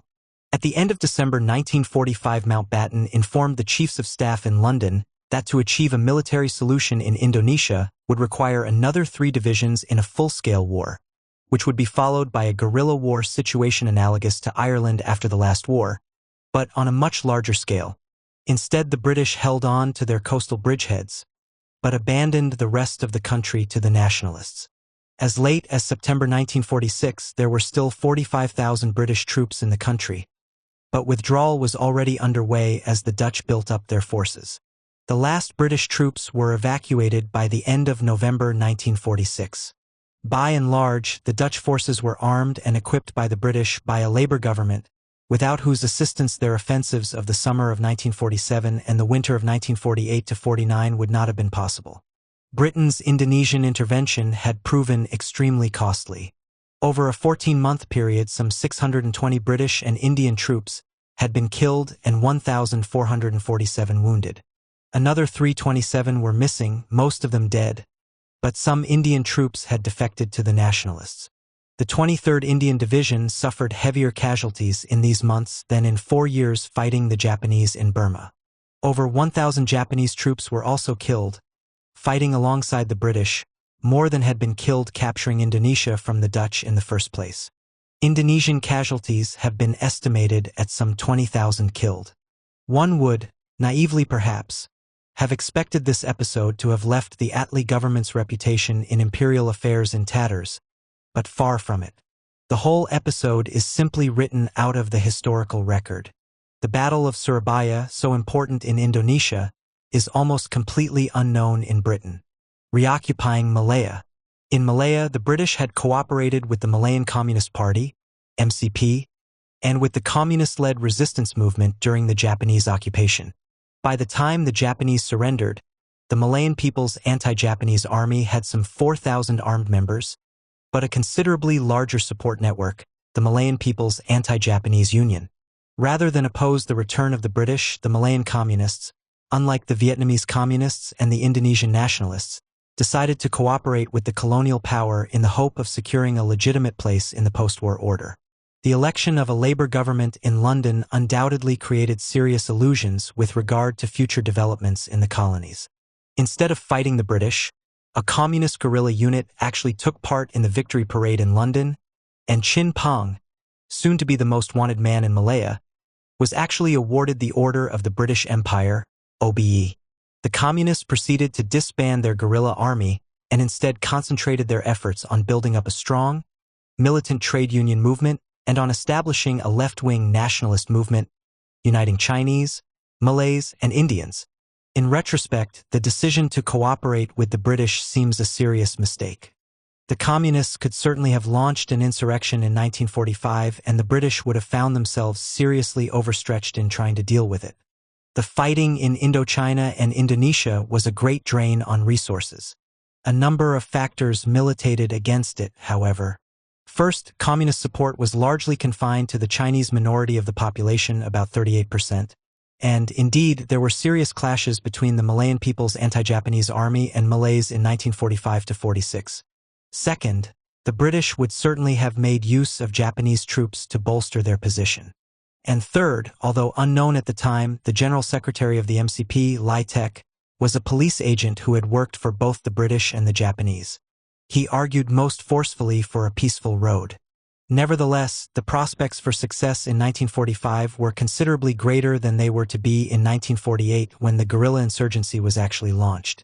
Communist efforts at building a militant trade union movement were particularly successful. The appalling economic and social situation after the war saw thousands of workers turn to the MCP. These efforts were met with determined hostility by the British authorities. Despite this, the Communists established the Pan-Malayan Federation of Trade Unions, PMFTU, a considerable achievement. Alongside its trade union work, the MCP set about constructing a progressive alliance of Malay, Chinese, and Indian organizations committed to democracy, social reform, and independence. The British responded in July 1946 by putting forward proposals for a federation of Malaya that safeguarded the position of the Malay sultans, most of whom had collaborated with the Japanese, and severely restricted the citizenship rights of non-Malays. The British ignored these protests and on February 1, 1948, inaugurated the Federation of Malaya. The road to peaceful change, as far as the MCP and its supporters were concerned, had been closed, and the Labour government had decided on a return to pre-war colonialism. The Federation scheme seriously weakened the position of those in the MCP advocating the peaceful road. This was compounded in March 1947, when Lai Tek disappeared with the party's funds, just before his exposure as a police agent. He was replaced as General Secretary by Chin Peng. The new leadership found itself confronted by a British offensive against the trade union movement. With the full support of the authorities, the employers launched a concerted attack on trade union organization, cutting wages, victimizing activists, and carrying out mass sackings and evictions. Police and troops were deployed as strikebreakers, beating and on occasion opening fire on striking workers. The employers, according to one account, demanded death, banishment, and particularly flogging. By the beginning of 1948, the employers had recovered to a considerable extent the position they had lost in the immediate post-war years. With the road of constitutional advance closed and with the trade unions under attack, the MCP leadership took the decision to prepare for armed struggle. No actual timetable was laid down, but steps were put underway to reactivate elements of the Mpaja and establish jungle camps and an underground network. Events outstripped the MCP's preparations, however. Some of its activists responded to the increasingly violent attempt to batter the trade unions into submission with terrorist attacks, shooting strikebreakers, and estate and mine managers. On June 12, 1948, the British banned the PMFTU and then, on June 19, declared a state of emergency. The MCP was taken completely by surprise. One important question that has to be considered is why it was that the Labour government set out to smash the left in Malaya. It is clear that there was no place for any kind of left in Malaya, communist or otherwise, according to the government's thinking. The simple reason for this was that the Labour government was determined to increase its exploitation of Malaya, and the left and the trade unions were an obstacle to this. Malaya was too important for any alternative to be seriously contemplated. In 1947, for example, Malayan rubber was the British Empire's biggest dollar earner, bringing in $200 million, compared with the $180 million earned by British manufacturing industry.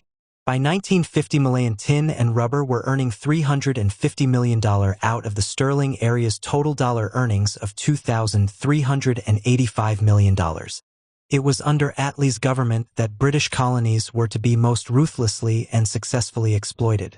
Between 1946 and 1951, the colonial sterling balances held in London increased from £760 million to £920 million, a massive transfer of funds that gives the lie to the pious rhetoric of the time regarding colonial development. While the Labour government might well have withdrawn from India and Burma, in the words of one historian, this was only to reveal an expanded appetite for African and Southeast Asian exploitation. The emergency.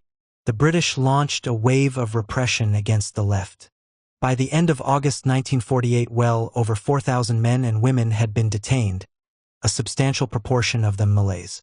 The British were absolutely determined to eradicate the Malay left, while all the time warning of the danger of a Chinese takeover, deliberately exacerbating and exploiting ethnic divisions. The blows also fell particularly heavily on the trade unions, with hundreds of militants arrested. In May 1949, the General Secretary of the banned PMFTU, S.A. Gunputty, was hanged for possessing a revolver. There was some concern in Malaya as to whether a Labour government would allow the execution of a trade union leader, especially in the light of a pleas for clemency from the Indian Prime Minister, Nehru, but as one British official observed, there was no comeback from Attlee.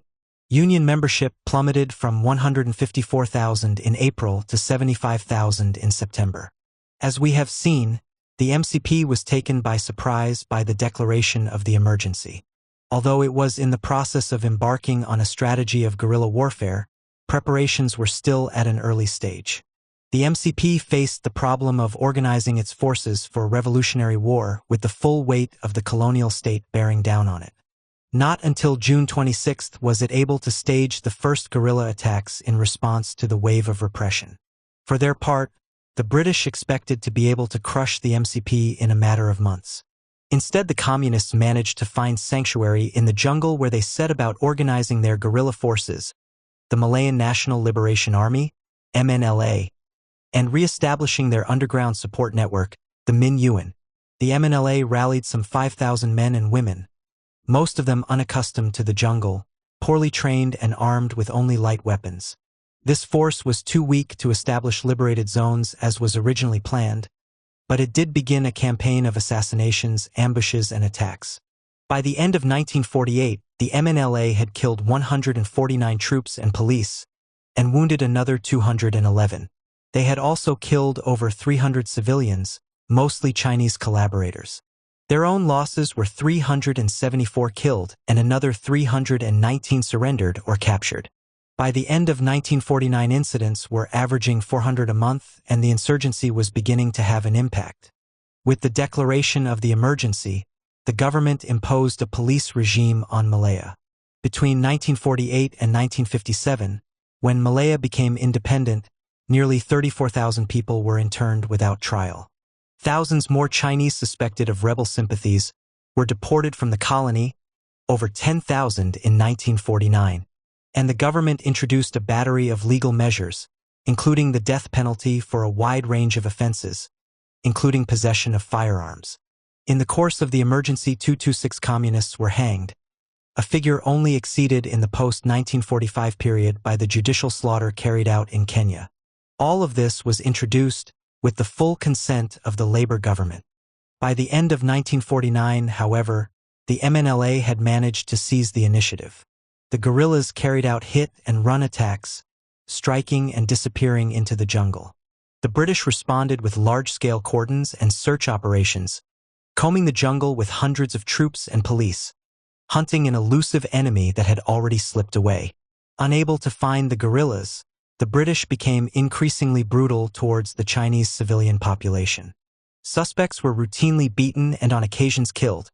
The worst-known incident was the massacre of 24 Chinese civilians at Baddonkali in December 1949, and their homes, sometimes whole villages, were destroyed. Far from intimidating the Chinese population, their methods only increased support for the MNLA.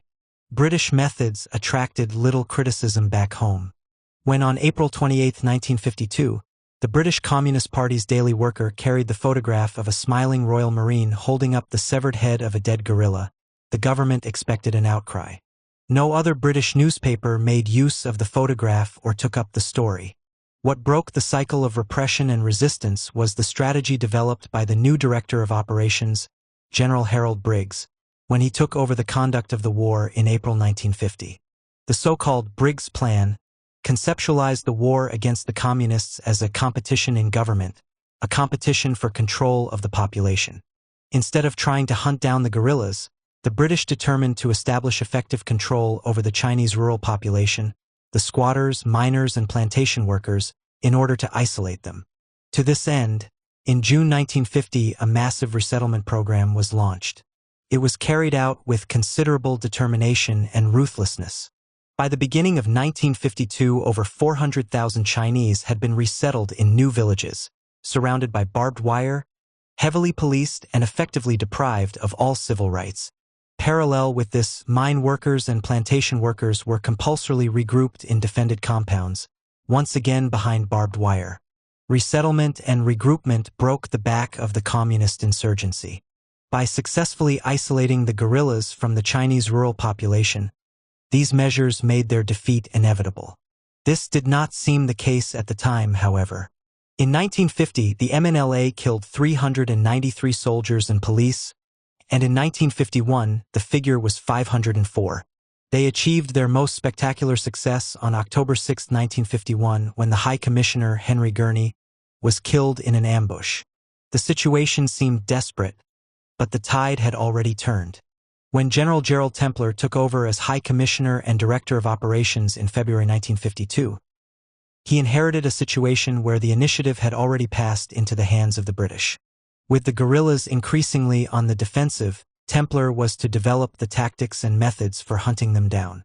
Templer admitted to the use of killer squads, though as he told the Colonial Secretary, Oliver Littleton, "I won't call them that, with a view to the questions you might have to answer." Later, as the MNLA retreated deeper into the jungle, the British sprayed suspected guerrilla gardens from the air with trichlorophenoxyacetic acid, 24ST, preparing the way for future American involvement in herbicidal warfare in Southeast Asia. As early as September 1952, Templar was cautiously informing London that, in a small way, we have to some extent got the initiative at last. The situation is improving a bit. The following year was to be the breakthrough year, with the MNLA forced on the defensive, engaged in a struggle to survive rather than contending for victory. This military success was underpinned by movement towards political independence. The British sponsored the development of the Alliance Party, bringing together a moderate Malay and Chinese leadership committed to private enterprise and Western interests. In the first federal elections in July 1955, the alliance won over 80% of the vote and secured 51 out of 52 seats. The alliance leader, Tunku Abdul Rahman, began pressuring the British for an early declaration of independence. When independence was finally granted on August 31, 1957, Malaya remained firmly within the British sphere of influence and the campaign against the weakening communists continued. The extent to which the MNLA had been forced on the defensive is shown by the fact that in 1956 and 1957 they only killed 58 police and soldiers while having nearly 600 of their own number killed and another 300-odd surrendered. The following year the guerrillas killed 10 police and soldiers but had over 150 killed themselves, but, more important, over 500 surrendered. The MNLA had ceased to be an effective fighting force, and the MCP took the decision to fold up the banner and silence the drums. The emergency finally ended on July 31, 1960. This British victory has subsequently been celebrated as proof that the British, unlike the French or the Americans, had discovered the way to defeat communist insurgency. Indeed, it was offered up as an experience that the United States could learn from, with Robert Thompson leading a British advisory mission to South Vietnam from 1961 to 1965 and hundreds of South Vietnamese police and soldiers being trained at the Jungle Warfare School in Malaya. In fact, a good case can be made that there were few strategic lessons to be learned because the reasons for British success were so specific. The MCP failed to win any real support among the Malay population that was successfully enlisted on the British side. The British were able to bring overwhelming force to bear against the MNLA, force that was applied with increasing sophistication. And the MCP received no aid from outside Malaya. There was no Ho Chi Minh Trail bringing the modern weapons and trained reinforcements. In retrospect, the MNLA was doomed to defeat.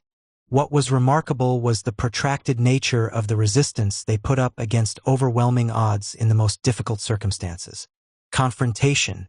The British hoped to build up their new client regime in Malaya as a counterweight to Sukarno's neutralist Indonesia. Sukarno not only refused to subordinate Indonesia to the United States in the Cold War, but also took a strong anti-imperialist stance in international affairs and tolerated, indeed collaborated with, a mass communist party that the Americans and the British wanted suppressed. He was inevitably the victim of systematic denigration and ridicule in the British media, much of it government-inspired.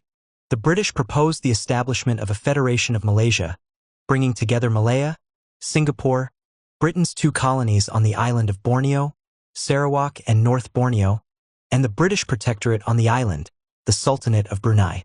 As David Easter makes clear in his account of these events, Malaysia was largely conceived in response to Britain's defense needs and was seen as a way for Britain to maintain herself as a global power.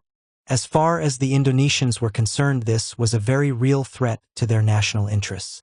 Their expectation was that the Borneo colonies would revert to Indonesia and, moreover, they had good reason for regarding both Britain and the United States as enemies. Both governments gave covert support to separatist movements in Indonesia, and in 1958 the CIA had given considerable assistance, including air support, to separatist rebels on the islands of Sumatra and Kalimantan. The British had cooperated in this attempt to break up the country and overthrow Sukarno. Although the rebellion had been crushed, the Indonesians saw the establishment of Malaysia as compounding the threat, with separatist movements being encouraged to break away and join the Federation. This was very much the policy of the Malaysian government that looked forward to the breakup of Indonesia and the acquisition of Sumatra. Sukarno launched what was known as the Confrontation with Malaysia in April 1963, initiating a conflict that was to continue until August 1966, when the Indonesians finally admitted defeat. This small-scale frontier war, fought largely in Borneo, cost the British some 80 soldiers killed, while Indonesian fatalities were officially put at 590, but were almost certainly substantially higher. It was, according to Dennis Healey, the Labour Minister of Defence, one of the most efficient uses of military force in the history of the world. Inevitably, the British contrasted their success with American failure in Vietnam. In reality, however, the confrontation was only a small war, a war of border skirmishes, although it did, on occasion, threaten to become something more serious. Even so, it still put a serious strain on British resources. At the height of the conflict, Britain had 59,000 military personnel stationed in Malaysia. The naval presence was built up to some 80 vessels, including submarines and aircraft carriers, and for a time V-bombers visited Singapore, an event which raised the prospect of the ultimate deterrent against any Indonesian escalation of the conflict. While British military prowess in Borneo, particularly the role of the SAS, has been widely celebrated in recent years, much less attention has been given to the covert war that Britain waged, once again providing support for separatist elements. This covert activity was to be transformed into support for the military takeover in Indonesia that took place in October 1965. While Sukarno was left in place as a figurehead president, the army under General Suharto effectively took power and launched a general massacre of the left. Even while the confrontation was still underway, the British collaborated with the generals in a massacre that cost the lives of over 500,000 men, women and children, many of them slaughtered with the utmost brutality. As the British ambassador in Jakarta, Andrew Gilchrist, told Michael Stewart, the Labour government foreign secretary, "I have never concealed from you my belief that a little shooting in Indonesia would be an essential preliminary to effective change." The British, cooperating once again with the United States, played their part in inciting and encouraging the killing. To be blunt, Harold Wilson's Labour government was complicit in what has been described as one of the worst mass killings of the 20th century. The destruction of Indonesian communism was one of the great Western triumphs of the Cold War, and in London policymakers enthusiastically celebrated the destruction of the PKI, Indonesian Communist Party. For some reason, neither Harold Wilson nor Dennis Healey celebrate this triumph in their memoirs. With the army installed in power, Indonesia moved into the American sphere of influence, with Suharto becoming the West's favorite dictator. The confrontation was speedily ended and cordial relations were established between London and Jakarta. So cordial, in fact, that when the new Labour government published its annual report on human rights in 1998, it featured a photo of Foreign Secretary Robin Cook shaking hands with the mass murderer Suharto. Britain and the American Empire. On December 15, 1950, South Korean police carried out a public mass execution of communist suspects, men, women, and children, in the area of Seoul under British occupation. The massacre, one of many, outraged the British troops who witnessed it. One journalist quoted a soldier to the effect that it was just mass murder. Another soldier wrote to the Labour Foreign Secretary Ernest Bevin personally, wondering which side was right in Korea. So strong was the troops' response to the killings that the British commander banned any further public executions and authorized the use of force to prevent them. The episode caused serious concern in London, where it was seen as contributing to the Korean War's growing unpopularity. The government, however, as one historian has pointed out, was less concerned with the killings than with the publicity that surrounded them. The mass executions could continue, but only behind prison walls. The government was satisfied with a cosmetic measure, which hopefully would contain public disillusion with both the war and the Atlantic Alliance. This was not the only bad news from Korea. A story by the journalist James Cameron, detailing the murderous brutality of the South Korean police, was suppressed by Edward Hulton, the proprietor of the Picture Post. The magazine's editor, Tom Hopkinson, was sacked for objecting. Cameron's story was subsequently carried by the Daily Worker. The government responded by publicly toying with the idea of prosecuting the Daily Worker and introducing a draconian press law prohibiting journalism, which brought aid and comfort to the enemy. Intimidation was the real objective, however. Another story by the journalist Renee Cutforth, this time for the BBC, described the American use of napalm in Korea. Too was suppressed. Nothing could be allowed to interfere with the American alliance. There are obvious parallels between the dispatch of British troops to Korea in 1950 and the dispatch of British troops to Iraq in 2003. While Tony Blair's new Labour government might well have abandoned any vestiges of social democracy and embraced neoliberalism domestically, in foreign and defense policy there is a remarkable degree of continuity with Attlee's government of 1945 to 51. Attlee was every bit as determined as Blair to prioritize the American alliance, even to the extent of participation in a brutal war, a war far more murderous than that waged against Iraq. The only British national interest at stake in Korea in 1950 was the need to safeguard the American alliance. The lives of over 1,000 British soldiers were sacrificed to this end. What this chapter will explore is this element of continuity in British foreign policy since the end of the Second World War, the pressures it has come under, and the very different contexts in which it has been sustained. Whereas in 1950 Attlee and Bevan saw the alliance as one between two imperial powers, by 2003 Tony Blair and Gordon Brown saw Britain as a junior partner in what was very much an American empire. Labour and the American alliance. The Labour government elected into office in July 1945 was determined that Britain should maintain its position as a great imperialist power, one of the three superpowers, along with the United States and the Soviet Union, that had emerged from the wreckage of the Second World War. That conflict had left Britain exhausted, virtually bankrupt, militarily overextended. There were British troops in over 40 countries in 1945, and dependent on the United States. In these circumstances, sustaining the British Empire required a revolution in strategy and a historic reshaping of the British warfare state. Let us consider the Labour government's revolution in strategy first. In the post-war years, the United States remained a rival of the British Empire, hoping to hasten its liquidation, so that the newly liberated colonies could be incorporated into America's own informal global empire. This conflict was particularly evident, as we have already seen, in the Middle East. Despite this, the Labour government was absolutely committed to continuing Churchill's wartime alliance with the United States into peacetime. As partners in Churchill's coalition government during the war, Labour had, of course, been a party to that alliance. Now they considered its continuation essential, both to meet the much more dangerous threat posed by the Soviet Union and to help withstand nationalist agitation and unrest in the colonies. It was hoped that once the Americans had recognized the scale of the Soviet menace, they would help sustain the British Empire.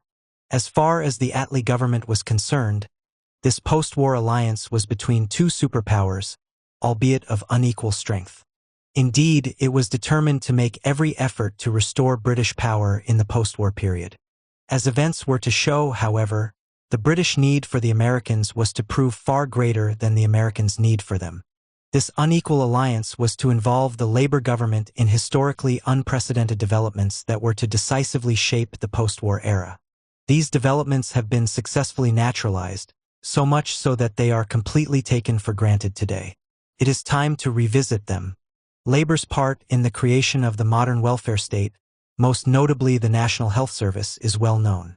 More important for the British ruling class, however, was the contemporaneous creation of what can be usefully described as Britain's modern warfare state. It was Attlee's government that took the decision in January 1947 to develop the British atomic bomb. This decision was taken in secret, without Parliament, let alone the British people, being consulted. Interestingly, possession of the atomic bomb was not aimed at the Soviet Union, but was rather considered vital if Britain was to maintain some sort of equality with and independence from the United States. As Ernest Bevin put it, "I don't want any other foreign secretary of this country to be talked at by a Secretary of State in the United States as I have just had in my discussions with Mr. Burns. We have got to this thing over here whatever it costs. We've got to have the bloody Union Jack flying on top of it." Attlee later made much the same point. If we had decided not to have it, we would have put ourselves entirely in the hands of the Americans. That would have been a risk a British government should not take. Later that same year, the government took the unprecedented decision to continue conscription into peacetime. Initially, conscripts would only serve for 1 year, but in 1950 this was increased to 2. Even more dramatic was the decision in July-August 1949 to allow the Americans to establish bases for B-29 bombers in Britain. This initiated the permanent establishment of foreign, that is, American military bases on British soil. As Bevan acknowledged, permanent peacetime bases involved quite new principles. Indeed, it was without any historical precedent, and yet it was accomplished without any serious public debate and is completely taken for granted today, supported unquestioningly by New Labour, the Conservative Party, and the Liberals. Britain, as Chancellor of the Exchequer Stafford Cripps observed in October 1947, must be regarded as the main base for the deployment of American power. By 1950, the Americans were basing bombers carrying nuclear weapons in Britain. And in April 1949, Bevan was instrumental in establishing the North Atlantic Treaty Organization, NATO. This involved the permanent stationing of British forces on the continent, another unprecedented development. NATO was to become one of the most important international organizations through which the United States controlled its allies and exercised its power. A blood price had to be paid for the American alliance. It came due when the simmering conflict in Korea finally flared up into a full-scale war when the Communist North invaded the South in June 1950. Initially, the British chiefs of staff were opposed to sending troops to Korea. It was a sideshow in the great confrontation with the Soviet Union as far as they were concerned, and British forces were already overstretched. Moreover, there were serious fears that involvement in the war would damage relations with Communist China. The Labour government did not share the ferocity of American enmity towards China and, indeed, in the face of considerable U.S. opposition, had recognized Mao Zedong's regime in January 1950. Hong Kong was too important and too vulnerable to risk Chinese hostility. Nevertheless, once the United States, under the banner of the United Nations, had committed itself to rolling back the North Koreans, Attlee concluded that Britain had no alternative but to dispatch troops and ships. The British ambassador in Washington, Oliver Franks, made it clear that refusal to provide troops would harm Anglo-American relations. The cabinet decided that British land forces should be sent in order to consolidate Anglo-American friendship and to placate American public opinion. British troops were to fight and die in an American war. First naval forces and then troops were dispatched. Eventually, a Commonwealth division was formed, made up of British, Canadian, Australian, and New Zealand troops. The North Koreans were quickly routed, and the American forces under General Douglas MacArthur crossed the 38th parallel and invaded the North, with the full support of the Labour government. They intended unifying the country under their client, Syngman Rhee. Once again, the chiefs of staff initially opposed this, forcefully warning of the dangers of Chinese intervention. They subsequently dropped their opposition one suspects under pressure from Bevan. The North Korean capital, Pyongyang, fell to the Americans on October 20, 1950. A week later, the Chinese launched their first offensive. By the end of November, the Americans and their allies were in headlong retreat. These fears intensified when on November 30th, at a press conference, President Truman stated that the use of nuclear weapons in Korea was under active consideration. Certainly this was what General MacArthur and his supporters were advocating, together with the bombing of Manchuria and action against the Chinese mainland. Truman's remarks provoked what one journalist described at the time as a rebellion of free Europe against the kind of leadership America was giving the West on the Korean issue. On December 4th, Attlee flew to Washington to put the concerns of America's European allies to the president. They feared that any nuclear escalation would precipitate a Third World War with the Soviet Union. Now that the Russians had their own nuclear weapons, Europe, and especially Britain, where U.S. air bases were an obvious target, faced certain devastation. The Korean conflict had to be contained. In the event, it is unlikely that Attlee's representations had any decisive effect. American preponderance in Korea was so overwhelming that they would take the decision whether or not to escalate. The British were certainly not conceded any veto over the use of nuclear weapons, only the right to be kept in the loop by the Americans. If the decision were taken, they would be the first to know. The stabilization of the battlefront in 1951 eventually removed the danger. Attlee confronted yet another crisis in January 1951 when the United States tabled a motion at the UN, condemning Chinese intervention in Korea. This provoked a cabinet rebellion on the 25th when the remarkable decision was taken to vote against. The revolt was short-lived.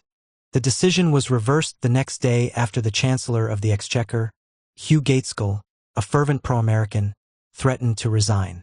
The reversal was the work of what one junior minister, Kenneth Younger, described sarcastically as the "don't be rude to the Americans" school. He complained that "America, right or wrong" is a very powerful sentiment in the cabinet. The left proved to be so many paper tigers, with even Aneurin Bevan conceding that, if the clash came, we could do nothing but support the Americans. Britain voted for the resolution even though there was general agreement in the government that it was counterproductive, if not dangerous. British participation in the Korean War made the Labour government and its conservative successor party to a terrible conflict that left Korea effectively laid waste. While often described as a limited war, it was in fact waged with little restraint as far as the Korean people were concerned. Even General MacArthur, certainly no sentimentalist, confessed, "I have never seen such devastation." According to one of his Air Force commanders, U.S. bombing left nothing standing worthy of the name. Whole cities and small hamlets were bombed out of existence in one of the worst crimes of the post-1945 era. According to one military historian, the war cost the lives of between 500,000 and 1 million South Korean civilians and of 1.5 million North Korean soldiers and civilians. British governments stood shoulder to shoulder with their American ally throughout the slaughter, desperately trying to cover up what was going on. The Labour government's overriding determination to maintain the American alliance, no matter what the cost, was to eventually bring it down. Under American pressure, in 1950, the government introduced a massive rearmament program. Labour committed itself to doubling defence expenditure to £3,400 million spread over the next 3 years. This was despite the fact that Britain was already spending a higher proportion of GDP on defence than the United States. The following year, in January 1951, this commitment was increased to £4,700 million. The Americans wanted £6,000 million. What this involved was the government throwing away the fruits of economic recovery achieved by the sacrifices of ordinary people in order to appease the Americans. Attlee, as one historian has observed, put Labour's electoral fortunes at serious risk for the sake of the American alliance.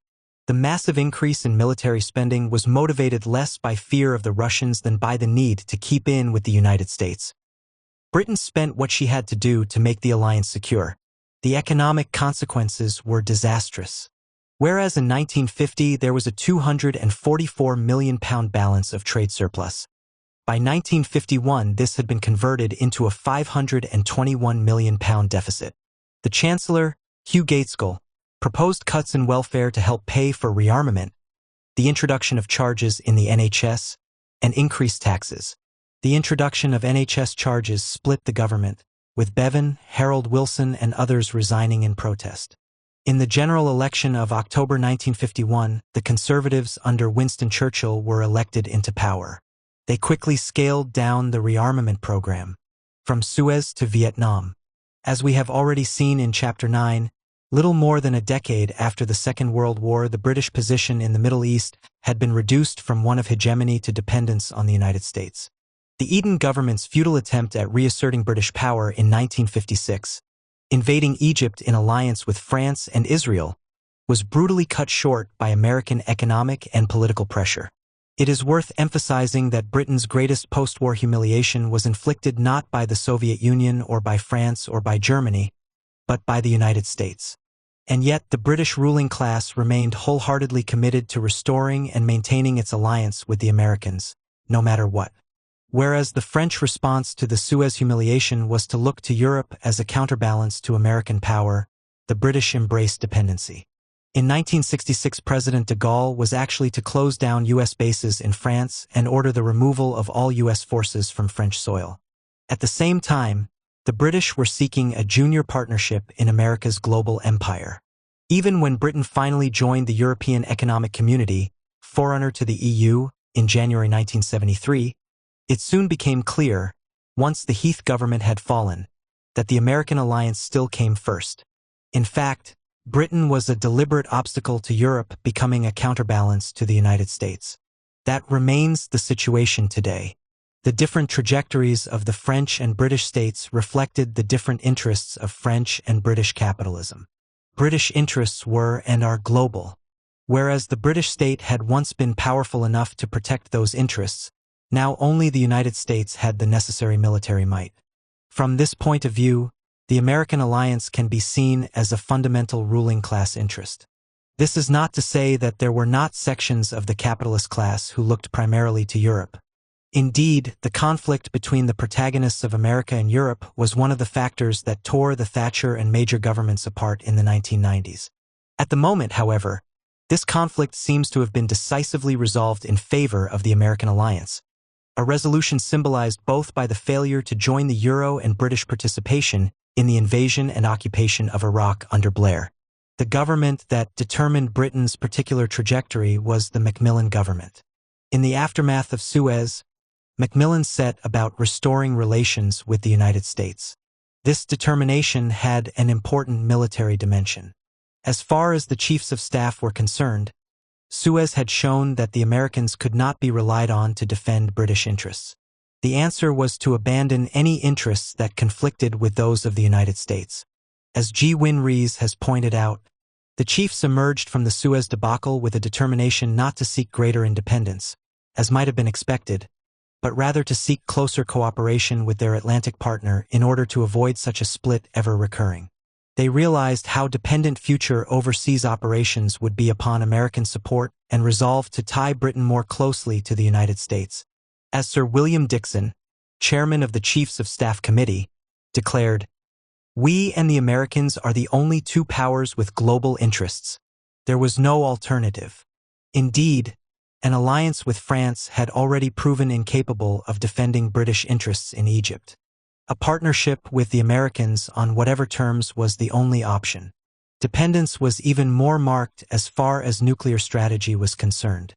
While the quest for a British deterrent had all along been driven by the wish to avoid dependence upon the United States, as Ian Clark points out, under Macmillan, the final creation of a special nuclear axis with America became the objective. As we have already seen, Attlee's government had initiated development of a British atom bomb in 1947. By the time this was delivered in 1952, it was already obsolete. Both the United States and the Soviet Union developed the hydrogen bomb. Not until the summer of 1957 did Britain explode its own hydrogen bomb, a consolation for the Suez debacle as far as British conservatives were concerned. As Randolph Churchill MP boasted, Britain can knock down 12 cities in the region of Stalingrad and Moscow from bases in Britain and another dozen in the Crimea from bases in Cyprus. We did not have that power at the time of Suez. We are a major power again. Such optimism was misplaced. By now the problem was that Britain's delivery system, the V-bomber force, was obsolescent, as was its proposed replacement, the Blue Streak missile, still only in development at the time. As far as the British government was concerned, it was absolutely essential that Britain should be armed with nuclear weapons. It was a guarantee of great power status. In 1960, Blue Streak was cancelled and Macmillan negotiated the purchase of a missile the Americans had in development, the Skybolt, which could be delivered by the V-bomber force. In return, the Americans were given the Holy Loch submarine base for their Polaris submarines. When Skybolt was cancelled late in 1962, Macmillan was forced to go cap in hand to beg President Kennedy for Polaris. He emphasized British support during the Cuban crisis. Macmillan had described Castro to Kennedy as your Nasser, and warned that refusal to give him Polaris might well lead to the fall of his government and its replacement by Labour. In April 1963, the Americans agreed. Interestingly enough, even at this point there were ministers who disagreed with becoming dependent on the United States. Julian Amory and Peter Thornycroft both argued that Britain should develop nuclear weapons with the French. Instead, the Polaris deal was concluded with far-reaching consequences. As David Reynolds has argued, it locked Britain into a transatlantic nuclear dependence that has endured to the present day. Britain's celebrated independent nuclear deterrent was, in fact, very much a dependent nuclear capacity, an emblem of British subordination to the United States. This brings us to the question of Vietnam. The Americans had first proposed military intervention in 1954, when the French were facing defeat at the hands of the Vietnamese. They had backed away from the idea when the Churchill government refused to support them. Churchill had made the point to the head of the U.S. Joint Chiefs of Staff that it was hardly likely that British troops who had not fought to keep India in the British Empire would be prepared to fight to keep Indochina in the French Empire. Later, when the United States was supporting the Diem regime in South Vietnam, The Macmillan government was positively enthusiastic about assisting in counterinsurgency operations against the Viet Cong. As we saw in the last chapter, in 1961 the government had sent an advisory mission to Saigon to advise the South Vietnamese in the face of U.S. opposition. Given this initiative, there seems little doubt that if the Conservatives had been returned to office in 1964, at least a token British force would have been sent to Vietnam to fight alongside the Americans as the war intensified. In October 1964, Harold Wilson became Labour Prime Minister. He was confronted with the escalation of the Vietnam conflict in 1965 and its transformation into a full-scale war. Throughout the fighting, the Labour government made clear that it fully supported the United States in its bloody colonial war. But when the Americans pressed for British troops to be dispatched to Vietnam, Wilson refused. One justification for this refusal was that Britain was already heavily involved in the confrontation with Indonesia. Indeed, it was hinted that if British forces were sent to Vietnam, then some American commitment to Malaysia would be expected. The most important factor in Wilson's calculations, however, was the danger of splitting the Labour Party in Parliament together with the strength of anti-war feeling in the country at large. Labour was confronted by a mass anti-war movement, the Vietnam Solidarity Campaign, VSC, that opposed Wilson's support for the Americans in the most militant terms. In October 1968, the VSC was able to stage a march of 100,000 people in London in support of the Viet Cong and in opposition to the Labour government. Michael Foot, one of the leaders of the Labour left, warned Wilson that, if British troops set foot in Vietnam, they would tear to pieces even the secure majority which they now have in the House. If Hugh Gaitskell had still been Labour leader, he had died in 1963, there is little doubt that he would have sent troops regardless of any damage it did to the Labour Party. One can feel absolutely confident that Tony Blair too would have had no hesitation in this regard either.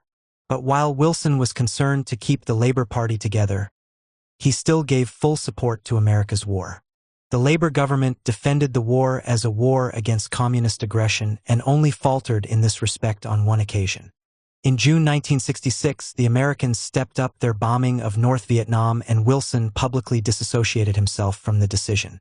This display of independence was not all it seemed. The terms of the disassociation had actually been cleared with the Americans beforehand. What is absolutely clear, however, is that in a brutal imperialist war in which the United States once again laid waste much of another Asian country, the British government remained steadfast in their support. According to Jonathan Neal, in their bombing of Vietnam, North and South, Laos and Cambodia, the Americans dropped over 8 million tons of explosives. This was roughly 3 times the weight of bombs dropped by all sides in World War II, and the explosive force was equal to 640 of the atom bombs used on Hiroshima. There are no precise counts of the number of dead Viet Cong and civilians. The best estimate is between 1.5 and 2 million, though the Vietnamese estimates are higher. Hundreds of thousands more people died in both Laos and Cambodia. That puts the total dead at roughly 3 million, most of them from the air war. There was hardly a war crime that the United States did not commit in Vietnam: the torture and killing of prisoners, the massacre of civilians, indiscriminate shelling and bombing, chemical warfare, even medical experiments on prisoners. But the Labour government continued to champion America's cause. Inevitably, however, there was some U.S. resentment at the refusal to send troops. Dean Rusk, the American Secretary of State, complained to a journalist in 1968 that all we needed was 1 regiment. The Black Watch would have done. Just 1 regiment. Such a commitment would, of course, have made no difference to the final outcome: American defeat. Before moving on, let us consider one other revealing episode in the Wilson government's relations with the United States: the question of British Guiana. The Kennedy administration had earlier made it clear to Harold Macmillan that they regarded Britain's South American colony as being within their sphere of influence, and that the democratically elected left-wing government of Chetty Juggin and his People's Progressive Party was unacceptable. The Americans wanted Juggin removed before British Guiana became independent. Dean Rusk, the U.S. Secretary of State, told the British Foreign Secretary, Lord Home, that the United States would not put up with an independent British Guiana under Juggin, and warned of strains on Anglo-American relations. The British did not regard Juggin as any sort of threat, and, moreover, considered him infinitely preferable to his main opponent, Forbes Burnham. Nevertheless, They were bullied into giving the CIA a free hand to destabilize an elected government in a British colony. Macmillan actually met CIA Director John McCone to discuss the situation. Once given the go-ahead, the CIA poured money and agents into the colony, financing Juggins' opponents, deliberately fostering racial conflict and communal violence that cost hundreds of lives, and corrupting much of the trade union movement. The Americans hoped that the disorder and violence they had orchestrated would provide the British with a pretext to remove Juggins, but the British were extremely reluctant to take such a step. The CIA bombarded the British with false intelligence of Russian and Cuban interference in the colony. In February 1962, the British were informed that a Cuban freighter was smuggling 50 tons of weapons into the country. A search of the ship revealed printing presses. In 1963, the CIA organized a general strike, accompanied by considerable violence, including bombings and shootings, against the Juggins government. Corrupt company unions were financed to the tune of $1 million to bring him down. Under intense pressure, the British finally gave way and agreed to a constitutional coup to remove the PPP from power. They decided to impose a system of proportional representation on the colony, so that Juggins' opponents under American auspices could unite to keep him from power. The labor opposition in London was extremely critical of these proceedings, with Harold Wilson dismissing the new electoral arrangements as a fiddled constitution. Juggins hoped somewhat naively that when Labour came to power in October 1964, Wilson would reverse conservative policy. This would have meant defying the United States, and so Wilson went ahead and put the conservative plan into effect. In the December 1964 general election in British Guiana, the PPP increased its share of the vote. But a combination of proportional representation, massive American financial subsidies, and electoral fraud brought the U.S. client, Forbes Burnham, to power. The Labour government gave independence to British Guiana, or Guyana as it became, in May 1966. Forbes Burnham subsequently maintained himself in power by corruption, electoral fraud on a massive scale, gangster violence, and the encouragement of race hatred. Among his victims was the Marxist historian and activist Walter Rodney, murdered by Burnham's thugs in June 1980. A British Gaullism. The Wilson government lost the 1970 general election and was replaced by the Conservatives under Edward Heath. Heath's government was the closest Britain has ever come to a Gaullist turn, taking Britain into the European Economic Community and very deliberately distancing himself from the United States. According to Heath's biographer, John Campbell, the most radical aspect of Heath's foreign policy, differentiating his government sharply from every previous post-war administration, Conservative and Labour, and from all of his successors as well, was his determination not to have a special relationship with the United States. On the contrary, he was determined to assert Britain's European identity. He was specifically determined to show Pompidou, the French president, that Britain was not an American Trojan horse. Instead of Heath hurrying across the Atlantic to offer fealty to President Nixon, Nixon had to come and see him. As Campbell observes, the Americans were used to Wilson fawning on Johnson and Macmillan's avuncular relationship with Kennedy, and consequently could not understand a British Prime Minister deliberately wanting to keep relations cool. Even while he looked to Europe, Heath remained a strong Cold Warrior and anti-communist. He continued British support for the American war in Vietnam, publicly supporting President Nixon's murderous bombing offensive against the North in December 1972. Where the government did take an independent stand, however, was over the Yom Kippur War between Israel and Syria and Egypt in 1973. Britain, together with France and West Germany, refused to allow the United States to use their facilities or airspace to fly arms and munitions to Israel. This was an unprecedented step for any British government to take. Moreover, Heath made it clear that he blamed the conflict on American support for Israeli intransigence. Harold Wilson, the Labour leader, was a staunch Zionist and would have inevitably supported the United States had he still been in power. Heath, on the other hand, as Campbell points out, believed that membership of a united Europe offered to Britain a means of recovering in partnership the leadership role in the world which she could no longer hope to play alone. In Heath's own words, "There are some people who always want to nestle on the shoulder of an American president. That's no future for Britain." The Heath government was eventually brought down by the scale and intensity of the class struggle in Britain in the early 1970s. The miners' strike of 1974 proved the final blow that returned Harold Wilson to power. Once Heath was gone, replaced as Conservative leader by Margaret Thatcher, both Labour and the Conservatives once again embraced the American alliance as the cornerstone of British foreign policy. What this reversion demonstrates is that Heath's Gaullism had too narrow a social base to ever succeed in reshaping British policy. While it had some support among the ruling class, the American alliance still seemed the best guarantee of British capitalism's global interests. Under Margaret Thatcher, who became Prime Minister in 1979, the American alliance was to be prosecuted with renewed fervor. What is interesting is that while the Gaullist elements within the Conservative Party were eventually able to bring Thatcher down, they were not strong enough to actually change the party's direction. Indeed, under the Blair government, both New Labour and the Conservative opposition seemed to have decisively rejected the European option in favor of the American alliance. It is important to remember that what Heath and those of like mind in both the Conservative and Labour parties were looking for in Europe was an imperial counterbalance to American power. Their belief was that British capitalism's global interests would be best served by an equal partnership with France and Germany rather than by an unequal and subordinate one with the United States. As far as the British ruling class as a whole is concerned, however, American military power is so overwhelming that only the United States can effectively protect and advance British capitalism's global interests. New Labour. When he was appointed ambassador to Washington in 1997, Christopher Meyer had British policy explained to him by Blair's chief of staff, Jonathan Powell. "We want you to get up the arse of the White House and stay there." This was, of course, much more accurate anatomically than Blair's claim that Britain stood shoulder to shoulder with the Americans, but for obvious reasons the latter description was preferable for public consumption. There was nothing new in this policy. Indeed, while New Labour can quite correctly be seen as making a decisive break with the Labour Party's social democratic politics domestically, there is remarkable continuity in foreign and defense policy.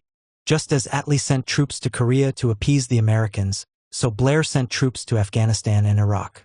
Harold Wilson's government stands out as an aberration in this respect, but only because of the strength of the left at the time. Under Wilson, anti-war sentiment outside the Labour Party could still find expression within it, something that Blair and his supporters have made effectively impossible today. Where Blair has been unfortunate is that he has had to subordinate himself to one of the most right-wing, reactionary and openly imperialist administrations in U.S. history, led moreover by a president of the sorry caliber of George W. Bush. A man of profound ignorance, lacking in both character and application, although certainly possessed of some cunning, which the Blairites desperately try to pass off as intelligence. Bush is certainly the worst post-war president, and arguably one of the worst ever. And yet this is the man Blair has to defer to, accept praise from, and attempt to influence. The effort has cost him both his credibility and his reputation. It has cost many, many other people their lives. More important than personalities, however, is the fact that Britain's determination to ally itself with the United States involves an alliance with a superpower whose world economic domination is a thing of the past. The United States is increasingly reliant on military might to substitute for economic muscle, something that is not sustainable in the long term. And, moreover, even in terms of military power, the American empire's reach is not equaled by its hold. This has, of course, been amply demonstrated by the ease with which the Americans overthrew Saddam Hussein in 2003 and by their subsequent failure to effectively occupy and pacify Iraq. Britain will increasingly come to share in America's difficulties. First, though, let us examine the New Labour phenomenon. The enormity of New Labour's break with its reformist and social democratic past is perhaps best demonstrated by its open embrace of the interests of big business and the rich. Under Tony Blair and Gordon Brown, New Labour proclaimed itself unequivocally the party of business. To this end, it kept in place Thatcher's anti-trade union legislation, consistently opposed any extension of workers' rights proposed by the European Union, curbed civil liberties at every opportunity, carried out further privatizations and introduced public-private partnerships as a covert way of transferring state assets to business. New Labour has actually begun the privatization of both the NHS and the state education system. Whereas once even the right wing of the Labour Party was committed to increasing social equality, the new Labour government has quite happily presided over increased social inequality. Moreover, under Blair there has been a revival of the sale of honors, knighthoods, and peerages, on a scale not seen since the days of Lloyd George. The only electoral promise that New Labour has regarded as absolutely sacrosanct is the promise not to increase taxes on the rich. So we have the remarkable situation under the New Labour government where the very poorest pay a higher proportion of their income in taxes than the wealthy. New Labour's embrace of big business and the rich is perhaps best symbolized by its relationship with the News International boss, Rupert Murdoch. This reactionary union buster was assiduously courted by Blair in opposition and continues to be one of the most powerful influences on the government. In many ways, Murdoch can be seen as the patron saint of New Labour. Whereas the Labour Party was originally founded to challenge this state of affairs, under Blair, New Labour has enthusiastically embraced it. How has this come about? It is not the result of a Blairite coup at the top of the Labour Party or of the lack of backbone of a particularly contemptible generation of Labour MPs. These are symptoms, not the cause. Rather, the transformation is a response to and consequence of the decisive shift in the balance of class forces accomplished under Thatcher. Put crudely, but nevertheless accurately, big business and the rich are more powerful in Britain today than at any time since the end of the 19th century. One consequence of this has been a breakdown of the border between the public and the private. The state, its assets and revenues have become a source of pillage for private business on an unprecedented scale. This has fundamentally corrupted the British political system. We live in the age of what can be meaningfully described as the new corruption, just as the old corruption defined politics at the end of the 18th century. Doing favors for the rich and for big business is what politics is all about today. The ideology informing New Labour can best be described as globalization. This involved a belief that developments in the world economy had made the policies traditionally associated with the Labour Party irrelevant. Market forces were now too powerful for any nation-state to be able to stand against them. Indeed, they had actually become benevolent, so that the only way forward was to embrace them. The heroes of New Labour were not trade union militants or socialist activists, but international bankers and multinational businessmen. These were the people who could make a difference. This ideology pervaded the whole government and the bulk of the Parliamentary Labour Party. Even one of Blair's critics, Clare Short, when in charge of the Department for International Development, awarded contracts to the free market fundamentalist Adam Smith Institute to advise aid recipients on privatization. New Labour's domestic policies obviously derived from this ideology of globalization, but it also informed its commitment to the American alliance. Blair, an admirer of the British Empire like every previous Labour Prime Minister, it has to be said, was convinced that the world had entered into a new period of benevolent informal empire or postmodern imperialism, as one of his advisors called it. Instead of the British Empire acting as a force for good in the world, that burden had now fallen to the United States. The American state would police the world market for everyone's benefit. Blair seriously bought into the Bush administration's fantasies of world domination. He was a convert to the project for the new American century. The American state, with its historically unprecedented military superiority, was to be the world's policeman and Britain would be its faithful police dog. He literally could not understand why France and Germany refused to subordinate themselves to the United States. This was the future. Once again, there was no alternative. One last point worth considering here concerns New Labour's reputation for dishonesty. While all governments lie, this has been identified by critics, both on the left and the right, as having been carried to new heights by the Blair government. At least in part, the responsibility for this lies with Alastair Campbell, Blair's press spokesman and right-hand man, arguably the de facto deputy prime minister for most of Blair's period in office. Nevertheless, the phenomenon can best be seen as deriving from the fact that New Labour is itself a lie. A party whose electoral support still rests on the working class but that has in practice transformed itself into the party of big business is living a lie. This had infected every aspect of New Labour's conduct of affairs and created just the sort of environment where someone like Campbell could thrive. Invading Iraq. Once in power, Blair prosecuted the American alliance with considerable energy and enthusiasm, identifying himself as closely as possible with President Clinton. The Blairites saw themselves as the British version of Clinton's New Democrats, both pulling their respective parties sharply to the right. In November 1997, Blair told the Lord Mayor's banquet in London that when Britain and the United States work together on the international scene, there is little we cannot achieve. Our aim should be to deepen our relationship with the USA at all levels. What he really meant, of course, was that there was little the United States could not achieve and that Britain would be part of it no matter what.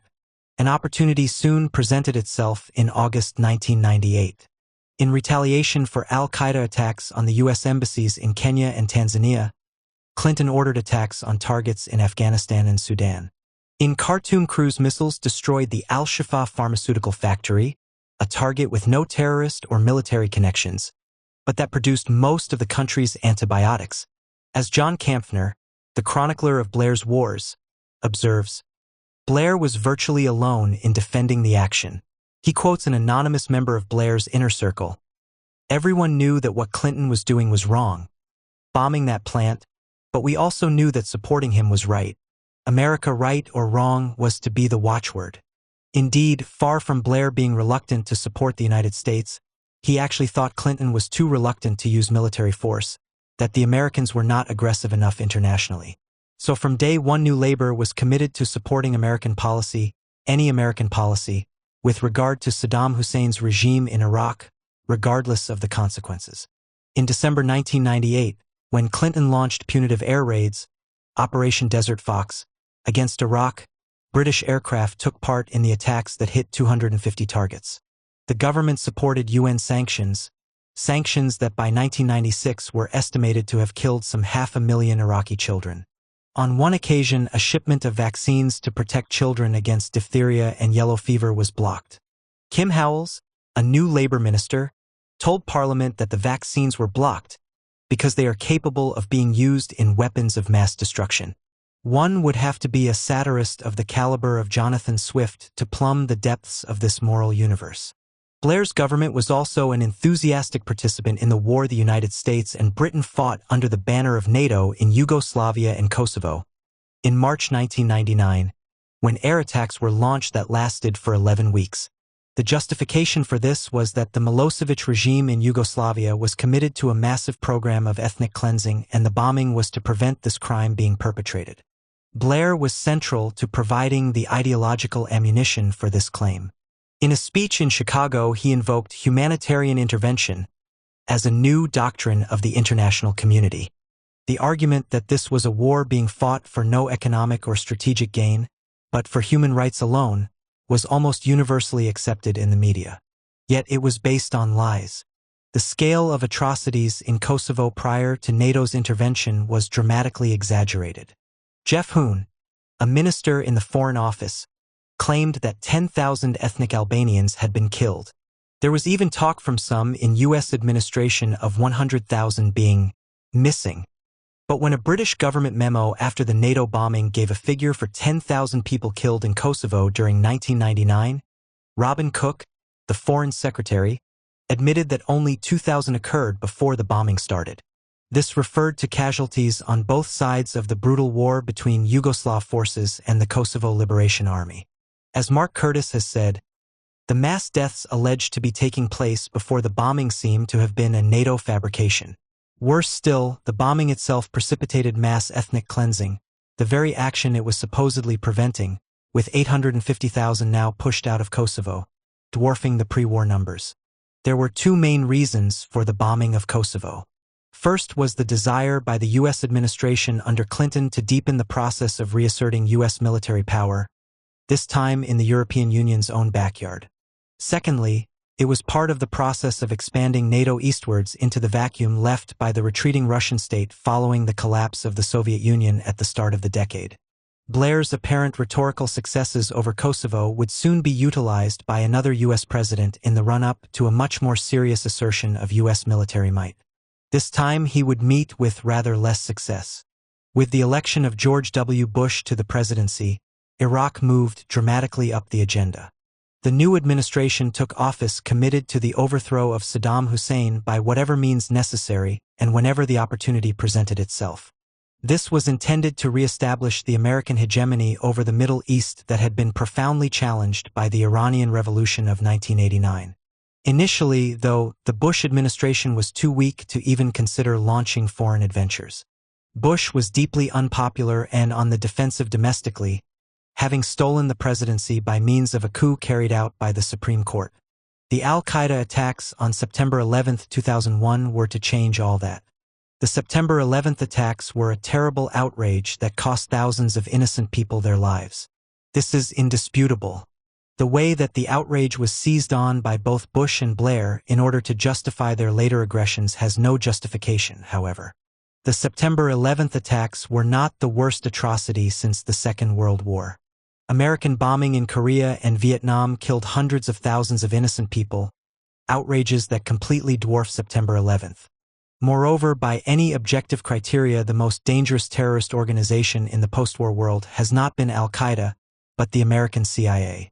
The CIA has assassinated and tortured people across the world, sponsored covert wars that have cost hundreds of thousands of lives, and overthrown democratically elected governments.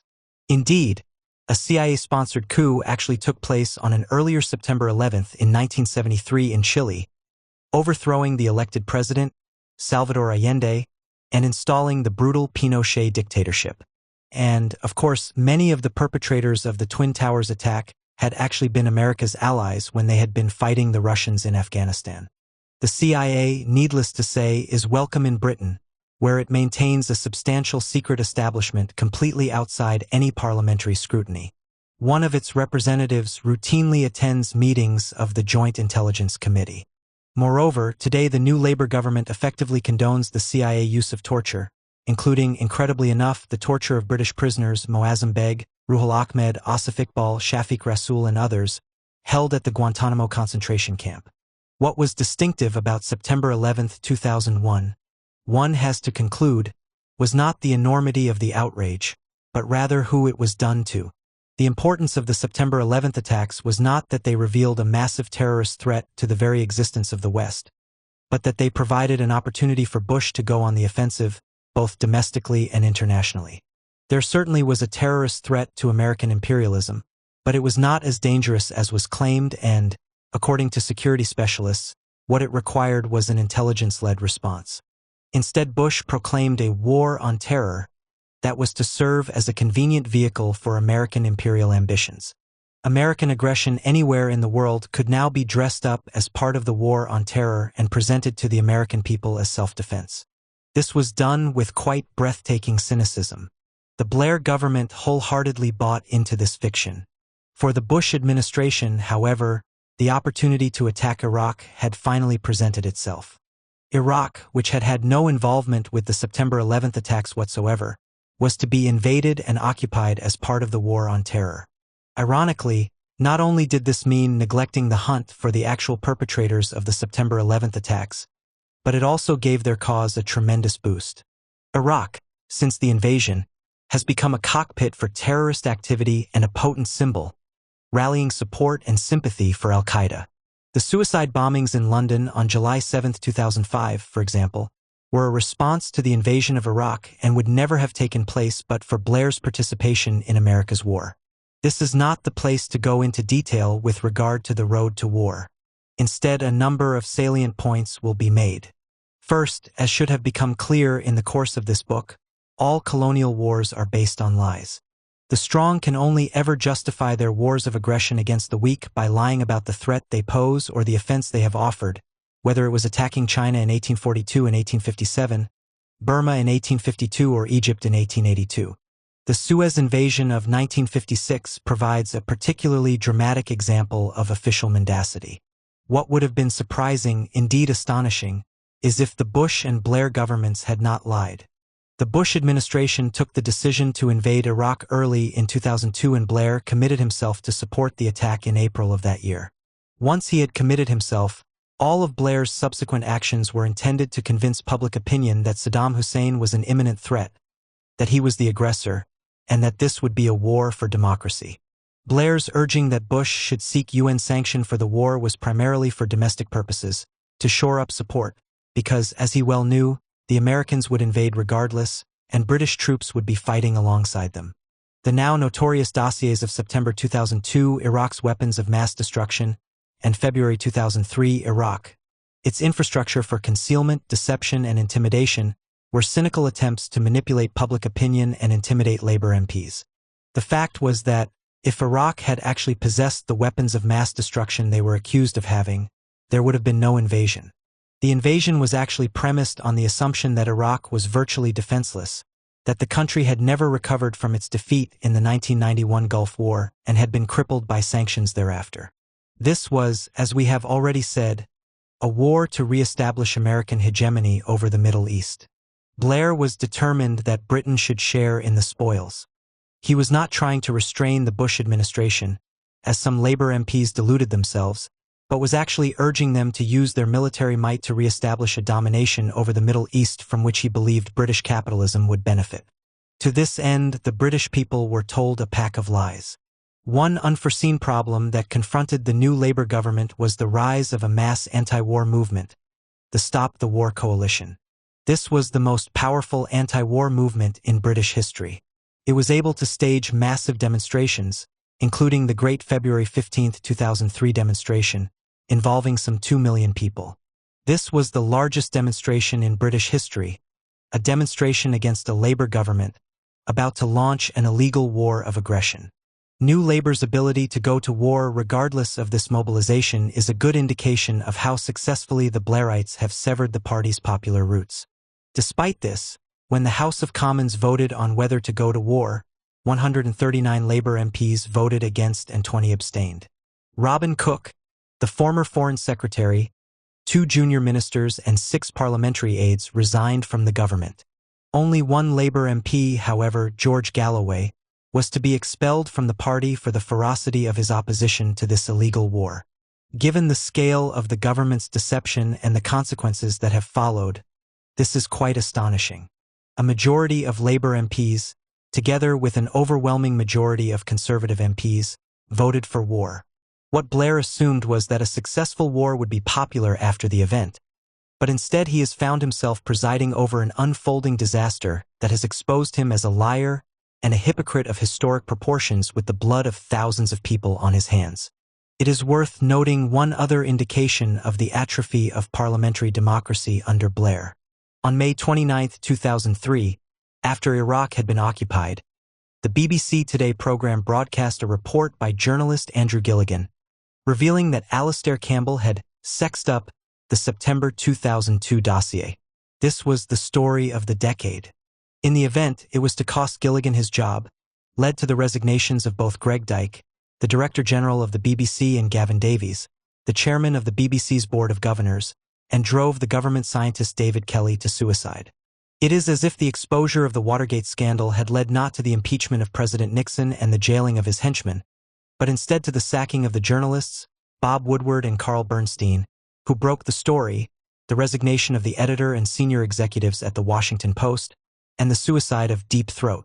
The main difference between the two episodes is that Watergate concerned a burglary, whereas Gilligan's was a rather more important story about an illegal invasion that has cost the lives of over 100,000 people. The architect of the BBC's downfall was Alastair Campbell. While Woodward and Bernstein represented the best of journalism, telling truth to power, Campbell very definitely represented the worst. Interestingly, Greg Dyke himself noticed similarities with Watergate.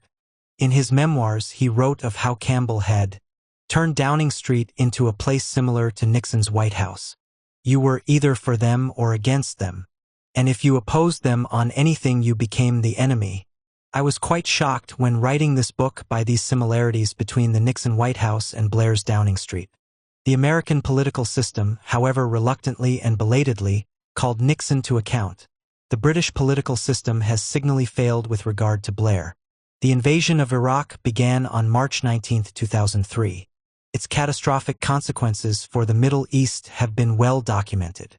Far from learning from this disaster, however, the new Labour government, with the support of the conservative opposition, remains absolutely committed to supporting the United States in future adventures. At the time of writing, a U.S. military attack on Iran seems only a matter of time, inevitably with the support of the British government. Only the lies to be told and the pretexts to be invented remain to be decided. New Labour has actually reconfigured the British armed forces so that their main role for the foreseeable future is to participate in America's overseas interventions. British capitalism's allegiance to the American empire is for the time being sacrosanct. Only mass protest and mass resistance in Britain, in the United States, and throughout the American empire can bring this to an end.